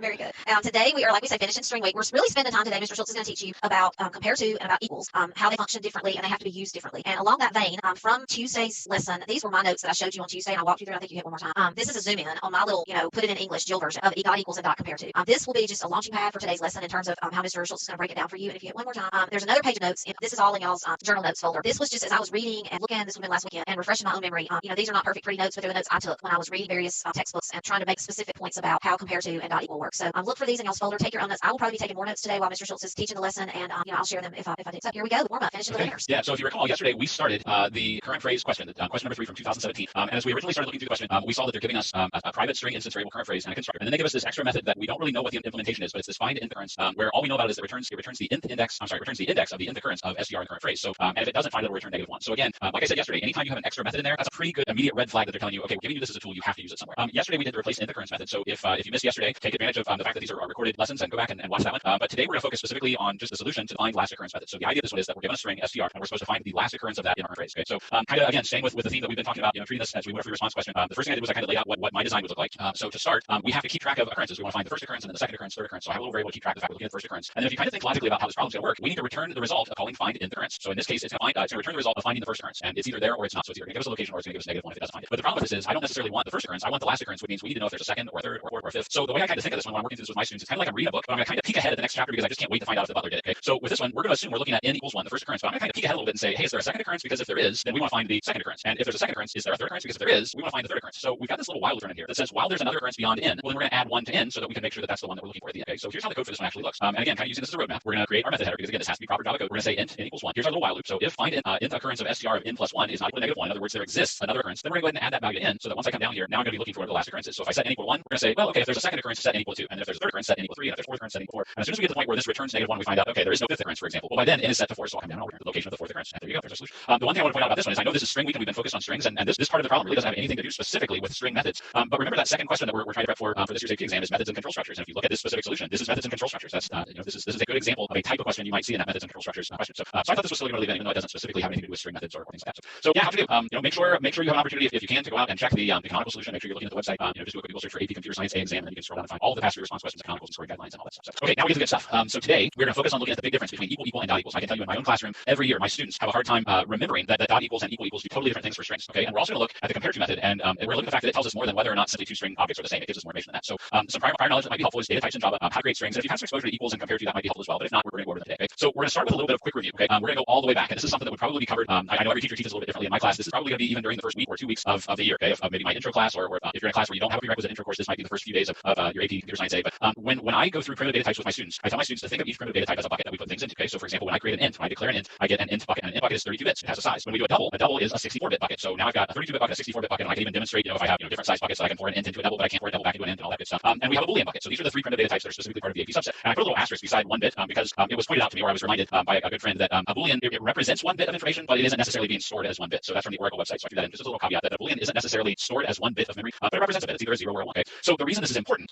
is we need to talk a little bit about what happens when I declare and initialize primitive data types, so that we understand what happens kind of behind the scenes when we get to strict. So if I declare 2 variables, int my age and int your age, then I get 2 int buckets, 2 int size buckets, one of them labeled my age and one labeled your age. And now when I initialize those and say my age equals 50, 50 goes into that bucket. And if I say your age equals 51, then a 51 goes into the your age bucket. Okay. So primitive data types are different than objects. Primitive data types are nothing more than just a bucket that I can put things in and take things out. They don't have methods. I can't tell my age to tell me its length or anything like that. It's just strictly a bucket that I put things in and take things out. When I use equal and I do a Boolean comparison of my age and your age, it's basically saying, do the 2 buckets contain the same value? Okay. And it's important that we kind of think of it that way, because that's a false statement. I can say right now that my 2 buckets contain different values. Okay. Now you're probably wondering, what does this have to do with strings? We're going to get to that next. But I want you to remember this question that I've got up here in red. Do the 2 buckets contain the same value when you see equal? Because that's really what it's asking when I'm doing equal comparing primitive data types. Okay. Let's jump ahead to strings. So here's what you need to know. Okay. Let's say that I create 2 string literals. One of them is just going to be a single character. character. So string S1 equals the character A. For string, whoops, I head too far there. Okay. For string 2, I've got the entire first paragraph from the CED for Unit 2 using objects, developing understanding. Okay. So I know that slides are acting really goofy today. So I know that fact one, a single character is 8 bits. Okay. So a single character is 1 byte. And this was, if you were tuned in Wednesday, we were talking, this was our fun fact of the day because I just researched for this slide. The maximum string length that I can create is 2 to the 31st power minus 1, which is just about 2.15 billion characters. Okay. So I can make strings that are either small, 1 character, or ginormous. So the question that comes up in my own class, how big is a string bucket? You know, an int we said is 32 bits or 4 bytes. We said a double is 64 bits. So how big does a string bucket have to be big enough to accommodate 2.147 billion, I mean, whatever it is, characters? Well, the trick behind this is we don't create a bucket big enough to contain the entire string. When we declare a string variable, what we're actually doing is we're creating a reference variable. Okay, and here's what I mean by reference variable. When I declare string S1, here we go. I get a bucket that doesn't necessarily have to contain the string. It just has to contain a memory address that's going to tell me where that string is. Okay, so if I say string S1, we get a string reference bucket. If I say string S2, I get a second string reference bucket. And it doesn't matter whether my string is 1 character or 1 billion characters. I get the same size bucket because what happens is now when I say S1 equals A is put into memory, a special area of memory, and it gets an address, and then that address is what goes into the bucket. When I say S2 equals the entire first paragraph of the section that I picked from the CED, okay, all of that is put into memory. It's put into a specific space in memory. It has an address, and by the way, I totally made these addresses up. Okay, there's nothing magic about these addresses. But then the address, the reference, the variable contains a reference to the address where that string is stored. Okay, so that way I never have to worry about making a bucket big enough for a string. By default, a string reference bucket, a variable, is going to be big enough to contain an address. And this is actually one of the little essential knowledge pieces from the CED. If you go back to where you can find var-1.e.1, the memory associated with a variable, a reference type. So strings are reference types. Holds an object reference value, or if there's no object, null. And I probably should have when I made this slide, I probably should have set up so that when I first did string S1, it would have shown null. And that's kind of an afterthought. I might have to fix that the next time I use these because at that point it's a null reference. There's nothing actually in there yet. So if I try to do something with S1, S1.length, S1.substring, I would get a null pointer exception because this doesn't have an actual address that points to anything. It's null at that point. It's not until I actually initialize the variable to something where an address goes in that refers to a place in memory where that object would be in. So remember, strings are objects. So anyway, back to the definition up here. This value is the memory address of the reference object. So that's one of our little essential knowledge pieces. Okay. So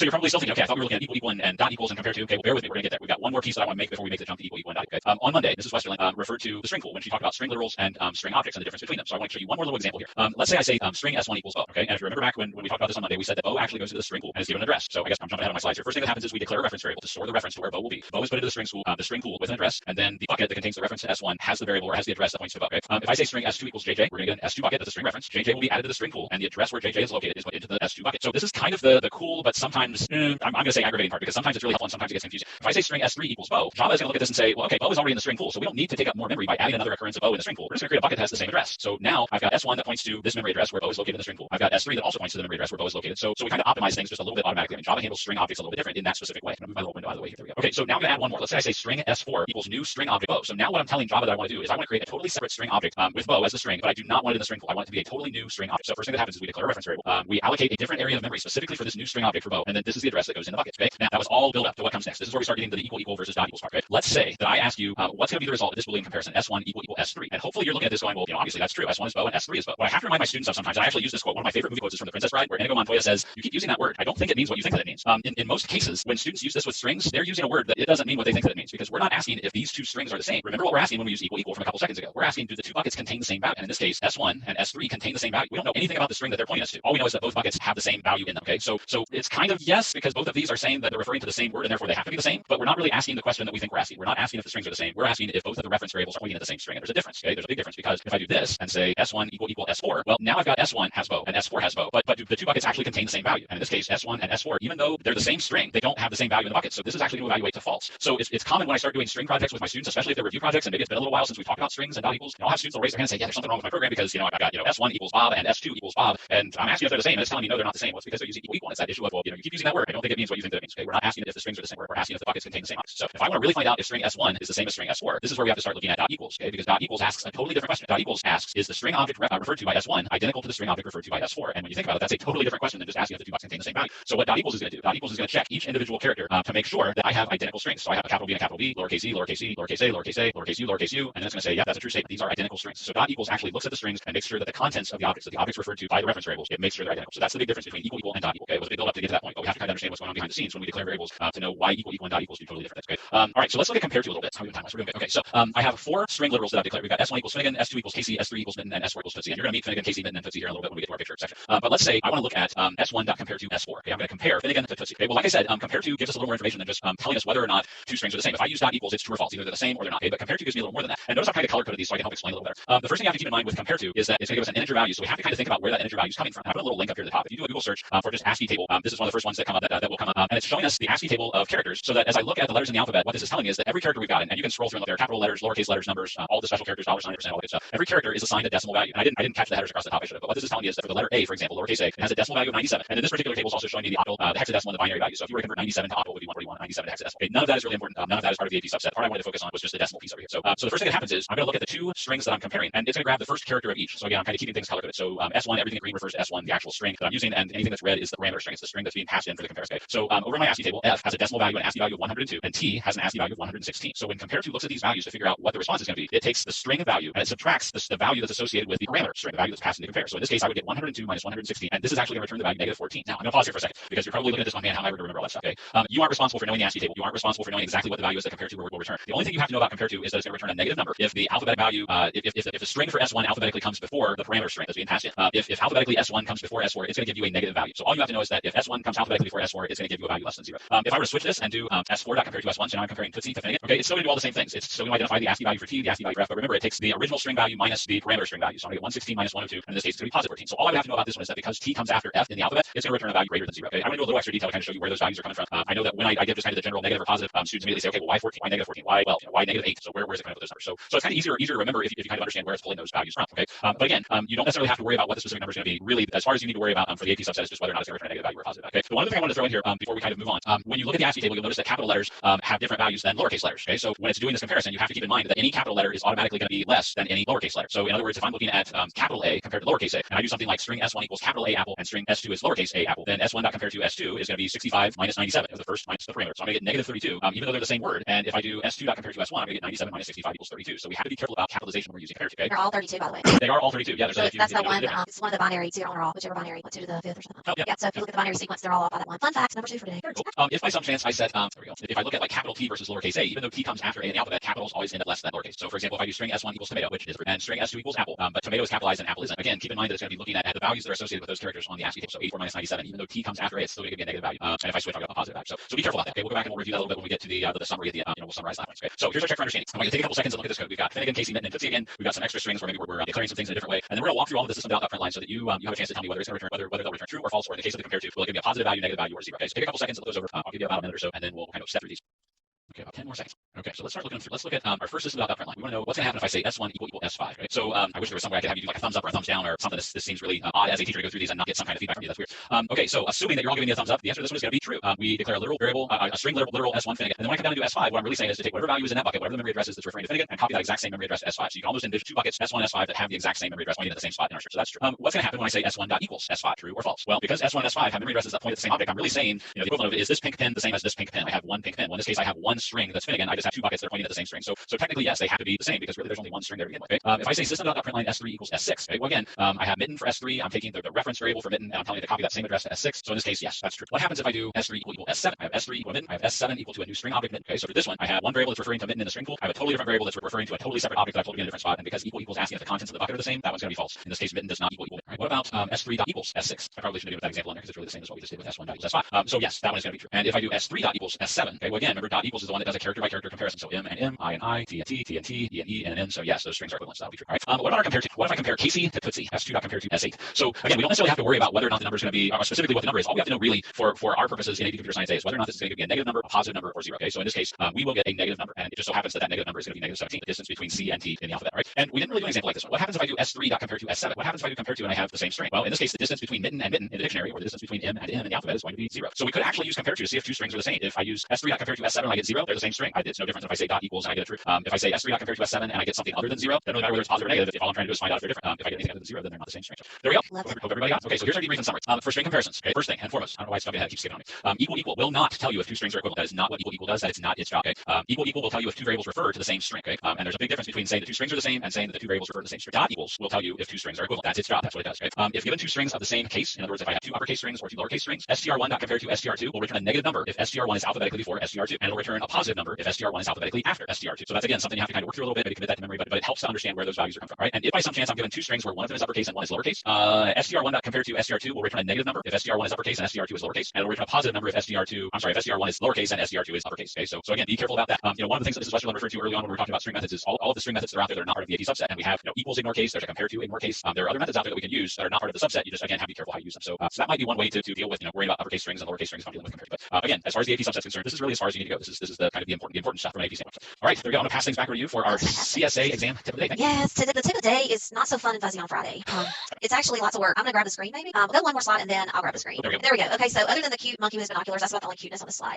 What I wanted you to do is I wanted to give you a list of a lot of really good free response questions, and I have the 3 that we looked at this week in a little smaller font. And I added, I don't know whether there are 7 more that we didn't look at that have specific things. Today, we were discussing earlier about text message. Let's see. Oh, you might unshare it and I'm gonna share it. Anyway, let's see here. There we go. So it might just be me. Is that what it is? I don't know. No. Wrong window. You're sharing, but it's not. It's not that. It's just something. You're sharing a window, but I don't think it is what you think that is. Okay. There's my quote again. There we go. I don't know if I know how to do that actually, to just be me on the screen. I did the other day, didn't I? Well, I think you just unshare because we're not sharing anything. Stop share. How about that? There you go. That might be too much, but anyway. Okay, so what I did today for y'all is I took the slide with I'm gonna call him George, and I wrote down. Y'all do not have all the little Jill notes in them, but with the bold Sharpie marker, I took these 10 numbers and I made you a PDF version of this page. And what I would love for y'all to do is do an analysis of these questions. And the point is, if you can see from mine, I'll kind of scoot it really close, and then I'm gonna give you some tips. I tried to look up what is it backwards or is it normal? No, I can see it normal. Oh, good. Okay. Yeah, you're good. So I tried to write down what you might use to solve that problem. It doesn't mean that's exactly what you have to use, but it's what I felt like you would use. You could study the prompt. You need to probably look at the canonical answer, but you need to look at these questions. Now, when I was going through them, if you'll notice, I did highlighter. I hope you can see it around this one. 2006, number 3 would be the best weekend homework to follow our week that you could probably do. If you'll notice from this one, it has lots of the methods that we've talked about, and it also uses a few different arrays in the question. Not array lists, but arrays. Many of these others involve array lists, which is what we're going to next week. But like this question, I thought was like gold star if I had one to put on it. The other ones that I really liked when I was looking at them were these 2. What is that? 2016 number 2 and 2014 number 1. They were really they used a variety of string methods that we've talked about this week. The ones I didn't think were probably the best to look at this week were these 2, 2008 number 2 and 2007 number 3. They're great questions, but they both involve array lists, and we're going to work on that next week. So maybe look at those, but don't spend a lot of time actually coming up with a solution for those. But my tip for the weekend is 2006 number 3, and then those 2 that I underlined in yellow. So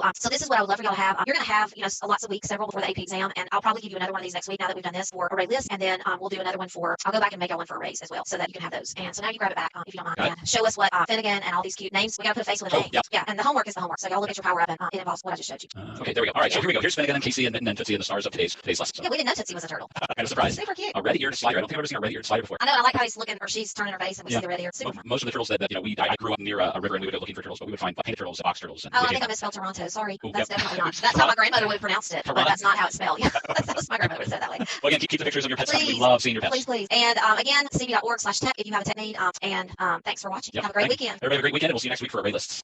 Hey everybody, welcome to AP Computer Science A. I'm Jill Westerland from Hoover, Alabama. And I am Rob Schultz from Bellbrook, Ohio. And welcome to AP Computer Science A Live. As you can see, we've added some pins to our map. We have a couple that we've added in India. We've got, there's one that I think is hid behind my window here. Kazakhstan. We've got South Korea. We've got a couple in China. And we've added some more within the US, it looks like, too. So welcome to everybody that's joining us in our little virtual classroom here. As always, we want to kind of share with you what we know about the exam. As we learn more about the exam, we'll make some updates. But just to kind of briefly summarize for those that may not have been with us before you catch this, the exam this year is going to be 2 questions. One of them is going to focus on arrays and array lists. It will be a bigger question than the other. It'll have 25 minutes, or you'll have 25 minutes and it'll count for 65% of your score. The second one will be a little smaller. You'll have 15 minutes. It will involve methods and control structures, and it will count as 35% of your score. The exam date is May 15th, 4 o'clock p.m. and everyone in the world, regardless of your time zone, will take the exam at the exact same time. So if you are one of our international viewers, make sure you check your time zone. It could be a late night or an early morning for you. The makeup date, if you have an extreme extenuating circumstance that you can justify, you are able to apply to take the exam on the makeup date, which is June 3rd, that's 2 o'clock Eastern time. So for any additional information about the exam, please make sure you check AP Central, go to AP Central, and then click the coronavirus updates tab. Okay, this week in our CSA exam review, this is ArrayList week. We've done array week and we've done string week. Well, this week is ArrayList week. So I know we've already done a couple lessons early on about just kind of an introduction to ArrayLists as we were kind of prepping for some other things, but we will be referring back to those. But we're going to go on. We're going to look at some of the specifics. We're going to look at searching, sorting, developing some algorithms. And is it safe, Mrs. Westerland, for me to share that we're going to do a game theme this week? Yes, so it's all fun games this week. We're going to try and set up so that every lab we do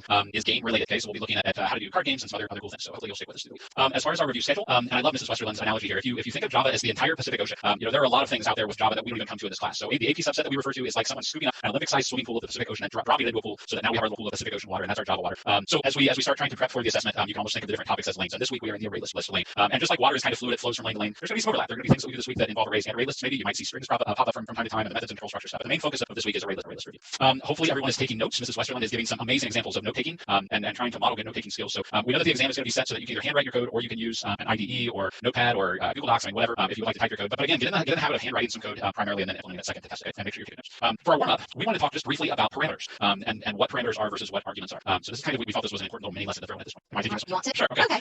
So as we talk about parameters, sorry about that, we didn't choreograph very well. As we talk about parameters, there are 2 types of parameters. And I think this was one of our topics that we looked at during maybe our first week. I don't know. We've been doing this long enough now that seems like forever ago. But there are 2 different types of parameters. We talked about the fact that we have a client object and we have a server object, and the client object is what tells the server object what to do. So as we think about formal parameters versus actual parameters, the formal parameters are in a class where we are defining the specific, the formal declaration of what those parameters are going to be. For example, I might have a method that I'm declaring, and I specify in parentheses that I need a string X. I'm formally declaring that I need a string. The actual parameters are going to be in the client when I call that method and I say that I want to pass in the string or the string JJ. I always do this with my students. I'm not trying to be cool and do air quotes. I'm specifying that that's a string with little double quotes. So anytime that my students see this, it means that we're specifying that it's a string, a literal string value. That's our actual parameter. Every parameter is enclosed in parentheses, and every program statement enclosed in parentheses is not a formal or actual parameter. For example, we have parentheses are behind for loops. Okay, we have parentheses that go with if statements for our Boolean condition. We have parentheses within certain algorithms that give us order of operations. Okay, so don't automatically assume that anything you see in parentheses is a parameter.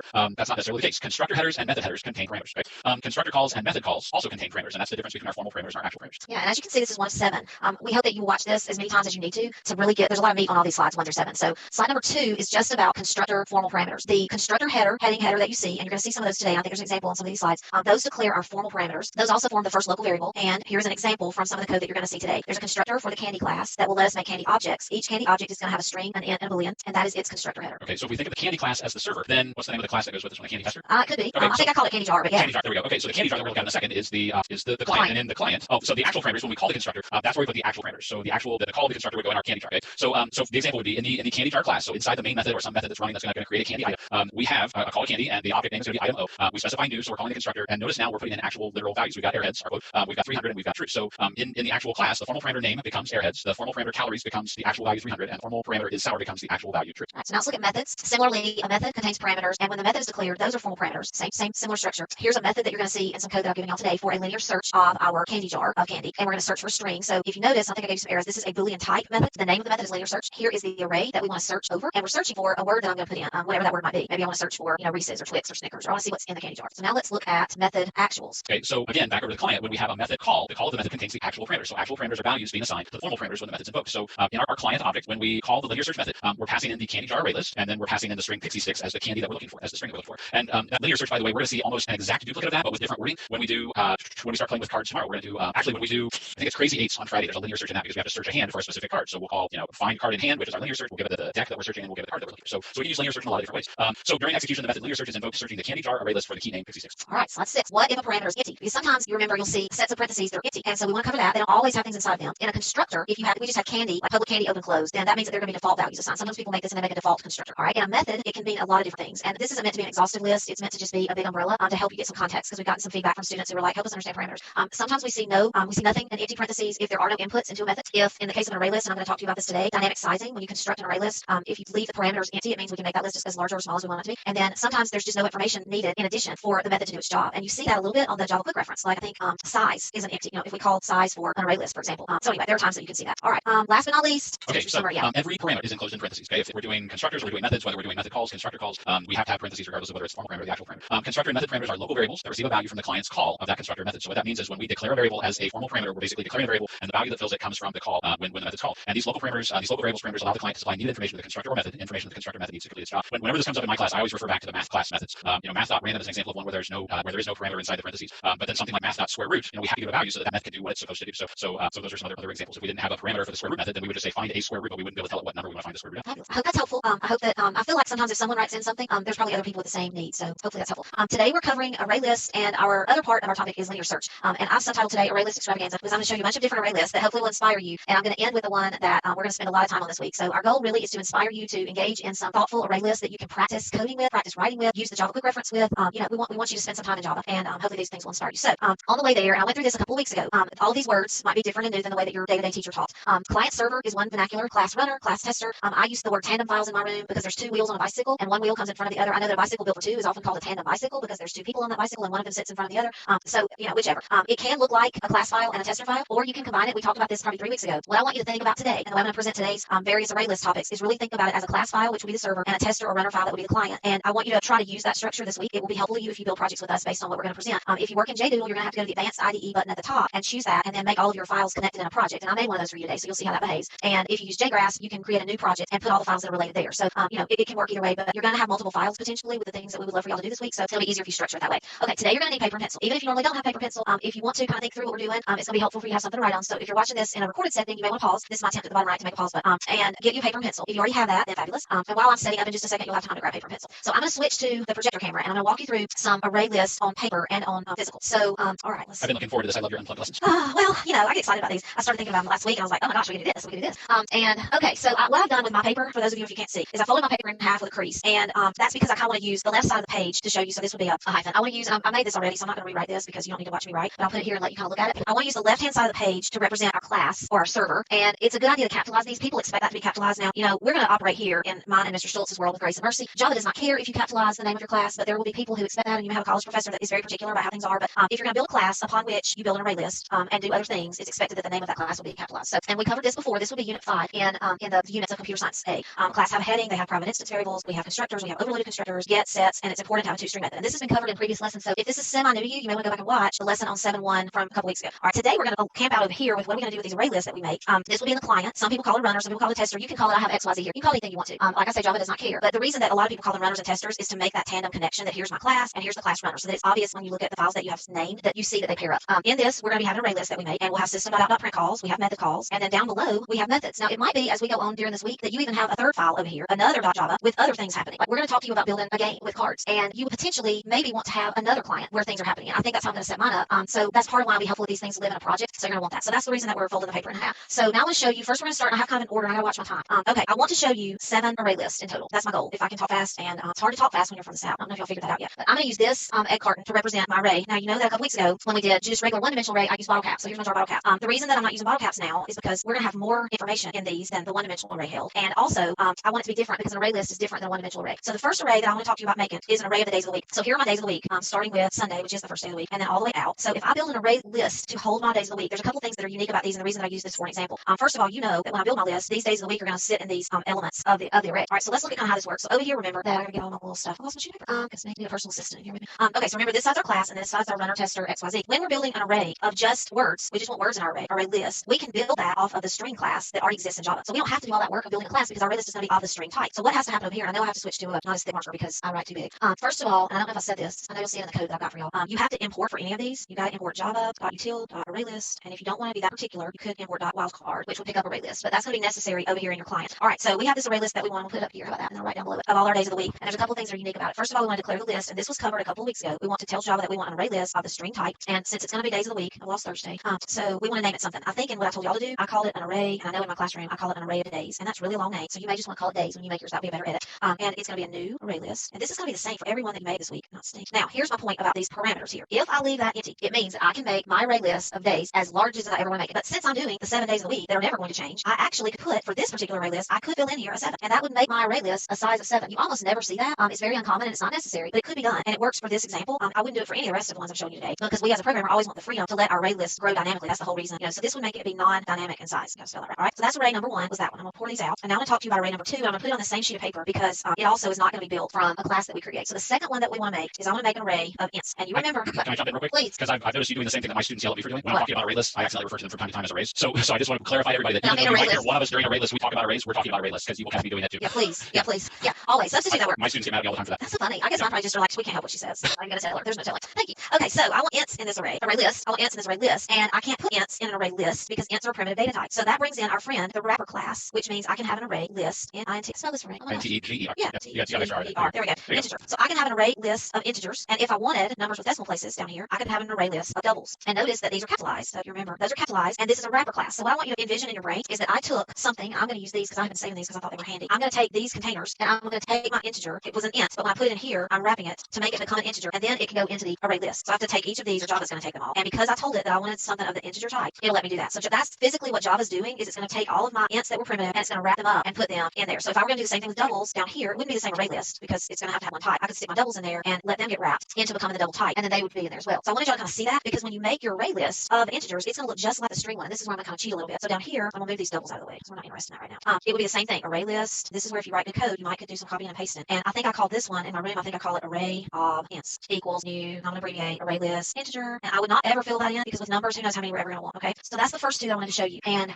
give you the concept of the wrapper class, making that into an official object capacity. Okay. So that's two down, 5 to go, guys. Okay. Number 3 is my candy. And this is the one that I built for y'all as a sample. And what I made, I went around the house and gathered up candy that we have in our house and put it all in a jar so that I'm not going to pour it out because it's irrelevant really what's in here. Some pixie sticks, some Easter candy, and some empty candy, and so forth. So your candy jar might be different than my candy jar. So what we would actually be doing, of course, is putting all these candy things, like this one's empty almost, into array list. So you can kind of see the same thing happening there, but I'm not going to do all that with that because I built this code for y'all to look at. So I'll bring back my little sample here. In the server class that is named candy, I've decided that my candy would have a name, and you remember from the examples, it has a name and it has calories, and I wanted to know if it was sour or not because I don't like sour candy. My boys do, but of course I don't. I'm too old to like sour candy. That was a different generation. And then it has get name, get type, get calories, get is sour because I needed to use that over here in a method, and because my method is public, it'll let me use that over here in this other client class. So y'all will be able to see that code in JDoodle. You'll be able to see it maybe by the end of the hour if I talk fast enough. And I built a linear search to go with that one. So you can add your candy, change my candy. All right, so that's the candy class. All right, the next one I want to show you is harkening back to a couple weeks ago. And part of what I want y'all to think about with these is not just building the array list, but I want you to think about the class that they live on. Because if you wanted something different from a class, you might have to go back and edit that class. So remember a couple weeks ago when we talked about arrays, I showed y'all the minifig minifigures that I took out of my older son's room, and I think they're in a different order. I can't remember how I had it. I may have grabbed some different ones today. I know I had a lot of these last time. I don't think I had this guy. He's really cute with the cinnamon rolls. But anyway, so if you're into minifigures, you could build yourself an array of minifigures, array list of minifigures, and you can call it whatever you want to. But your array list that lives over here, if you made it out of minifigures, and I'm gonna just call them my minis equals new. I'm gonna abbreviate array list of minifigures. And again, don't fill that in because you want to have them as many as you want. I can only have variables for my minifigures that live over here in my minifigure class. So you got to think about what is it you want in terms of private instance variables. And if you wanted to do something, like, let's say we wanted to search our minifigures to see if we have, a Santa, or we want to search and see if we have, I don't know, pizza delivery guy, or whatever they may be. I'm trying to think. One of these now is the computer girl or whatever. So if we want to search by something, we got to have that as an attribute, because remember, your private instance variables are your attributes. So I want you to think about what you have around your house that you could use to be inspired to build an array list. So that's our minifigure one. Because the point of all this, y'all, is so that you can make methods to do things with them. And sometimes your methods are driven by the attributes that you created over in your class that they live on. All right, the next one. Okay, y'all gonna love this one. This is what I do in my classroom. I gave you pictures for these. I don't have these for my classroom, so I had to place a little order last week, whenever I was thinking about these. So a lot of your teachers have given you rubber ducks for rubber duck debugging. So I thought it might inspire you if you made an array list of ducks. These happen to be superhero themed, and I don't know what all of them are because I just don't know. Like I know obviously that's Catwoman. And, Can I see Penguin Duck? Yeah, and this is Super Wonder Woman. This has a little head thing. So there's 6 villains and there's 6 heroes. This is what the Riddler and the Penguin, and I think that would be like Flash, Superman. So anyway, if you have ducks from your teacher, then I would love for y'all to make, owe to your teacher a rubber duck class, because see, here's the deal. We want to put these ducks in an array list, and I can put them up in here. They fit better than my other little stuff because their little tails can sit down in there. They behave. If I want to put them in an array list, I've got over here, I've got to have a rubber duck class, and this is definitely one that we do in my room. I've got to have a rubber duck class. I'm just going to put it like that they live on. So what private instance variables would I want for the ducks? Well, in the case of these ducks, I might want, name, I might want type, I may want, movie they were in. I don't know. I'm not really into all the Avenger and DC. I don't even know all the names. I should stop talking. But over here, I have my list, and for today, we want to linear search it. Tomorrow, we're going to talk about sorting. So you have other algorithms you can apply to these lists that you make. So if your teacher gave you a duck, if ducks are something that rings your bell, then make yourself a rubber duck array list. All right, and I gave you pictures of these, and in my room, I have a picture of some ducks that are like fireman duck, policeman duck, and that's what we built one out of. So that's that. Fun place to sit down. Okay, ooh, we're on 6 of 7. It's a miracle. Okay, number 6. This one I thought was timely to the situation that we're in, except for I'm thinking of my student Srija, who this will be a whole lot of work for nothing for sweet Srija. Okay, so the next one is going to be, and we're going to actually think through these next two in a little more detail. The next class is going to be, let's see what I called it, AP Exam 2020. That's going to be our class. And AP Exams 2020, like other AP exam years, have certain characteristics that would form our right over here sideways, our private instance variables. Your exam is going to have a course name, and your exam is going to have a date that your exam is given, and it's going to have a time. And I would recommend that you use military time. I don't know what this is called in other places, but where you call like, I don't know. Well, 1 p.m. would be like 1300. 1300, yeah. Like 3 p.m. is what, 1400, something like that. Was that right? I don't remember. Use military time just because of the searching instance. And so you got course, you got date, you got time. Another one that you could put on here is number of questions, and that could be like an int, and time could be an int, date could be a string, course could be a string. So those would be your private instance variables, and then you would have your normal get sets of 2 string down here, like I showed you on the purple sheet. And then over here, you build an array list of the AP Exam 2020 type, and it would be my AP exams. And then you would do the same thing, that it's an array list and close parentheses. So and then you would use .add, and you'll see that in my code in a little bit to add in all yours. So if you have several AP exams, this would be a good array list to build, and then you could sort it by time, you could sort it by date, and then by time. You do all the things that you think about doing with a spreadsheet. You're just building your own spreadsheet off of your exam schedule. Now, if you only have one exam, then this wouldn't probably be worth your time to build. But if you have multiple, and I think a lot of you probably do, a lot of my kids are taking 5, 6, 7 AP courses, so this will be a fun one to build. So that's that one. And now we're to the last one that I want to show you, and this is the one that we're going to come back to a number of times this week, maybe all week, and we hope that will inspire you. Little girl, all my life, really. My nanny, who's my great grandmother, played Go Fish with me probably daily because she lived next door to my grandmother, and I was always at my grandmother's house. And so she played with cards that are called rook cards that are different than playing cards. Like these are play cards here that have like clubs, hearts, what are they? Spades, clubs, hearts, diamonds. Rook cards are numbered 1 to 14, so all they're just numeric 1 to 14, so it's a little bit easier for a child to play with. And they come in green, black, red, and yellow. And I'm not sure what these 10s are. It might mean how much they're worth, point value. I don't really know, but that's pointless. So we thought about, and in our room some years we built card games, and because I think the whole world of computer science has kids build blackjack, which there's nothing wrong with blackjack, except don't think you're going to go to Vegas and win tons of money playing blackjack, because they didn't build that off of your money. But lots of people build blackjack, and so it's available very easily online for kids to pull and not build their own code, but to just turn in somebody else's code. It's less popular, I think, to use rook cards to build games from, but there are these games. Go Fish, Crazy Eights. Mr. Schultz has already knocked that one out. What else are you doing? War. So we're doing War. Yeah. Crazy Eights. I'm really working on the Go Fish. Go Fish. I think those are going to be the main 3 we do. Yeah, but I mean, we could do others. We wouldn't want to get crazy and build like a canasta game, but you may have other games with your family that you could use to make something. I mean, you could obviously build solitaire on your own. But anyway, I wanted to show you these, and I want to talk about what you would need from the card class. So I'm just going to pull out that one. You can already think in your head where we're going with this. Well, if you had cards dealt to you, let's just say this was my hand. These cards right here were my hand. I would want to fan my cards out in my hand, and then I would probably want to group them. So this is part of what Mr. Schultz is going to do tomorrow, is how would I digitally sort these cards and then group them by either color or number or whichever way you want to. So here we have this, and let's talk about what we need. Over here, we're going to have to build a card class. And what do our cards have? It's pretty simple. These cards have a color and they have a value, and you could call that a number. Color's going to need to be a string, value's going to need to be an int. So that's really the only 2. Is that the only 2 that you did, Mr. Schultz? Did you just do 2? Yeah, that's it. Private instance variables. That's all I did too. So 2 private instance variables. You're going to have a constructor. You only need 1 constructor because every card is going to have both a color and a value. If they don't have both of those things, they don't need to be a card in your deck. And then over here, you could call this card runner, card tester. I happen to call this deck when I built it earlier today. I built the deck class, and in my deck class, which is what y'all are going to do tomorrow, there happen to be, I think, 56, 57, I guess. I forgot. I had it count, but I don't remember what my code set told me. It has to be, let's see, there's 14 of each color, so 28 times 2, so it's 56. So there's 56 cards. Is that right? I think so. 57 because there's 1 rook card. Okay, there you go. go. So you got 56 regular cards and a rook card. So you're not going to want to build your deck today because you're not going to want to type in 57 add methods to your array list. That's going to be a better process automated. and that's tomorrow's lesson. So I don't want you to do this one today, but I want you to do the others to kind of ramp yourself up to this one today. But I wanted to present it to you so that you would kind of know what the cards look like and what you're doing. But we want to inspire you to practice on that. So I'm going to switch to code. Yeah, go I ahead. just happened to notice the time. We're at our 2-minute warning. Oh my We've got about 2 gosh. minutes left. The day has flown by. Okay, well, I don't have time really. Let me see if I can pop over to show y'all. Let me see where we are. I don't know where we are. Let's look. Okay, we don't need to. We've already done that. Can you see my slides now? Yeah. Okay, good. Okay, so I'll talk really fast. Here's the code in JDoodle for the candy jar. I want you to think about using two. Sequential search is the same thing as linear search, and that's what I built for you. And your tip of the day is to learn more about parameters by comparing them to arguments. Do you need to add to this one? No, not really. I mean, that Okay. pretty much spells out. Yeah. There's a subtle difference. Y'all are using both of them when you code. You just are not thinking necessarily about the two of them. And here is your homework. I want you to create array lists for the days, the ints, one, the other three, and the exam schedule. What do you think about that? I think it's great. Yeah. Okay, all right. Okay. And then tomorrow we're going to be doing cards. And here's the links. And now take it away. Oh, okay. Yeah. Here's our latest CSA show and share. We have a kitty and some dogs. We've got Sparky from I'm not sure how to pronounce that in California. Valencia. Yeah. We've got Ivan from Arlington, or from Ivan in Arlington, Virginia, and from Ronan in Marietta, Georgia, and from Sarah in Okemos, Michigan. So yeah, Bo used to like carrots too. I thought that was so cute how she added that. JJ loves carrots. Yeah, JJ loves carrots. I don't know what it is about carrots. As always, please make sure you let College Board know the clock is kind of ticking down for us as far as how much time you have left to notify College Board if by some chance you're having some kind of a technical issue. If you don't have access to the internet or to a device, eventually we'll hit a point where it will be too late to let College Board know. So please, if you are in that situation, go to cb.org/tech and let College Board know that you need some assistance with either internet or device access. And that was amazing. That was amazing. I don't know. I hope it was fine. If not, we'll pick it up tomorrow. I was so engrossed in what you were doing with all the unplugged stuff that I forgot to do my job and watch the time. So I That's apologize. okay. I had to rush you there at the end. That's But yeah, all right. it was I think we got it all in. So you're ready to build a card deck, and hopefully tomorrow, and then build some games. Definitely. Tomorrow we will look at creating an array list of cards to make a full deck, and we will talk about how you shuffle the deck and how you deal cards into multiple hands, and we will sort hands and all kinds of fun stuff. So make sure you check this. Thanks for joining us today. Everybody have a great day. Okay, welcome back, everybody. Welcome to Tuesday's AP Computer Science A live lesson.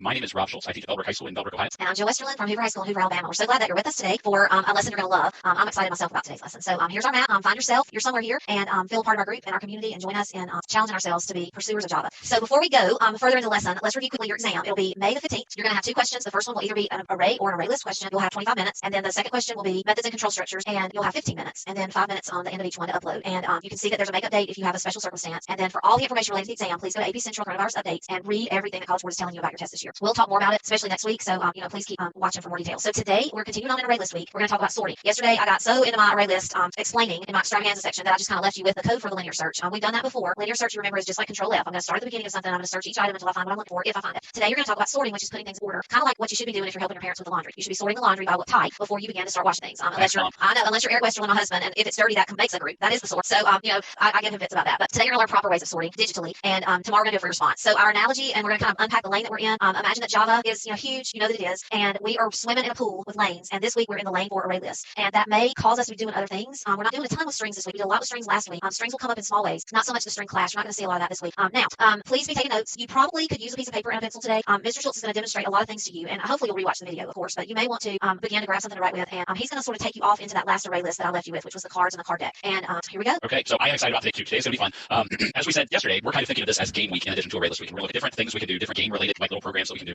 So some prior knowledge would be helpful, knowing how to instantiate an array list and knowing how to use just the basic AP subset, at least ArrayList methods. So if you aren't comfortable with those, you might want to go back and watch some of the videos that we did earlier in this process, just for a little bit of familiarity with that.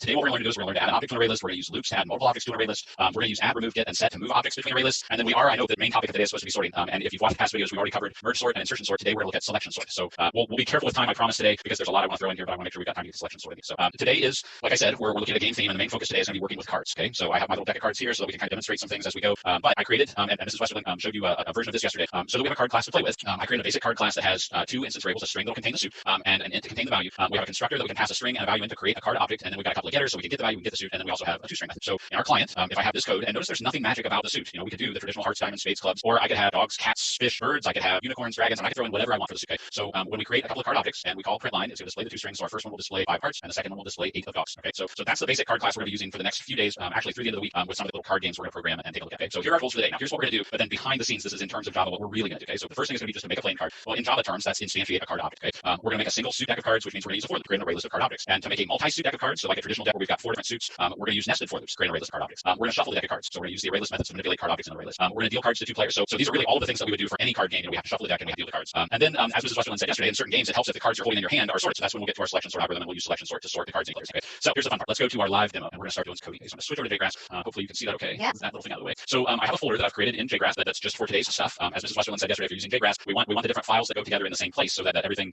is available and can be referenced together. So I have my card class, and I also have this little card tester that I kind of cheated and went ahead and worked ahead on a little bit to kind of grab things for a couple reasons. I mean, first off, I want to save time and not have to type all the skeleton of the code in. I also want to give myself some little reminders so I didn't forget things. So I've got all the goals kind of laid out here. But I also created this little method at the bottom just to save some time. So the purpose of this display deck method is to allow me to pass any deck of card objects into it, any array list of card objects, and it's just going to traverse the array list and then display whatever card it's looking at as it traverses the list. So that way, as we're going through each one of these little goals, I can call that method as opposed to have to retype the code to do all that. So okay, so So if I compile this and run it, we'll compile and run. There we go. It should just come up and tell me what all of my goals are at this point. So I scroll a little bit. So we haven't really done anything yet other than this display our goals. So we're gonna go to each one of these. Actually, I think I'm gonna go through and I'm gonna kind of turn all of these off. I learned this earlier. I guess last week is when I learned that you could do that. I had no idea that you could do that. We're just gonna create a couple of card objects. So card C1 equals new card. And I think we had said that we were gonna make this one a heart and 5, and then card C2 equals new card dog, comma 8. And then I'm just gonna display both cards. So we don't need to call our deck class yet. We haven't created an ArrayList yet, but just can't type and talk at the same time. So we're gonna printline C1 and printline C2. Okay, so now I'm gonna recompile and rerun. And as you can see, we have under our goal of make a playing card, we've got the 5 of hearts and the 8 of dogs. So everything's working the way it's supposed to. One of the things we're gonna focus on, so I'm gonna comment this one out. One of the things we're gonna focus on Friday is using data to test your code and make sure that everything works the way it's supposed to. So I always recommend to my students as we're working on something that has multiple steps to it, take the time to stop and test it as you go. Let's see, we can undo this one, uncomment. Okay, so now we're looking at goal number 2. We want to make a single suit deck of cards. So here's how this is gonna work. We're gonna create a loop. Well, first off, we have to create a deck. So ArrayList is gonna be of type cards, so it can contain card objects. We'll call it deck 1 equals new ArrayList. Okay, so we have created a deck, but at this point there are no cards in it. And it would be pretty tedious to have to go through and create. Let's say I'm doing a rook deck where we have different suits: red, what was it, red, yellow, green, and black. Okay, so it would be fairly tedious to have to go through and write 14 lines to individually create 14 cards. So we ended up here with our first goal. So we're gonna use a for loop. I equals 0. I'm gonna call it counter, so it makes a little more sense what I'm doing. Count is less than 14. In fact, our values are gonna go from 1 up to 14. So I'm gonna go from 1 up to 14, and we're gonna do count plus. Okay, and I'm gonna say that I want deck 1 to add a new card. And I'm gonna say that this is going to be a red. So we're gonna do a red suit. And in this place, I'm just gonna insert count. Okay, and this is where that display deck comes in handy, because now if I want to display my deck when I'm done, all I have to do is say display deck and pass in deck 1, and it should display the entire deck for us. So let's test. Hopefully I'm right. Oops, what I forget. I always forget that second parenthesis. I'm gonna do that. I guarantee I'll do that. Well, not for that. That's okay. I gotta learn. Everyone knows that. 8 eyes between us, including our glasses. Okay, so our deck. Oops, I went too far. There we go. So for goal 2, make a single suit deck of cards. We have the 1 of reds, the 2 of reds, the 3 of reds, all the way down to the 14 of reds. So everything right now is working the way it's supposed to. Okay. So I'm gonna keep kind of turning these off and turning them back on as we work our way through. So I'm gonna comment this one out. There it is. And I'm gonna uncomment goal 3. And I just realized Control-Shift/. I'm gonna try that. I haven't tried that yet. So see if I can. Oh, look at that. Okay. Okay. So now we're gonna make a multi-suit deck of cards. Okay. So we need to create another ArrayList of cards. We'll call this one deck 2, and then deck 2 is what we use throughout the rest. So ArrayList card deck 2 equals new ArrayList of cards. Okay. And in this case, I also need to identify some suits. So this is where we start playing a little bit. We have a little bit of crossover between some of the different topics that we look at. We're gonna create an array of strings called suits. And we can actually, I'm gonna do it this way. I'm gonna use an initializer list. So we can put in as many suits as we want. We want to keep with colors, or we want to do animals this time. I did mine with colors that I can share at the end of class. So if you want to do something different, I can throw my code in with the colors. All right, we'll do dog, cat, fish, and bird. And like I said, we could do the traditional club, spades, diamonds, hearts. Why be plain when it can be fun? And again, there's nothing magic about the fact we have 4 suits. We could do an old maid deck where we could have 26 different suits, and each suit only has 2 cards, right? So we can do as many different suits as we want. I'm gonna skip before just to kind of keep things from getting too out of here. So now we're gonna use nested for loops to create a multi-suit deck of cards. So first thing I'm gonna do is I'm gonna, and we can even kind of adjust and use for loops and for each loop. So I'm gonna say for string s in suits. So for every suit in suit. Now we're gonna go through and do for, what do I want to do? Int count equals 1. Count is less than or equal to 14. Count plus plus. Yeah, this mimics up. Okay, and then we're gonna say deck2.add. In this case, we're gonna say s. So we're gonna pick whatever suit the current suit is, and then add whatever value we have. Okay? And again, when we finish with this whole thing, we'll display the deck. So display deck 2. Okay. Make sure I didn't miss any of my second parentheses anywhere. Okay, looks like we're okay. All right. So let's see. I'm gonna clear our space down here. That'll help a little bit too. And then we'll rerun. Oops. What did I do? Oh, whoops. New card. Yeah, new card. Yeah, that's what. And then the second set of parentheses. Yeah, thank you. See, it's always something having to do with that second set of parentheses. Okay, there we go. This probably never happens to any students out there, does it? Just us. Just kidding. So as I work my way through, so now notice we've got 14 cards that are in the dog suit. We've got 14 cards that are in the cat suit. We've got 14 cards that are in the fish suit. Yeah, and I've got 14 cards that are in the bird suit. Okay. So hopefully with that you can kind of see the different ways that we can create multiple decks of cards. And again, I can put as many different suits. I can adjust the values. I could do duplicate decks of cards. If you're playing a card game that uses 2 decks, we can wrap all this into another for loop that repeats twice, or for however many decks of cards we want to include. So it's going to create a multi-suit deck, and then it'll add another multi-suit deck on the end of that, and a multi-suit deck. So there are a lot of ways that we can create ArrayList card objects. Okay, depending on what it is we're trying to play. Okay. So let's see. So now I'm going to comment just this part out because we want to create deck 2, but then we're going to come down and we're going to uncomment the basic shuffle part. Okay. So for a basic shuffle, notice I have my deck of cards and I want to shuffle my deck. So right now everything is sorted. Okay, this is as if they're right out of the box. Here's how a basic shuffle works. Okay, at least in Java programming. A basic shuffle, at least my definition of a basic shuffle, is where I randomly pick a card. Okay, and I just stick it on top of the deck, and then I pick another random card from somewhere and I put it on top of the deck. Okay, and granted, if I were doing that shuffling by hand to play a card game, that would take forever. But it's very easy for the computer to do that 500 times, 1,000 times, 10,000 times, and we end up with something that looks kind of like this. So all I'm going to do, I'll start by just doing it once. I'm going to say that we want to add a card that we're going to remove. So I'm going to say deck2.add. We're going to add it to position 0, which is the top of our deck. But the card that I'm going to add is actually going to be a card that I remove from a random location. And if you remember, we talked about how to find a random location within our deck. Math.random times deck2.size. Okay, so let's make sure I'm not going to miss any parentheses in here anywhere. Yep, see, I almost forgot them. Okay, so let's kind of unpack what this line does. Okay, first thing we're going to do is we're going to find a random number. Remember, math.random gives us a value from 0 up to, but not including 1. Okay, so I'm going to get from 0 up to 0.999999. If I multiply by the size of my deck, let's say we have 52 cards in our deck, or in this case we've got 56 cards in our deck. So I'm multiplying by 56. That's going to give me a value from 0 up to 55.999999. Okay, then we're going to cast that as an integer, which is going to give us an integer between 0 up to and including 56. We're going to remove whatever card is at that location, and we're going to add back at position 0. So if you take a look at what we end up with, display deck, we're going to end up with something that looks like this. Okay, so everything looks the same, but notice that when we go up here to the top, we've randomly removed the 9 of fishes. So 9 of fishes is no longer down here; it's now up at the top. Well, again, it would take us a long time to do that by hand. But the nice thing about working in Java is that I can go in and very easily say for int count equals 0. Count is less than 10,000. Count plus plus, and I can say, okay, we're going to repeat that action, randomly picking a card and putting it back in the deck 10,000 times. You're in a bracket at the end of. Okay, sorry. Sloppy coding. No, you're good. Okay, so now notice this is what our deck looks like, and it's pretty well shuffled.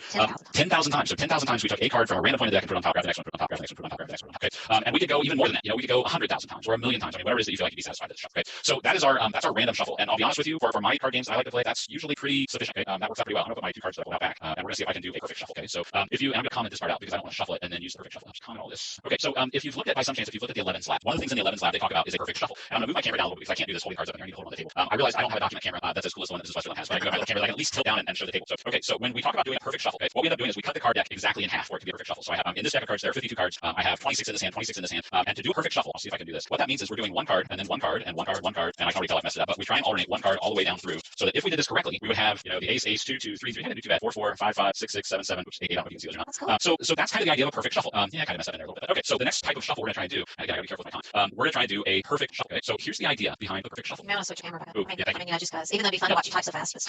I don't know. Okay, so here's the idea behind a perfect shuffle. And for the sake of time, I'm gonna use my cheat sheet here a little bit. Okay, I can already feel time getting away from us. It's 4:23. Okay, yeah, okay, so for a perfect shuffle, first thing we have to do is we're gonna create a temporary deck. So when I did the perfect shuffle, I just kind of picked up the deck and shuffled it back together. We're gonna create a temporary deck of cards. ArrayList card 10 deck. Okay, so what's gonna happen is I'm essentially gonna take the deck and split it kind of virtually in half. So you can kind of picture it as two halves. I'm gonna take the card off of the top and put it in my temporary deck, and then I'm gonna take the card off the top of the other side, put it in the temporary deck, and then I'm gonna kind of alternate between the deck on the left and the deck on the right. Or I guess you can think of it as the top part of the deck and the lower part of the deck. So let's see. So while deck 2.size is greater than 0, so while we still have cards in deck 2, I'm basically gonna remove the cards from deck 2 and put them in this temporary deck because again they're physical objects. So in this case, we're gonna actually remove an object from one deck and put it into another deck. So as long as there are more cards in the deck, we're gonna move from one deck to the other. Now here's the thing. It would be really easy to say inside our while loop, just take whatever card is at position 0, take whatever card is at the halfway point, and move them. We're kind of assuming that we have an even number of cards, but again, because we can go back and change that into 5 suits or 5 cards per suit, we can have an odd number. And if we try and remove a card from the deck, assuming that there's an even number but there's an odd number, that means we're gonna go out of bounds at some point. We're gonna end up throwing an exception. So I'm trying to think whether that would be a null pointer exception or an index out of bounds exception. I guess it would be a null pointer exception. We would try and reference something that's not there. So what we have to do is we have to make sure as we go through our deck, we're only looking at one card at a time. So the easiest way to do that is to base it on the number of separate piles I have. So the way I've got mine set up, if deck 2.size modulo 2, remember modulo gives us a remainder. If I divide by 2, we're gonna say if it's not equal to 0, then we're gonna add the card from the top of the deck. To remove whoops, no, I said from the top of the deck. So we're gonna take the card from position 0, we're gonna remove it, and we're gonna stick it into our temp deck. Okay. Yeah, we're gonna K up there on the 52. Thank you. Yeah. You should come over and like watch me code all the time. You'd save me a lot of time. It's cool. It's like watching people cook on the cooking channel. It's fabulous. Well, like I said, I feel like this is kind of my Bob Ross moment. We're gonna put a happy little statement, and we don't have happy little trees. We have happy little methods. If you've never watched Bob Ross when he paints and he cleans his brushes, he starts beating the brushes on something. The guy says, "Yeah, I love beating the devil out of my brushes." So, yeah, that's kind of fun. Okay, so the way this is gonna work is we're gonna take the size of our deck, and if the size of our deck is odd, we're gonna remove the card on the top and put it into our deck. If it's even, I'm gonna keep it so it makes more sense. If it's even, we're gonna remove the card at the top. If it's odd, we're gonna remove the halfway point. Okay, that doesn't really matter one way or the other. Okay, so now when I do this, and we're gonna do this as long as we have cards left in the deck. Okay, and then what we have to do is after we've taken a card, we're gonna kind of layer them. Then we have to put everything back into our deck again. And we can't, even though we're using references, we can't just say deck equals temp deck because then we're kind of taking both decks and phasing them together. So again, we're looking at 2 separate decks of cards. We need to take the cards out of one deck, put them in the other deck. So while temp deck.size is greater than 0, we have to take the cards out, put them back into our deck again. So deck.add, temp deck.get, position, remove, position 0. Okay, so now that I've taken all the cards, I put them into this temporary deck. I need to take the cards one at a time and put them back into my deck in sort of order. And deck 2 right there. Thank you. Okay, and then we're gonna display deck 2. Okay, so let's see. Here we go. We'll go for it. Put it in this second parenthesis. Okay, all right. So watch what happens with this deck when we run it. Okay, so now notice we had our deck. Oh, this up gets better. Okay, so we had our deck, and it was originally dogs, cats, fishes, birds. Well, I took a dog and a fish, a dog and a fish, a dog and a fish, and then we get cats and birds, cats, birds, cats, birds. Okay, so that's just going through our perfect shuffle one time. So that's why when you see somebody playing cards, shuffle a deck of cards, they'll try and do the perfect shuffle like that, and then they'll do it again, and they'll do it again, and they'll repeat, and they'll repeat, and they'll repeat, because just doing the perfect shuffle once doesn't really do a lot to shuffle the deck. So the other thing we have to do if we're to try this perfect shuffle is we have to take all of this stuff and we say, okay, let's make sure we do that plenty of times. So for int count equals 0, count is less than 50, count plus plus. Okay, so now we're gonna do that perfect shuffle, but we're gonna repeat it 50 times, and we'll see what that looks like. Now, like I said, if you've done the 11s lab, there's some analysis that is done as part of that lab to see if that really shuffles the deck, because I don't want to give too much away about that lab, but there's a point where if you do a perfect shuffle and then you do another exactly perfect shuffle and another exactly perfect shuffle, eventually, because of the way you're picking the cards and putting them together, you're gonna end up putting the cards right back into the exact same order again. So there's some discussion of, okay, how many times do you have to do that before the cards are perfectly in the order that you started? But you can see there is a little bit of a pattern here. You can see that things are shuffled up a little bit more. Like I said, personally, I prefer just this basic shuffle. I feel like that's a little more random. We're doing cards. Okay, so that is our perfect shuffle. So we're gonna leave that one active as well. So at this point now, we've created a deck of cards. We have shuffled a deck of cards. I'm gonna comment this out so we don't see the shuffle deck of cards, and we're gonna deal the cards to. We're gonna assume we have 2 players. Okay, so slash. So again, this really kind of works exactly the way the start of our perfect shuffle did. We're gonna create an array list of cards. Actually, I'm just gonna use the same one I had. What I call deck. Okay. We're gonna say we're gonna go back to temp deck. I'm gonna need to declare. We're gonna go back and we're gonna say that kind of the same thing we did before. While I have cards in deck 2, deck 2.size is greater than 0. We're gonna use kind of that same little algorithm we did before. If deck.size modulo 2 equals 0, we're gonna take the top card off of the deck. Oh, this is what we do. I do need an array list or something. I just remember what. We're gonna create player 1 hand and player 2 hand. And if we were playing a game that involved 4 players, we would add player 4 hand to player 3 hand. Okay, so now I have 2 separate array lists, one for the cards that player 1's holding, one for the cards that player 2's holding. So we're gonna say that we want to shuffle and deal all the cards. If I only wanted to deal 5 cards to each player instead of a while loop, I would use a for loop where we could say, okay, let's give 5 cards to each player, 7 cards, whatever it is we need for the game we're playing. But we're gonna say that again, because we're kind of doing a war game and some different things like that later, we're gonna say we're gonna shuffle all the cards. So if the size of our deck is even at this particular time, we're gonna give the card to player 1. We're gonna remove a card from deck 2, from the top of deck 2, and add it to player 1's deck. Otherwise, we're going to add it to player 2's hand, deck 2. So let's do this so that we kind of see the different decks. So line, player 1 hand, deck. Okay, and again, because I can pass in any array list of cards I want, we just tell it to display player 1's hand. A little extra line in there. We'll add an extra happy little line in there. That's right. This is your homework, guys, by the way, is to make a deck and deal some cards to players. So, okay. So yeah, I'm kind of giving away the answers. That's okay. I just took a picture of this code because this is where I am in building my Go Fish games. Okay, so we have shuffled our deck. I forgot to let it clear. Here we go. Okay, so we're making all these cards. Perfect shuffle. I got to show those out. So we got player 1's hand. So player 1 now has a hand of cards. Player 2 has a hand of cards. So we basically just pass the cards to both players. Okay, and then so do we time wise? Yeah, yes, okay. We have, yeah. Okay, so last thing we want to do is we want to do our selection sort. Okay, so I'm going to add that because again we might want to sort different groups of cards, and because this is something that we might want to apply to different lists, just like our display deck. I'm going to add this little method down here at the bottom so that we can call selection sort on whatever cards we want without having to copy the script. So static void selection sort. I want an array list of cards. We'll call this D for deck as well. I'm going to jump over to here real quick. I'm going to go back to our PowerPoint just so I can kind of quickly show what selection sort does for those that aren't familiar with selection sort. I want you to think about the fact that I've got 5 cards that I want to sort. Okay, so I'm going to walk you just quickly through the algorithm for selection sort. Selection sort is an algorithm that requires that we traverse our array or our array list depending on what it is we're sorting. So we're going to traverse the array list. Whatever our current element is, we're going to mark that as the minimum value and the minimum location. So we're going to say that as of right now, our minimum value is 5 and it's at position 0. Then from there, we're going to traverse the remaining elements of the array list. So notice I've got nested loops. Okay, I've got a loop that's going to traverse the array list. I've got another one that's going to traverse the remaining elements. So I'm going to work my way through, and if any time I find a value, if I discover one that's less than the minimum value, so in this case 1 is less than 5, it becomes our new minimum value. I'm selecting the smallest, and we're going to continue to traverse the remaining elements. And once we get to the end, then we're going to say, okay, we need to swap whatever our current element is with whatever element we've identified as the smallest. So 1 and 5 trade places. We're at the bottom of our loop, so we come back up to the top of this outermost loop where we're traversing our array list, and now we set the current element to the minimum value again, and we're going to work our way through, and we're going to select the smallest. So traverse, and if we find a value that's less than our minimum, then it becomes the new minimum value. We don't have anywhere else to go as far as this inner loop is concerned, so we're going to swap the current element with our minimum value. So 2 and 3 trade places. And now we're going to kind of continue through this process. We set our current element to the minimum value location. We traverse, and every time we find a value that's less than the minimum, it becomes the minimum. So notice now 3 is less than 4, so 3 becomes the minimum, and by the end, we have selected the smallest value that's remaining in our array or array list, and we swap. So 3 and 5 trade spots. So now we traverse, we hit 4, we set the current element to minimum, we go through. Notice we haven't found anything smaller than 4, but we still hit that swap. So essentially, it's going to swap with itself. And then by the time we hit the end of our array list, everything is in sorted order. So that's how our selection sort's going to work for us. Okay. So let's go back to our live demo. I'm going to jump back over here. We start our little method down here. So I'm going to work my way through. So we said first thing is we've got to traverse our array list. And because we need to make sure we save some space at the end, I'm going to go from 0 up to size -1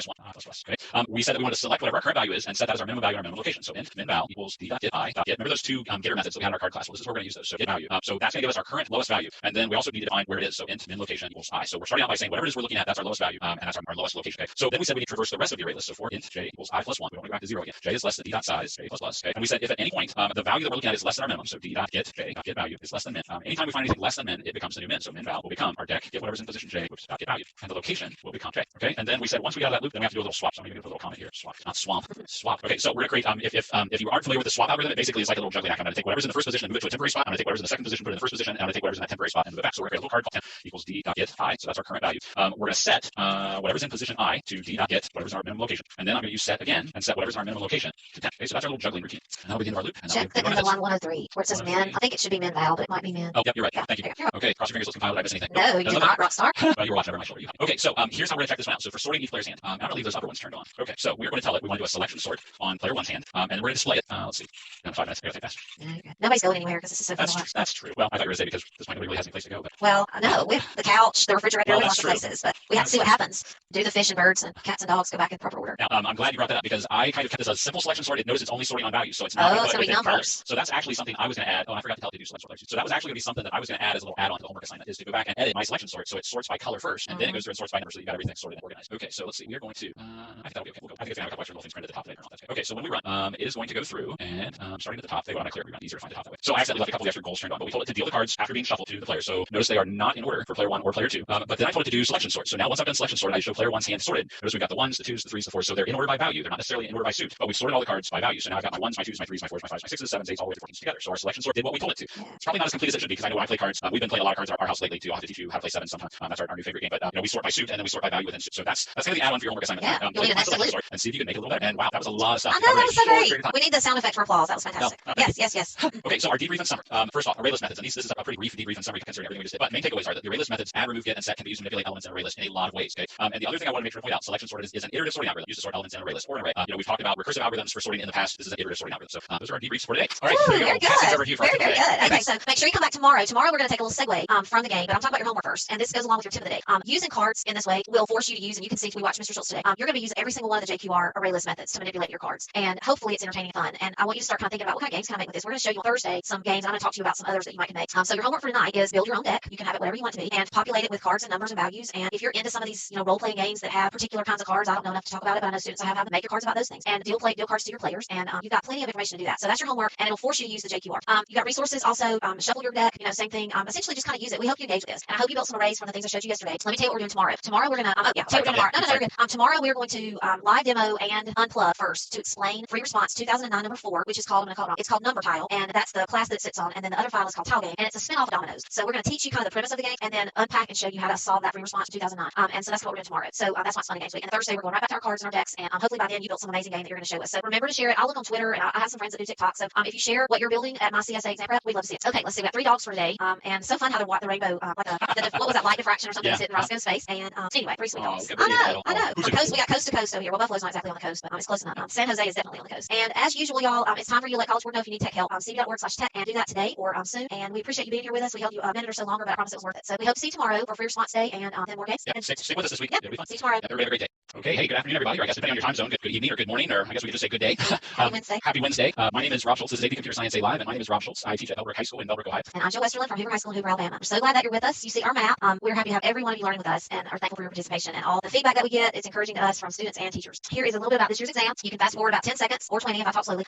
If you have watched this every single day, you already know that you're going to have 2 questions this year, an array or ArrayList question, and then a methods and control structures question. And all of next week and the next week, we're going to spend nothing but every single day getting you ready for these 2 questions. We're working on ArrayList this week, but we're going to really zero in on test prep. Your date to take the exam is May the 15th. That's Friday, with a makeup date on June the 3rd. But it's really the best plan that you plan to take it on May the 15th. That's the ideal time. And all the information is on AP Central Coronavirus. So please check there for all your details. So today is another live demo of a free response question. We chose 2009, number 4, because it's a game-based question. And our goal this week was to make sure everything was game-based. That's right. It's all fun. And I think it'll make sense as we break it down for you. More than it initially might. So we're excited about that. Then tomorrow, we're right back to cards, and we're going to show you 2 card games that we've been working on, and then another one on Friday. And I hope that you all worked last night on building card decks for any kind of cards that you chose to build and work for the ArrayList. And that way, I've learned more about ArrayList and working on my own little game that is getting simpler by the minute. Every time I do work on it, I decide it's going to be an even simpler version of GoFish. So anyway, we did have a question yesterday about Grid World. Or I got this question today. Grid World was a lab that was required in Computer Science A back in the, early 2000s. Well, even later than that. I think it's only been the past 3 or 4 years. Yeah, like 2016, I think. So yeah, even back into the C++ days when I started teaching AP Computer Science A, for the longest time there had always been a case study. So back in the day when I started teaching, there was the marine biology case study, and the idea was that you were supposed to simulate the situation where you walked into a marine biology lab, and as an intern programmer, you were supposed to pick up this code that somebody had left behind and then complete certain things, and so you could simulate fish moving around the tank. And eventually that evolved to the Grid World case study, where we had these little critters that would do things. So there were little bugs that you could program to move around the grid, and you could do some real things. Yeah. And then several years ago, College Board and Development Committee, I'm not sure who was really driving the decision, but the case study, the idea of the case study went away. And back in the case study days, there was always one free response question that you had to have a solid knowledge of the case study. So of the 4 free response questions, one of them was always related to Grid World, and then I think 3 of the multiple choice questions were specifically related to Grid World. So once the case study went away, that's where we started looking at this focus of the free response questions being a class question, an ArrayList or array question, a 2D array question, and a methods and control structures question. So if you see Grid World, if you see Grid World in the free response, that you're looking through, go ahead and work on it if you want to, but you're not going to have all the information that a student would have had and when they worked on it in class. There's a lot of things that would be assumed and kind of known. So, in general, in my room, we skip those questions because the students don't have the background and prior knowledge to really jump into Grid World. So I hope that helps. If that was something that was puzzling you, I know there are still a lot of teachers. I've had teachers ask why, if there's no case study anymore, why is Grid World still included in AP Classroom with some of the sample questions. I know there are some teachers that still use it. I've kind of debated going back and reincorporating Grid World back into my curriculum just because there's so many cool things you can do with it. And it's just one of those toss-up things. But those were left there for the teachers that still teach the concepts that we covered. Use Grid World. So yeah. So if you haven't noticed those out in AP Classroom, as Mrs. Westerland said, that's why. Yeah. So y'all know that we are encouraging you to write and take notes and be prepared for an open notes test. And you're looking at a couple weeks from the AP exam. You're about 3 weeks away. So now's the time, if you haven't already started, to really get planned, get space, and we are going to try to spur you onto that as we go. So here we go. Set the table up, Mr. Schultz. Okay, so here's what you will need. Okay, we're going to be looking at a game-based free response question. So you are going to need some paper and pencil because we're going to do this entirely unplugged. We're going to look at some pseudocode to kind of work through, and Mrs. Westerland has some really cool little things that we're going to be able to manipulate, kind of back some of the stuff out. So if you are watching a recorded version, now would be a good time to pause and run and get some paper and pencil if you need to. We're going to be focusing on some of the task verbs that are going to be used in some of the free response questions. So things like assuming and completing program code and implementing certain things. We're going to focus on those a little bit more as well. Okay, so here is our lesson overview. Right, as we've been trying to do every Wednesday, something a little bit different than just focusing on methods and array lists or strings specifically. We're trying to look specifically at strategies for free response problem solution. Right. Okay, so that's kind of why I'm rambling a little bit, but that's kind of why we chose to pick a free response question that was game based that had to do with arrays and array lists as kind of our prep. So we're looking at specifically strategies for CSA free response problem solution writing, and then the best practices for taking images of handwritten code. We'll look at that a little bit as well. Okay, if you're recording, if you're watching the recording, now would be a good time to pause to print. We're looking at the 2009 free response question. It's number 4, the tile game. And if you don't have a copy of it already handy, you can pause, go to the address that's posted on the screen, and then specifically you want pages 9 to 12 of the PDF file that's on top of that. Right. If you have paused and printed and are back, or if you have a copy, we are ready to move on. So here is a copy of the question. Okay. So the idea behind this question, this game uses square tiles similar to dominoes. Mrs. Westerland and I were kind of talking before we went live about the fact that I used to have a game called pentominoes. So they were 5-sided shapes that kind of had the same idea. Each side had a different number, and then you had to kind of link them together in different ways. But in this case, the game uses square tiles, and we're creating a list of them. Okay. So you can kind of picture like an array list with a single line of these tiles, and notice that they have to be connected such that the value on the right has to match the value of the tile on the left, and they continue that way. Okay. Each one of these tiles is represented by the number tile class, and they don't give us any of the implementation of the number tile class, but they tell us that each individual number tile has a rotate method. So if I need to, I can take a tile and I can rotate it clockwise 90 degrees. So instead of 4, 4, 3, 7, I would rotate so that the 7 moves up, and I would have 7, 4, 4, 3. Or if I rotate again, I would have 3, 7, 4, 4, and so on and so on. So there are 4 different ways I can look at a tile depending on which side is oriented where. We have a method get left that will return the leftmost value, and we have a method get right that will return the rightmost value. Okay. And then let's see, part of the goal, I don't want to give too much away here because I knew we were planning on unplugging to kind of work some of this through, but we have an array list of number tiles called board, and then that's part of our tile game. So we're going to create a tile game that will create a board of tiles, and then part of our goal is going to be to figure out where tiles belong and where we can actually place them and insert them in the board. And that's really as far as I want to go with our explanation until we can kind of go unplug and kind of unpack some of this together. Okay. So that's where I'm going to go to the unplug part, and I'm going to pass the baton. All right, I'm ready. I'm over here getting my little stuff over here in the right way. Okay, let me grab this. So one of the things that probably need to stop sharing. I don't know, maybe it worked. Okay, one of the things that is a side topic to just kind of help you set the stage with is that if the free response questions are written from a real life event, and you may have already come to know that in your own, like reading this and thinking, oh, this is like library. I used to have that toy when I was little. Or, oh, this is like horses in a barn, and we have a stable at my house, so I can move the horses around. So when I looked at this question, it's slightly different, but it reminded me a lot of this game that we have in my house, which is if you're playing dominoes, whether they're this double brand or whatever, a domino has to touch one that it matches to. So set that up. So I wanted to just kind of give you that, but I also want to encourage you. It's like with the card games that we're trying to get you to think about this week and program with. Almost everything, maybe every single thing that you're going to ever code is to mimic a real life event that we're trying to automate to make better and more reliable and more concise. I mean, when I was younger, and probably Mr. Schultz, because we're close to the same age, I mean, we had to write notes to our friends in class and fold them up in a special way and pass them out. You all Snapchat and iMessage and text message. That's a mimic of what we used to have to do, which was write a physical note. So that's just to let you know that. Okay, so the second second thing that I want to show y'all is in the vein of what I gave you. You see our little inspirational ducks here. This riddler is our free response question, and here is Batman Rob and whatever that is, Wonder Woman Jill. Okay, so number tile is the class that this question is built on. So I took the instructions from the free response question and sort of wrote it out a little bit like the pseudocode that I showed you on Monday. With it has two private instance variables left and right. It has three methods: rotate, get the left value, get the right value. These are what they do. And then over here we have this tilegame.java, and it uses a board that is an array list, and it indexes the things on the board. So this would be what Mr. Schultz explained. And in part A of this question, and I'll move this up, but in part A, that particular year, part A was worth 6 points. We don't see that too much anymore. Normally now part A is 4 points or 5 points and vice versa. But in this particular year, part A was substantially more points. So and it was a integer return method. That's the one that we're going to work on today. And then tonight you'll work on the part B. So that's just sort of that kind of look at that. So here's what I built to help us kind of see what's happening. So if you look at part A, and I'm going to switch out just a second and put something over it. Here are the instructions for part A. In part A, you're trying, here's exactly what they gave you, and I built these, I'm going to show them to you in just a second. But your instruction is to write the method get index for fit. In other words, what you're supposed to be returning is where can tile 1 go in this sort, and where could tile 2 go. So it's going to return the position in the array named board that this could go. So I've got these kind of set out for us. So if this is tile 1, where could it fit? Well, first place the instructions tell us that it could fit is if the board was empty, it could go at position 0, but the board is not empty. So we've got to get the right value, which is this one, and get the left value, and see then to check where could it match. Now you know, and I know already, because with our human eye we can easily see it could go at either of these places. But what's Java got to do? Java's going to have to use the left and the right value to then run, and hopefully you're saying in your head already, we're going to run a loop through the array list to check to see could this match at position 0. Well, it can't, because 4 can't be by 2, and it would have to go right here. It can't fit there. It can't fit there. We also have the possibility to rotate. So this tile actually could fit at position 0 if we rotated it one time. I can't really do that because I have to rewrite it, but you would see how that would work. So there's also this rotate option. But if we leave it just the way that it is, it would have to slide in right here because it would match there. So we're going to want to look carefully at how the mechanism of the method works, because the instructions tell us that if it fits in more than one space, it'll return either one of them. So what do you think about this, Mr. Schultz? Your thoughts at this point? I guess when I looked at this problem, kind of like you said, the first thing that I looked at, just kind of going down this little checklist of different things we need to consider. First thing was, is the board empty? And if that's the case, then our tile just becomes position 0.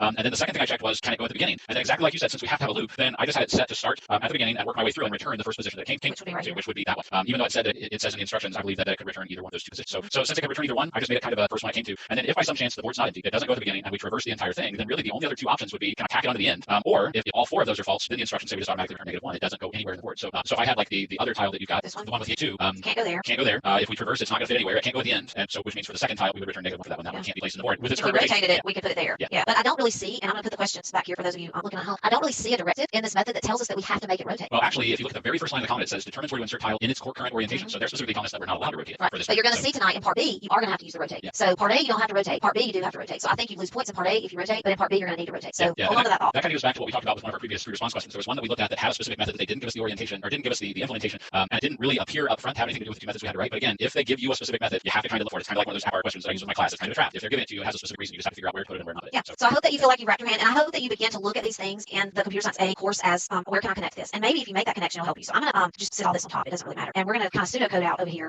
the solution to part A from our discussion. So I hope that you all feel pretty comfortable with what to do. So here's your comments, and here's the method that we're completing, and here's the method header. So if we follow exactly where the comments come in, the first thing we need to do is check to see if the board's empty. So the best way to do that, I think probably, I'm going to do it with an if statement. Did you do it with a while or? No, I did it with an if. Yeah, I agree with you. Our first goal is I would do it the same way. Check to see if the board is empty. And if you remember from back when we first introduced ArrayList methods, the one that's specifically in the subset is board.size. So we can check to see if the size equals 0. There's also one, I believe this one's outside the subset, but there is a Boolean that you can say board.isempty, which would also be acceptable if it's used correctly. But the board.size is, I think, the way I would go, just so we can make sure we things in the subset. And if the board.size is 0, this obviously is going to be pseudocode. We're going to return, because remember we're returning that integer of where the tile's supposed to go. It's going to go at 0. All right, so that's the first part. The second thing this tells us to check for is we need to check for where it can fit into the tile. So the next thing we got to look for is what's the number on the right. So if we took this one, what's the number on the right, what's the number on the left, and checking where it can go. So we're going to compare that to the current position, the current tiles left and right. So I'm going to write that in here and I'm not saying compare in terms of the method compare, but compare the left and the right of this tile 1 variable called to index left and right. All right, so that's the next check, and it's going to have to iterate through to do that. So I'm going to maybe cross this out and put using. We're going to make that check. All right, anything else about that, Mr. Schultz? I don't think so. No. Okay. All right, and then if it finds a space that it can fit, it's going to return the index, and you probably would have declared some type of variable to represent this index. So you'll have to figure out how either to use that properly or not use that properly. And then the last part is if it doesn't fit anywhere, then it's going to, you're outside your loop. I guess this would be our else. It's going to go over here to -1 because that was what it has to do. Did I miss one? No, you didn't miss anything. I was just going to comment that as the students at home are pseudocoding, don't lose sight of the fact that that middle option actually has three different cases. There's the case that it comes at the very front, which means that we're only comparing the right side of the tile to the left side of the index tile position 0. Then there's from position 1 all the way through the end where we're comparing left and right to where it would fit between two tiles. And then there's the case on the far right side where we're comparing the left side of the tile to the right side of the last tile. So two of those cases, there's going to be one comparison that takes place. I'm going to have fingers. One comparison that takes place. But anywhere in the middle, if I'm putting it between two tiles, then I have to compare both sides. So probably a little detail, but something that I don't know, something we just want to make sure that we keep in mind if you play along. Right only. So that makes sense. So 0 position would be right only. This one's going to be left only. Is that right? So yeah, this be left only. No, it's still right. Well, if you're looking at position, I'm looking at this one. Yeah, so you're comparing the left side of the tile to the right side of whatever's in the index position. Yeah. So it'd be left. Okay. So that's your pseudocode in a semi-organized nutshell of what you're doing, and I hope that makes sense. This could work, should be able to work for any tile that you throw in. So if we go back to the scenario, and I made some others, we should be able to test the same algorithm. Should be able to test. See where it happened. Other purple. No idea. And it doesn't really look like purple on the screen. So here's some other ones. This one we've already looked at. If we have this one, it actually would fit right here, so you'd be done really quickly. And if we have this one, it would not. So in fact, this one fits nowhere. So this is the -1 return. So and you obviously during a free response question do not have the time to build out a little scenario. So you got to be able to go through that in your head. But I think if you try to think of a occurrence that this might mimic, it might help you. Because thinking about dominoes helped me wrap my brain around what this was actually doing. And tonight, if you're working on part B, thinking about the rotate option, you may want to cut yourselves some little squares and kind of practice with them, which is all that I did. All right, so if you want to grab it back, look at. Yes, there we go. Okay, got it. So this is what we came up with and I didn't do anything fancy with this one. How it kind of appears as we go. I just kind of have everything in there in one shot. But this is the actual. Actually, this is the canonical solution. I put the canonical up, and it's a little bit different than what I did when I worked it out. Remember, we talked about the fact that we had 4 different possibilities, actually 5, including the -1. And if you kind of look, here are those 5 outcomes. And when I did mine, I separated these two into 2 separate states. So the first thing that we check is to see if the size of the board equals 0. And if it is, we just automatically return 0 because we know our tile can fit in X position 0. I did this one as a separate if statement down below, but it works the same doing it this way. If the board size is not 0 because it's an OR, well, then it's going to jump over and it's going to check to see if the right side of our tile is equal to the left side of whatever tile is at board position 0. And if they're matched, then again, that means we can put it at the very front of the board, so it's going to return 0. If both of those conditions are false, the board size is bigger than 0 and it doesn't fit at the beginning, then we're going to do this traversal where we go through and we compare to see where it fits in between. So we're going to go from position 1 up to whatever the size of the board is. We're going to compare the left side of the tile to the right side of whatever's in front of position I. So in other words, if I equals 1, we're going to compare the left side of the tile to the right side of position 0, and we're going to compare the right side of the tile to the left side of whatever's in position 1 to see if it fits between position 0 and 1. And we're going to traverse through the board that way. And as soon as we find a place where it fits, we're going to insert it, or we're going to return the index position of where it could be inserted. So we're just going to return I. And if we traverse that entire thing, we go from one end of the board to the other, then the last thing we're going to look at is, can I add it onto the very end? In other words, will the left side of my tile match the right side of whatever is in the last position? We're going to get the size of the board -1. We're going to get whatever tiles in that spot, get the right side of that tile. So if that happens to be a match, then we're going to say, okay, our board has 10 tiles going from 0 to 9. We're going to add this new position and say that it belongs at position 10. Okay, so it goes in the far right. And if all of those conditions return false, in other words, we don't return 0, we don't find a place in here to make a return, we don't return here, then just by default at the very end, our final alternative is to return -1 because that means we have a place to put it. And remember, yours can be different, but it still got to fit those same 5 options. The other thing I wanted to point out was, and I know we've talked about this with past response questions, the examples that are listed on the page are not the 2 lone only examples that you're looking for. We want to make sure that I can invent my own tiles, put my own tiles in with my own different numbers, and everything should still fit and follow through. If we open up a bag of 100 of these, quad dominoes, I guess, or whatever you want to call them, our tiles, we should be able to actually play this game and figure out where things go, regardless of what the numbers on tiles are. So don't lock yourselves into just the tiles that are included with these things. Okay? That's a common mistake that we see at the reason, right? Anything else we need to add? Well, when we get to the part B, I want to show one more thing over here. Okay, I'll let you take it back again. Yeah. Okay. Let's see. We're to part B. Go ahead and show what they're doing tonight, and then because I think your tip for the day is the same thing as your homework. Yeah. Okay. One more, and there we go. Okay. So first of all, your tip for the day is the same thing as your homework, which is to work on part B to this problem. However, I want you to time yourself because we're getting closer to your exam, and it is time. And this is half of a question. So if you take the fact that question 1, which is would be an array or an ArrayList question for this year, and you would have 25 minutes to work on it, you should really spend 10 minutes, 12 at the most, and I'm gonna say 10 minutes probably to work on a part of a question because there's also going to be some kind of open-ended thing that we're going to talk about next week hopefully. So you'll need to allow some time for that. So I put a stopwatch here because I want to go over the concept of clockwise and rotating to the right. Y'all are way younger than us, and you probably don't necessarily use a watch with hands on it that turn. You probably use digital watches all of your life. And I say that because my children are your age and they do like watches, but they have all different kinds of watches. So I want to point your attention back to the method in the number tile because it's going to come up in part B. In part B, you have to, let me see if I can see how it's worded. Here's part B. Part B is to write the method insert tile, which attempts to insert it at a given place, returns true if it's inserted correctly. And part of this requires the rotating because if it doesn't fit on the board, I forgot how it is, somewhere or another it rotates. But anyway, so rotating means turning to the right. So I made a little sample for you. Here's a tile, this one. If I rotate this tile to the right, which is this is my right hand, one time, it looks like that. And of course, all the numbers are in the wrong direction. I can zoom in more. So here would be its original position. If I rotate it once to the right, that's how it would be. And then if you rewrote the numbers, they would look correctly that way. So here's another one. This is just something that, let's see, this would be the original position. When I rotate it right, it now has, and you can obviously read those sideways, but talking about things being clockwise, what we mean is, and you can grab back now, things being clockwise mean the way that the clock turns, and it's always going to be turning to the right if it's clockwise. And this particular method that's a part of this program set rotates once 90 degrees, which is what we would call clockwise. But that sometimes is old people talk and doesn't necessarily trend well. The robots in computer science principles rotate clockwise. They rotate right, that would be clockwise, and they also rotate left. So if you took CSP, you had to kind of think about orientation in that way. So that was just my little side comment. I'm glad you thought to throw that in because I wouldn't have thought to mention that. But you're right, the idea of analog clocks is kind of antiquated a little bit. It is, but you know what? Y'all get you an old school watch and you'll be so hip and cool, and you can think about computer science and rotating things when you get those. All right, so that's your homework. Hopefully you're also working on card games, but do this first and then go back to building your card deck. What we would love for y'all to have done by tomorrow, and it's not even on the sheet, but we would love for you to have your deck built like Mr. Schultz showed you yesterday for any kind of cards that you'd like to have. We would love them to be able to be shuffled, and it'd be great if you also practice with order them. That's helpful if you think about how you would handle cards if they're handed out to you. So tomorrow we're actually going to look at doing Go Fish, and we're going to look at doing War, the card game War. So we're going to simulate both of those. We're going to go on. We're going to look at Crazy Eights on Friday. So so as Mrs. Westerland said, make sure you got cards ready. For our lesson reflection today, the goal for tonight is part B. Make sure you look at the lesson resources from the CED that are out there as always. Make sure you look at Runestone and practice it. Some of the different things that are out there. I know I almost forget like we're forgetting something. We're ahead of schedule I know, we never today, get very early. but that's okay. We'll let you guys go a little early today. Here's our CSA show and share. We've got kitties and puppies today. So from Alan in Salt Lake City, Utah, we've got his cats. I love the Fab Four. I wonder if they're actually named John. That was me. I know. I think those are like papillons or something. They're so cute. I can't imagine having 4 little dogs like that. Yeah, I can't either. But I bet they just have a blast. I bet they run the house. I'm sure they do. And then we've got Mrs. Reynolds, Natasha from Aledo, Texas. So as always, whether you're a student or a teacher, please feel free to share your pet pics with us. We kind of spent our first week doing a pet-themed case study with dogs and cats and animals and things when we were looking at inheritance and different things like that way back when. But we still love seeing all your pet pics, so please make sure you're sending those to us. If by some chance you are in a situation where you're having internet connectivity issues or device issues, the clock is ticking. We're running down to the point where we're eventually at the point where it's going to be too late to let College Board know. So if you have not already let them know and you are having one of those issues, please do that today. Go to cb.org/tech. Let College Board know that you are having internet issues or device issues. They've got companies that are partnering with them to help you out, but they can't help you if they don't know. So please let them know sooner rather than later. And that's our lesson for today. Right, yeah, thank you for watching. We're going to put a new slide up at the very end of this. Please make sure you subscribe to see all of our videos that we have out. I feel like there was one more thing I was supposed to share with them about that slide. I think that was the gist. Yeah, subscribe. Okay, yeah, make sure you subscribe. Come back tomorrow and we'll do more. That's right. Back to fun and games tomorrow. Yep. Everybody have a great day today. Okay, here we go.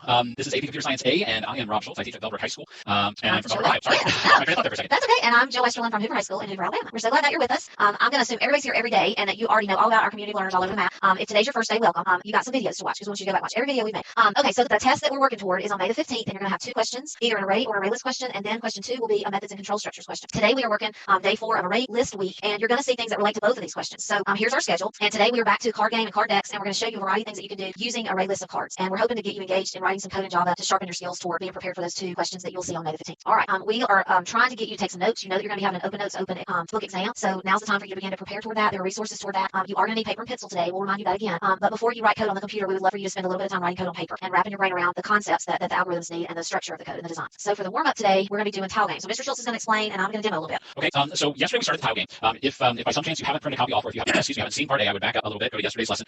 If you need a copy of it and you have access to a printer, if you happen to be watching this as a recorded lesson, now might be a good time to pause, go out and print. We've got the link for you on the screen to this specific question that you specifically want pages 9 through 12. Got something in my throat. If you think about the way the question works, yesterday we kind of worked our way through what a tile is, how the tiles are laid out. We've got a number tile class that represents one of these 4-sided tiles. We have a method that will let us rotate, so this shows what happens when we take a tile and rotate it. The value that's on the left moves to the top, and the value that's on the bottom moves to the left, and so on. And Mrs. Westerlin kind of gave an example of what it means when it says clockwise for those that aren't familiar with analog clocks and the clocks with hands if you've used a digital clock. So clockwise means that we're rotating around to the right. Okay? We have a method called getLeft that returns the value on the left-hand side of the tile, and we have a method called getRight that returns the right-hand value on the tile. And yesterday we walked through this first method, getIndexForFit. So now we're moving on to part B. And part B, we are allowed to assume that this getIndexForFit method works, even if by some chance we didn't code it correctly. For insert tile, we're now allowed to assume that it works the way it's supposed to. So the goal for part B, we want to determine where a tile can be placed on the board so that it satisfies the pattern of left side and right side matching numbers. The directive that we have says that we must use part A, getIndexForFit method, which will check for matches on the left and right. And there's a little hint that goes with it that we can use the given rotate method to rotate the tile to check all possibilities. In fact, it specifically says in the problem statement that we need to be able to do that. So I'm going to pass the baton. If you want to take control of the screen, and then we can look through a quick example, and then I've got some code that I can show you. All right, so what I've done is set up the tiles that I made out of little squares of colored paper. I set them up to look like the bottom of the bottom of the beginning of the question. So if you happen to have printed the question and you're looking at the question, I've set it up like the bottom of page 9 from the free response question. And remember, we talked about yesterday that this is a spin-off of a dominoes type game, a game that might have numbers that the numbers need to match. So what the question for part B is asking is obviously where could this tile go? Let's just say this is the tile that we're interested in. And if you remember yesterday, it first checks the beginning, and if it can go there, it actually could go there in this instance. But for part B, we're supposed to write a method that will try to see where it can be inserted, even if it involves rotating. And here's my example I gave you yesterday. If we rotate this to the right, actually, if we rotate this, let's see if here's our beginning spot. So if we rotate this to the, am I doing this wrong? What am I doing? No, it's okay. Okay. If I rotate, one of these is off. If I rotate, I thought I wrote myself a note. If I rotate it twice, maybe. But anyway, so we got to check the rotate. So I did those in backwards order. But anyway, so part B, want me to write? Okay. Okay. So the idea for part B is, again, we're assuming that the method that we did yesterday works correctly. So the first thing we're going to do is we're going to call the method that we created yesterday, the getIndexForFit, and we're going to store the location that it gives us in a variable. So here's the header that we're given for part B. I don't really know why that's there. I guess people just write around it in the normal thing. So we first need to get an index so that we know. Okay, so once we call getIndexForFit, it's going to go through and it's going to do the check with its current orientation. It's going to check to make sure that all the things we said yesterday. It's going to check the size of the board. It's going to check to see if it'll go at the front, anywhere in the middle, or in the back. If by some chance it fits, it's going to return a value, which is great. But if it doesn't, it's going to return -1. So what we're going to end up doing, we also want to, because there are 4 different ways I can rotate it, we need a variable that's going to keep track of how many times we've tested, because we're going to have to test it 4 times, one for each orientation. Okay, so the next thing we need is a variable that we're going to keep track of the number of tests, and we just call it tests or not tests or whatever. Okay, and then because we have to test 4 times, okay, we're going to create a little while loop that says while index. This should probably be a 1 so it's not as confusing. We don't have to count over in an array. Okay.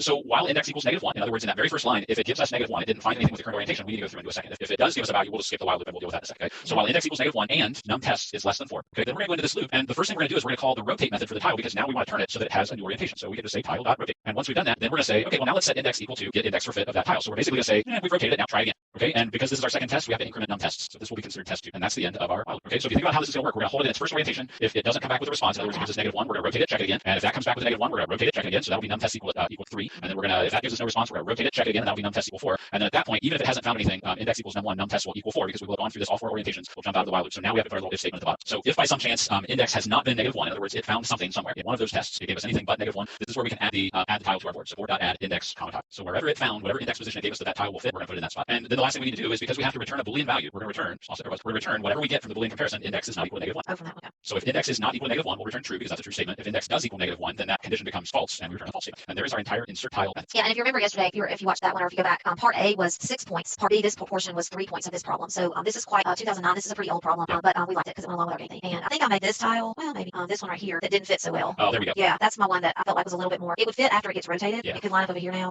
Here's another one that has to rotate a whole bunch of times before it's gonna. Well, it actually fit the first time. Maybe it was this version. So anyway, you get the deal.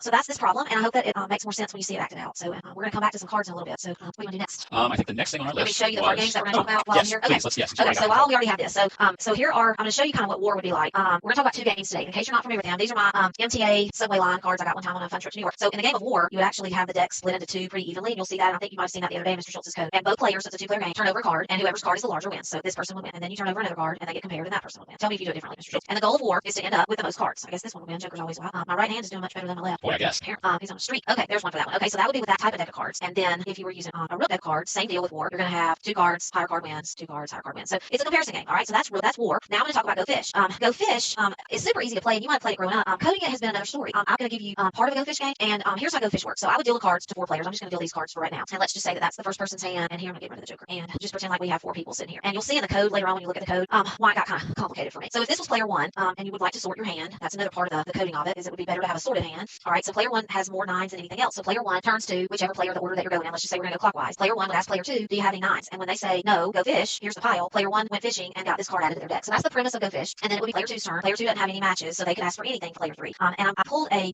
method that we talked about a couple weeks ago with arrays. Remember we talked about those 12 algorithms that you need to know in this course, and it fit really nicely with Go Fish. Drop the card, hang on a second. So in a rook situation, I'm not going to lay it all out again, but same deal. I wrote my game out of rook cards with the 4 colors and the 4 ways. I'll give you 2 players of Go Fish. Same thing would happen. This could be player 2, since that person has 2 14s. They would maybe ask the next player for a 14, and if they don't have one, that person will draw from the pile. So those are the 2 games that we're going to talk about. I also built a little Math is Fun game for y'all, and you go ahead and grab the screen back, and I'll talk while we're doing that. I wrote a little Math is Fun game, and I found a couple resources online for elementary school teacher to use to teach math card games. And you may have grown up with an elementary teacher who let you play card games in the classroom. If that's a fun, fond memory for you, go back and think about those games that your elementary teacher did and build a Java program about it. We're going to give you some of the components that you need, and it'll sharpen your skills. So, all right, go ahead. Okay, so as Mrs. Westmoreland said, we're looking specifically at card games today, and we're going to show the code for a couple, or at least partial code and complete code for the ones we got. Okay, so prior knowledge, use of arrays and ArrayLists in Java, familiarity with the Java quick reference methods, and all that good stuff. So if you're not quite comfortable with that yet, I would go back and watch some of the prior videos. Today we're going to learn algorithms that manipulate ArrayLists. We're going to use if statements in algorithm development, and you'll see some while loops in here too, and then we'll focus a little more on while loops tomorrow. So think about the implementations for a card object. Okay, we're going to use our card deck that we talked about on Tuesday in some Java-based games. So the things we have to kind of think about as we start putting these algorithms and games together are things like, what's the goal of the game? What can be the number of players? Is there a minimum or a maximum? Is there a required amount? Do we have to have 4 players? Can we play with 3 players? Can we play with 2 players? Can we play with 6 players?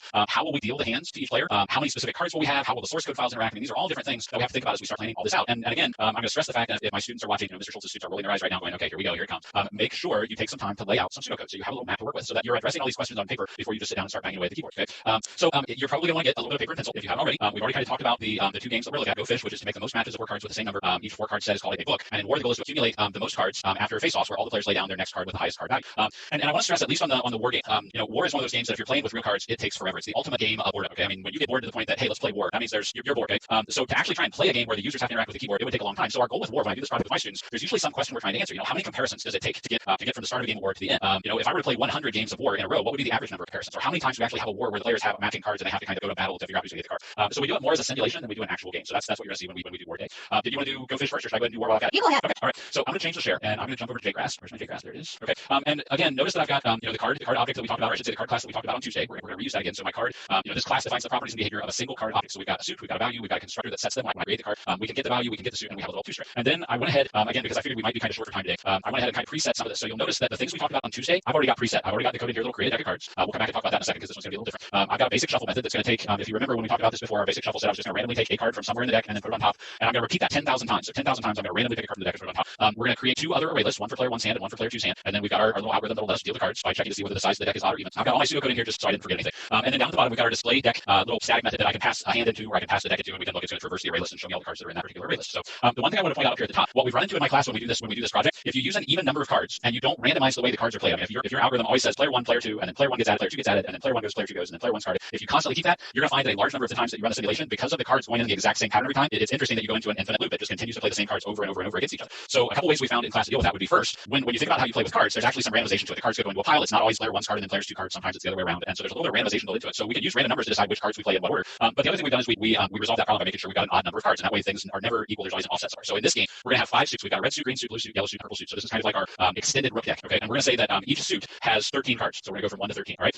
So let's go ahead and run it this way and see exactly what we've got. So once I run, we're going to display the new deck. So here's my 1 through 13 of reds, greens, blues, yellows, purples, and then we display the shuffle deck after doing our 10,000 random shuffles. Looks like our deck is pretty well shuffled. And I didn't put anything to display player 1's hand, but at this point player 1's hand and player 2's hand have been dealt. So let's go ahead and start working our way through the pseudocode and start figuring out how the game's going to work. Like I said, one of the things that we do when we simulate is we want to see how many comparisons we're going to have and how many wars we're going to have. So I'm going to start by creating a couple of variables up here. Int comp counter equals 0. So that's our comparison counter. And we're going to do int war counter equals 0. And I'm kind of breaking the rules. That should be we'll make it lowercase so follow naming conventions. Okay, so we've got our war counter, we've got our comparison counter. If you think about the way the game works, we want this loop to repeat. We want the game to go on and on as long as both players have cards in their hand. The game ends when one player's out of cards. So we're going to go in here instead of our while loop to say while p1 hand.size is greater than 0 and p2 hand.size is greater than 0. So as long as they both have at least a card, then we're ready to go with this thing. Okay.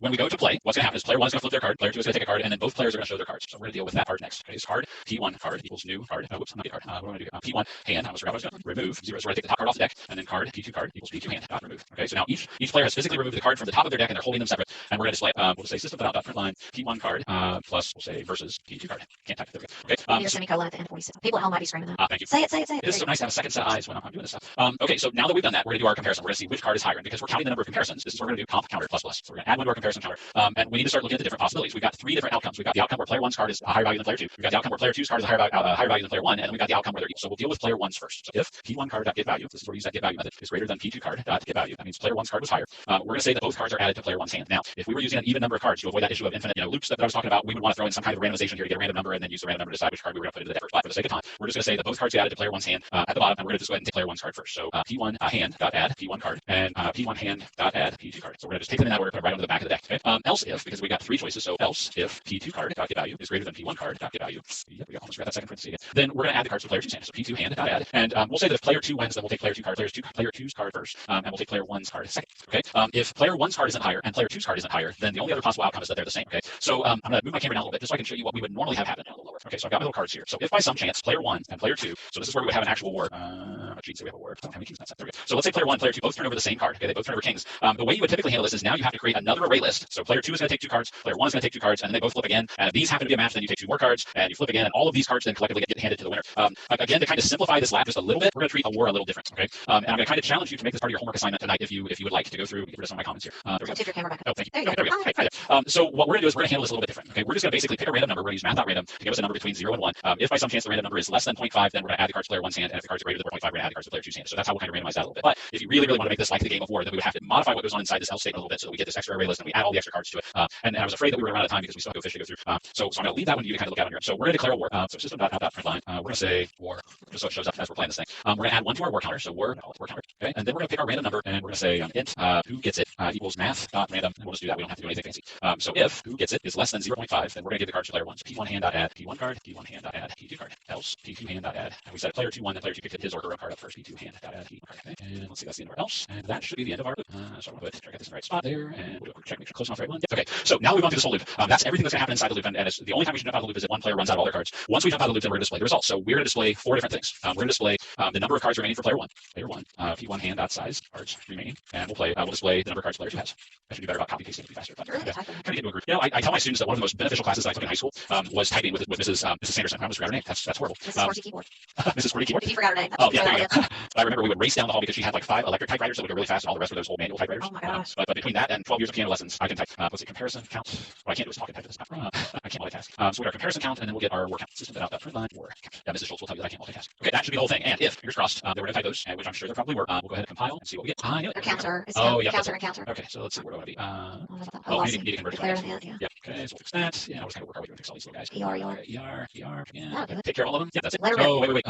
No, I can't make that an int because then it's always going to be 0. We want this. God, to make it Double. There we go. Okay, so in case I did that really quick, math.random returns a double value. Okay, I was assigning it to an integer variable, which Java does not like. It's the whole bucket size thing. Remember earlier on we talked about an int's a 4-byte bucket, a double's an 8-byte bucket. They're kind of like measuring cups. You can't pour 8 bytes into 4 bytes. So when I would have declared that as an int, math.random, because it's always 0 up to but not including 1, it would have given me 0 every time, which meant that it always would have gone player 1. So we need to set that. Well, if you wanted to stack your game, because you that's player true. 1, then that's true. We could stack the game. We're not about that. Okay, so I'm going to clear our run, and then we're going to run it and see what happens. Okay, so here's the game playing out. Ooh, we're getting that infinite loop. Who will win? Oh, we're getting the infinite loop. Wonder why? I don't know. We should. Let's see. I'm going to stop it. Is it rebuilding the deck again and again? No. That's so bizarre. Why is it doing that? I missed something somewhere. What did I do different this time? Because I had it happen to me yesterday, and thankfully JGrass has the end button down there. Yeah, we're not actually getting to the end. But that's really I strange. had to deal with my deck. It kept redoing the deck again and again because the deck was continually getting called. Mine was a deck issue. So y'all, if you're at home and this happens to you, we're just like you. Well, let's try this. Let's make sure that we're giving the cards. Maybe that's what I did. Maybe I always gave player 1, player 2. So let's adjust that a little bit. Okay. It's gonna be interesting if that fixes it. That seemed to fix it. Yeah. Okay. Oh my goodness. That's really weird. Okay. So this would be where, as a programmer, we would sit down and start kind of looking through our code and go, okay, why does that really make a difference? And maybe to do some testing, because this is the topic for tomorrow, maybe we would take this and shut it so that instead of, I think where we have 75 cards, maybe we get rid of several of these decks or different systems. So we just use 13 cards. So we do it smaller batches and then we add some extra little systems out difference. Because that's really kind of an interesting problem that I didn't anticipate would do. But the point is now we can run it over and over again. This time it had 328 comparisons with 24 wars, and we can back up and actually see the whole game play out. So we had a 10 of purples versus a 10 of yellows, so we declared a war, and then 3 of yellows versus 13 of yellows, and so on. And every time we run it, we're going to get something a little different. 340 comparisons, 347 comparisons. And if you're taking AP stats, this is a secondary problem for you in that course. Yes, good call. Like the dice rolling scenarios in AP stats. So double bonus for you AP stats folks. Yeah, this was code this and apply it to a stats question. Yeah, and like I said, if we want to continue the simulation out a little bit and say, okay, what happens when we play 10,000 games of war? We just wrap all this into that means your plane got delayed and you were stuck in an airport. You have nothing else to do. So you're out of time. So that is our war game. There is I love it. So this is our war game simulation. If you get so bored that you would rather watch the simulation than actually play war, then I feel sorry for the situation that you're in. That's right. This is where we get simulated. I love the idea of pulling this for stats information. These are really stuff with that. Okay, so I'm gonna pass the time. All right, I'm gonna grab a screen and I'm gonna show you what I've given you. I've already put it out in the folder for y'all to have. I've given you enough to be dangerous and enough hopefully to be inspired by. Can you see my screen? Okay, so I put I renamed my card and my deck to card JW and deck JW because I thought if Mr. Schultz and I mixed our files, it was gonna cause you a problem. So I used the same card class that Mr. Schultz used. My deck is very similar to his. I used the same method that he had. So then I began to set up. I'm gonna move the space of these. The first thing that I did, and this is part of what I want to explain, is I needed to deal cards to 4 players. So after I got that going, I then determined that I needed to handle the 4 players' hands. Remember me showing you that under the camera. I needed to treat each of those array lists as also arrays. So you notice up here, I've kind of gone off to the beach on a trip out of our swimming pool of Java. I've had to bring in a couple of collection options so that I could have an array list of array lists. The way that I set this up, and I'd love for y'all to play with this, and this is really a template for building other games. So this game set up for 4 players, I built for y'all as a template for you to build other games. And you could add 6 players, you could take it down to 2. Everything is getting called up here in the main method, and that's why I commented it. But what this does is it's going to deal cards. I'm going to run it. It's going to deal cards. I think I have it dealing like 10 cards per player to 4 different players. So it shuffles the cards with the same method that you learned on Tuesday. It builds a deck exactly like you learned on Tuesday, and then it deals the cards. So this is your template for any card game. Then I started building a fish, and life got infinitely more complicated as I began. So it's a lot of the same code. I just copied and pasted my code. This is where I needed an array of arrays, array list of array lists. So you'll notice here in this deal to the players, I used this before. I have this array list of array lists, and then I'm going to come down here quickly and show you, and y'all can play with this yourself. But player 1 needs to ask player 2, do you have any whatevers? Well, to find the whatevers, we needed to find mode. So this is where I went back to Array Week 2 or 3 weeks ago when we talked about those 12 algorithms that you were responsible for knowing. Those algorithms apply to both arrays and array lists. And I went back and got our find mode method that we talked about a couple weeks ago. I had to change it just a little bit, but I'm going to run this Go Fish game, and you'll see that what happens is, and I'll move my screen up and make it look a little bit easier to read. After it deals the hands, it sorts each player's hands. So I had to build a method to sort the hands in numerical order, lowest to highest. And we talked about that a couple weeks ago. That was running through to sort them. We talked about just a couple days ago Insertion sort. All right, then I found the mode, and player 1 then asked to player 2, do you have any ones? And if player 2 has a 1, they give it over. Now here's where I have something that's not complete that you can make this fancy and make it better. It's only giving them 1 of their ones. In the real game of Go Fish, if you ask for ones, you got to give over all your ones. So that's kind of where I stopped. I also wanted to resort player 1's hand once player 2 gives them what they give them or they draw from the deck. So I have some commented code there. So I also built in for player 2 to ask player 3, do you have whatever they wanted? All that works. It's just I was to the point of getting ready to resort and re-ask. So you could go ahead and keep doing this, but it is going to be easier to find the mode once the list is sorted, and you're going to want to give away all the cards. So then this morning I went to the whole math game like I told you earlier. This completely works, and I'll tell you why I like this. And it still uses some of the same imports, but it's more like that elementary school game. So it gives 2 stacks of cards, and I think I have it given 15 cards. And this is a lot more like what I think question 2 would be like for this year's exam. And this is part of why I picked this little problem to write. It really just uses selection and iteration. So I'm going to show you the code, and then I'm going to watch it play. I know the clock's ticking. So here's the shuffle method that you're already familiar with. Dealing each player 15 cards, and here's the math is fun method. If the player imports from the keyboard a plus sign, then they're going to practice addition. And so it's an outer for loop that's going to continue popping through 2 cards at a time, and the child is supposed to type in 1 card added to the other card. What's the sum of those 2 cards? And like I say, if you had an elementary teacher that taught math in this way, then you know exactly what I'm talking about. All right, if the player types in an asterisk or a star, then they want to practice multiplication. So that would be the other option, and it finds the product. And so the way this runs, and I'll show you this, and this y'all can play. So it says enter plus. I'm going to do plus. Go down here, do a plus. Sum is 4, sum is 11. And I'm going to do some of them wrong so that you'll see what it does. Let's do that one wrong. Do this one right. It's going to do as many cards as were dealt. All right, so the way that it works is going to tell them, it's going to count how many they get right, it's going to count how many they get. So it'll work both ways. So this one works, and I hope it'll inspire you to do a math game. The last thing I want to show you before I hush and we close out for today is I built all these into a project in JGraphs. So I want y'all to notice over here on the left side, you can make a project in JGraphs by doing a project up here new. And all of my files, even though they're different games, the Go Fish game, the Math is Fun game, the setup for 4 players, all this is in one project. But here's what I think is cool that this will do in its graphic. And we probably looked at this maybe with the animals. Can y'all see this, Mr. Schultz? Yeah. Okay, so since this is in a project, it will show you the association of the different files. Card, remember, was our basic class that has the attributes for a card, and the deck is built off of the cards and all of these other things, and it tells you the ones that have main methods. So some of you probably use BlueJ, you may use JGraphs, and you may use that. If things are in a project, it'll begin to unpack those. And another thing that you also saw while I was here, maybe if I click on one of these, it'll show you the methods that are available to you in these different classes. So play around with that with the files that you have here. Okay, take it away, Mr. Schultz. That's enough to be dangerous with all these cards. So hopefully I'll play with one. You have been busy. Well, I definitely drew the I definitely drew the easier card game. Go Fish began to get really complicated as I started coding. It made me wonder how these people code poker online. Yeah, there's what when you take on a project like that, it makes you realize how much goes into some of these other things that you see, especially with the graphics, things like that. Okay, so just a quick debrief about algorithms. There are standard ArrayList algorithms that utilize traversals to do a variety of different things. We can insert elements, delete elements.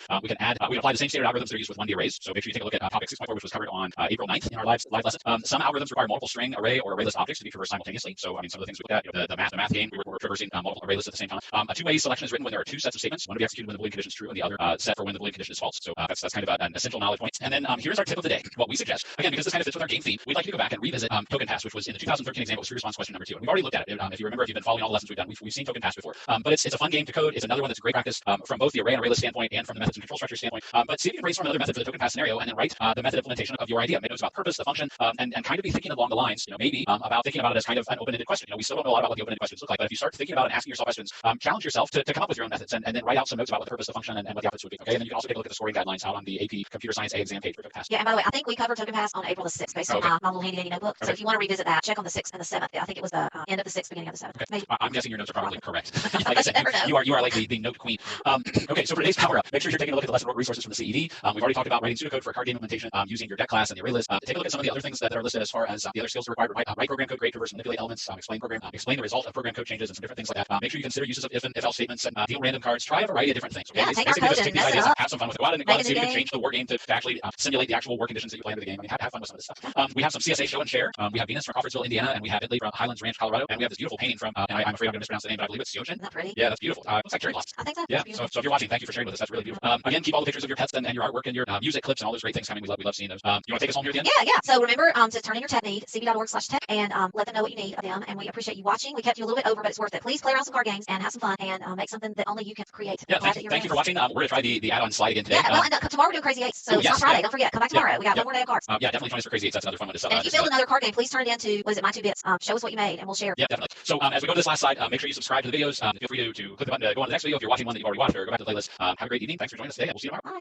All right. Hey, happy Friday, everybody. I'm going to throw a yeet back to Claire and one to Mrs. Wesley because we were joking about that before we got started. I wanted to try and beat them to it, but Claire beat me.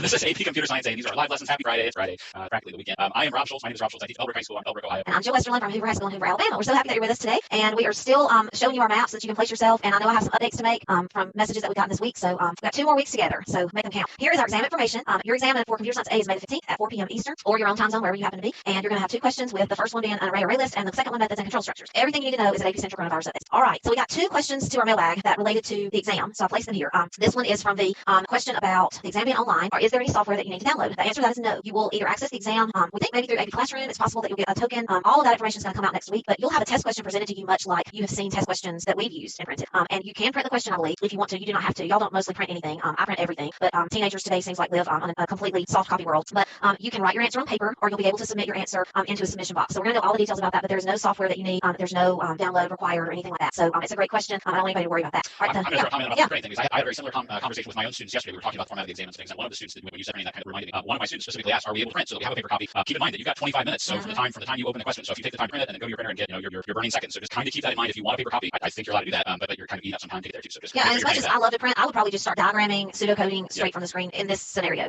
Okay, this one is open notes, and this is a related question. So this student is creating a Word document with all of their notes, which is a great idea because you're going to learn things while you're creating this notes. My personal advice, I think it's Talha. My advice to you would be possibly to print all those notes because I don't know that you're going to want to spend time going back and forth between tabs, because you can change browser tabs, my understanding, during the exam. And again, we'll know more next week. I wouldn't want to run the risk of opening and changing too many tabs. My personal thought, if I were taking CSA, is I'm going to go into that portal where I get my test question and where I turn in my answer, and I'm going to stay put right there. I would agree. Unless I left and opened a little notepad to type it, I would probably stay put for fear that I would accidentally click the wrong button and close myself out of my test. So I would advise you print them all off, tape them all to the wall or something, so you don't have to flip through them. I mean, that's part of why a couple weeks ago we said create your workspace, because spatial, familiarity is going to be a benefit to y'all. So that's my advice. So you could probably do that. I just don't know that I would. But we're going to mock with y'all next week and the next, so you're going to have a better idea for the feel of it after next week and after the following week. Okay, now we're going to maybe have the schedule. Yeah, here we are, Friday of ArrayList week, and today you're going to learn about another card game, Crazy Eights, and more algorithms with decks and cards and ArrayList. And then we have 2 more questions from the mailbag, and I think this one is if you do it right, it's fine. See what you think, Mr. Schultz. Yeah, it's kind of tough with this one because again, that kind of gets into specifically what the question's asking for. So I'm going to kind of give a qualified answer, or I'm going to qualify my answer a little bit by saying that it kind of depends on the question that you're answering.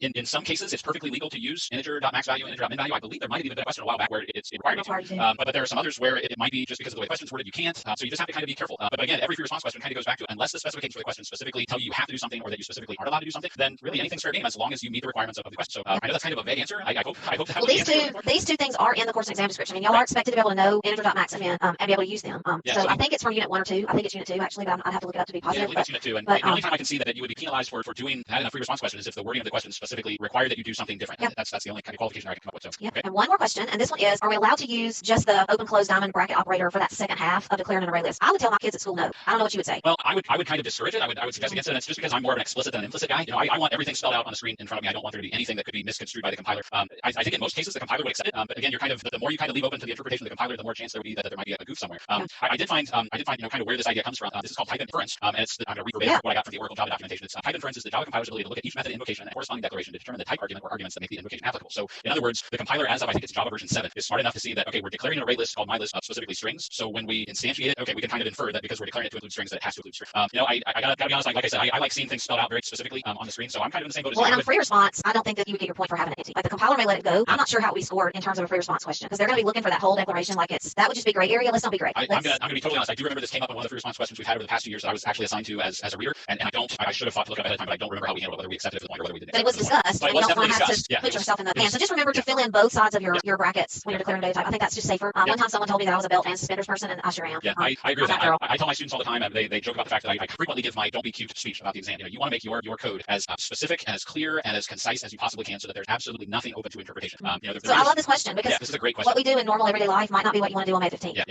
So here we go, I think. All right, yeah. So today we're going to wrap up our final card game. Today we're doing crazy eights, and we're going to look at some different things that we can do with ArrayLists. We're also going to talk about using test cases to find errors or validate results, and how we make sure the method really does what it's supposed to do. How we make sure that an algorithm does what it's supposed to do. So prior knowledge, use of arrays, ArrayLists, some familiarity with the topic reference methods. If you're not familiar with arrays or ArrayLists yet, specifically ArrayLists, please pause where you are in today's lesson and back up and watch the lessons that have to do with ArrayLists leading up today. Today we're going to use algorithms to manipulate ArrayLists. We're going to pass a card object between multiple different ArrayLists. We're going to use applications of iteration, and we're going to talk about the different things that we need to iterate through an ArrayList for. And we're going to use one of the first things I'm going to show you is how to use test cases to find errors or make sure that they do what they're supposed to. So just a little quick review. If you haven't been with us up to this point, the card games that we're working off of are all kind of based on this card object that we came up with. It's a pretty simple little object. It's got two instance variables, one that tells us the suit, one tells us the value. We have a constructor that set both of the instance variables. We have a method that lets us get the value, get the suit, and then we have a little two-string. So that if I create a card and I do system.out line the card, it's going to tell me that it's the 8 of spades or the 7 of dogs or the 6 of reds or whatever. Okay, so that's the card we're going to use. All right. Okay.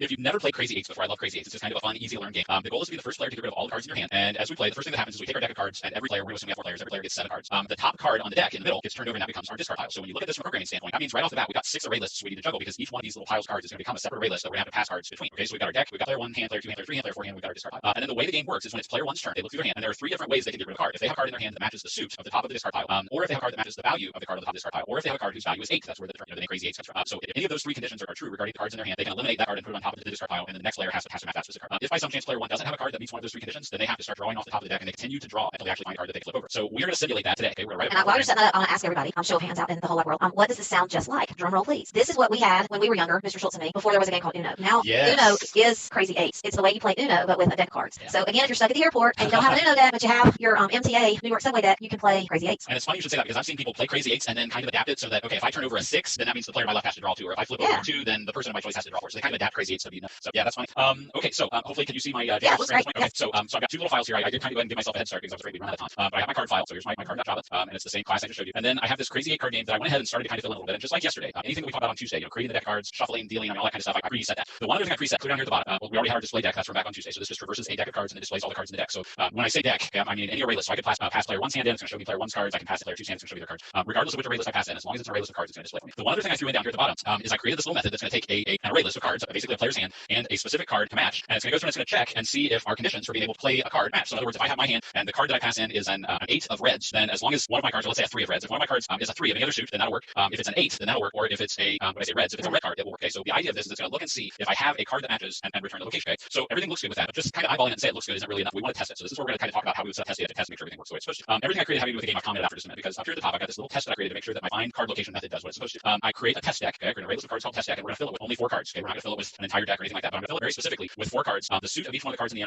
each one of the cards in the deck is going to be animal, and then I'm giving each one a value that's going to correspond to its position. So I'm purposefully kind of thoughtfully thinking about what do I need the data in my deck to be to make it easy for me to test and see what it's supposed to do. So the first card that I'm going to try and match is a 5 of cats. And remember we said there are 3 things in my deck I'm looking for. I'm either looking for a matching suit, which I won't find one. I'm looking for a matching value, and I won't find one there, or I'm looking for an 8 in my deck. And if any of those 3 conditions are true, it's going to pass the location of that specific card. But in this case, because I don't have any cats, I don't have any 5s, I don't have any 8s, it should return -1. So if I run it, it's going to show me the deck, okay, because I'm calling this test my display deck method on test deck, and it's telling me the location equals -1. So that test passes. It's not going to return anything but -1 if it's not there. So now I can come down and I can start kind of tweaking my test a little bit. Let's do a test and make sure it's going to find the right suit. So I'm anticipating at this point, because I now have a 1 of cats and my card that I'm matching is a cat, that it should return location 1 when I run my test. Everything looks great. Okay, it found a matching card at position 1. Looks good. Okay, so I'm going to change this back to animal, and now let's test and make sure that it's going to find a matching value. So it should tell me that it has a matching card at position 2. Okay, everything's working fine there. I found a matching card that matches the value at position 2. So now the last test is going to make sure that if it doesn't find a matching suit, it doesn't find a matching value, it can still at least find a matching 8. So this should also return 2. Okay, and we got a problem. It didn't return what it was supposed to. So now is where we have to go back. We've done our testing. We know that it's not doing what it's supposed to. So we have to go down to our method and start doing some troubleshooting and find out where our bug is. There's a logic error in there somewhere. So I'll give you a couple seconds and look. I planted one in there. I'll give you a couple seconds and look and see if you can spot. So think about what it is we're supposed to do with this thing. Anybody see it? We've got 3 tests in here. The first test is going to see if the value of our card matches the value of the card in the deck that we're looking at as we traverse the deck. This one down here is going to look and see if the suit of our card matches the value of the card in the deck that we look at. Or I'm sorry, matches the suit of the card in the deck as we traverse the deck. But look at this one right here. This one, again, it's kind of like that Inigo Montoya quote. You're doing something, but I don't think it's doing what you think it's doing. In this one, our programmer, that would be me,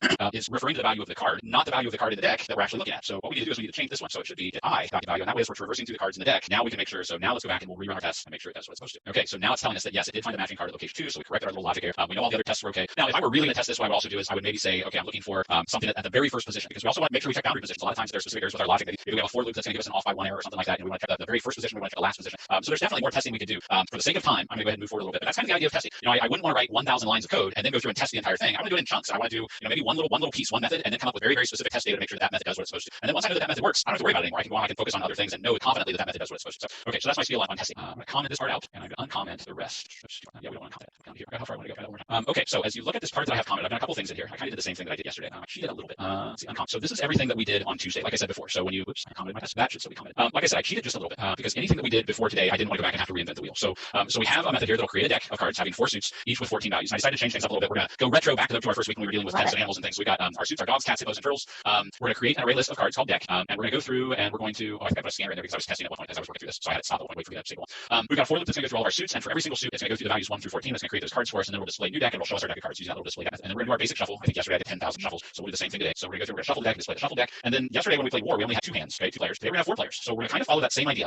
I know that I'm going to end up, because of the way I have this set, I have it set so that we've got 4 suits, 14 cards, that's 28, what is that, 56. So I know we've got 56 cards, okay, so that means I'm going to want to go through this, I think I said 28 times, is that right? 28?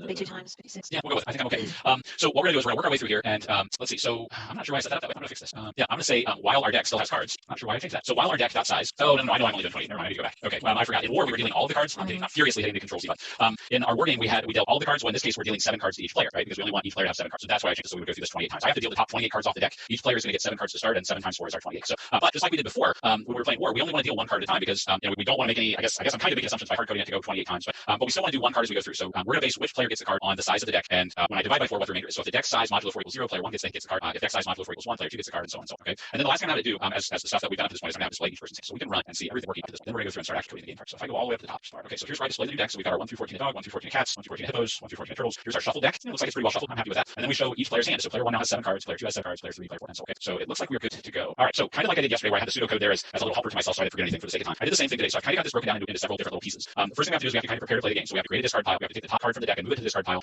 Because we have to loop through this in a little bit different way. I mean, yesterday we said that we were going to loop as long as both players still had cards. Well, now I've got 4 players, so it would get kind of awkward to start chaining all of these different checks together. So I'm going to do things a little different. I'm just going to create a boolean in here in a second called game over, and I'm going to set it equal to false. And then we're going to say, well, game's not over. Keep going through the game. The other thing I'm going to do a little different because I don't want to do a lot of copy pasting. One of our goals is to kind of modularize our code so that if we change something, we only have to change it once. We don't want to create an algorithm for player 1 and then copy paste it to player 2 and copy paste to player 3. Because then if we find a bug, then we've got 4 places we've got to go back and remember. So we're also going to do some aliasing in here. I'm going to explain that in a minute. Okay. In fact, let's go ahead and get the prepared plate stuff set up. Okay, so we said we have to create a discard pile. So ArrayList. While you're typing, I want to say that game set up for 4 players that I shared with you all yesterday is about at this exact point, but in a totally different way. So that version of mine is almost exactly right here, line in the sand, but a completely different structure for it. So you got multiple ways to implement, which is really would be an advanced way for y'all to work through Java. Okay, Yeet, back to you. Nicely done. Okay, and then I'm going to create an alias for our current hand, and I'm going to explain what I mean by that. Current hand. Okay, so hopefully everybody has watched enough spy movies to know what an alias is. I think we might have even addressed aliasing earlier on, but when we're dealing with objects, we talked with strings about. I think it was last Friday we talked about how strings we assign a reference variable, so that when we assign a string or any type of object, the bucket doesn't necessarily contain the object; it contains a reference to the object. Well, with ArrayList, just like any other object, I can create multiple buckets, or I guess multiple names that kind of refer to the same object. So in my class, I use myself as an example a lot. I go by a lot of different names. I'm Rob. I'm Mr. Schultz. I'm Dad. A lot of different things. So if my wife comes up to me and says, "Honey, can you go wash the dishes?" and then 5 minutes later I'm in the kitchen and my daughter comes in and says, "Dad, are you washing the dishes?" Well, I'm being referred to by 2 different names, Honey and Dad. Okay, but I'm still the same person. I'm still doing the same thing. I'm still washing the dishes. What we're going to do is we're going to say, in fact, I'm going to change one other thing. We want to go through and we want to say that player 1's hand, or at least the ArrayList that's referring that is known as player 1's hand, for just a short period of time is going to have 2 separate names. I've got this object out here that represents player 1's hand, and I'm going to refer to it as P1 hand, and I'm also going to temporarily refer to it as current hand. So if I go to current hand and I add a card, and then I go back to player 1 hand and I call it display the deck, the card that I put in is still going to show up because even though it has 2 names, it's referring to this one same object, the same ArrayList. Okay, and what that's going to let us do is it's going to let us change the current hand so that we can avoid that whole process of copy pasting code. Whatever the current hand is, that's what we're going to assign, and that's the one that will take place. Current hand is going to refer to that object that holds our current hand of cards for the turn. Okay, and I'll try and make that a little clearer as we go on. I know that can be a tough concept to get. So once we start the game, we're going to have this loop that's going to repeat as long as the game is not over. So I'm going to have a little line here. So while not game over, as long as the game is not over, we're going to set the correct player's hand as the current hand. Now I know I already did it up top, and the only reason I went ahead and made a reference up in line 78 to say current hand equals P1 hand is because all of this is going to take place inside this loop. When I ran it before, the compiler said, hey, there's a chance that current hand might not have been initialized. So I gave it an initial value, even though I'm going to re-initialize it in a second. So here's how this is going to work. At the very top of the loop, when it's time for a new turn, we're going to say if current player equals 1, then the current hand equals player 1's hand. Else if current player equals 2, then the current hand equals player 2's hand. Else if, you get the idea. And because we've only got 4 hands, if it's not player 1's hand, then it's not player 2's hand, and it's not player 3's hand, really only one other option. It has to be player 4's hand. Okay, so that's how at the beginning of each turn, when it's time for the next player's turn, we're going to make sure that that current hand refers to whoever that player is. Okay, are you okay with that? And I asked that question as if I could hear you say yes, Mr. Schultz. They're all same. Okay, so next thing we have to do is we have to identify the top card of the discard pile as the card to match. Okay, because again, I have to make sure that I'm trying to match the specific card. So we're just going to add this one extra little piece in here that's going to say card to match equals discard pile dot get. Now notice I'm not removing it. Okay, I'm not taking it. I'm still leaving it on top. I'm just kind of identifying that that's the card that I need to match this one. And then we're going to figure out whether or not that card or a match to that card is in the current player's hand. So in location equals, I can't remember what I call my method. I know you see me looking over here to the side. I do have my little cheat sheet, so I can forget anything. Current hand. So we're going to check the current hand for the card to match. And it should return, because again, we've already tested this. We tested the beginning. It's going to return either the location of a matching suit, a location of a matching value, a location of an 8, or it's going to return -1. So now's where we get to the interesting stuff. Okay, now's where we have to start checking to see whether or not that card is actually in the player's hand or not. Okay, so if by some chance it returns a value other than -1, that means it found the card. So that means that we're going to go through and we're going to take that matching card out of the player's hand. We're going to put it on top of the discard pile. That's going to become the next one to match. And then at that point, if that player is totally out of cards, then that player is automatically the winner. So we're going to go in and we're going to say if location is greater than -1, in other words, it found something, then we're going to say discard pile dot add in position 0 because we want to be the top P1 hand dot remove location. So we're physically taking the card out of player 1's current hand. So we're physically taking the card out of the current hand from that position and we're putting it on top of the discard pile. Okay, and then we also want to check and see if the game's over at that point. So if current hand dot size equals 0, then we can just go ahead and announce system dot print line. Then you say yeet in all caps. That's the winning word for that is the word of the day. That's right. Yeet. Right now there are hundreds of students all over the world rolling their eyes. I was going to say they're plugging their ears and saying shut up. Y'all aren't funny. Current, let's see, I'm going to say player. And if you don't live where they say y'all, you still have to say y'all aren't funny. I impart that to you. Practice your y'all. Is the winner. Okay, so we're going to announce that our current player is the winner, whoever it happens to be, player 1, player 2, whatever. And then we're also going to say game over equals true, because we're done at that point, okay? And that's the end of our statement. If the player happens to already have that card in their hand, or a matching card, or an 8, then that's it. And if that's the last card in their hand, then the game's over at that point. So now we have to start thinking about what happens if we get a -1. If up here, we call find card location, it returns a -1, we're going to jump down to this point. And what that means is now we have to draw a card, okay? And not just one card, we might have to draw multiple cards, so we're going to need a loop. So there are a lot of ways you could go about doing this. The way I chose to do it is I was kind of thinking it through. We don't know how many cards the user is going to be required to draw, which means 4 probably is not our best bet. We need a while loop. So I'm going to say boolean draw equals true. And then I'm going to say while draw, while we still have to draw, we're going to get a card, okay? But there's something else we have to think about. I keep running ahead of my pseudo, so you really can't see what's coming. We have to check and see if the deck's empty, because keep in mind that other players, this isn't necessarily the first hand. This is going to work for every player's turn, and other players might have drawn off the deck. So if by some chance the deck is empty, then we need to make sure we're taking care of that so we don't throw an exception in our program. So if by some chance the deck is empty, so if deck.size is 0, then what we would do is, if you've ever played a card game like this before, the kind of protocol is that you take all of the cards except for the top one in the discard pile, and those now become your deck. So we're going to say if deck.size equals 0, while discard pile.size is greater than 1, because like I said, we need to leave that first card there, the card on top. So we're going to say we're going to move all but the top card from the discard pile back to deck. So as long as our discard pile has a size greater than 1, we're going to say deck.add discard pile.remove position 1. We don't want to take the card off the top. We don't want to take card 0. That one has to stay. We're going to take all the cards below it. And if we really wanted to get fancy, I thought about doing this, but then I thought, for the sake of time, if we really want to get fancy, instead of removing card 1, we could tell it to remove a random card between 1 and the end of the deck, and that way we kind of shuffle it as it goes. And so that would be something, in fact, I'll add it as a comment office idea. Could use random to shuffle. Okay, so I'm going to leave that for you to kind of play with it. You choose. All right. So if the deck size equals 0, we have to move the cards over so we have a card to draw. If the deck size isn't 0, then this is where we draw a card. So I'm going to say card drawn card equals new equals deck.remove 0. Okay, so we're taking the top card off our deck, and that's now the card we're looking at as our drawn card. So I'm going to kind of jump down here a little bit. Draw card. Okay, so now we've got another choice to make. Okay, if that drawn card can be played, in other words, the drawn card has a suit that matches the top card on our discard pile, or has value that matches the top card on the discard pile, or it's 8, then I can play it. If not, I have to add it to my deck. So we're going to say we need to add a little if statement. So if drawn card get value is equal to card to match get value, or drawn card get suit equals, because it's a string, card to match get suit. Are you watching me for typos? Yeah. Okay, because I know there's going to be one here somewhere. And then you got the 8. That's the Okay, other so one. equals, I almost got that second parenthesis. Yep, and now you got 8. Or drawn card get value equals 8. So it's 8. So if it matches any of those conditions, okay, then what's going to happen is we're going to place that card at the top of our discard pile. So discard add at position 0 drawn card. And then we can also go down and say, okay, the player doesn't need to draw anymore because we just played. So draw equals false. Okay. If by some chance the card drawn isn't a match, well then we have to add it to our hand and we have to draw again. So current hand add drawn card. Okay. And that I believe is it. That's my hand. That closes off our if. That closes off our while. I'll make sure I'm counting all of my brackets here. We've got one more. What is this? Else statement. Okay. So that closes off a player's hand. Okay. So hopefully you're able to follow all that. If not, I'm going to go back and watch the recording and kind of slow things down a little bit. I think I explained everything okay as I went. Okay. So let's see. So I'm going to kind of jump. We did all this stuff. Everything there's taken care of. Okay. So that's the end of the turn. Okay. That means that we've gone through. We got the card to match and we went through and we finally got to the point where we drew a card. But by the time we get down here in our program, the current player should have been able to play a card on top of it. They have to draw some. I'm going to throw one more thing in here that I forgot about, and I added to my notes after the fact, just so we can kind of see what's actually going on here. So I'm going to say system.out.println current let's say player plus, just so we can kind of watch all this play out. Current player plus through a drawn card. Okay. So I think I missed one up here somewhere where I was going to let's see. I want to make sure I'm not forgetting anything. Okay. Yeah, I'm going to do one more thing. So I'm going to say again, just because we want to watch this kind of play out as if we're watching people play the game. I forgot my print line. I have really fast fingers and small keyboard. Player current player played a current hand dot get location. Okay, there we go. Okay, so when a player actually plays a card they have in their hand, it's going to tell us that player played whatever the card was. I think somewhere up here we probably need to add one to tell us what our card to match is. So I'll throw one of those in here real quick just so we kind of see what's going on as we go. So not that match. Okay, those were I think the only things that I missed as I was going through. Okay, so the last thing we need to do is we need to display the end of the player's turn. So when we jump out of this whole thing when they play a card, we're just going to say system.out.println end of turn for player current player, and then we're going to specify how many cards they have remaining. So put a little colon, just kind of make things look nice, and we'll put current player equals current hand dot size cards remaining. Okay, and then really the last thing we need to do is just go down and identify who the next player is going to be. So we're going to add one to our current player. Okay, so if current player was 1, it'll be 2 by the time we go back up to the top of our loop and so on and so on. But keep in mind we only have 4 players. So after player 4's turn, we need to cycle back to player 1 again. So if current player is greater than 4, we're just automatically going to set current player at player 1 again. Okay, and that should be the end of our file. I believe that should take us down. Okay, yeah, there we go. All right, so we want to place bets on how many compilers there are, how many little parentheses. Oh no. Oh my gosh, look where it came from. The word of the day. Through me. Wonder why. Well, it's because I put my plus in the wrong spot. I switched my plus. All right, that's it though. Was there only one? Maybe, I think. Okay, we'll try it. Nope. What's it telling us? Illegal start expressions. My parentheses are off in here somewhere. Value or drawn suit. Right there, I have an extra parenthesis, and I should have one there. No, I think that's okay. And I forgot parentheses at the end of get value. Compilers are great. Compilers are great for. We like watching you do this because it validates the fact. Yeah. But remember, y'all, what I told you, we're not perfect. We are persistent. Remember that. Well, and the other thing I want to point out, if you're sitting here looking at this going, man, Schultz is making all these mistakes. What happens when I go to write this on paper as a free response question? One of the things we're going to go over next week is there's a whole sheet of errors that you can make, just heat of the moment, things like forgetting parentheses, and there are things that will show you that you don't have a line penalty for. So things like accidentally putting parentheses where you would normally put square brackets, or if you're writing out code and you put less than with a line below it for less than or equal to the way we would in an algebra class instead of writing properties. There's a whole sheet of things that I mean the readers understand that you're writing this out on paper, and the compiler catches all of these little quick little lumps you make like that. So it's going to show you and kind of walk you through things like that. Oh my gosh, it's 45 words. Keep going. We're okay. Closing out will be fast. Okay. All right. So here is our end. So we're going to go back up here where we see player 1 saying I should put a couple things in break, but you can see where we have our first card to match was an 8 of hippos. Player 1 played 10 of hippos, and at the end of player 1's turn they had 6 cards remaining. Well, the next card to match is a 10 of hippos. Player 2 played 3 of hippos. They had 6 cards remaining. When it was player 3's turn, the card to match was 3 hippos. They played 3 of turtles. They had 3 cards remaining. I want to find a place where we had draw cards. Here we go. So when we got down to this point, the card to match was an 8 of turtles. Well, player 4 didn't have one, so they drew 5 dogs. 14 cats. They finally drew 1 turtles. So they were able to play that, but at the end of their turn, they now had 8 cards remaining, and so on and so on and so on. Here's where player 1 had to draw some. Oh, poor player 1. 14 of hippos, and then eventually we get down here to the bottom where player 2 played 4 of dogs. Player 2 is the winner. And player 2 had 0 cards remaining. So there is our simulation of crazy 8s. That was fantastic. I love doing that stuff. I Some of my students say that I'm weird, but I love doing the coding process. Yeah, and y'all can take this and go in a different direction with it, and you can turn it on its head and mix mash it with some of the other code that we've had this week. And I know some of y'all are building games because we got several back in the mailbag. People made a SpongeBob version of War, and I forgot what the other person made, a Blackjack version of something. Okay, so quickly, debrief and summary. Okay, yeah, and since you mentioned the ones that sent us something in the mailbag, I know she said that we didn't need to, but I want to do a little shout out again to Olivia, who sent in kind of an updated version of, and we heard from Olivia earlier in the week, or was it last week? But she did some really cool stuff with the war game. So she kind of threw out the gauntlet to everybody else. She came up with a pretty impressive game. So nice job, Olivia. Great stuff. So about ArrayLists, there are standard ArrayList algorithms that we utilize to traverse ArrayList to insert elements to the elements. I mean, if you go back and look through the game that we just put together, there are probably 3 or 4 different places where we have to traverse either a current hand or the deck or whatever. Okay, we can compare properties. We have to go through and we have to look for a match card. Some algorithms require multiple string array or ArrayList objects to be traversed simultaneously. We can also require different methods. So you notice when we went through and did our find card location, we had to traverse, and we also had to use equals for carrying strings. So I mean, a lot of different ways we combine all these different things. Loop switch was one of the kind of key focus of these things. Can be used to create ArrayList, traverse ArrayList, manipulate ArrayList. We did all those things in our games. Okay, and the last thing, again, make sure that when you test your code, very thoughtfully, don't just do one quick test and say, yeah, it works. And I run into that in my class all the time. A student will run it one time and go, yeah, it's fine, but then find out the other 5 times that they need to do it in the course of the program doesn't do it. So make sure you very thoughtfully select data as your test cases so that you can ensure things are working as specified. I'm going to pass it over to you. Yeah, I just can grab it quickly. No, you just unshare, I think, and it'll just show me. Okay, is that right? Can you see me? You can. Okay, I'm getting a thumbs up. All right, so y'all, I made you this sheet. This is our Curious George, and you'll see when we go back. There are lots of ArrayLists free response questions. You don't have all my little notes that I made, but you do have my happy face. You got this. There were 19. Is that right? I think 1, 2, 3, 4. Yeah, 19 ArrayList questions going all the way back to 2005. My favorites that I would recommend to y'all after you analyze them, it'd be great if you analyze them, were 2013, number 1, and y'all can see my little notes here. 2000, and y'all can pause the video if you want to. 2007, number 3. 2005, number 3. Y'all were little babies back then, but people were writing Java code all the way.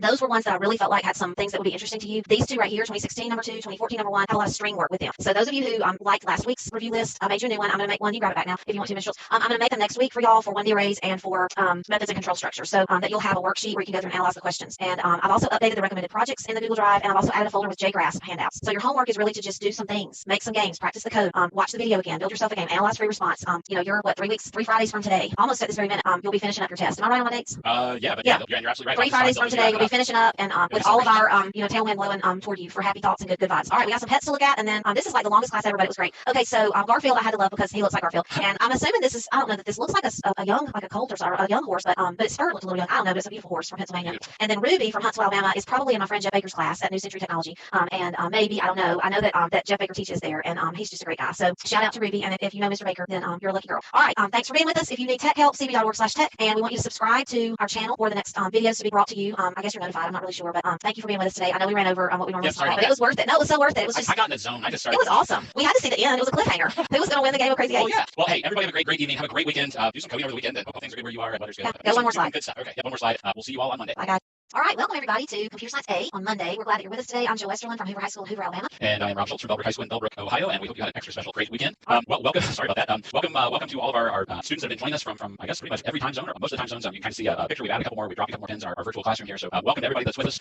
We're going to continue to give you information about the exam as we get it. At this point, this is pretty much what we know. So just a quick synopsis. 2 questions, ArrayList question, methods and control structure questions. Question 1, the ArrayList question will count as 65% of your grade and take about 25 minutes. Question 2 will count as 35% of your grade, take about 15 minutes. You'll have a 5-minute period after each of those to upload that specific section. The exam date is May 15th at 4 p.m. and the makeup date will 4 p.m. Eastern time, I should say. And then the makeup date will be June 3rd at 2 o'clock Eastern time. And all of the information that's out there is available at AD Central. Click the coronavirus updates tab. Okay, so that's what we know at this point. We're hoping to get more information in the coming days that we will pass to you and answer some of the specific questions. All right, you want to hit this one, or you want to tag team it, or how do you want to do it? So this slide is Jill and Rob extra information, our 2 bits about timing. We talked this morning on Zoom and kind of began to think about what we're doing this week and what we're doing next week, and trying to figure out how do we split these 25 minutes. So question 1, is going to be ArrayList or array question, and you're going to have 25 minutes, but it's important how you manage that time and how we kind of train you to manage that time. And so you can see what we brainstormed today, and we're going to try these times today and tomorrow, and we gave you time to kind of look at the whole question, read pseudocode, write code, with less space. Yeah. And the other piece I want to throw in is that this is based on assumptions that we're kind of making at this point. I mean, at this point, we know there are going to be 2 specific questions, but we really don't know a lot about the format of the questions. So we're kind of basing this on format questions from past years as far as RD and RB and what that might actually look like. So we're just kind of throwing out some estimates based on really what we know at this point. There's still some wiggle room in here. So kind of keep that in mind as we're looking through some of this. And both of us time our classes, in our classrooms. And this is sort of what I'll do. Give them time to read it, pencils down, then pencil, and I think you probably do the same thing we talked this morning.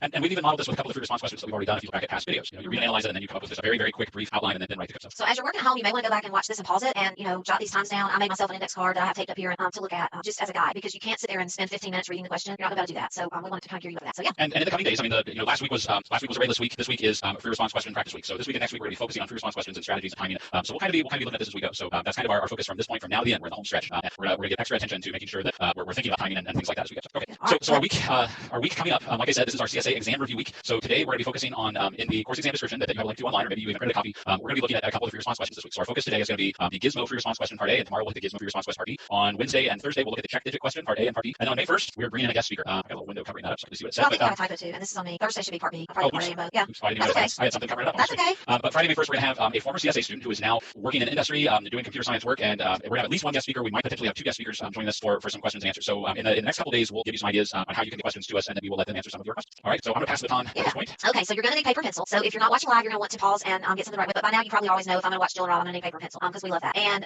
so that's one thing. And I think if you go to the next one, I want to talk for a minute while you're gathering your paper and pencil about free response answer sheets. So this first image, and by the time we get finished, this page is going to be filled with pictures. But this first picture is what would have happened had 2020 not turned into Corona 2020. This year, for the free response answer pages, you would have been given when you took the exam sheets that look like this page that have a spot at the top for you to bubble and a distinct box to write in. This was going to be new regardless for 2020. I have put this page for you in the Google folder, and I'm going to talk to you in a minute about them. You don't have to use that this year with our new situation, but if you want to print them and use it, you can. All right, if you'll click forward, you can also use blank paper, and I'm giving you two examples, just blank printer paper or blank line paper. And if you click one more, this is some code that we got in the 2bits mailbag, and I just added it here because her handwriting is so extraordinarily perfect. You don't have to have extraordinarily perfect handwriting, but you do have to have legible handwriting. So if your handwriting is legible and it works better on lined paper, then use lined paper. If you want to write on blank paper, write on blank paper. So you're going to have a lot of freedom in that. And then my next option is WordPad, or this is Notepad. I think you can pull up WordPad on devices too. And we'll probably talk about this a lot this week, but you're going to need to begin to think about, do I want to use an IDE or do I not want to use an IDE? And there are pros and cons. You're not going to be able to compile your code because you're only going to be writing a method for a larger problem, a more complex problem. So using an IDE could end up using up time that you need to actually get code on paper. The second thing about an IDE is you have formatting things where maybe you press tab and it goes over. You may not need those formatting options and you may lose them if you try to copy and paste that code. So I want you to open your mind to the concept of Notepad, Notepad++, WordPad. If you do use Google or Word, you're going to for sure have to turn off auto capitalization and maybe don't use tabbing, use spacebar 3 times. So I want you to expand your mind. Don't just decide today what you're going to do and fold your arms. Keep an open mind. You've got 3 weeks really and lots of opportunities to practice. So if you hit space one more time, here we go. So I'm going to talk about this document that I have left, and then I want you to think about Notepad. And I think those two things or something similar to those two are going to be our best options. And I want you to expand your thoughts for today. Do you have any thoughts on all that, Mr. Schultz? Just to kind of piggyback off what you said, I'm recommending to my students, and I have a couple that have handwriting that's difficult for me to read. And so in those cases, if it's a student that has really, really difficult handwriting, I know I'm one of those, that's why I type pretty much everything. That would really be the one circumstance where I think I would recommend burning a minute or two to type and deal with the IDE or Notepad or WordPad or whatever you're going to use to type it. But unless you're in that situation where you're afraid someone might not be able to read your writing, I think the time savings is worth it to actually write your code by hand. I think you'll benefit from that and saving yourself some time and giving yourself a little extra time in the process. Yeah. That's my 2 cents. Yeah. All right. What's next? Okay. So I want to show you this, and then I'm probably going to grab the screen. We're going to be doing Gizmo, and we're going to be doing part A. I put the questions only, and if you're a teacher and you're watching us, you know that the course exam description, these questions are presented from whatever I say, pages 206 to 211. Students, it may take you longer to find that, but you have the course exam description, that CED that I was constantly talking about for the last weeks, and print pages 206 to 211. It begins kind of halfway down on page 206 because it's part of a bigger little packet of sample multiple choice questions. I found in the scoring for the questions that I was able to edit that PDF document and make a questions only document. So I think it's only about 4 or 5 pages, and I put it in our shared folder. So if you go to our bit.ly CSA _exam review 2020 and then find a new folder there called free response prep and resources, then there's a document with only the question, the Gizmo question, and the one we're going to do Wednesday and Thursday. So y'all can pause and print those. I will have them on the L1 projector while we're working today. So if you don't have a way to print them, don't panic. And if you don't want to pause your watching slide, don't worry about it right now. So there's that. And anything else about that? All right. I'm going to grab the screen, and while y'all are printing and doing whatever else you're doing, I'm going to talk for a minute about these answer documents. So here's a printed copy of what would have been the answer document, and I do have these also in that free response folder. If you print these, and I gave it to y'all as a 1-page document. I think at most you're going to need 4, maybe 5 or 6 if you just want to be belt and suspenders person. Print a few of these. Obviously this year we're not going to have question 3, and we won't be having question 4. And they give you this box to write in, and you can bubble in question 1 and 2. And I'll show you in a minute how I did that. Now, if you don't have a way to print those, no fear. Here's the other thing that I thought about. So this box here, I have these like cards. I don't know what it is. It's like cardstock or something. This box is about 6.5, close to 6.5 by about 8.25 is the size of this square box on this page. So you literally can just take,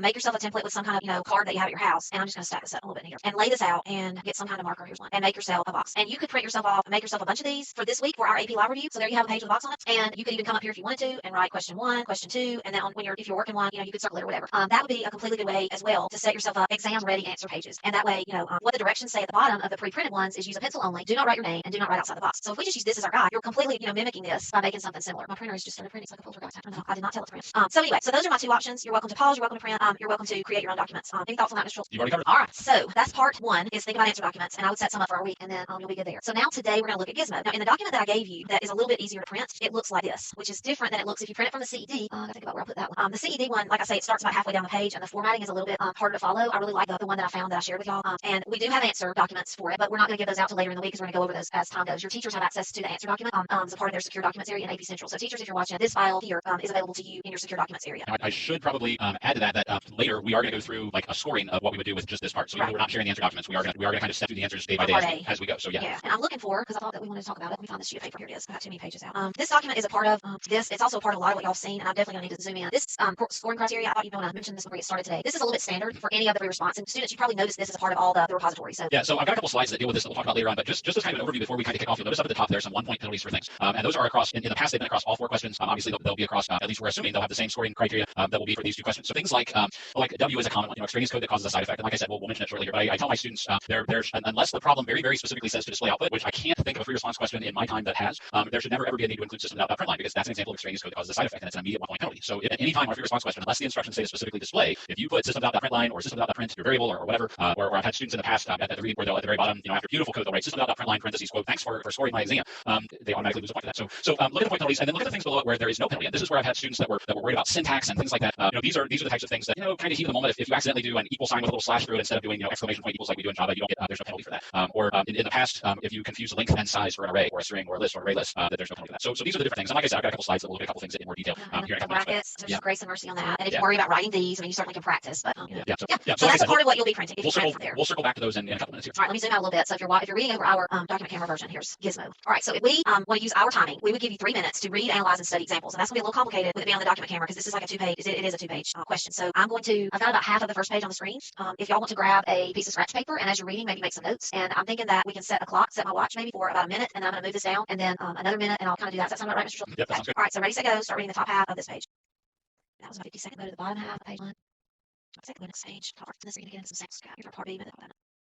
This next is really going to be a repeat. The bottom half of this one talks about part B, what you're doing in part B, which is really tomorrow's. Start you there. I don't know that you need to know that for today. All right, now my watch is going off. Okay, so here's what I recommend before we even get started based on what we've read so far. And I'm going to kind of tile these pages up. We know that this question is question 1. It's the array or ArrayList question. So I was going to use the pre-printed College Board answer sheets. I can go ahead and you can do this ahead of the test, but I know this is question 1, and I could go ahead now because I know from reading the question that for my part A, I'm completing this method. And teachers, you know that in past years, the method header has been provided in the answer document. That was going to change anyway, so don't blame that on this situation. But what you can do here is comment, this is going to be part A, and go ahead before you even begin to do anything else and write your 2 headers in. And I think it would be awkward, maybe that's the right word, to not write these in. So that would be where you're going to answer part A, and then we can see that part B is over here, and we'll do the same thing for that. And we'll set this aside for tomorrow.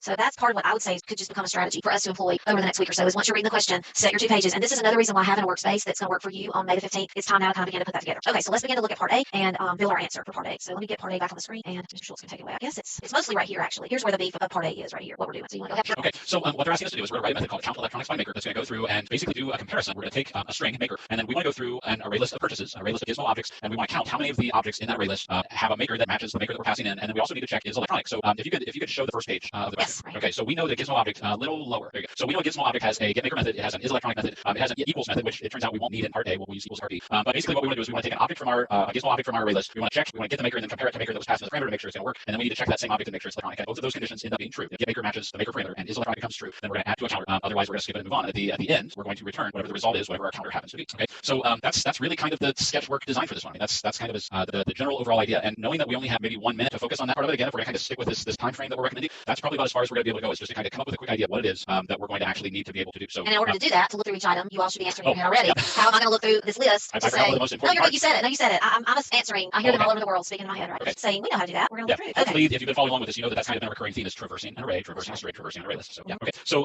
we had said we would go 5 minutes. 5 minutes. So we'll probably do less than that. And here's our blank answer sheet with our header prepared. So what do you want to do? Let's do 4. Yeah. So I'll set my watch for 4 minutes. And wherever you are on whatever kind of paper you have, write your iteration. Because remember, you're iterating to look for something where getMaker and isElectronic both match in order to iterate a count or to add a count. So we want isElectronic to be true. We want to be able to get the maker of the objects that are in purchases, and we want to compare to the maker that is our parameter and make sure that they're a match. Okay. Yeah. All right. All right. Ready, set, go. 4 minutes. We have our Jeopardy music. I can put the pseudo back. It helps me.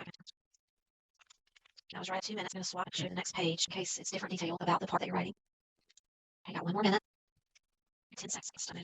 All right, that was 4 minutes. Seemed like a long time to me, but I wasn't writing anything down. It seemed longer than I expected it to. I know. I hope it felt long at home, and you're finished and sitting there twiddling your thumbs. So I have pre-written 2 responses, and I'm going to just show you those. And if you want to pause your video if you're watching out loud, then that's good. And then we want to move back to the slide deck. Mr. Schultz is going to show you some kind of outlier options. So here is a response for part A using an enhanced for loop, and I use the word gadget to denote the element item. That could be different, I think, in the canonical. Don't they just use a G? Yeah, they just use G. They just use G instead, but you could call it whatever you wanted to. All right, then here is the same response, but with a traditional for loop and written on my homemade paper, which is more or less identical. And hopefully something like this is what you did. You looked through the list comparing those 2 items that we identified. Okay, anything? All right, there's that. And now I want to look at some the scoring, and I think this part of the question was 4 points. Yes. And tomorrow's part is a little bit more. Yeah, grab the screen, and he's going to go through Mr. Schultz's some kind of particulars on these. Okay, so the big question is now, how do we score it? How does the scoring process work? So what I'm going to kind of walk you through is very briefly just a kind of a look at what the scoring process looks like. So the first thing I'm going to tell you, just to kind of give you an idea of what this process is, in the days immediately before all the teachers and college professors get together, this year we're going to be getting together without getting together, and we start looking at the rubric and scoring student exams. There's a smaller subset of a group that gets together and they take a draft of the rubric, and at this point it's kind of a late draft. It's already gone through some changes, but we start looking at student samples and we check to make sure the rubric is a good fit and that it's a fair rubric, and there's some discussion and sometimes there's some debate and the rubric at times maybe gets tweaked a little. But then once the reading actually starts, that rubric is set. So every teacher that comes into the reading is given a rubric, and we spend time going through the rubric and looking at samples and making sure that every teacher understands how the rubric works, because the overarching theme of the reading is consistency. We want to make sure that every single teacher scores every exam in the exact same way to make sure that it's consistent across the board. So the rubric that we have for this problem, if you look at the CED, I believe there's a link that will take you to College Board's website where you can pull up the scoring guidelines for this specific problem. The first thing you're going to see is that you have a canonical solution, which is exactly the solution that Mrs. Westerland gave us first. We have int result equals 0. We have a for each loop that goes through purchases. We check G. You said you use gadget. So we use G get maker to check and make sure that equals maker, and we check to see if it's electronic. We add one to our counter and so on. So here are the scoring guidelines. This is where the 4 points come from for this specific problem, and this would be the point where we get the rubric. And again, usually there's some discussion about the rubric once the reading actually starts, but because the idea is consistency, the rubric is what the rubric is. And so this is the rubric that we're working with for this problem. Okay? So the first point is, do we access all the elements of purchases with no bounds errors? And it says that you can earn their point regardless of whether you use a for loop and enhanced for loop or a while loop. The second point, do we call is electronic to test whether or not a gizmo object? And again, we've talked about this before. Pay attention to the changes in font. We have to make sure we're calling it on a gizmo object to make sure it's electronic, and we have to call get maker to get the name of the manufacturer of a gizmo object. It says that we can earn the point if we call the methods on any gizmo object, as long as it's a gizmo object, regardless of whether or not it's in a loop. Okay? The third point, do we test whether or not the maker of a gizmo object matches maker using an appropriate string comparison at least once in the context of a loop? And then the fourth point, do we compute the number of elements that are electronic and made by maker? Okay? And it says here, you do not need to return the number of elements that are electronic and made by maker. So if you go back and look at this method, here we go. Notice that it's an int method. We have to return an integer result. But the way this rubric is written, there's no point penalty if you are in a hurry and you forget return result. Okay? Now, obviously, we want to make sure the code's there because at some point that is going to be something in one question or another. That'll be something that you need to make sure you do. That there will be a point on the rubric. But the idea is generally that if that's a point that's on the rubric for question 1, then maybe question 2 we look at other things. Okay? So obviously we want to make sure all the code is there in this specific case for this specific rubric on this specific problem. That's not something that you would lose a point for. Okay? So look at the canonical. Let's look through one point at a time. Do we access all the elements of purchases with no bounds errors? Well, yes, we have a for each loop that's going to work through purchases. We're going to pick up each gizmo object G, and the fact that we're using for each loop is going to prevent any bounds errors. So we get the first point. Do we call is electronic to test whether or not a gizmo object is electronic, and get maker? Do we call get maker to get the name and manufacturer of a gizmo object? Yes, we do. So we get the second point. Do we test whether or not the maker of a gizmo object matches maker using an appropriate string comparison? We do. And if you're wondering what they mean by appropriate string comparisons, make sure you go back and check out the videos that we put together for string week a couple weeks ago, because we talked about the difference between equal and dot equals, I think, on Friday. Okay. And then the last thing, do we compute the number of elements that are electronic and made by maker? Yes, we do. And it's not enough that we simply add one to a counter. We also have to declare and initialize the counter, because plus won't work if there isn't something there to add one to. So both of these are required to get this fourth point. Okay. So there's our canonical solution. Okay. Now I want to show you a couple other solutions. This is pretty similar to the one that Mrs. Westerland showed us as her second solution. And there's one small piece missing. I don't know if anybody can see off the bat what it is, but we're going to work through the scoring guidelines again, looking at this one and see where the difference is. And I know we need to keep an eye on our time. We're down to about 5-ish minutes, but if we go over a little bit, that's okay. Okay. So going back to our points one by one, do we access all the elements of purchases with no bounds errors? Well, this time we have a regular for loop. We're going to start at position 0. We're going to go up to but not including size, and we're not going to have any problems. We're going to get the value at each one of our loop control variables as we iterate through. So this will work perfectly fine. We'll get the first one. Okay. Do we call is electronic to test whether or not a gizmo object is electronic? Yada yada yada. Yes, we do. We have again inside our loop we get gizmo G equals purchases get I, and then we're calling get maker and is electronic on G, which is a gizmo object. So that's okay. We get this. Do we test? Well, yeah, we have the same test as in our past solution. So the test is perfectly fine. So everything's looking okay there. All right. So now we get to this fourth point. We compute the number of elements that are electronic and made by maker. Well, we have a variable that we're adding 1 to, so we're doing result plus plus. But notice up here at the top we're missing the declaration, and that's a common mistake. That's something that at the AP reading when we're looking through thousands of student responses, that's one of the more common errors. So that's why I want to specifically point that one out. Be careful about creating counters and iterators or using the iteration statement. The increment statement inside loop. Make sure that if you're going to do that and increment a variable that you declare and initialize the variable at the top, because unfortunately with that missing we would not get point 4. So this would end up being 3 of the 4 points. Okay. I also want to show one more. I've got one more solution. Take a look at this one for a second. And again, we're going to walk through the rubric. And I kind of went to an extreme with this one. I'm going to show you why. Okay. Because at first glance this code looks like it has a lot of the key things we want. I mean, we've got get maker, we've got is electronic, we've got purchases. Okay. So the first question is, do we access all the elements purchases with no bounds errors? Well, unfortunately, when I put this code together, okay, if I'm a student who put this code together, I use less than or equal to instead less than, which means now when I come down and I try and get the values as I work my way through the loop, we are going to throw a bounds error. When I equals purchases.size, that's where we're going to throw an exception. So I can't get the first point because I'm going to throw a bounds error when I hit the back of the ArrayList. Okay. Do we call is electronic to test whether or not a gizmo object is electronic? And the same with get maker. Well, notice that I put the method calls, but I didn't actually call them like gizmo objects. So without saying g dot or gadget dot or some gizmo object dot, I can't get the point on this because the question specifically says it has to determine whether a gizmo object is electronic, and it has to get the name of the manufacturer of a gizmo object. And I haven't specified a gizmo object here. So in this case, because I didn't include that, I wouldn't get the second point. Okay. Look at the third point. Do we test whether or not I popped the answer up too soon? Do we test whether or not the maker of a gizmo object matches maker using an appropriate string comparison at least once? And in this case, we're using an incorrect string comparison. If you think back to Friday of string week, we talked about the difference between equal and dot equals. Equal is asking is whatever get maker is returning and the maker parameter, are they stored at the same memory address? And that's not what we're looking for. We want to know if they're actually the same string. So we would have to use dot. So in this case, we would lose the third point. And then we get to the bottom. We say we ask if we compute the number of elements that are electronic and made by maker, and this was the same problem as before. So I'm incrementing a counter, but I never declare and initialize the counter. So in this case, this poor student, that would be me, put some time into this, but made enough mistakes in different areas that it hit the rubric just right that unfortunately I got no points. So kind of the moral of the story of this is once you write your code, you're also going to have to make sure that part of that time writing code is being able to take just a minute or a half a minute even to go back and look through your code and look for some of these common mistakes and maybe try and trace through one of the samples that's in the problem to make sure that works through the way it's supposed to. Okay? I know time is going to be short, but you always want to try and find at least a quick second to check your code as well. Okay? Anything from it? Yeah, it brought to mind. It's that number, my favorite note, my favorite bad answer. But also another reason to handwrite your code because it might be quicker to change on a dime, add in than to. Yeah. We're just beginning to get worried that if you try to type or work in an IDE, you're going to be costing yourself minutes. So I hope you hear that coming through our voices. We're not down on IDEs. We're just beginning to worry about strategies for all of you. Yeah. So, and the other point I wanted to kind of, when you said that, it kind of figured sometimes when I'm typing, muscle memory just kind of takes over and my fingers do things that I don't necessarily mean for them to. So if I'm typing, sometimes I find that I accidentally, without even realizing I've done it, I'll put equal or I'll put less than or equal or something. Well, like whereas if I'm writing it, I'm going to see it better. You can erase that and fix it. You can move and add in a little G dot. So anyway, we already done this. Yeah. So again, just kind of reiterate some of this. I mean, there were a couple here that I want to point out. The first thing is that the rubric always comes first. Like I said, the rubric wins. The rubric comes first. So once a point, if you lose a point for something on the rubric, you're not going to lose it a second time from the scoring guidelines. The other thing I want to throw in here, I've had students ask before, well, what if the only thing you write on the page is system.out.println, can you get negative points? Well, no, you can't get negative points. So points can only be deducted if points given. No part of a question can be given negative points. The other thing, a given penalty can be assessed only once for a question. So if you do both part A and part B correctly, at least under the old scoring guidelines when we had just part A and part B and not the open-ended question, but if it was 9 points and you wrote system.out.println in part A and part B, that would still only count as a 1 point penalty. It wouldn't be counted against you twice. And like I said, some of the more common things we see, this one's a big one for any output. Okay, I can't stress that one enough. Make sure that it says display output before you write this without that line. If it doesn't say display, it shouldn't be. And it almost never does. And it almost never does. Again, I can't think of an example. I've been doing the reading since I think 2007 or 2008, and I can't remember a free response question where it asked you to write output. Yeah, it's usually returns. The other one that we see pretty frequently is local variables used but none declared. So make sure that when you use local variables, you have to actually declare. Okay, now again, in this case, because the point came off in the rubric, there was a point lost in the rubric for not declaring a local variable. It wouldn't be counted against you twice. So the point was already taken off in the rubric. But if by some chance everything is correct and you get full credit, but then there are no local variables declared, this is where that would come. And if you're at home thinking, well, how do I get a hold of this rubric? If I just have the rubric, it will make my life easier. The rubrics are not published until after the AP exam and after the scoring. And so in some subjects like computer science principles and where we have a published rubric ahead of time because you have a 3-course assessment, those are rubrics that are available like now. In the case of a course like this with a free response problem, the rubric is not available now. They're available post. That would kind of defeat the purpose. Right. So don't be worried about looking for a rubric tonight for this year's questions because they don't exist you will not publicly. Okay. As far as some of the things with no penalty, again, I want to highlight a couple things that are pretty common. Spelling and case discrepancies where there's no ambiguity. I'm going to talk about that when I get this briefly in a second. These are the big ones down here, and Mrs. Westerland pointed those out before. The top two specifically, if you forget semicolons or if you forget brackets, if there's something, I tell my students always indent your code, indent within for loops, indent within if statements. In fact, I tell my students to use the 2-finger rule. Once you put an F for a 4, when you write the for loop out, put 2 fingers, and then your code should line up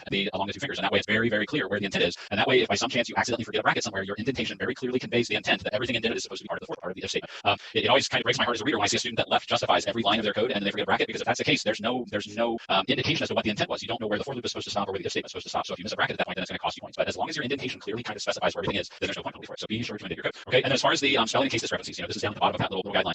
Any place where the correction can be unambiguously inferred from context. For example, if you accidentally spell ArrayList with 1 R instead of 2, okay, that's pretty clear that you're declaring an ArrayList you just misspelled. So that would not be a point penalty. But the counterexample they give, if you declare like int capital G equals 99 and lowercase g equals 0, you use the same letter but uppercase and lowercase, and then you accidentally say G is less than 10 as a condition for a while loop, capital G when it was supposed to be lowercase g, then it's not unambiguous anymore. Now it's unclear as to whether you did it on purpose or whether you did it by accident. So it's going to be treated as if you did it on purpose. So what I would tell my students here is don't put yourself in a situation where there's going to be confusion between your variables if you accidentally make a mistake. Make sure you write out meaningful variable names. Okay, call the variable names result or counter. Don't call them things like uppercase G and lowercase g. So that's my big advice for the day. Okay? All right, I'm going to pass it back over for I don't know today. if we have time. Oh, I know. So we may have to go to the end and say whatever. And we'll just do all this tomorrow Wednesday. Okay. Yeah, I think. Do we want to at least throw this one in? Yeah, let's talk about AP Classroom for a second. Okay. Because y'all need to get there and work on some free response. So there are some AP resources and tools that are being added to AP Classroom for you. We have a couple of quick slides that I'll just run through quick in case you're forgetting how to get into your AP Classroom. You would go to myap.collegeborg.org and sign in. Once you get in, on the right hand side at the top, you'll see AP Classroom. You will select your actual AP live classes. That would be us. But then you can also go down through looking at assignments. Let's see. So you can click begin or continue to start a question. So any of those will work. Okay. Now this is an example. It looks like for maybe AP bio. Okay. So you can enter a response down below, and then when you click "Are you sure?" you want to submit. You'll see an option that will pop up to say, "See how this question is scored on an AP exam." So you can click the button to say yes, review, and it'll let you review it, the scoring, before you actually submit. So then you can review and see how other samples or see examples of what the response should include or earn the maximum number of points, and then it'll let you go back and you can actually click no submit now in the slide that wasn't the right color. Okay, so that's our kind of a quick overview since we're running out of time. And we'll look at it tomorrow too, and we'll have here's a pretty scene from Taiwan to take us out today. Isn't that pretty? So you're on the right path, maybe. And then we did have a couple of letters, but we'll address those tomorrow because we're short on time. Right. Sorry about that. We ran a little over today. So yeah, I think so. I think today was time well spent. As always, make sure you subscribe for more videos. You're welcome to go back to the playlist or click the next video button if you're watching this after the fact and there are more videos following. Come back tomorrow for part B. Yep, come back and join us, and we're glad you were with us today. Everybody have a great day. Hey everybody, welcome to AP Computer Science A. Today is Tuesday, and we are on day 2 of our dive into skill practice, or skill number 3 on writing free response. I'm Jill Westerland from Hoover High School in Hoover, Alabama. And I'm Rob Schultz from Bellbrook High School in Bellbrook, Ohio. And welcome everybody. We've got a couple more pins in our map, in our virtual classroom. So welcome everyone from whichever time zone you are joining us from. We're happy that you're with us. At this point, not a lot of updates on information that we've already shared with the AP exam. We'll share more information as we get it, but at this point we're still, 2 questions, ArrayLists and methods and control structures. Question 1 is 25 minutes worth 65% of your grade. Question 2 is 15 minutes worth 35% of your grade. Exam date is May 15th, 4 o'clock p.m. Eastern time. So make sure you check your time zone and find out what time that would be for you. The makeup date is June 3rd if you have some extenuating circumstances. June 3rd, 2 o'clock Eastern time. And any information that's available regarding the exam, if you have questions, check AP Central and look under the tab for coronavirus updates. There we go. Yeah, so we have 5 mailbag items to share, and they're various topics. So if you normally fast forward and listen to us on warp speed, please don't. Please pause and listen to the responses. The reason that we're covering all 5 of these is because we feel like there are questions that lots of people have. So the first question is about Gizmo yesterday, and I'll let you go, Mr. Schultz. You're going to take this one if you want to. It's talking about using G equal purchase.getI. Yeah, okay. So it says, they say when writing the code, and thank you, I'm glad you love the videos. We're having fun doing them too. It says when writing the code, is it okay if we don't create a new Gizmo object? So yesterday in the code that we put out that I shared with the canonical, it was Gizmo G equals purchases.getI, and inside the for loop said, however, if I haven't created a Gizmo object, is that okay for me to just access the methods by later on writing purchases.getI.isElectronic and purchases.getI.getMaker? Yeah, that's perfectly legal. When you call purchases.getI, it's going to return a Gizmo object, and then you're essentially just taking that Gizmo object and calling the isElectronics method or the getMaker method. So yeah, that is perfectly legal for you to do that. And again, I wanted to make sure to stress, I know we've mentioned this several times, and this kind of goes back to, make sure that you're watching the entire video, because we've addressed, I think, multiple times, every time we bring up a response question, we talk about solutions and the canonical and the scoring guidelines. You don't have to match the canonical solution exactly. As long as your code meets the question requirements, it will be graded, and as long as there are no errors or bugs, it'll get full credit. But yeah, from a standpoint of are these equivalent? Yes, those are equivalent. This comes up in part B today as well. Okay, so here's part B. Yeah, go ahead. Oh, okay. It says, Mrs. Westerland and Mr. Schultz, this is from Jesse. Thank you for helping us prepare for the exam. You're welcome. Besides the practice in your class, I also do more free response questions on my own, and that's great. We're happy that you're doing that. Jesse writes, I find that for each question, the College Board provides a very specific scoring note, and from that, I'm assuming, Jesse, that you're talking about the scoring guidelines, the canonical solution, the rubric, all those things. So the question is, examiners, the readers, we refer to them as readers, see this note before they see the answers by the students, or do they come up with this note afterwards? If the note is given beforehand, will the examiners give me a full mark when my code can work as the question once, but misses some points on the note? So I'm kind of interpreting. I think the question, if I'm hearing it correctly, is if you don't give an exact solution that matches the rubric and the canonical, will you still get full credit? And again, this is one of those that we've addressed several times. So make sure if this was your first video, fine. But if you're watching watching all of the videos, don't just fast forward to one specific point. Make sure you watch the whole thing because we've said quite a few times, yes, absolutely. You do not have to give a solution that's exactly like the canonical. It does not have to be a perfect fit for point by point the rubric. You don't have to stay in the AP subset. We'll address that one again in a second. But your code does have to actually meet the requirements of the question. So I guess I can address the staying inside the rubric or staying inside the subset now, the AP subset. It doesn't have to be an exact fit, and you don't have to stay in the subset. But I always recommend to my students stay within the AP subset, stay within the code that we're looking at, and just give a clean, concise solution to the question that meets the requirements of the question. Okay, that's your best bet to get full credit for this. Once you start going outside the subset, then you kind of open yourself up to make mistakes that you might not make if you're keeping things simple and just staying inside the subset requirements and the things that are taught in class. So anything you want to add to that one? Well, I would just say that the notes are not released until after the reading. So a lot of times the notes address things that are seen in student responses that do and don't get credit. And so the notes are a little bit of a look at the totality of both the question and student samples. So and I guess I didn't answer the first question up here. The question is, do examiners see these notes before they see the answers of the students? Yes, absolutely. That rubric and the canonical and all the scoring guidelines, those are given to all of the readers, the examiners, the very first day of the reading process when all of them come together to actually score those. So that kind of becomes our, guidebook. Yeah, that's the guidebook that we follow. I mean, that becomes like our constitution. That's our defining law as we go through and we score all these. Everything has to fit the rubric, and we use that rubric to score. If you happen to come up with a solution that isn't a fit for the rubric, then whoever's reading your exam is going to go through and make sure that it does what it's supposed to and it still meets all of the requirements of the question. Even if it doesn't fit the canonical, or maybe you give a solution that let's say for example it's a question that involves looping and iterating through a loop, and you give a recursive solution, which you are absolutely not required to do. Recursion is not something that you're being asked to do on a free response question. But if you give a recursive solution and your solution works, even though the rubric specifically says to use a loop, or it gives a point for using a loop, if you give a solution that involves recursion, if there was nothing specifically in the question that said not to use recursion and your recursive solution works, you would still get full credit for it. I think I'm safe saying that. That's right, and be encouraged by that. You're free to code correctly. But just do it carefully. Tread carefully if you go outside those boundaries of the AP subset, okay? Because again, then you're opening yourself up to making mistakes. Right? I think we said that. Okay. All right. Okay. Well, I'm going to do this with you because it's interesting. Well, I'm going to say you're in there as well. I love to. I have to say every student that writes us a note spells my name correctly. That's or my husband's family's last name. That has been my last name for 30 years. But I love that because most people in the world never spell my last name correctly. So kudos to everybody in AP CSA land. So after watching the lesson, I went to AP Classroom and found the optional practice. And I meant to mention the optional practice is going to have this green target bullseye looking thing. And found the 30 plus free response activities. And you probably panicked a little bit. Oh my gosh, I'm going to have time to do all these. Which ones are beneficial? So I can't get into that. Well, I guess I can. I can look on the teacher side. I would say without looking into them myself, I haven't looked today. I would stick to the order of the two types of questions that your exam is going to be. I would spend my time on array questions for free response, ArrayList, because remember that's your 65% category that you're going to have 25 minutes for. And then I would go to questions with methods and control structures. And we were talking before we went live today, there hasn't been that long that we've had just a methods and control structure question, and that really becomes a part of every other free response. So the more you practice array and ArrayList questions and write those methods, you're going to also be using methods and control structures. So it's kind of like you're going to get a 2-for-1 in that aspect. But I would spend my time in AP Classroom on questions related to 1D array, ArrayList, and then secondarily, if you see any that are called class and methods, I will look before tomorrow and actually maybe tag some things. I just didn't do that today, so I can't specifically say these 10 and these 2 and whatever. But they were chosen and open for you all for a purpose. So the decision makers at College Board who unlocked all of those did them specifically. So take advice from that. So does that make sense? Absolutely. But I'll look before tomorrow and give you more details. Okay. All right, number 4. Next one. I was doing the 2013 number 1 free response question and I got stuck when it said at return a reference to the download info object. What does it mean by return a reference? Okay. If you have been following along, you might remember during String Week a couple weeks ago, on the Friday of String Week, we talked about we kind of got in depth in the difference between equal and value. Okay. Part of that involved kind of a discussion of what actually happens when we create a string, and the same thing would go with array objects, ArrayList objects, the download info object. When we declare and instantiate an object, we're not actually putting the object into the variable. We're putting a reference to the object into the variable. So when I create a download info object, that object is going to be stored in memory somewhere, and then what actually goes into the variable is just the memory address, the reference to where that object is. So when it talks about passing a reference into a method or returning a reference from a method, it's basically just saying you're returning a reference to that specific object. An example would be if I say something like download info di1 equals new download info to instantiate a download info object, and then I return di1. Okay, well that variable di1 is going to contain the reference that points to the object. It doesn't contain the object itself. It's kind of you can almost kind of think of it as if it does, but behind the scenes, okay. I mean, I guess this time I'm not doing strings, I'm doing air quotes. Behind the scenes, what's going on is you're returning a reference to where that object is. That's what's being returned. So when they're talking about that, that's what they mean by return a reference. If you're still not quite following what I'm saying, do me a favor and go back and watch the lesson that we did on April 17th. It was a Friday, and it dealt with strings, but the same kind of principle applies as far as how strings are stored. When we talk about reference variables, the same principle applies to all objects, whether it's a download info object, a student object, a dog object. The variable itself contains a reference to the object, not the object. So hopefully that answers your question. Yes. All right, next one. All right, so I've been following your videos and enjoying learning now. I have a question. If it's okay for me to use methods from the subset that are not included in the AP subset, I think he means just Java, Pacific Ocean. They're not in the subset, such as binary search or sort, that are part of the arrays class. And we have lots of answers about this. And we called a friend. What was that show? Phone Friend. Phone Friend. Oh, yeah. Who wants to be on? Yeah, there we go. Yeah, who wants to be a CSA, right? So we phoned a friend and go ahead and articulate. Okay, so we both had kind of our own comments on this, but I did share it with a friend. We shared it with a friend who was a past member of the development committee for the exam, and she responded back. And I wanted to read her response verbatim because her response is much more articulate and it gives a little bit different perspective coming from a member of the development, a past member of the development committee. She wrote back and said, unless the objects in this array are comparable, these methods won't work. Okay, so when she's talking about comparable, she's talking about the implement the comparable interface.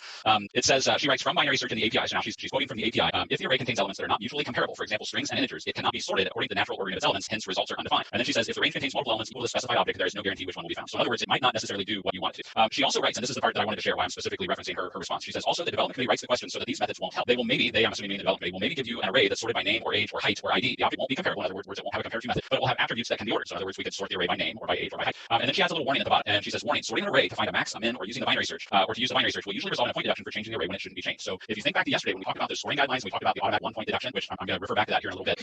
One of the things that you will automatically lose a point for is if, say for example, an array is passed into the method, and we're supposed to search the array and find the minimum value in the array. If your solution is to use array.sort and sort it, and then you go through and look for whatever's in the first position, well, now you actually changed that array when the instructions didn't say to change the array. So now it is considered destruction of persistent data or changing a value that's referenced by a parameter. I had to look at the way it was specifically worded. and it's automatically a 1-point deduction. So again, this kind of goes back to what I was saying a second ago about stay within the subset, because once you start doing things like using array binary search, array.sort, then you're kind of opening yourself up to, even though it might do what you want it to do, you're going to open yourself up to make little mistakes, or that it could cost you a point here or there, because now you're kind of stepping outside of the direction that you were supposed to go, I guess is the best way to say it. Does that make sense? Well, and just know they thought about all of that as well. I mean, this is a group of experienced programmers with many more years of Java collectively than probably most students have been alive, and they thought through all these things when they write the question. So, just show what you know. Don't try to be snazzy. Yeah, this is usually the point in the year when my students start rolling my eyes because I give them the don't be cute lecture.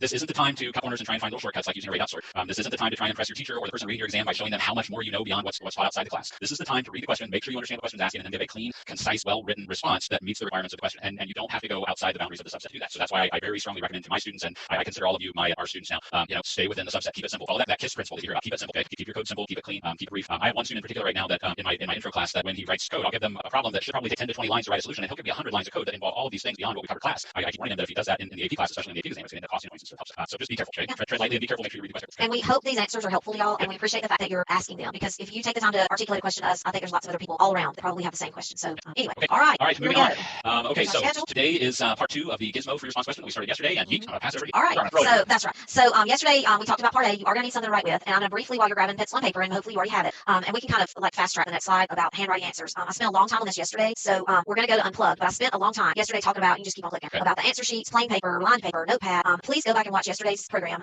what would be 427, where I talk about the various ways to turn in work, and we will be giving you more information about this, but not necessarily about how to write answer sheets, but I do think it'd be a great idea. Hopefully you have a printout or you pulled up the questions, and I'm going to go to the projector over here and get that rolling. There we go. All right, so I'll knock my table over, that's a possibility. So yesterday I talked about, making yourself answer sheets or printing answer sheets, and when we first read the whole question yesterday, one of my, little helpful hints from Jill is what I would call it in class, is to go ahead and make yourself your part A. I don't know what I do with my part A, but your part A and part B, rewrite the method header. You're not going to lose points if you don't do that, but it will seem odd if you don't have that up here. I think as you work through the problem, it's worth 5 seconds for you to scribble that out, but don't panic, because the question, so here's part B, the question is going to tell you, I have a highlight right here. This is the method that we are solving for part B, and so the question is going to tell you, and here was the one that we did for part A, and we scribbled that out, at the top of our page. So I would go ahead and do that when you're first going through the question. I think it's just odd. So let's talk through kind of what's happening in part B. It's not profound.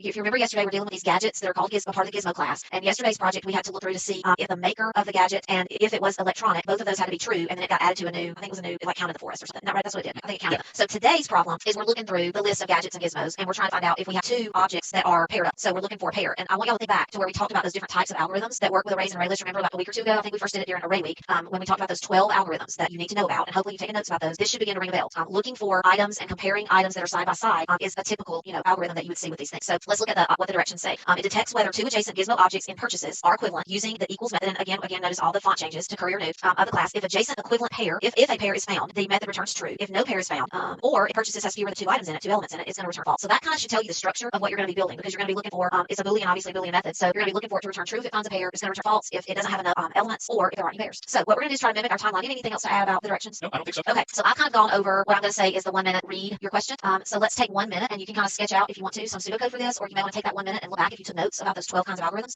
and then we're going to launch into write your code. Ready, second. If you do a good job of this, I don't think you really need 5 minutes to write code. Did we do 4 minutes yesterday? I think we did 4, yeah. And it seemed like a long time. Yeah, it did, which is a good thing, because if you can get to the point that you can knock these out in 4 minutes, you'll have a little extra time to get back and check. I'll zoom in a little bit. There are no examples to look at with this, so here is the whole part being zoomed in. All right, that was 1 minute. So now let's take 4 minutes, and you're going to want to have, and I'd love for y'all to be doing it. I would love for y'all today to practice what you're going to later do. So if you think right now that you might handwrite your answer, then handwrite your answer. If you think you're going to type your answer in Notepad or some type of item, then I'd love for you to practice that. So 4 minutes, write your solution, and I'm going to put the question prompt back up for part B so that y'all can look at it again, and what it needs to do. But I think you should have an idea. So ready, set, go. 4 minutes. I know. I for some reason swapped my page. I have too many pieces of paper over here. Right, I think I was busy looking at something I was looking to make sure to see how the array list looked, and then I just laid my page down. All right, I've got 1 more minute, and you should be writing your code for looking for the adjacent pairs for part B. I wish these pages were, because it's. All right, y'all, 10 seconds. You're probably finished and twiddling your thumbs now. 1, 0. Okay. So what you should have written was code to look through this array list purchases, comparing 0 to 1, then 1 to 2, 2 to 3. So how do you want to do this, Mr. Schultz? Do you want me to show you the canonical, and then you're going to go through the others? How do you want to do it? Why don't we have canonical set ready to go? Yeah, well, then just take this right back. Yeah, how about we just jump over, since we got time yesterday that way. Okay, so let's see. I'm going to go share. And remember, your answer can be different, and Mr. Schultz is going to go over the scoring guidelines. If yours is different, pause the video as you go through it and just check the scoring guidelines, because I think you're looking for 5 points in this portion. There are 5 points on the scoring guideline for this one, and I gotta be honest. If you go out and look at the solution, the canonical solution that goes with this problem, if you click the link in the CED and it takes you out to the scoring guidelines, this is the canonical you're going to see. I gotta be honest, this doesn't look like the solution I came up with when I worked through this. I'm going to throw this in real quick. Every year after questions are released, I go through and I solve all of them myself, just because that's what computer science teachers do. We do it for fun, because we want to see what the solution's going to look like. And I think at the time I've been a reader, there was 1 year that each one of my 4 solutions that particular year was a match for the canonical. The other years, sometimes I was close, sometimes I wasn't. So this would be an example of one of those where when I work this one out myself, before I look at the canonical, my solution, it works and it gets the 5 points, but it doesn't match this. So we're going to look at a couple different possible solutions. Okay, we're going to go through and score each one. But this is the canonical solution, right? When we look at the scoring guidelines for this one, there are 5 points. So if you remember points 1, 2, 3, and 4 with part A, well, now we've got point 5, 6, 7, 8, 9, because this is a 9-point problem. So the first point is, do we determine whether the array list contains at least 2 elements? That was part of the problem that we were given. Do we access all of the necessary elements of purchases with no bounds errors? Do we access two adjacent elements of the array list in the context of a comparison? Do we compare two distinct elements of the array list for equivalence? And do we return true if at least one equivalent pair is found and false otherwise, or if the array list has fewer than two elements? So there are a handful of things in there we have to look at. So let's take a look back at the canonical and let's go through these one point at a time. Okay, first question is, do we determine whether or not the array list contains at least two elements? Well, if you look at our for loop is set up so that we start POS equal 1, and then let's say, for example, the size of our array list, we had one element, there was one purchase. Okay, well, 1 is not less than 1, 1 is equal to 1, so at that point we're going to jump out and we're going to return false. So we are looking to see if the array list contains at least two elements. Okay, so we would get the first point. Do we access all the necessary elements with no bounds errors? Well, again, we access the one position 0, and then we have our loop that goes from 1 up to the end of the array list, and we access everything in there. So we will end up eventually accessing all of them if we don't return true. But I want to make kind of the distinction down here real quick where it says access is all necessary, the word necessary elements versus access is all elements. It could be that our first adjacent equal pair are the ones that are position 0 and 1, even though I might have 500 purchases out there. So in that case, the only ones that would be necessary for us to look at would be the first two. So kind of keep that in mind.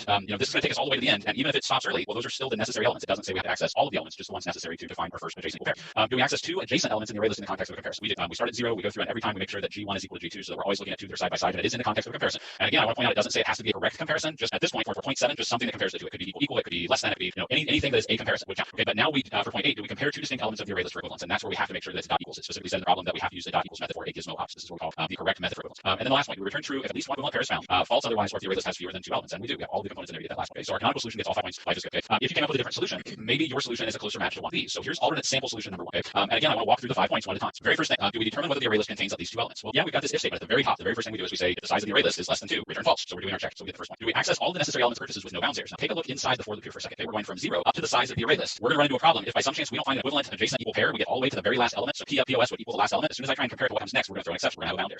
So the fact that I'm going from 0 up to the size of the array list, and I'm looking at POS and POS plus 1, we have a bound there. So we wouldn't get that second point. We wouldn't get point 6. Okay. Do we access two adjacent elements of the array list in the context of a comparison? Yes, we're specifically looking at the element at POS and POS plus 1, and then we compare them. So we get point 7. Our dot equals is still the same as the last one. So point 8 is okay. So we're comparing two distinct elements for equivalence. And we return true if at least one equivalent pair is found. False otherwise, or if we have two equivalents. Well, yeah, we've got all the requirements there to do that. So really, our only problem that we ran into is we throw bounds there. So this would actually earn 4 of the 5 points. So this is still a good solution. But again, it kind of takes us back to the idea of just if you have a minute left or two after you finish writing your code, go back and check it, make sure that's going to work. Okay. One more alternate sample to show. Let's see this one. Okay, so take a look at this one. Notice again that a lot of the things in the for loop are the same as the last one, but notice we don't have the if statement anymore, and now we're going to purchase this out size -1. We're going to stop one short. So let's work through this one. Okay. Point 5. Do we determine whether the array list contains at least two elements? Well, again, let's go back to our example where we had one element. There was one purchase in our array list. If I look at 1 minus 1, we get 0, and because we're starting POS at 0, 0 is not less than 0, which means we would jump out and automatically return false. If our size is 2, if we have two purchases, then 2 minus 1 equals 1, 0 is less than 1. So that does give us an opportunity to go through the for loop to check and make sure that those two are not equivalent. So that would count. That meets our requirement for determining whether the array list contains at least two elements. So we would get the first point. Do we access all the necessary elements of purchases with no bounds errors? Well, remember the last time this caused a bound error for us, but it caused a bound error because POS went up to the length of the array list, and in this case we're stopping one short. So if POS only goes as high as the second to last element in the array list, then when we come down into the for loop, we're going to hit the second to last, we'll hit the last, and then that's as far as we go. So we don't have bounds errors at this point. We've taken care of the fact that we're looking at POS plus 1 by stopping one short of the array. So we get the second point. So the second point looks good. The third and fourth points, everything's still the same as the last one we did. So we get point 7. We access two adjacent elements in the context of a comparison, and we're comparing two distinct elements for equivalence. So that looks good. And then we've got everything in place that we need to get the last point. We return true if at least one equivalent pair is found, if false otherwise, or if the array list has fewer than elements. So this would be an alternate solution that again it doesn't match the canonical, but we would get full credit for it because it hits all the points on the rubric. So if you added the -1 to solution alternate 1, you've got another perfect. Yeah, that's true. I really like the if at the top that checks for the. Yeah, I like that too. I like solution 2 or alternate solution 1, but then add that -1 in there. With a -1.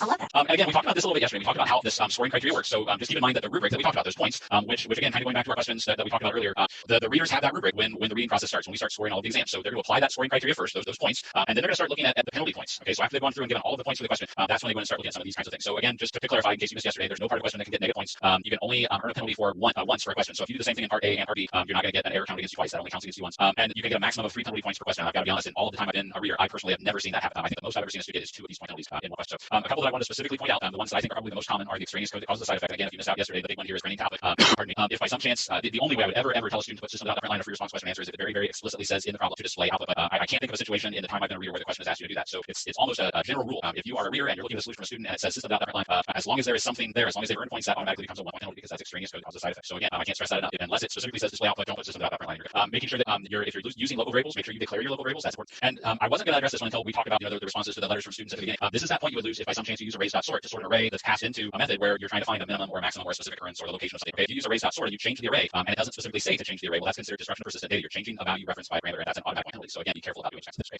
The things that would not cause a penalty, if you make a mistake, if you can't write your code and there's a spelling or case discrepancy, if you confuse length or size and with an array or ArrayList question, it's not uncommon to get those confused in the heat of battle as you're sitting there trying to furiously write out in your 25 minutes, your answer. So if by some chance you accidentally say length for an ArrayList or size for an array, that's typically not something that we're penalty for. Making sure that when you write your code, especially if you're writing by hand, use proper indentation, because if you forget semicolon or if you forget brackets and your indentation conveys that intent, then you won't lose a point there. And as far as the spelling and case discrepancies, we talked about this again yesterday. If you accidentally spell ArrayList with 1 R instead of 2, that's not a big deal. But be careful about using variable names. If you have to do multiple variables, avoid situations where you might use the same variable once uppercase and once lowercase, because if by some chance in, like for example, this example, while if it's supposed to be lowercase g and that's what you're using as your loop control variable to keep track of something that you accidentally use uppercase g, well, now it's kind of ambiguous. Did you do that on purpose or was it an accident? And if the reader can't tell, the rule is we have to store exactly what you have, which means this could cost you points. So be very explicit in your variable naming. Make sure that you're referring to your variables as things that you won't accidentally confuse them system as you're writing your code, and that way you eliminate the possibility of making little mistakes that might cost you a point. Okay? Let's see.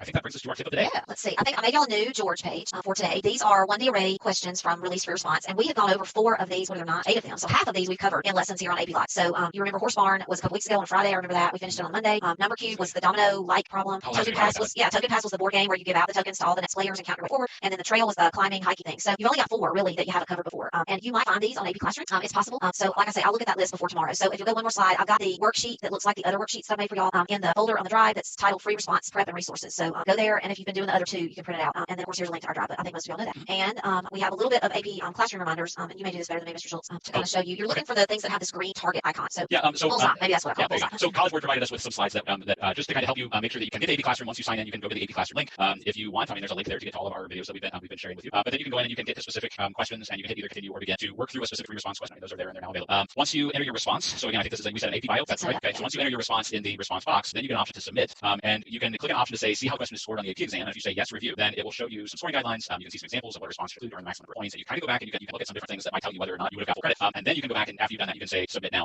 and then that will give you a little bit of extra practice. So College Board has made free response questions available out in AP Classroom for students that you can access, even if your teacher hasn't assigned it. I think that was a great help from College Board. Yeah, and I had a note in my journal that you go to the question bank tab, and then under progress and optional student practice. Oh, okay. That's what I wrote down to find your way to these things. So I hope that's right. So I can check it tomorrow. I can get my son to log on. He's an AP bio actually. But well, my son is actually in my class, the poor guy, so I can get on his account too, or ask him to get on his account. So if y'all are having trouble finding the things with the green bullseye, let us know. I know somebody found them yesterday because they were overwhelmed by how many were there. So don't be overwhelmed, but just eat the hamburger one bite at a time. So I tell my class, don't be overwhelmed. You still have 2 weeks and 2 days, and wake up. That's right. We're in good shape at this point. That's right. All right, and here's today's CSA show and share. We've got a couple more pets. Is that guinea pig? It's a guinea pig. I think. Isn't that cute? That's adorable. From John Columbia, and we've got from Ariana. Oh, look at the puppy. I know, it looks like a puppy, and then maybe the mama. And from Dylan, this picture is like amazing. That almost looks like a stock photo of a pristine. That is like the picture perfect. This is something to emulate. He doesn't have too many papers like I have, and look at how shiny and clean the desk is, and look at those notes. Those are like I'm so proud right now, Dylan, of what you put together. And a plant, so he's got some fresh air going. Awesome. So, all right, well that is it for today. Thank you for watching.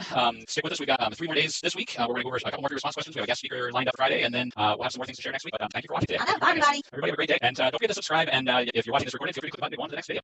Happy Hump Day, everybody. Today's Wednesday, and today is another AP Computer Science Day live lesson. I am Rob Schultz from Bellbrook High School in Bellbrook, Ohio. And I'm Jill Westerland from Hoover High School in Hoover, Alabama. And we're so happy that you're with us today. We have lots of new information. So if you normally fast forward us, don't do it today. Don't fast forward today. That's right. You may even want to slow-mo us. If you can imagine a Southern voice even slowed down. I doubt YouTube does that, but they probably have an override for that. You can't slow down a Southern. So welcome all around the world. We're so glad that you're with us. You have a place here, and we're thankful that you're learning computer science with us. We're going to do a little bit of computer science today and a whole lot of exam day information. We have a lot of new things to share. So yeah, we're going to kind of trim back our plans so that we can pack some things in. I think you used the Oreo analogy at one point. We're going to, the cookie parts will be some info about the exam at the beginning and the end, and then we'll still keep some of what we plan to do today. It's a thin Oreo today. Yeah, not double stuff.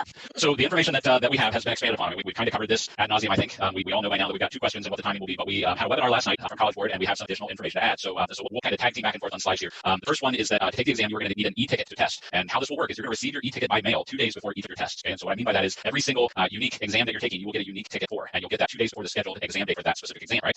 If by some chance you're not getting emails from College Board, don't panic, because your e-ticket will also be available to you personally in your My AP area. Okay? Now, each e-ticket is personalized for you specifically, and it's not transferable. So if a friend in your class lets you know, hey, I didn't get my e-ticket, you can't share it with them, right? This is not something that it's one size fits all. If you share your e-ticket with someone, you could lose the chance to take the test. So don't share your e-ticket. And then the last thing is make sure you save your e-ticket email. Don't get rid of it in case you need to request a makeup exam. We'll talk a little more about the makeup exams as we go. Okay, tag, you're it. Yeah. So here are all the dates and the times, and you can see that we're over in the 3rd column. It is advised, and we've been saying this for a while, that May 15th be your exam day. We are Friday, May 15th. You can see all the time zones up at the top. You need to plan, and this may come up again, to log in 30 minutes prior to this exam time. So if you live in Central Time Zone like I do, it would be 3 p.m. for us. So you're going to log in at 2:30 if you live in my time zone. If you're out in Hawaii, you're going to log in at 9:30 a.m. and plan on your exam beginning at 10 a.m. If you don't test on May the 15th, you'll be automatically rolled to the June 3rd test date. So if you don't use that yellow button, go to my exam from your e-ticket, then you'll be automatically enrolled in the other one. If something goes awry on the 15th, you can have that as your backup day. You don't need to plan to test on June the 3rd. You need to plan to test on May the 15th. I'm going to add one more thing to this because it looks a little confusing here on the slides. It says if you can't test on one of these dates, well, it's talking specifically to all of these different groups. Okay, please don't misunderstand that and think that you have an option to test on any one of these dates. Our assigned date is May 15th during this time slot. Okay, so that is our slot during these dates. Okay, I just want to make sure I was clear on that because I had somebody else ask me about that. Okay, again, if by some chance you have a conflict in May, don't use your May e-ticket. Just ignore it. Don't delete it so that you have it, but ignore it, and then you'll automatically receive a June e-ticket for that exam. College Board will know that you didn't use your ticket, so they'll automatically send you a June ticket. Our time slot during the makeup exam dates is June 3rd, Wednesday at 2 o'clock Eastern time. So again, the time zones are listed at the top. You'll also be able to request an e-ticket, like Mrs. Westerland said. If by some chance something happens that disrupts your exam, your power goes out, your internet goes down, your little sister comes in and spills chocolate milk on your keyboard during the exam, or whatever, you can request an e-ticket for the June makeup dates. Okay, and again, this is one of those things that looks kind of confusing because it almost makes it look like you can reschedule during any of these dates, but that's not the case. Our scheduled makeup date is June 3rd. So if by some chance, and that's our last scheduled makeup date. So if you wait until June 3rd and then something happens during the exam that you get disrupted, there is no makeup date after that. That's kind of your last shot. So as Mrs. Westerland said, plan to take it in May, and that way, if something should happen, then June becomes your backup date. If you wait until June, there is no backup date. Okay, so no, we told y'all this. Every exam for computer science A and whatever other subject it would be, is being given at the exact same time all around the world, globally. So our time is specific to our course, and you will have to be aware of your time zone. And even though the times are listed, Eastern time, 4 p.m., you need to go ahead and make yourself a big note and hang it up in your workspace that you're going to log in that day 30 minutes prior, because you're going to have some things you're going to be doing in those 30 minutes, and you're literally going to be sitting there waiting on the exam to appear before you. You don't lollygag into your room at 4 p.m. Eastern time and at that point begin to log on like maybe you do with us. It's not going to be you have 45 minutes from whenever you start. You have from 4 o'clock Eastern until the next 45 minutes. So that's actually, they're not going to wait on you. So it's a little different than maybe testing in your school environment where a teacher says you have 30 minutes to take this test, and it's when you start 30 minutes. It's going to be, college sports time and then that amount of time. So yes. Okay. So the exam questions are going to be viewed by you, the students, in a web browser. And they specifically give some examples. I'm going to my little screen that has our faces out of the way there so I can see. It specifically says like Chrome is the browser that College Board's recommending. There are a couple others that will work. The one that they specified during the webinar that will absolutely not work is Internet Explorer. And I know some of you are laughing, but Internet Explorer is still in use by some.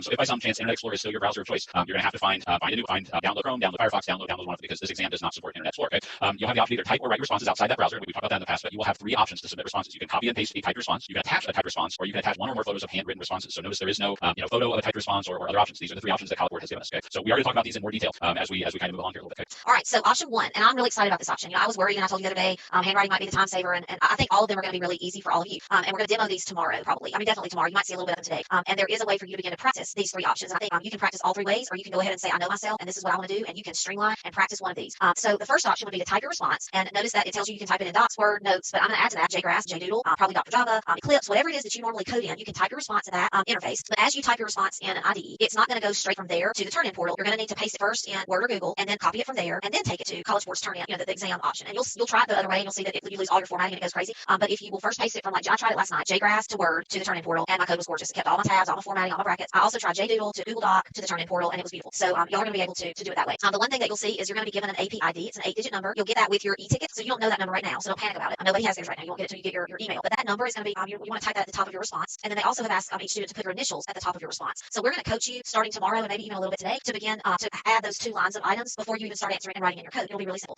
And then it talks about a timer. If you notice the bottom of the screen, I can't wiggle my mouse, but maybe you can, Mr. Schultz, where that yellow section is on the image, there's going to be a timer constantly at the bottom of the test window screen telling you how much time you have remaining on that particular question. And when it is time for you to stop working and upload, it's going to alert you to that. And you'll be able to see that in the demo as well. So I think you're going to, I felt really good last night. I went to bed with a sense of peace about it after I practiced in the little demo mode. So when we get through with our session today, y'all can take off to the races and practice in the demo. So let's hear about the other 2 options. Okay, other 2 options. We can also attach a document and then click submit. So along the same lines, you can do a Google Doc, a Word Doc, Notes, similar application. Or again, you can do JGrass, JDoodle, Eclipse, Dr. Java, and then copy paste into a Google Doc or a Word document. Once you do that, then you can save the document in one of these file formats. So you can't attach specifically a .java file. It has to be a .docx if you're using Microsoft Word, or PDF, or text, .txt, ODT. It has to be one of these formats to be accepted. Again, they want you to type your AP ID and your initials at the top. And I would even go one further than that. I really like the sheets that Mrs. Westerland has kind of showed us, where she modeled putting AP Computer Science A and the question number at the top. We'll talk about all this a little more when we get to the end of our spiel today. But I would also add that information just to make sure that everything is there. Okay. And again, same idea with the timer. I mean, when you're looking at the question, you'll have the timer at the bottom. And when it gets down to 5 minutes, I think it turns red, maybe start blinking or something like that. It's like an episode of MacGyver. If your exam has 2 questions, which ours does, okay, then you're gonna have to create, save, and attach, and submit 2 separate documents, one for each question. So you're gonna go the route where you're attaching a document and then clicking submit. It has to be a separate document for each question. So one of the things we're gonna talk about as we get to the end, we're gonna talk about 5 things that you need to do to prep between now and the exam. One of them will be kind of prepping these files ahead of time, so that everything will be there ready to go, and you won't spend a lot of time, opening documents, putting the stuff in the headers and all that. As far as exam day setup, College Board is recommended if you have the capacity to do it. They kind of model here on the side, setting up side-by-side windows. If by some chance you have an extra monitor that you can plug in,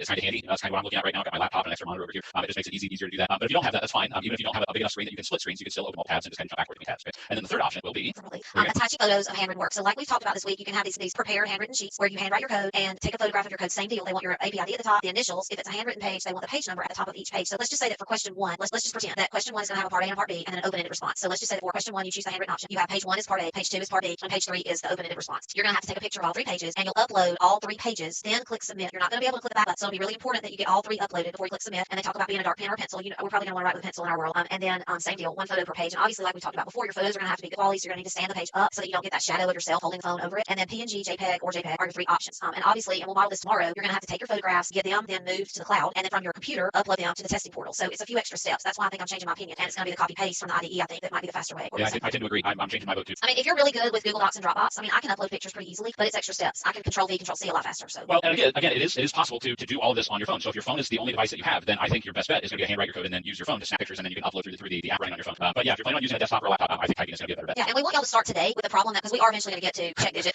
believe it or not, we will, we'll promise. But we would like for y'all to start today practicing with the code that we do part A today. Use the Turn-In portal and practice submitting it in one of these formats and see if you like it, or practice it in all 3. Yeah, I would say practice all 3. See what you like. Yeah, all right. Okay, if by some chance you are testing with accommodations, okay, students with approved accommodations don't need to submit any further requests. Any accommodations that you've submitted have already been taken care of, and as long as they've been approved, they'll be there. So like extended time will be provided through the online exam. They'll just add extra time to time. There are a couple here that I've highlighted that you're going to want to look at a time. If you've been approved for like screen reader software, you need to make sure that it works with Chrome, Firefox, Safari, or Microsoft Edge, because again, Internet Explorer can't be used for the safety test. Let's see, I forgot to put a box around this one. If you have specific devices or aids, you may use what you have access to at home. That's perfectly fine. If you've been approved for a reader or scribe, you may be assisted by a family or household member. Now they aren't allowed to help you with the answers. They are only allowed to write or scribe what you tell them to write or scribe, but you can have them write or scrap for you. And then College Board, I wouldn't have thought of this, but College Board did add a little thing at the bottom that if by some chance you fall off of a skateboard and break your arm the day before the test, so suddenly you can't write. Okay, there is a way that you can go out and request a temporary accommodation because of a temporary affliction. And to do that, what they suggested was first make sure you talk to your AP coordinator at your school, but then you can also go to cb.org/AP2020 accommodations if you need to request a temporary accommodation because of something like an injured hand or something like that. So those are there if you need them. All right, so we're ready to move on to what we actually planned for today. That's right. We will cycle back to more info about this. And we are definitely doing this in a timed way as quickly as possible because we have just the other chocolate cookie to get to at the end. Yeah, we have plenty more to talk about. Check digit is a shorter problem and we're only doing part A. Yeah, okay. All right, so you want to take it from here? Yeah, so you're going to need something to write with, and we're going to break down the question. I'm going to throw it over here to my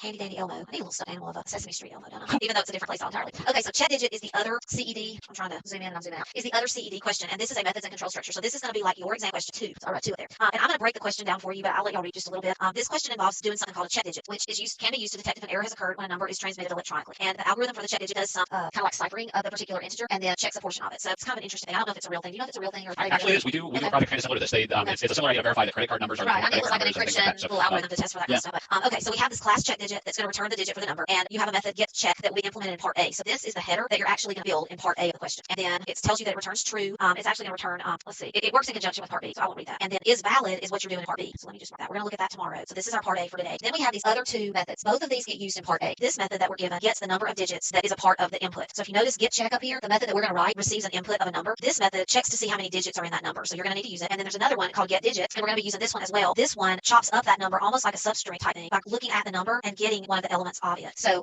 we're going to be using that as well. So you can kind of think of this like that overloaded substring, except for it's going to take in the number and it's going to return the one that we're looking for. We're going to look for this one with our counter I variable. We'll be going into that. Well, I was just going to say, I also want to point out that this one has a precondition that says that value n that you're going to use as your I variable. Note down below with get digit. Yeah, it has a precondition that says that it has to be greater than or equal to 1 and it has to be less than or equal to number of digits in num. So that's going to come up as part of our solution in a couple minutes when we talk about story. So kind of look at that and then file it away because it'll come back. So I want to break down what we're doing in part A. I'm going to give you all a second to look at it and read it. I've underlined and circled a couple things. This is your background information for part A. It almost fits in the screen. So get check, which is the method that we're writing, computes the check digit for a number according to the following rules. Multiplies the first digit by 7, the second one by 6, the third by 5. So you've got this 7, 6, 5, 4, 3, 2, and then it stops. So you can kind of think in your head, all right, we got to iterate through something and we got to reduce it by 1 as we iterate through. It's going to add the products of what it calculates and extract that last digit. And they give you an example. And I'm going to break this one down on another sheet of paper. So if you had get check, see that ring? Yes, okay. Get check and you input 2834115, that value right there. What would actually happen is the 2 is going to become 7. Remember up here because it starts with 7 times 2 plus, we got to go to the 6 times 8 plus 5 times 3, and it keeps on going. So this method's going to be able to receive any number, not this static number, because remember Mr. Schultz has reminded y'all time and time again that we have to write our 4, and then the 1 would be times 3 times 1, and then we have to go all the way out to the 5 times 2. So after we do all of this math, which they've done for you right here, we get this number 106, which is the sum of all of these products. The check digit is the 6, or it's the last digit in that product. So if we take a smaller number and we said get check on, let's just say the number 285, it would be 7 times 2 plus 6 times 8 plus 5 times 5. And so that's going to give us 14 plus 48 plus 25, and I did it earlier, it was 87. And so our check digit is that 7. So that's what we're doing, what we want our method to do. So is there anything else to add to that? I don't think so. I think you pretty much hit all those fine points. So what we want to do now is give you what we said for this question or for part A. We give you, I'm going to pretend like it's already been pseudocoded, but I'm explaining it to you. So you have 5 minutes to write your code. So let's take 4 minutes for you to write your code. Now let's think real quick. I'll take a little bit more of your time. Before you get ready to write your code, let's take today's instructions. I gotta find my pencil. Well, yes. Okay.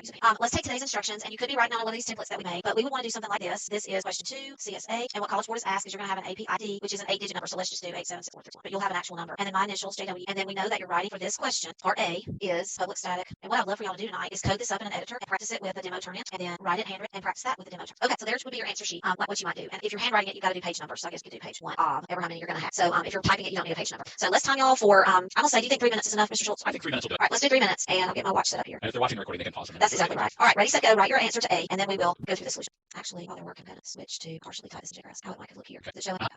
Remember, for part A, you're going to be using the pre-made method, get number of digits, and you're also going to be using get digit. If you don't have a printed copy, you probably need to see that, but y'all seen my JGraphs setup. Yeah, I think there's a place in the problem description where it literally says you have to use get number of digits and get digit appropriately to get full credit. Yeah, you got to use those to extract what you need to from the answer. So here's the instruction page back. You will not need to use is valid today. I think one of the things that we probably, I know I haven't stressed enough, is reading those preconditions, and that really becomes important with this specific problem. Like if you look at the precondition for get check, it says the number of digits in num is between 1 and 6 inclusive, so we'll never have an 8-digit number or whatever. And the precondition for get digit, like I said, that comes play in one of the solutions that I'm going to show you. I've got 2 canonical and ordered that I want to show you today. So those preconditions. You could check for that in a while loop. While num is less than. I don't know that you have to. Good. It makes checking your work easier. Yeah. Keep small numbers. All right, you'll have about 25 more seconds. Hopefully you're already waiting on this, and you can grab the screen if you want to and go to the solution.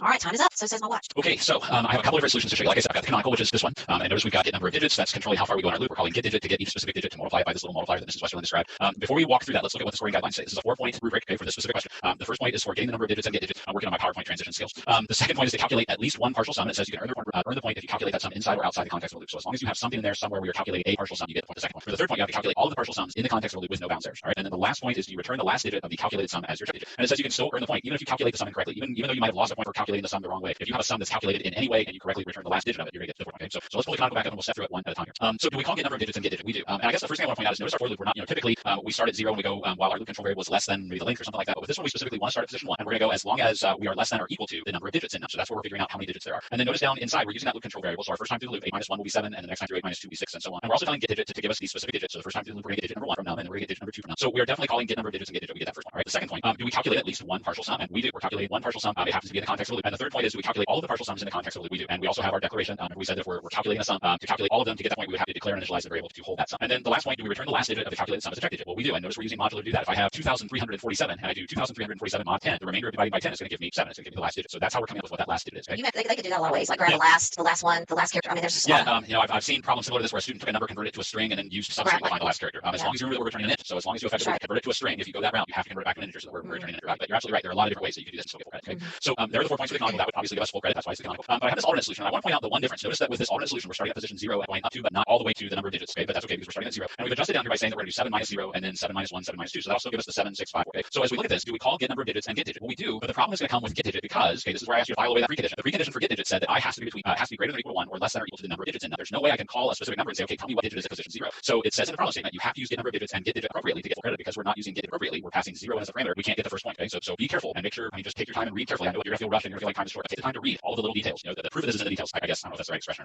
The proof is in the pudding. There you go. I like it. I wasn't quite the one I was going for, but that's okay. I like pudding. Okay. So make sure you're paying attention to the details. Read the little preconditions. Read all the extra little things that they tell you with the instructions they got. Right. The second point, do we calculate one partial sum? Yes, we are calculating a partial sum. We are calculating all of the partial sums in the context of loops, no bounds errors. That part's okay. And we're still returning the last digit of the calculated sum as the check digit. So that part's okay. So this one would actually score 3 out of 4 points just because of that first point where we're actually not quite calling get digit as appropriately as the problem specifies. Okay. So that is that's check digit part A. I think we're ready to move on to the other some more of our information. That's right.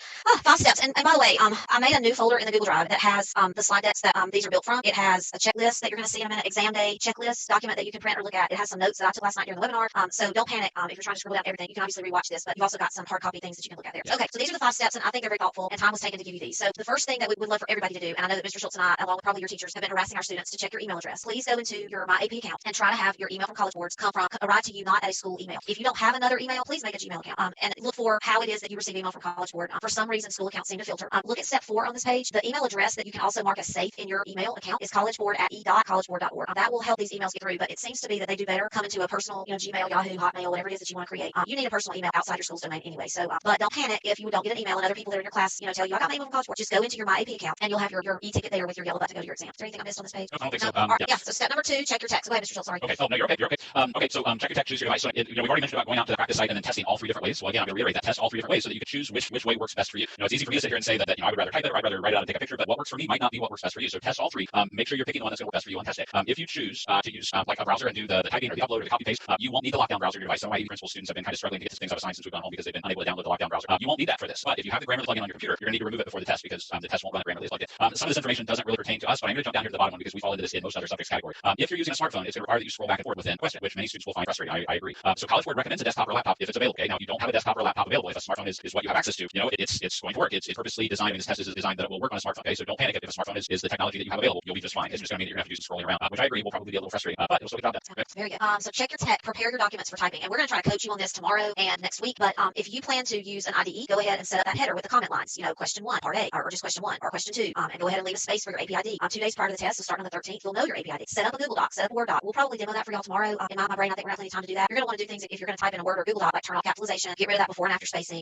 those types of things. And if you're going to handwrite, you're going to want to make you some answer pages. You can go ahead and have all that ready hours before the exam starts. And of course, you're going to log in 30 minutes ahead so that you're waiting on your exam. If you were going to save and upload documents, it's recommended that you name them like APCSA, question 1, or number 2. Please don't put your name on anything. Your name is not going to go into your file name. It doesn't need to go on the top of your paper. You're not at school. The reader will know you by your APID number, and that's all they need to know about you. If you do forget and put your name on something, don't panic. But you don't need to identify yourself by your name. And that's all I think I have to say about any of this stuff. Again, just remember as you set these up that we're limited to .docx, PDF, or text. So when you prep your files, just remember that those are the ones that you're going to need to upload. Yeah, because you can go ahead and save your file with the file name and open the file that you plan to edit from. Yeah.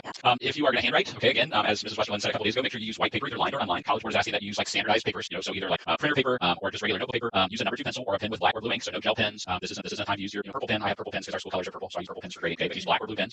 Because the maximum number of pages that you can attach for a question is 5, you're going to need at least to prep 5 pages. So that's 10 pages for all other exams. That would be us. 5 pages per question. So before test day, prepare your pages by writing your APID, your initials. Again, I would add AP Computer Science A, question 1, question 2, and do up to 5 pages for question 1, number 1 to 5, up to 5 pages for question 2, number 1 through 5. Now, are you going to need all 10 pages? Probably not. But I'm one of those types that I would much rather rather have it and not need it than need it and suddenly have to take the time to go back and write it all out because I don't have it. So you're better off to prepare that ahead of time because again, time's going to be short. Let's see, tester tech. So the website that y'all been waiting on probably the whole session today is cb.org/apdemo. You can go there as soon as we get finished today. Don't close this out and go there right now. Finish out our session today, but you can go there and practice all 3 ways of uploading. The password to get in for right now is practice in all capital letters, and it will show you the timer at the bottom, and you're going to kind of see that after you upload what you want to upload for question 1, you have to wait until the timer says that you can get your question 2. So you're going to have to upload question 1 when you finish question 1, and then you'll be presented with question 2, and when you finish that one, you'll upload question 2. So I think you're going to like the practice demo, and you'll get a feel for it. And notice what Mr. Schultz has got marked for us now. If you cannot connect to the demo from the device that you're on, that means you're going to not be able to use that device on exam day. So if you accidentally open Internet Explorer and try to go to AP demo, it's not going to work. And if whatever computer you're on is not cooperating, you know now that you have whatever number of days we have. 16 more days, 17 more days, 16 I guess, to make a new plan for what you want to do. So y'all really have a long time to practice, and I envision all of you having it streamlined. You'll know all the ins and outs of all this, exactly how you're going to work it through. Okay, on exam day, all right, you can find up here at the top it says find required recommended docs at cb.org/AP exam day docs, and Mrs. Westerland has already put some out in our shared folders that you have access to. For our classes, you're going to need your e-ticket email. You're going to need your completed exam day checklist, which is going to include your API ID. You're going to need to type that in. You're going to need some device. You're going to need a browser that you can pull the question up, and Chrome is recommended, but Firefox, Safari, or Edge will work. You're going to need internet connection. If you have been approved for accommodations, you're going to need whatever assistive technology or devices that you might need. If you're going to be typing your responses and not uploading a photo of handwritten, you're going to need access to Word, Docs, Notes, or another application. And then you're also permitted to use your class notes or study guides, textbooks, other classroom resources, previous assignments or assessments. But I'm going to throw a little warning in there that I've already warned my students. Keep in mind this is a time test. So if you spend 15 minutes going back looking because you know that the question that they're asking has a loop that's really similar to something your teacher gave you 2 months ago, and you just need to go back and find that specific project so you can look at that loop, you're going to burn a lot of time looking for that, and you might not end up with enough time. So even though those are permitted, make sure that you're not spending too much time looking up every little detail. Okay? You don't want to burn too much time. Anything you want to add? I think it's good.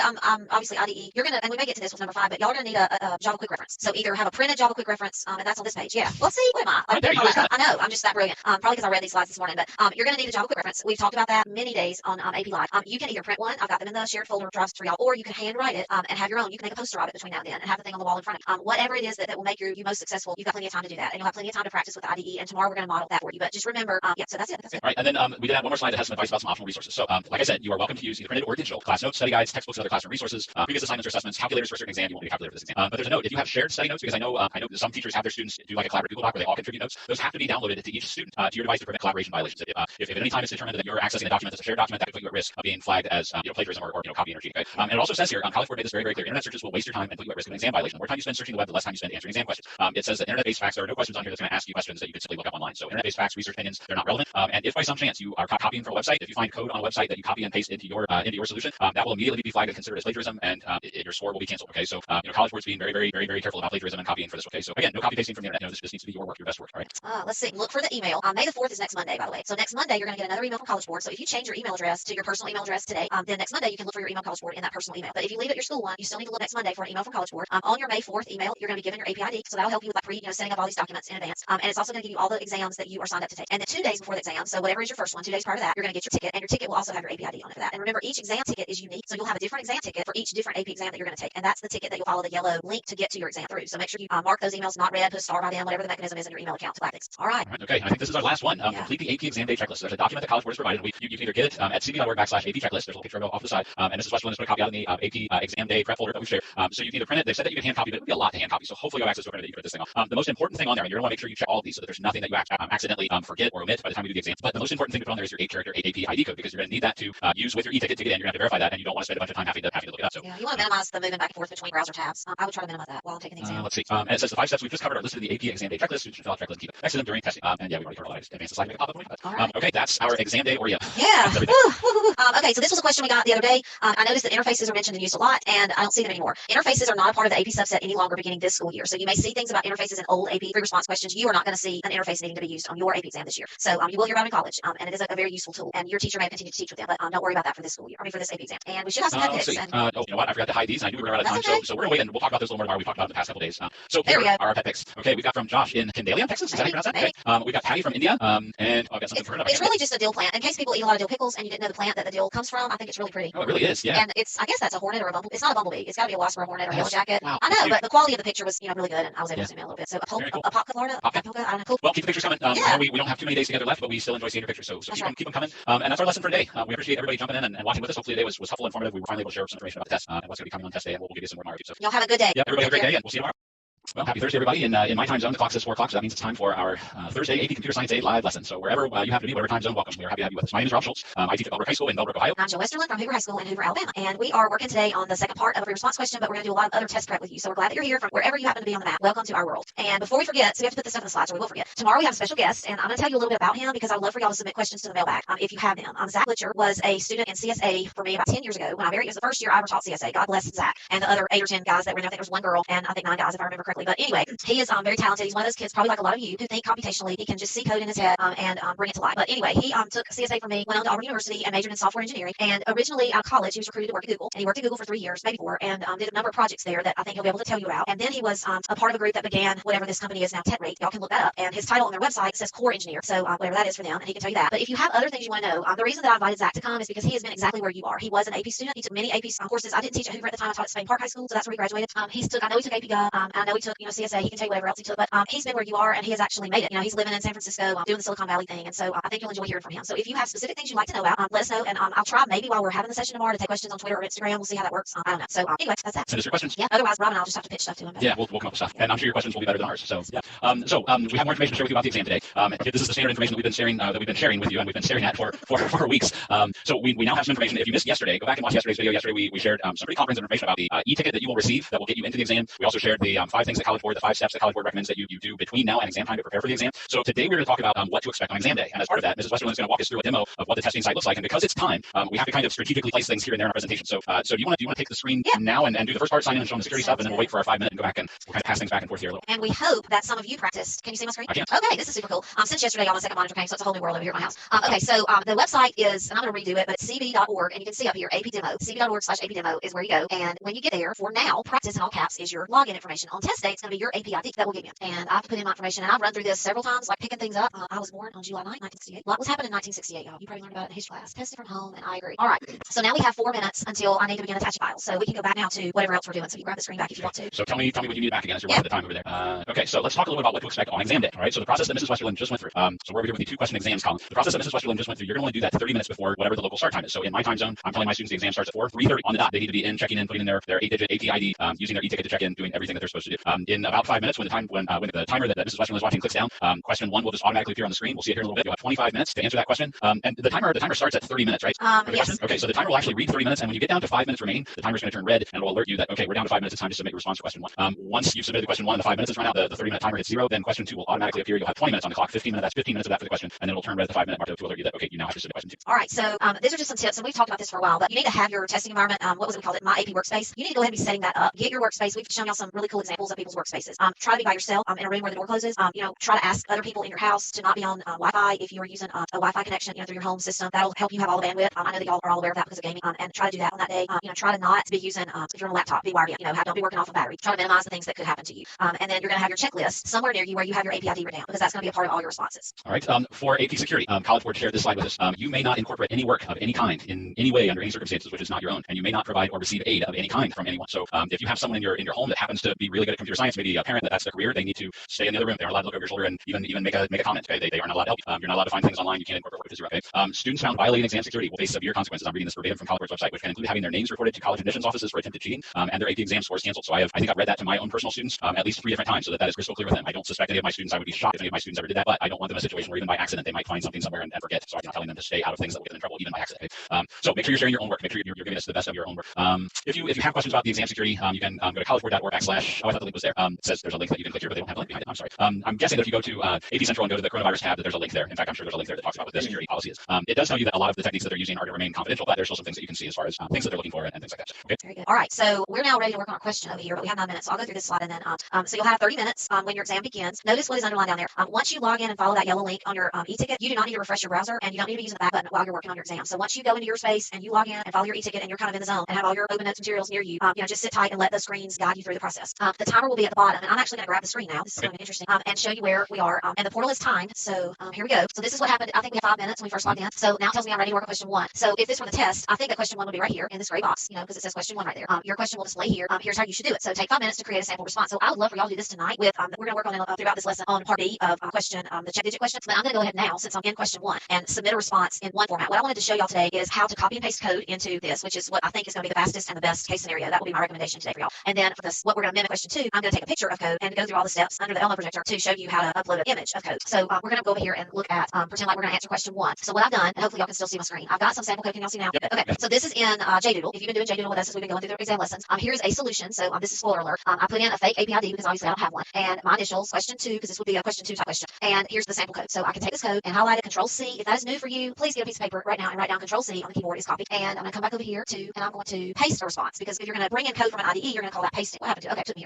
here. And it reminds you here to put in your API ID. So there I am. I pasted in my code with Control V as in violin. And again, if that's new for you, Control C is copy. Control V as in violin is paste. Learn those. That's a life lesson. Now let's say that I didn't like how this code looks. I can scroll down and I can clear it, and that's going to clear that box. You're not going to be able to edit inside this box, but you can clear the box. So what I want to show for y'all is how to do the same thing from JGrass. So over here in JGrass, maybe, here we go. I have another version of the same thing. Control C, Control V. And there it is coming in from JGrass. So my formatting stayed, my API ID. So y'all are going to be able to go in ahead of time and set yourself up a document. You could do the same thing in Google Docs. You do the same thing in Word, but we've talked, a lot about the whole autocorrect and autocapitalize. So let's just say that I'm happy with this response. This is all the code that I want to paste in for that answer. I'm going to click submit, and it's telling me I can't go back. And so there we go. Now I have another 5 minutes because I submitted, if you finish part A of a question a lot earlier than, the time for that particular question, and actually you're going to have all the parts of the question at one time, but you're going to have to wait until the timer says that you go. So you may want to have something to drink, have a snack, set yourself up a whole nest on exam day. Okay, so now we have 4 minutes. So let's resume wherever we were. Jump back over here. And while I'm doing that, the other thing I would suggest, if you finish the question early and you have 5 minutes to spare, take advantage of that extra time and go back and check your work. Before you click submit, Before you click submit, because once you hit submit, it's final. And the other thing, like Mrs. Westerland said, my concern is that students might do part A and then think, okay, I have to submit that, and then part B and submit that. You get one submit per question. So part A, part B, part C, part D, however many parts there are, those all get submitted in one shot. And we're going to truly mock it next week. So go ahead. Sorry. Oh, no, you're okay. Okay, so answering exam questions.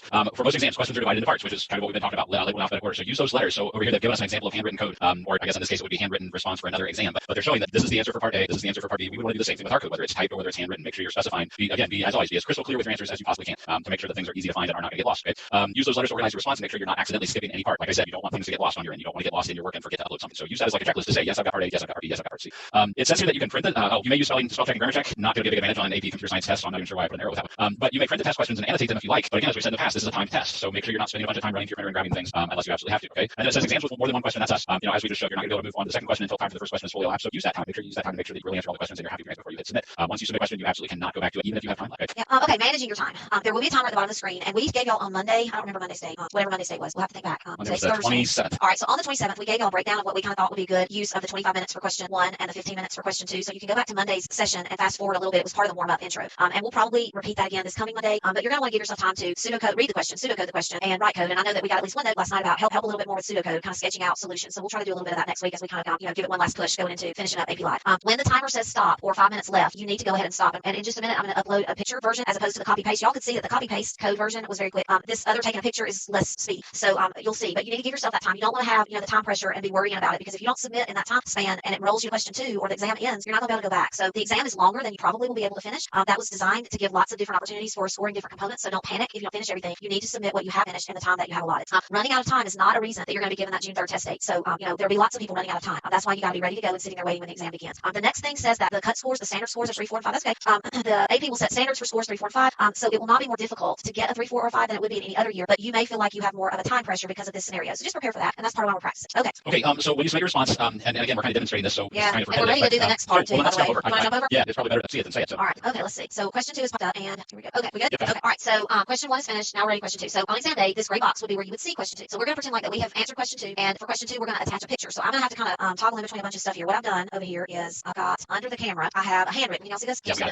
Okay. So this, remember we talked the other day. You can pre-do all this. Pre-do your pages for question 1 and 2 if you're going to handwrite, and your AP number. I would have that all set up. So let's just say this was my answer for question 1 or 2. Now I was going to do it that way. If I try to take a photograph of this pin, and I'm going to see if I get it underneath here. If I can get my phone, the stars align. I don't know if it's going to show it well. So if I have to take a picture like this, and I'm going to take this picture and show you why I don't like it. Can y'all see the quality of that picture? It's sideways. It's at an angle. You might could get a score from that picture, but it's not best. So I'm going to show you how to take a good picture of hopefully a piece of paper. Here's what you got to do. And I think I demoed this for y'all another time, but you got to take the sheet of paper and you got to make it vertical. So you could take it across the room. Sunlight is better than other light. I've got this lamp sitting here, so I'm going to make the lamp. The lamp's not really shining straight on it, but the lamp is there. And I'm going to take my phone. Y'all can see, but my phone's down here, and get this kind of straight away. And now that is a much better picture. It's straighter away. It's got a little bit of shadow, but it's not super shadow, and it will work. Well, here's the next step, and this is why I think you're probably already going, oh my gosh, copy paste was faster. So I got to get this picture. I either have to email it to myself, I have to upload it to Google or Dropbox, or somehow get this picture onto my computer. I'm going to use Dropbox because then I don't have to necessarily download it, and it wants me to always put in a message now. They think they've updated things, and it wants me to add an email address, and so it's going to send it now to Dropbox. And I could do the same thing with Google Drive. It's just that, and now I have to sit and wait for this. This will distress me on testing. Maybe it's just me. All right, so now let me go over here to my computer screen, and I've got to find. I'll put this here. I've got to go to Dropbox, and I got to find where that picture is. So there again, another layer of stress. I think it went into this folder. Nope, it went into this folder, and here it is. So I got to rename it, and it should be named like CSA. Remember, don't put your name on it. This could be question 2, and that would be a decent name. So now I've done that, and now I come up here to attach my response, and I'm going to attach a photo because that's what this this is. Not a file, but a photo. And these are all sample pictures. These are not my pictures. So now I'll come down here to attach photo. Y'all are seeing this, right? Yeah. Okay, good. And is that the one I just did? No, it's in this other Yep. folder. That's not it. Oh, yeah, It's in you're this right. other folder. You're right. See, this is stressful, y'all. And maybe I just needed to refresh. I don't know, but we'll see. I don't know. Let's just pretend like that's it. I don't think I named it that. See, that would be another thing that would just cause you untold. All right, so I can't tell that I attached this photo. I think I attached it. So if I try to attach another photo, because see, I'm still seeing these samples, I see my photo again. And when I click attach, look, you've already uploaded a file with the same name. Please attach a new file. That's a great reminder if you upload the same image twice, but you don't get to see a preview of the image that you uploaded. Now, they can fix that before exam day. But as of right now, I can't see the photo that I uploaded. I have to trust that I uploaded the one that I meant to upload. And then I have to click submit. Do not hit submit until you've attached all your pictures. So if you have multiple pages of answers, and you might have part A, part B, the open-ended question, or part A, so you might have multiple pictures. Make sure you do all of them. So I only have the one, so I'm going to do that. And now I'm finished. So that's the process of how it will work. You can grab the screen back. I really believe now that I personally would be more comfortable with the copy paste where I can see it all on the screen. But I'm a control freak, so I have to know that about myself. So. And I'm going to agree with you. If you have access to a computer, I think copy paste is the way to go, regardless of whether you copy paste from. Now that an IDE, you can copy paste from an IDE and very quickly and easily. You don't have to go from originally. I'm not going to go there, but now that you can copy from an IDE directly, I think copy paste is the way to go. If by some chance you don't have a computer and a phone is what you're working with, then remember that you don't have to worry about doing the copy from a phone to the computer. So you won't have that piece of the stress to worry about. If you worry about, well, now I've got a phone and that's all I've got, and look how stressful this is going to be. And then they update it. Yeah, and the phone app is designed so that if you're working from your phone, you have a button and you can upload pictures directly from your phone into the phone app. So don't panic if you're working with a phone. Okay. So when you go to submit your responses, the couple things that I want to focus on with this one. Again, if you don't click submit before the timer runs out, your response won't count. So make sure you're watching that time and using your time wisely. Once you click submit, if you have slow bandwidth, don't worry if your response is looking like it's going to take a long time to transfer, because they've got the testing environment set up so that it'll continue to transfer in the background while question 2 comes up and you can continue to work. So it's not like you're going to lose time on question 2 because you have to wait for the full thing to transfer across. So don't panic about that part. Everything will work in the background and you should be okay. If your response continues to transfer after the exam ends, make sure you wait. Make sure you wait to receive a message saying that your exam is complete. Because if you close your browser or turn off or restart your computer while it's still transferring, then you're going to lose that file. That file won't get to where it needs to be. So please wait after you finish and you submit part 2 to make sure that you receive confirmation that your exam is complete. And if by some chance you never get that confirmation, you never see a message that comes up that says your AP exam is complete, then that's when you would go out to cb.org /request makeup, explain the situation, whatever the situation happy, and request an e-ticket for the makeup. And if you're looking at this going, what's an e-ticket? Please go back and watch what we showed yesterday because we explained all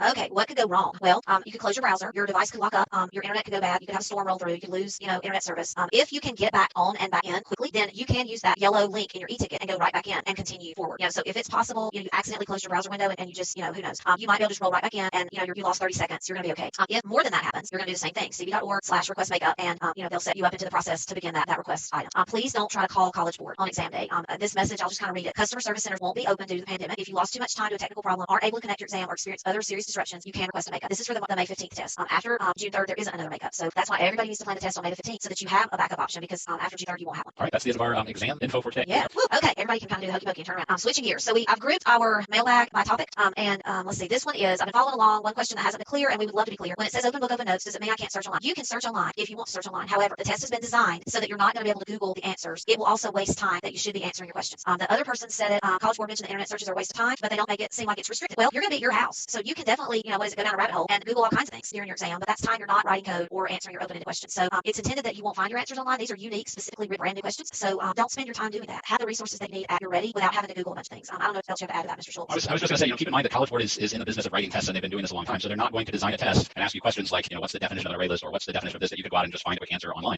If you haven't looked at any of the free response questions yet and haven't been with us as we've been working through free response questions, I would go back and watch some of the videos. We'll talk about those, try some of the free response questions. But yeah, as Mrs. Westerland said, there is absolutely nothing on the internet that's going to help you for this test. And the only thing that could possibly happen would be either wasting time or finding code that you're going to be tempted to copy paste in, which would result in plagiarism, which means that your scores would be eliminated. All kinds of other bad things would happen. So yeah, in fact, I think you've even recommended in the past, once you have that exam, the question open, leave the tab alone, don't go anywhere else, and just leave it right there. So yeah, that's my extra little bit of info thrown in. All right, so these three are along the same line. Are we allowed to use an IDE? Yes. Do we need to write our solutions by hand if you want to? And can I submit a screenshot from an IDE? So the top 2 questions are yes and yes, and we demonstrated both of those today. There are advantages, and maybe disadvantages to both scenarios. The question at the bottom, I'm going to say is no. They have given 3 ways to turn in work for this exam, and it is copy paste, submit an image, or I forgot what the third one was. I've got it written down. Attach a file, or attach a submit an image file. from So handwritten. you could save a typed document, like you could put your code in Word or Google Docs and save it as a PDF or doc and attach that file. There has not been an option given to take a photograph of a screen, and I'm just going to say, if anybody has ever tried to take a photograph of your screen, it waves and wiggles like what is liquid crystal display LCD. It just doesn't photograph well, and so my thought is that maybe that's why that's not one of the options. It's hard to take a photograph of a computer screen or a TV screen and it come out good and clear. So I would do the bottom option. Could you do it? Yeah, you probably could, but it's not one of the 3 ways they have subscribed, and so therefore I would say it's not recommended. That's my 2 cents. As a mom and a teacher and a rule follower kind of person. Yeah, I would agree, and I would also say that if you're typing things to an IDE anyway, it's going to be a lot faster just to copy paste from the IDE and put it in the box, and the formatting's going to look nice and everything will be clear. And you're good to go. And you should be practicing in that cb.org AP demo. I think you should practice it every day between now and May the 15th until you have it so efficient and fast of how to do all those little steps. You're going to be a pro at it. So I don't even think you're going to need full taking pictures with phone. Yeah, we would much rather have you over prepare and over practice than under prepare and under practice. So yeah, I think practicing every day and going in and check it out is a great idea. All right, anything else you want to throw in? I don't think so. For our 2 bits? Yeah. Okay, well, hey, since we've got about 10 minutes left, why don't we move on to today's lesson?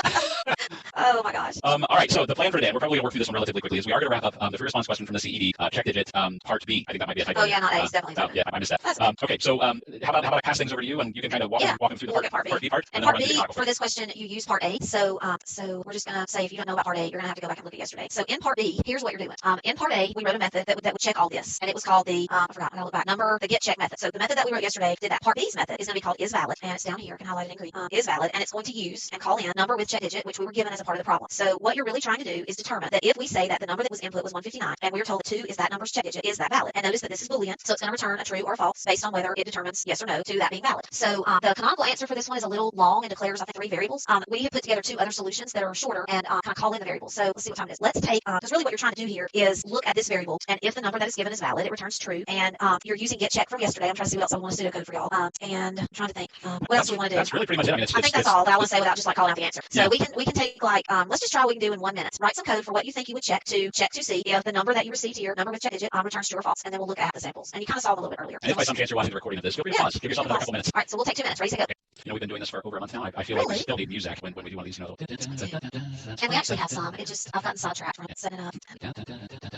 Sorry. We might need some this summer. Yeah, this would be another one of those times where my students would be real nice to make you stop. Oh yeah. I'm thinking back to, okay, 1 more minute, y'all. When Zach was in my class, that was the year that Big Bang came out on television and iPads came out. And he was in that group that said to me, if you ever own an iPad, it's the most useless device ever. You know, not him specifically, but it was that group. And I would always tell him about the Big Bang Theory. And they're like, well, you could talk about that stupid show. And of course now it's into reruns. Yeah. It's become a, what do you call that, cult following for Big Bang Theory. It's such a good show. I like that. Yeah. The friendship algorithm. I always use that video in the summers. 15 seconds, y'all. This is one of those where your answer probably will be shorter than the canonical. Yeah. All right, I'm going to put the canonical here just real quick, and then Mr. Schultz is going to break it apart for y'all. The way that they set up the canonical, you can zoom in here. They declared these variables to hold these things. You might not have done that. And then they actually built a return statement. Because this is a Boolean method type, this will happen as a byproduct of the evaluation. So you may or may not have chosen to do that, and it's not necessarily wrong. I know a lot of y'all are emailing us code to the mailbag, and you grab the screen up here, saying, check my code, here's my code. I don't have time to do that. Yeah, unfortunately, we don't have time to do that. We would love to. And give you yeah, feedback, so it's not that I'm trying to be rude. I just can't. So, all right. Okay, so here's our canonical again. I think what they were doing with this canonical was they added some extra steps to try and make it more clear to those at home that are reading this out of the CED trying to figure out what's going on. So the first thing we do is we have to pull the check digit from our number with check digit. So that's the first step. Then we have to get the actual number from num with check digit because really there are 2 separate pieces there. So by doing this, they're showing us that pulling the check digit and the actual number. And then they're taking this number that they got from num with check digit and they pass it into the get check method that we wrote in part A, and it's going to return the calculated check digit. And then the whole point of this check digit is to make sure it's a valid number by saying, well, hey, this is the number that's there. This is what's supposed to be there because that's what we calculated. Are they the same thing? And if they are, then we return true that yes, this is a valid number with a valid check digit. Otherwise, we return false. So that's kind of the process behind this thing. But Mrs. Westerland's right. I mean, you could definitely do this with fewer steps. So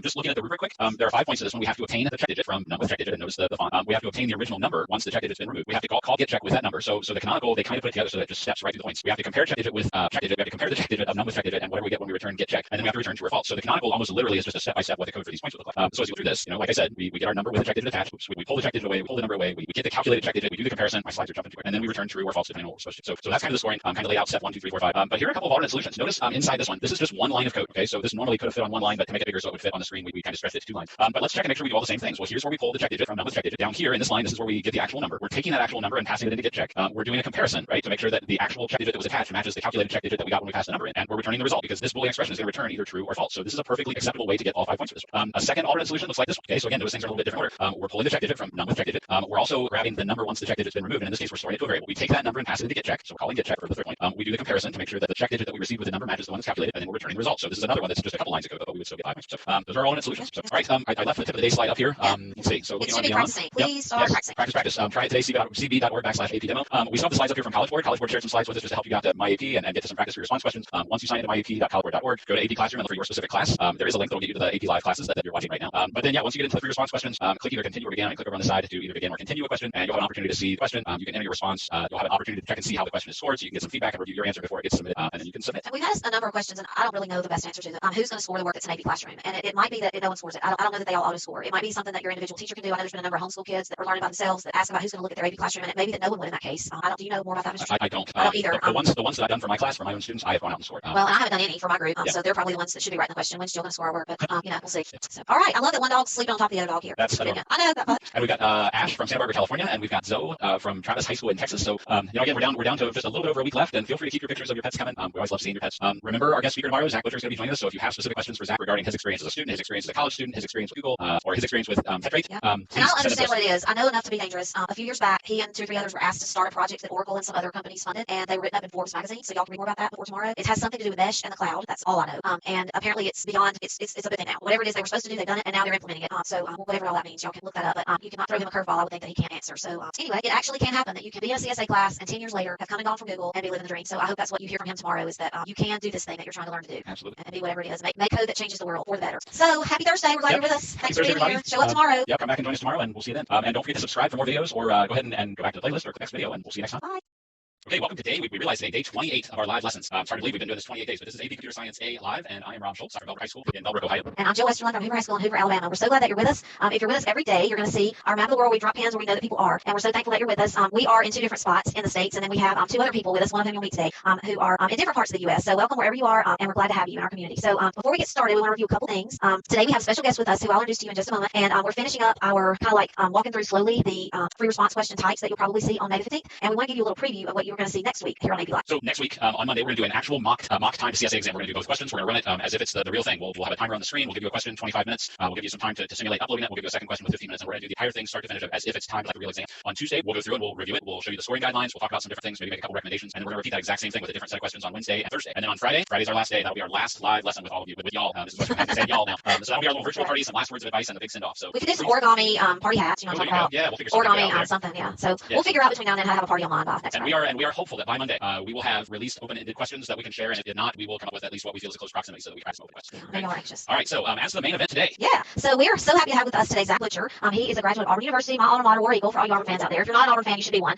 We're a great family of folks. Auburn is located almost to the left and just a little bit south of Atlanta, if you want to place it there on the map. It's in Alabama, but it's about 2 hours south of where I live, but you can get really close to the Atlanta airport. So if you've ever flown through Atlanta, you probably know where Auburn getting there. So anyway, Zach went to Auburn, and now he works at Tetrate. Is that how you say that? Yeah, Tetrate. Yes, and so he has quite a story. He was in my class, God bless him, I told you that the other day, in 2008, 2009, 2010, 2 school years, and he graduated high school in 2011, so not quite 10 years ago, but he is what I think a lot of you would love to be, maybe when you grow up. He loved to code, he's gifted, he can see things computationally, and he's had quite a ride for 10 years. So y'all sent some questions, I passed them over to Zach, and he's going to come up with what he's going to talk to you about or go through, and anyway, Zach Butcher. Well, awesome. Thanks for having me. Everybody watching, thank you for taking this time. I appreciate it. I'm working crazy right now, but I'm glad we get to come do this. So, roughly speaking, just to tell you what I'm going to walk through. First, I'm going to start off telling you just a little bit about myself. I'm going to walk through from ABCS in high school into some of what I did in college, some of the things that hopefully y'all can take away to go do in some of your own college time to kind of prep, and I'll talk about kind of what happened post-college and coming out to Google and stuff. So exactly like the question said, she was actually my ABCS teacher. If I'm not mistaken, that was her very first ABCS class ever. It was a little rocky, but we made it through. And out of that, one of the things that I knew kind of going into that was that I really enjoyed the program. I didn't at that time know that that's what I kind of wanted to do as my career. I didn't know that I wanted to be a software engineer. I think I was still probably set on being an aerospace engineer or something like that. But out of that ABCS class, I definitely started to figure out that this was something that I really, really liked. For any of y'all that are taking this class, hopefully that has been something that you can kind of identify with. And for those of you that don't, hopefully this is a good taste so that you know maybe what you don't want to try. Regardless, I promise you, and I'll talk about this later, I promise that a lot of the skill sets that you get, a lot of the computational algorithm and things like that are going to be massively valuable no matter what you do, and we'll talk about that. So yeah, so like the person said, I graduated from Stanford High School, which at the time, in 2011, and I went right into Auburn there. And right away, I went and worked into the software engineering program. I had done quite a few AP classes, and so I got to skip a little bit, but I went right in, and I knew at that point that software was probably what I wanted to do. And I come to that realization out of taking the ABCS exam in my junior year of high school, and then kind of confirmed that for my senior year, doing some programming stuff and that. In college, there were a couple different things that I did that I would recommend that y'all as well. I'm going to stick some y'all in here as well. Get our southern representation. One of the big ones was getting involved in clubs, right? And I'm sure very many of y'all have heard in general kind of about going in college. Y'all have heard kind of some general skills about college. Go get involved. Go join clubs, that kind of thing. I want to reaffirm that. In particular, one of the things that I did at Auburn was rejoin and help restart ACM, which is the Association of Computing Machinery. That is the Computer Science and Software Engineering Professional Society. So if you're an electrical engineer, there's IEEE. If you are a computer scientist or you are a software engineer, there is the ACM, the Association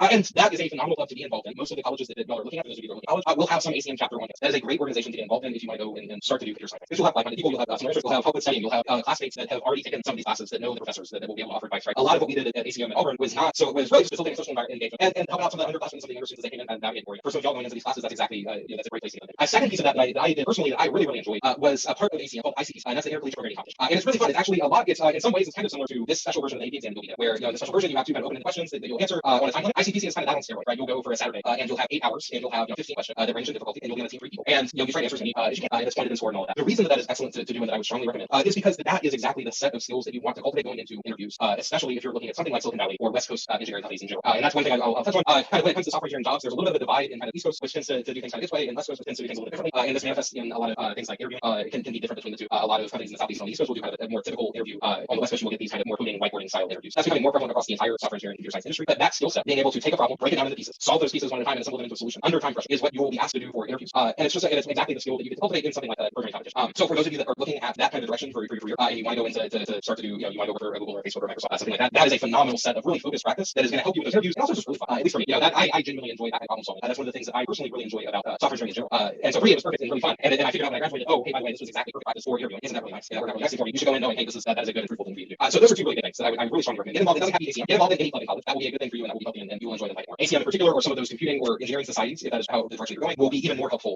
moving forward. The other kind of big thing I want to talk about in college too, that I did that I really strongly recommend, even more probably than some of the programming competition stuff, is going and getting an internship or co-op. So at Auburn you do a thing called co-op, which is a bit like an internship, except that you go and work for a company for a year. Excuse me, a semester on and a semester off. So you still your school, but you get the experience of working full time. It doesn't matter if that is what you do, or if you go into a summer internship or what. Getting the most experience that you can while you are still in school will only do massive favors for yourself. So I'm in the position I'll talk a little bit about. I'm no longer at Google. When I graduated from Google, I was there for a little bit more than 3 years. And now I'm in a company that I actually helped start. I do quite a lot of hiring now. That is one of the that's one of the things that we get is some of the, I'm sorry, I apologize, I lost my train of thought. So go do clubs. That will be good for you. Go do ICTC. Those programming type things will go get work experience.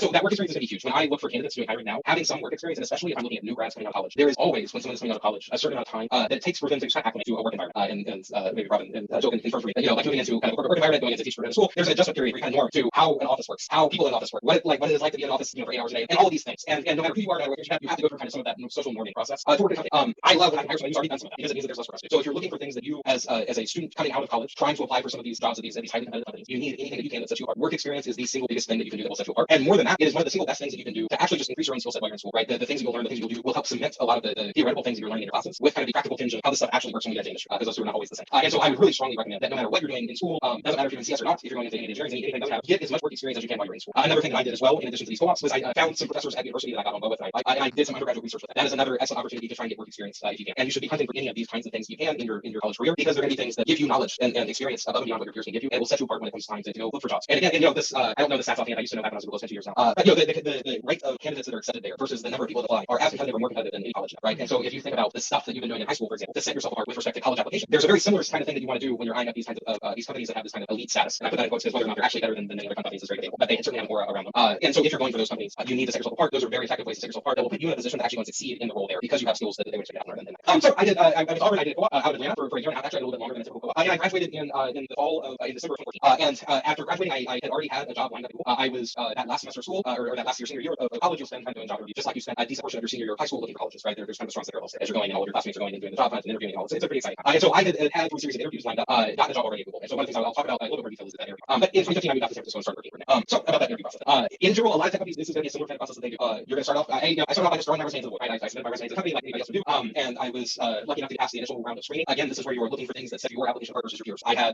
roughly 2 years of work experience, full-time work experience, even in college, right? That puts me head and shoulders above many peers. So I got that first round. And I went in and did an interview. And I did a phone interview first. So they'll call you, and I kind of this is a human check, right? So this is basically somebody calling and checking, hey, this person is human. They can speak. They're personable in some sense. You don't have to be very personal in engineering. You're not something that's just submitting resumes, right? And you get past that initial phone screening, and typically there will be a phone interview question as well. And again, this is going to call back very much to the format of the AP exam, right? So the phone interview that I did for Google was a coding question, and we had about 20 minutes, and the guy popped open a Google Doc with the question, and he typed up the code into that, right? In many ways, it will feel very similar to exactly. And so that get used to that. It's unfortunate, but that will be probably a common thing that you see, especially as you're going into it. In some sense, it's kind of this alternative AP exam is a little helpful in that. And so then if you pass that phone screening, so there's the first one called Are You Human? And there's a second one that is, hey, can you do kind of some programming question and answers as before we then fly you out. So you get that, and they'll fly you then over to the campus that you were interviewing. I was interviewing for kind of the main campus, Google's main campus, which is in Mountain View, California, just in the San Francisco Bay Area, just south of San Francisco. And so I got to California on Google's side. Super awesome. As a college student, I did not have a lot of college. I was putting myself through school, and so I was super excited to go and spend some time in San Francisco. And I had a brutal 8-hour day of interviews. I flew out Thursday night, got there Friday. There's a long, and this is an unfortunately common thing with these tech interviews these days, is that basically what you do is you get thrown into kind of a ring of one full solid day where basically you're going to interview for that whole day. And the way that is all done with whiteboard. And so you'll come in. I know 4 engineers, one after the other. You come with the first one, and they lay out a problem, and they say, hey, we want to solve this together. Let's sit down and do it. And you work out the problem on the board. You write out the code, and you discuss back and forth until you get to a real solution. And they're going to go back and break that. Right? And you do it 4 times, and then you leave, and they say,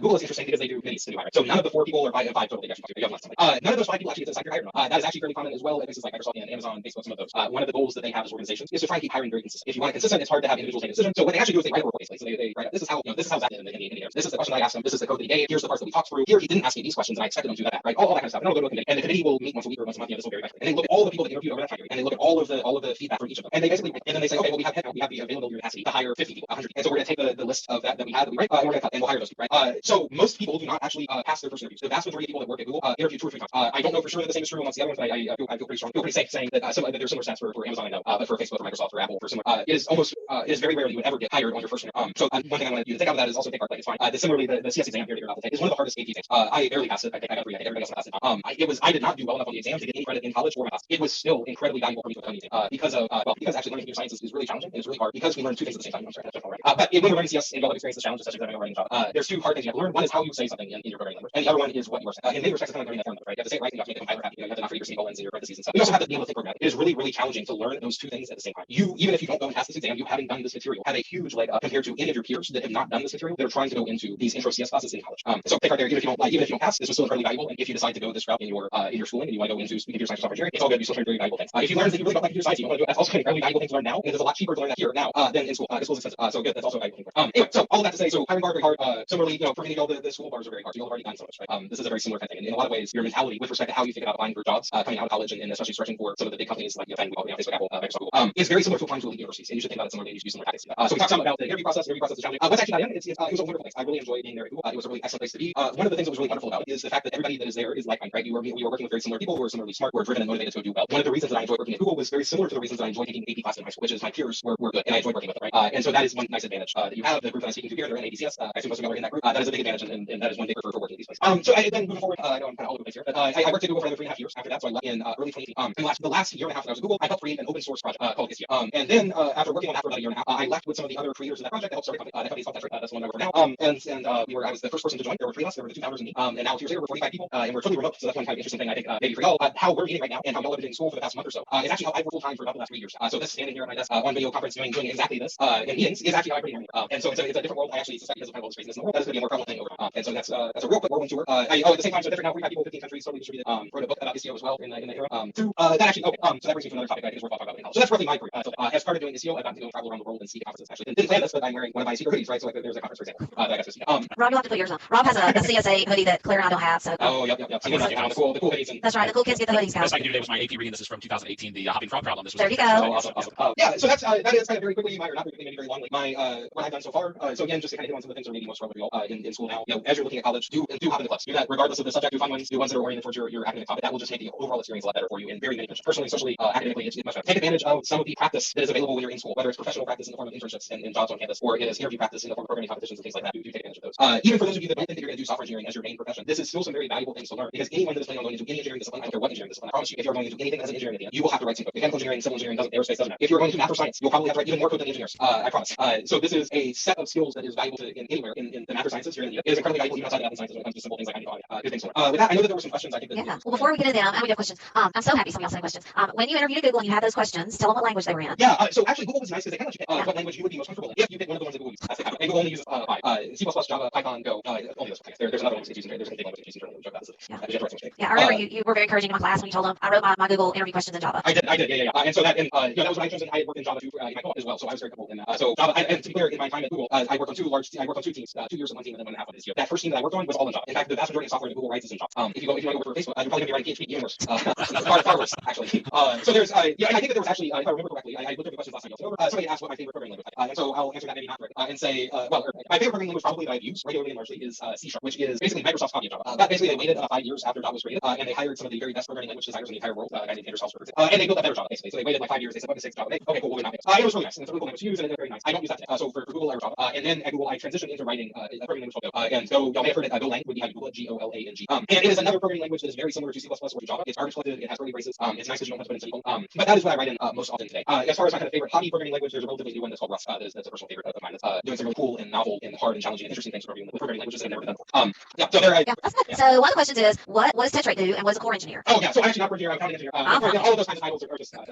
I don't really do these things actually. Engineer. I think maybe there's another question, which is what is my day-to-day. Like, I'm a terrible person to ask that question. I do not have a typical day-to-day of a software engineer. So I can tell you when I was a software engineer, my typical day-to-day revolved around designing and writing, and then all of the organizational challenges that are involved in that, which is sending emails and doing meetings and getting everybody on your team on the same page with your design, and all of this kind of human work that you have to do before you do the technical stuff. But as a software engineer, I get to spend most of my time writing. These days at Tetrate, because I was the first person to join, and it's a small company, you might be doing a whole bunch of stuff. So I do all of our technical sales, I run our marketing department, I help with our product direction, some of our product management, and then I also help with some of our engineering direction as well. So I get to do kind of a little bit of everything, which is really nice. So tell us what y'all sell. What is this? Oh yeah, so what do we sell? Yeah. So in general, the set of software that I found really interesting is generally what we call infrastructure. So this is basically software that makes other software work. So you can imagine a lot of the programs that y'all have been writing here for the ABCS exam, for example, you write it and you run it on your machine, and it runs and it spits out some answers, right? You can imagine that if you're writing something like Google.com, where you want to do search, the whole world, right? There's a whole bunch of different problems that you would run into that you would never run into when you're only running through your machine. So for one, more people want to use Google.com to search than one machine can handle, right? So how do you do things like, I have 1 million machines, I have 1 million computers, and I have 100,000 pieces of software, different programs that different engineers. How do I take this 100,000 pieces of software and run them on the 1 million machines that are available? That's a big scheduling problem, and we call it orchestration. Now, once you have them running on 1 million machines, they need to talk to each other because they're not working in isolation. They need to communicate. And that's roughly what the umbrella category for that is called networking, right? We use networks. The internet is a network. And we use networking to make all these things communicate. The project that I work on, Istio is the name of the project, is a piece of software that helps you do network. So when I have 2 applications that are talking to each other and they're on different machines, like we're talking to Zoom right now, a lot of stuff can go wrong. What happens if my internet connection dies, right? I would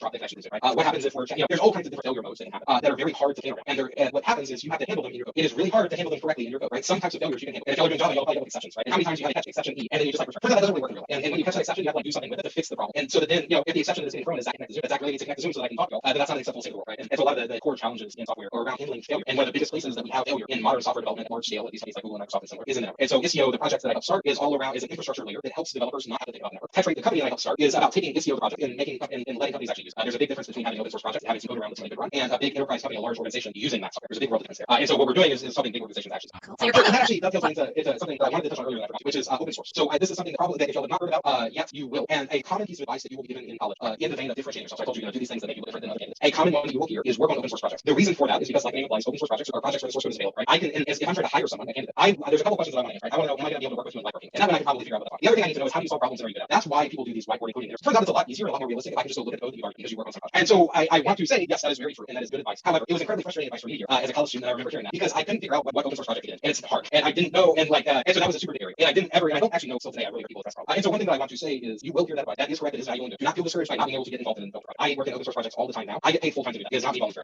Almost any developer that ever works in an open source project is paid to do it. So you as a college student, you should try to work on open source projects to get code out there because that is another way to differentiate yourself. Do not feel bad about not being able to find a project to get involved with or not, because it needs to be something that you use. At the end of the day, if you're going to write code in something and you're going to spend time and your energy and your energy thinking about it, it's got to be something that excites you, that is interesting to you, or that you use. It is very hard to find those kinds of open source projects at least in my experience. You should find if you find some tools you really like that you use and that solve problems for you and they're open source, go contribute. That's a phenomenal thing to do. It is almost impossible to just find an open source project and contribute to it for the sake of contributing because you want that on your resume. And that is typically not a path to success because you're not really going to be able to get involved in the project to the degree that it makes sense. So that is one I wanted to touch on earlier, but that's something that comes up a lot, and that was something that for me it is very valuable too. I totally agree. For me personally, I always had a hard time kind of actualizing that, and I would say for others that is a very common problem. So, I was just going to throw in a quick question. So a couple minutes ago, you said that you are totally remote, and you said that you don't do a lot of development these days. You kind of describe different aspects of your job that you do. Would you describe your current job? I mean, the situation you're in as being a typical 8 to 5 job? I mean, do you work 8 o'clock in the morning to 5 o'clock on the different things you do, or what's your layout of your day? Yeah. So part of this for me is, so I mentioned, so we're totally remote. You can be a totally remote company and have very normal 8 to 5 hours, 9 to 5, whatever it is, right? However, we decided, Tetrate as a company, we decided this from the very get-go. It's not just doing remote, we're actually kind of doing remote in part, which is we are globally distributed. So not just we have to deal with not being physically in the same location. So you and I talking like this is very different than talking in person. But additionally, now we have time zones here. So actually, most of my engineering team is based in Indonesia and in India. And for many people here, I have to deal with time zones. India is about 12 hours off, right? So right now, I actually have my clock. It is 1:33 p.m. here in San Francisco. It is 2:13 a.m. Sorry, in India, right? So if I need to chat with one of my engineers there, it's not happening right now. So generally speaking, my typical day today is a little weird because I work with a lot of people in Europe who are significantly earlier in the day than me on the West Coast, and I work with a lot of people in China, India, and Indonesia whose days are a little bit after ours here in the US. So for me, I actually have a pretty weird work schedule where I get up. Pretty often, my first meeting in the morning is at 6:30 or 7, and I'll work until maybe 10, and then I'll take a couple hours off, and then typically I'll come back and I will pick up meetings again, or pick up working with folks again around 4 or so in the afternoon, and then I'll work for another couple hours as Asia comes online, basically. And then in the middle of the day, I have free time. So we were talking a little bit before all y'all stopped. And like one of the things I'll go do is like 3 times a week over the world, and I would go back in the middle of the day. Or one really wonderful thing that I go do is go watch a movie in the middle of the day. Turns out Tuesday afternoon at noon, there's nobody at the movie theater. It's really nice. And so there's stuff like that makes it really awesome. Going to the store, I don't ever have to worry about going to get groceries on Sunday morning, where my or Saturday morning. I can go in the middle of the week in the middle of the day, right? So this remote working, this is one of the reasons I think it's going to be more common over time. It gives you a lot of freedom to be able to adjust your schedule and that kind of thing. So for me personally, I don't know if I will ever be able to go work in an office environment again and give up people.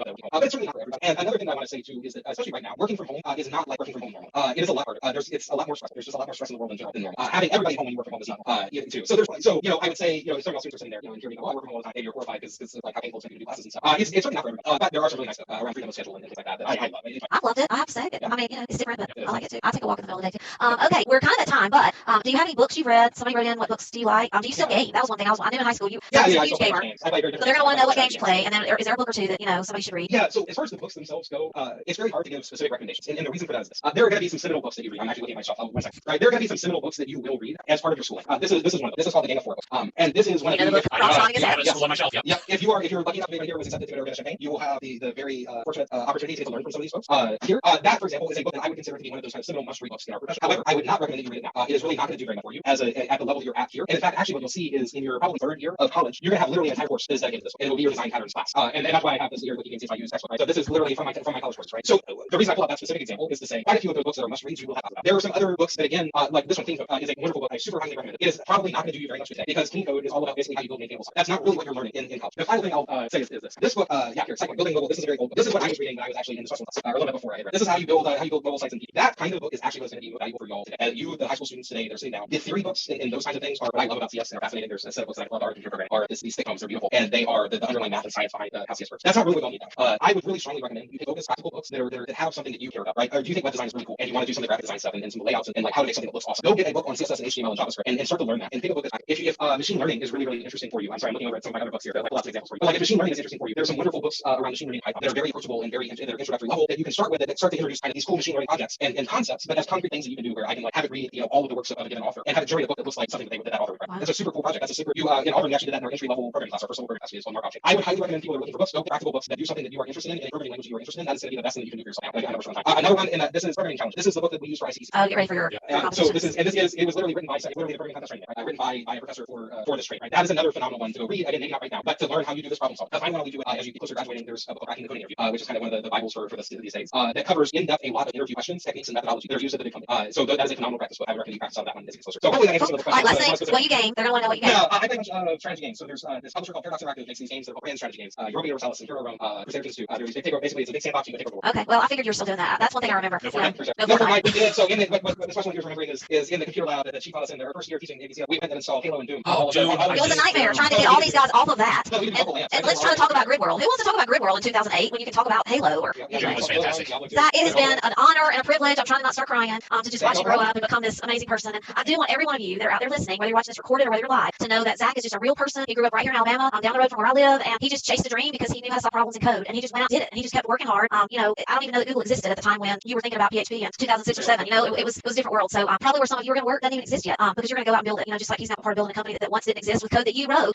It's just fantastic. So we are so 15 thankful. countries, no less. That's phenomenal. Yeah. So we're very thankful that you're with us. I hope that all of you were inspired by all the wealth of information, not just your story, but all the tips and tricks. So it was fabulous. All right, y'all. So back to school. Okay, so I know we got a few slides to finish the day with. Take it away, Mr. your tips of the day. Okay, the theme this weekend is practice, practice, practice. So College Board again has made a lot of free response questions available to you out on my AP. So again, there are a couple slides that they've shared with us for signing into my AP. Make sure you click to go to AP Classroom, and then once you pull up the different assignments and the different response questions, you can begin or continue a previously started question. We've talked about all this in the past. You can submit your answer, and then you have the opportunity to go out and review the way it would be scored, so that you get an idea of what scoring is going to look like on the actual exam for that question before you submit. Okay? The other thing that we've talked about over the past couple days, the AP exam day checklist. Okay, make sure you fill out the AP exam day checklist so that you are all prepped with everything that you need to do on exam day. The most important thing being, there's something else supposed to be in there. There we go. The most important thing being, make sure you fill in your 8-character AP ID code, because you're going to need that when it comes time to actually take the exam. And I think the AP ID code will be on. It'll be on Monday's email. Right, Everybody's going to get an email from College Board on Monday. All right, and then finally, the last thing is make sure that you go out to cb.org/AP demo and get a little bit of practice uploading some responses using the different options. Okay, try copy pasting. If you want to copy paste from your IDE, that's great. If you want to save as an attached file, that's great. If you're using a phone and want to snap pictures of handwritten code, that's fine. Again, make sure that you practice all three different methods or the methods that are available to you, so that you know which one is going to work best for you, and also make sure that it's going to go very fluidly and cleanly on testing. Y'all should be practicing this once or twice a day, every day until May the 15th or 14th. You want to get as fluid and fast at taking your photos, snipping tooling. I don't even really want you to snipping tool. I'd rather you just copy paste from like an IDE over to the turn-in portal. If somebody wrote me an email about, can we take a picture of our code and do all this with that? Please don't take a picture of the screen, because it gets grainy and wavy and weird. That's not one of the suggested ways to do it. Please don't make your plan around doing that. You can copy and paste code from an IDE. You could save code from an IDE as a PDF, and you can take a picture of handwritten code. So stay driving the lanes on the interstate. Don't create your own lane. Yeah, College Board has been very, very clear in the things that they're expecting and the things that they're giving some leeway. So there was somebody that posted a question. I think it was something to the effect of, are we allowed to look things up online? Well, College Board never said that you could not look things up online, but understand that it's going to kind of waste your time. When it comes to the different ways that you can submit answers for the exam, they've been very specific. You have 3 options. You can copy paste type code, you can attach type code, or you can take pictures of handwritten. If it's not one of those 3 options, I would not try. Okay, that's my advice. All right. Anything else we need to throw in before we wrap up? I think that's it. Zach, thank you again. We really appreciate it. It's been a pleasure.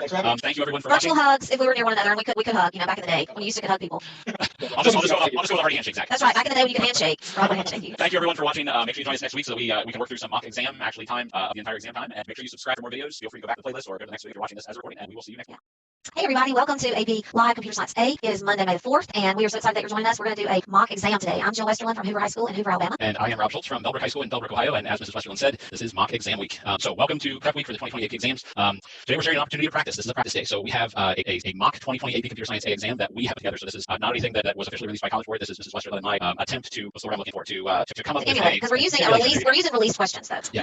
So there's a little disclaimer at the bottom. Please note that while these questions are designed to be similar in structure and format to what you will see on this year's AP Computer Science exam, they are not intended to be representative of the exact content that will be assessed. Okay, there's some wiggle room there. So we have some mock exam recommendations from Jill and Rob before we begin. Okay? First off, simulate this experience today. Simulate the exam experience on the mock exam, including preparing your responses. So one of the things we had talked about last week, regardless of whether you're typing your responses or handwriting, is to have files and things pre-prep. If you are watching this as a recording and you have time to pause now and prep your workspace, prep things that you need as far as sheets of paper or the files that you're going to be using, so that you can treat this as if it's the actual exam day. Work in a location that you believe will be your workspace on exam day, so that you're used to that workspace, and make sure you use resources that you prepare, including the Java quick reference page. Anything you want to throw in? Yeah, so these 2 things, if you're going to type your responses, I would keep everything in one, IDE, Google Doc, Word document, meaning question 1, part A, part B, and then open-ended. So question 1's going to have 3 parts, A, B, and C, which is open-ended, and type your responses there. And you can use a block comment. You're not going to be compiling the code, so it's not a huge deal if you just typed it. And then save that. And then if you're handwriting, you'll put the same information at the top. And when we get finished, we're going to prompt you when the timer would end at 25 minutes, so that it'll be time for you to save or begin to take photographs of your pages. And then remember, we talked in the past about holding them up vertically so that you can take a good picture that doesn't have a shadow. And then what I would like for y'all to do tonight, like after we finish in an hour, you won't have time to do it during this mock. When we get completely finished, I would love for y'all to use cb.org/AP demo and upload today's mock responses in the practice demo,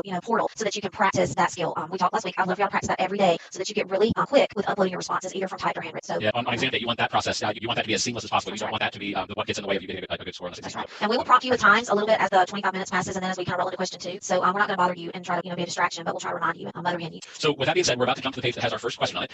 Once we jump to that page, you're going to notice a timer in the top right corner that's going to start at 30 minutes, which is how the timer will start on the actual test. As Mrs. Westfield said, we're going to start the timer, and then we might prompt you for certain things along the way, just to give you an idea of where you might want to be at that point. And when we get to 5 minutes, that's going to be where we're going to prompt you to stop, because that 5 minutes will be the time that's allotted. The remaining 5 minutes will be the time that's allotted for you to upload. Once we jump to the page, we'll give you about 30, 45 seconds or so. There will be a URL on the page that you can type in, because it's a tiny URL, so you can actually pull the actual question. But the first thing I would prompt you to do before we get to that point, prep your workspace. If you're looking at this on a laptop or a desktop, split your screen so you've got a couple windows, or make sure you've got tabs open for everything. Try and make this as close a representation of the actual exam day as you can. So we'll give you a second or two for that, and then I'm going to jump to the slide, and we'll get maybe 30, 45 seconds for you to pull up the questions, and then I'm going to start the timer, and we are off to the races. Okay, all right, ready or not? Here we go. Okay, so again, notice the timer in the top right corner. I'll start it here in a minute or so. I'll give you some time to go out to https://apcsa sample-questions. And it's probably case sensitive if I had to guess. I don't know. I guess so too. It does say that's also linked to the video description. So if you saw that the video, will be a folder, and you want to get question 1 right now, and open that question. And it should look exactly like this on the first page. All right, I'm going to give it another 30 seconds. I can almost feel the excitement coming through my computer. All of these students who are excited about taking this exam. Okay, here we go. Ready or not? I'm going to go ahead and start the timer. You will have 30 minutes, okay? But at the 25-minute mark, and like I said, we're going to prompt you a couple points along the way, just kind of give you an idea of where you should be. At the 5-minute mark, we will tell you that we are at the point where the timer is going to start asking you to upload your responses. So good luck, everybody. Okay, at this point, we're about 2 minutes in, so hopefully by now you read the entire question through, and now you're starting to go through and think about how you're going to logically put your solution together. Okay, so we're now about 4.5 minutes in, so by now hopefully you're starting to work on your actual solution. If you're still reading the question, or if you're highlighting or looking for the details, just be aware of the clock. Make sure you're keeping an eye on the clock, and I promise I won't keep interrupting like this every minute.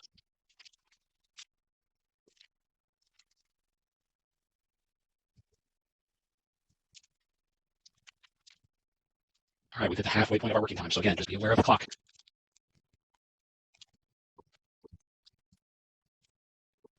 Okay, just for a quick clock update, we are just past the 3/4 mark. You have about 8 minutes of working time left before we get into that upload time.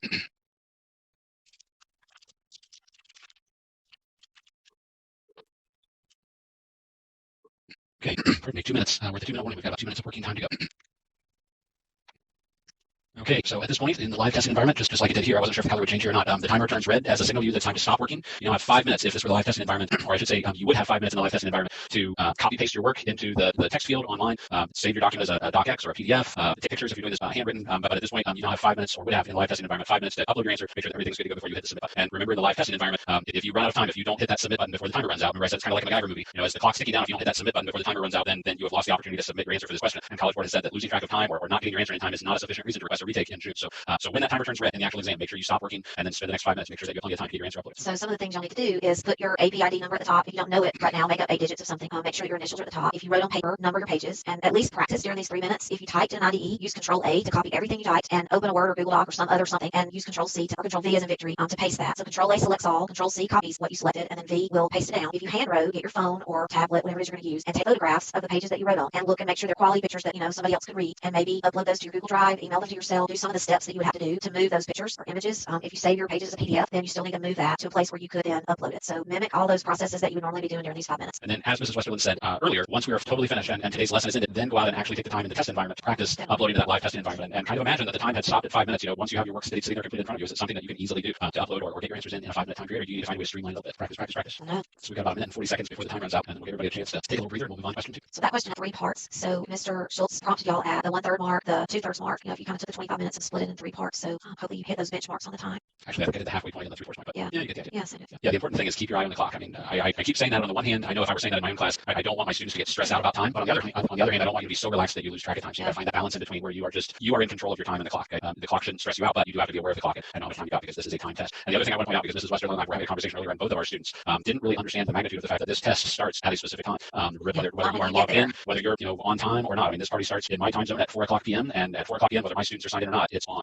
So I explain to my students that if you don't get into the testing environment until 4:05, you just shorten the amount of time that you have to work on this question, because it is not going to wait for you. So make sure that you're following College Board's advice. Get in 30 minutes early, get all the security checks and everything out of the way ahead of time, so that when the clock starts, you are ready to roll. All right, shake your shoulders out. Roll your shoulders back, tip your head side to side. Like I'm trying to take off. I know. My students are rolling their eyes right now. Roll your ankles, all those things. We're going to switch to question 2. It is a 15-minute time limit, and it has one method that you'll write. So one, like a part A, and then part B is your open-ended. So you have 15 minutes to do 2 parts. So you'll really have 7.5 minutes of working time on each part, and then the same 5 minutes at the end. So if you're typing in IDE, you need to open a new, a new document, I guess, or new screen to type on. If you're working on paper, you need to get a clean sheet of paper. This doesn't need to get intermingled with the question that you just finished. Set all that aside, and you're going to follow the same tiny URL to go and grab question 2. And all right, take it away, Mr. Schultz. Okay, here we go. Clock has started. Good luck, everybody.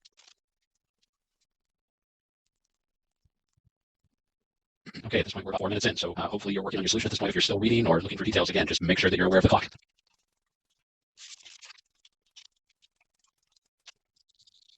Okay, that's the halfway point of our working time.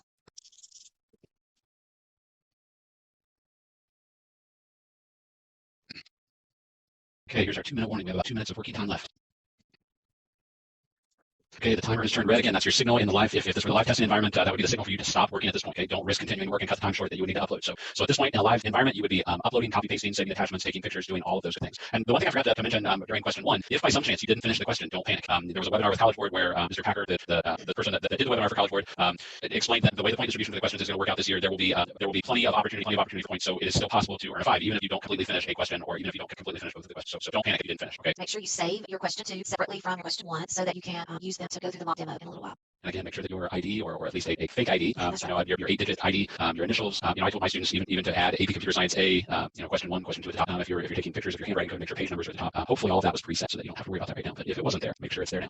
So tomorrow we're going to be going over the answers to the coding portions of these and discussing the open-ended portions. Hitting up on a whole hour. That'll be about when the clock runs down. Yeah. So please come back tomorrow for a discussion of these 2 questions. We also will discuss the verbs identify and describe that are in the open-ended questions. We talked about those different times over the course of the last month together, but we'll go back through what does College Board mean when they say identify? What does College Board mean when they say describe? And then on Wednesday, we'll be wash, rinse, repeat, and we'll be doing another mock 2 different questions, and but the same kind of, getting you ready. I hope you feel like you had sufficient time to put your thoughts on paper today. If by some chance you didn't feel like you had sufficient time, something to think about between now and Wednesday is what could you do differently to save yourself a little time? What could you do to, again, maybe streamline your process a little bit so that you might have a little more time to focus on something? Have your IDE ready with, the heading parts at the top. Prepare your paper with the heading parts at the top. Go ahead and have it saved, as a document. I'm trying to brainstorm what I would do. Just me, myself. Any of that prep work will save you. Well, you're right. The time is going to run out just about at the end of our homework, and I know we're supposed to keep this to an hour or less. So we do have a couple more slides that we have following this. We're going to kind of briefly skip through those, and we can get into those tomorrow. We'll just bypass those, go straight to the end, I guess, because it looks like we are down to our last minute. It was so bizarre this time, actually doing this and not speaking like nonstop the whole time. I hope my little updates weren't annoying. If they were, let us know. If there's something you feel like we need to know before tomorrow or Wednesday, you know how to get a hold of us with our 2-bits form. So we'll stay a little bit over the hour to finish our slides. That's totally fine. Yeah. So then I think we'll be okay. Yeah. Okay. So really the only other information we had for today, and like Mrs. Westerland said, tomorrow we're going to go through what I've put together for slides is the canonical solution, the scoring guidelines, and then maybe some places that might kind of trip you up a little bit. Common places that we see snares. But as far as today is concerned, the only thing left that we were going to go over is just a reminder of the different options for submitting your response, and a reminder to in about 5 minutes here when we finally stop talking and let you go, to go out to the practice site and actually practice uploading the responses. And it was cb.org/apdemo. Yeah. That's where you'll go. Okay. So as far as the 3 different options for uploading, option 1 is to copy and paste a typed response, and I think Mrs. Westerland and I are in agreement that this is, if you have a laptop or desktop available, this is going to be the quickest and cleanest.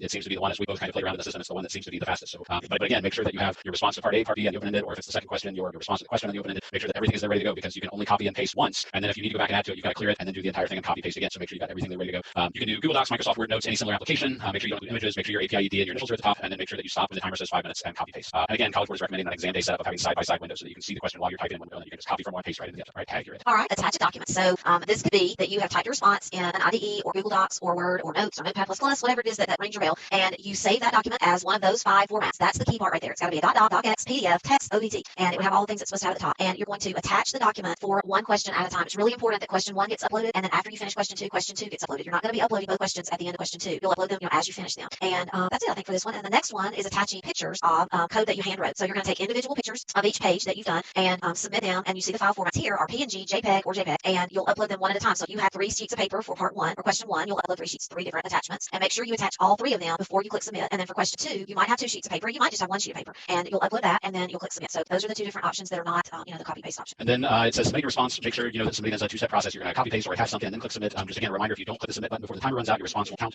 You may see that your response is going to continue to transfer depending on bandwidth once you click submit, and that's perfectly okay. You are going to be allowed to move on to the next question on time, even if your first question, your first solution continues to transfer. If your response continues to transfer after the exam after the exam ends, make sure you wait for an on-screen message confirming that your exam is complete. Don't close your browser or turn off your computer until you get that message. And if by some chance you don't see a message after the exam that your AP exam is complete, make sure you go to cb.org/request makeup and explain the situation. Get an e-ticket for the June makeup date. College Board was kind enough to compile a list of important links, so there are some things on here that you are going to want to make note of. Maybe come back and double check the recording so that you can jot these down. Some videos to walk you through different things: the 5 steps before exam day video, the exam rules video, the AP exam day checklist is important. There are a lot of really good things on here. Up here, number 2 on the list is to get to the exam demo site. So there are a lot of good things that will be helpful. And that is finally our last slide. So thank you for hanging on a couple extra minutes with us while we wrapped everything up. Again, check in tomorrow so that we can go through the rubric and the canonical and the scoring guidelines and all those good things for this question. And hopefully everybody feels happy about it. See you tomorrow. Yeah, we will see you all tomorrow.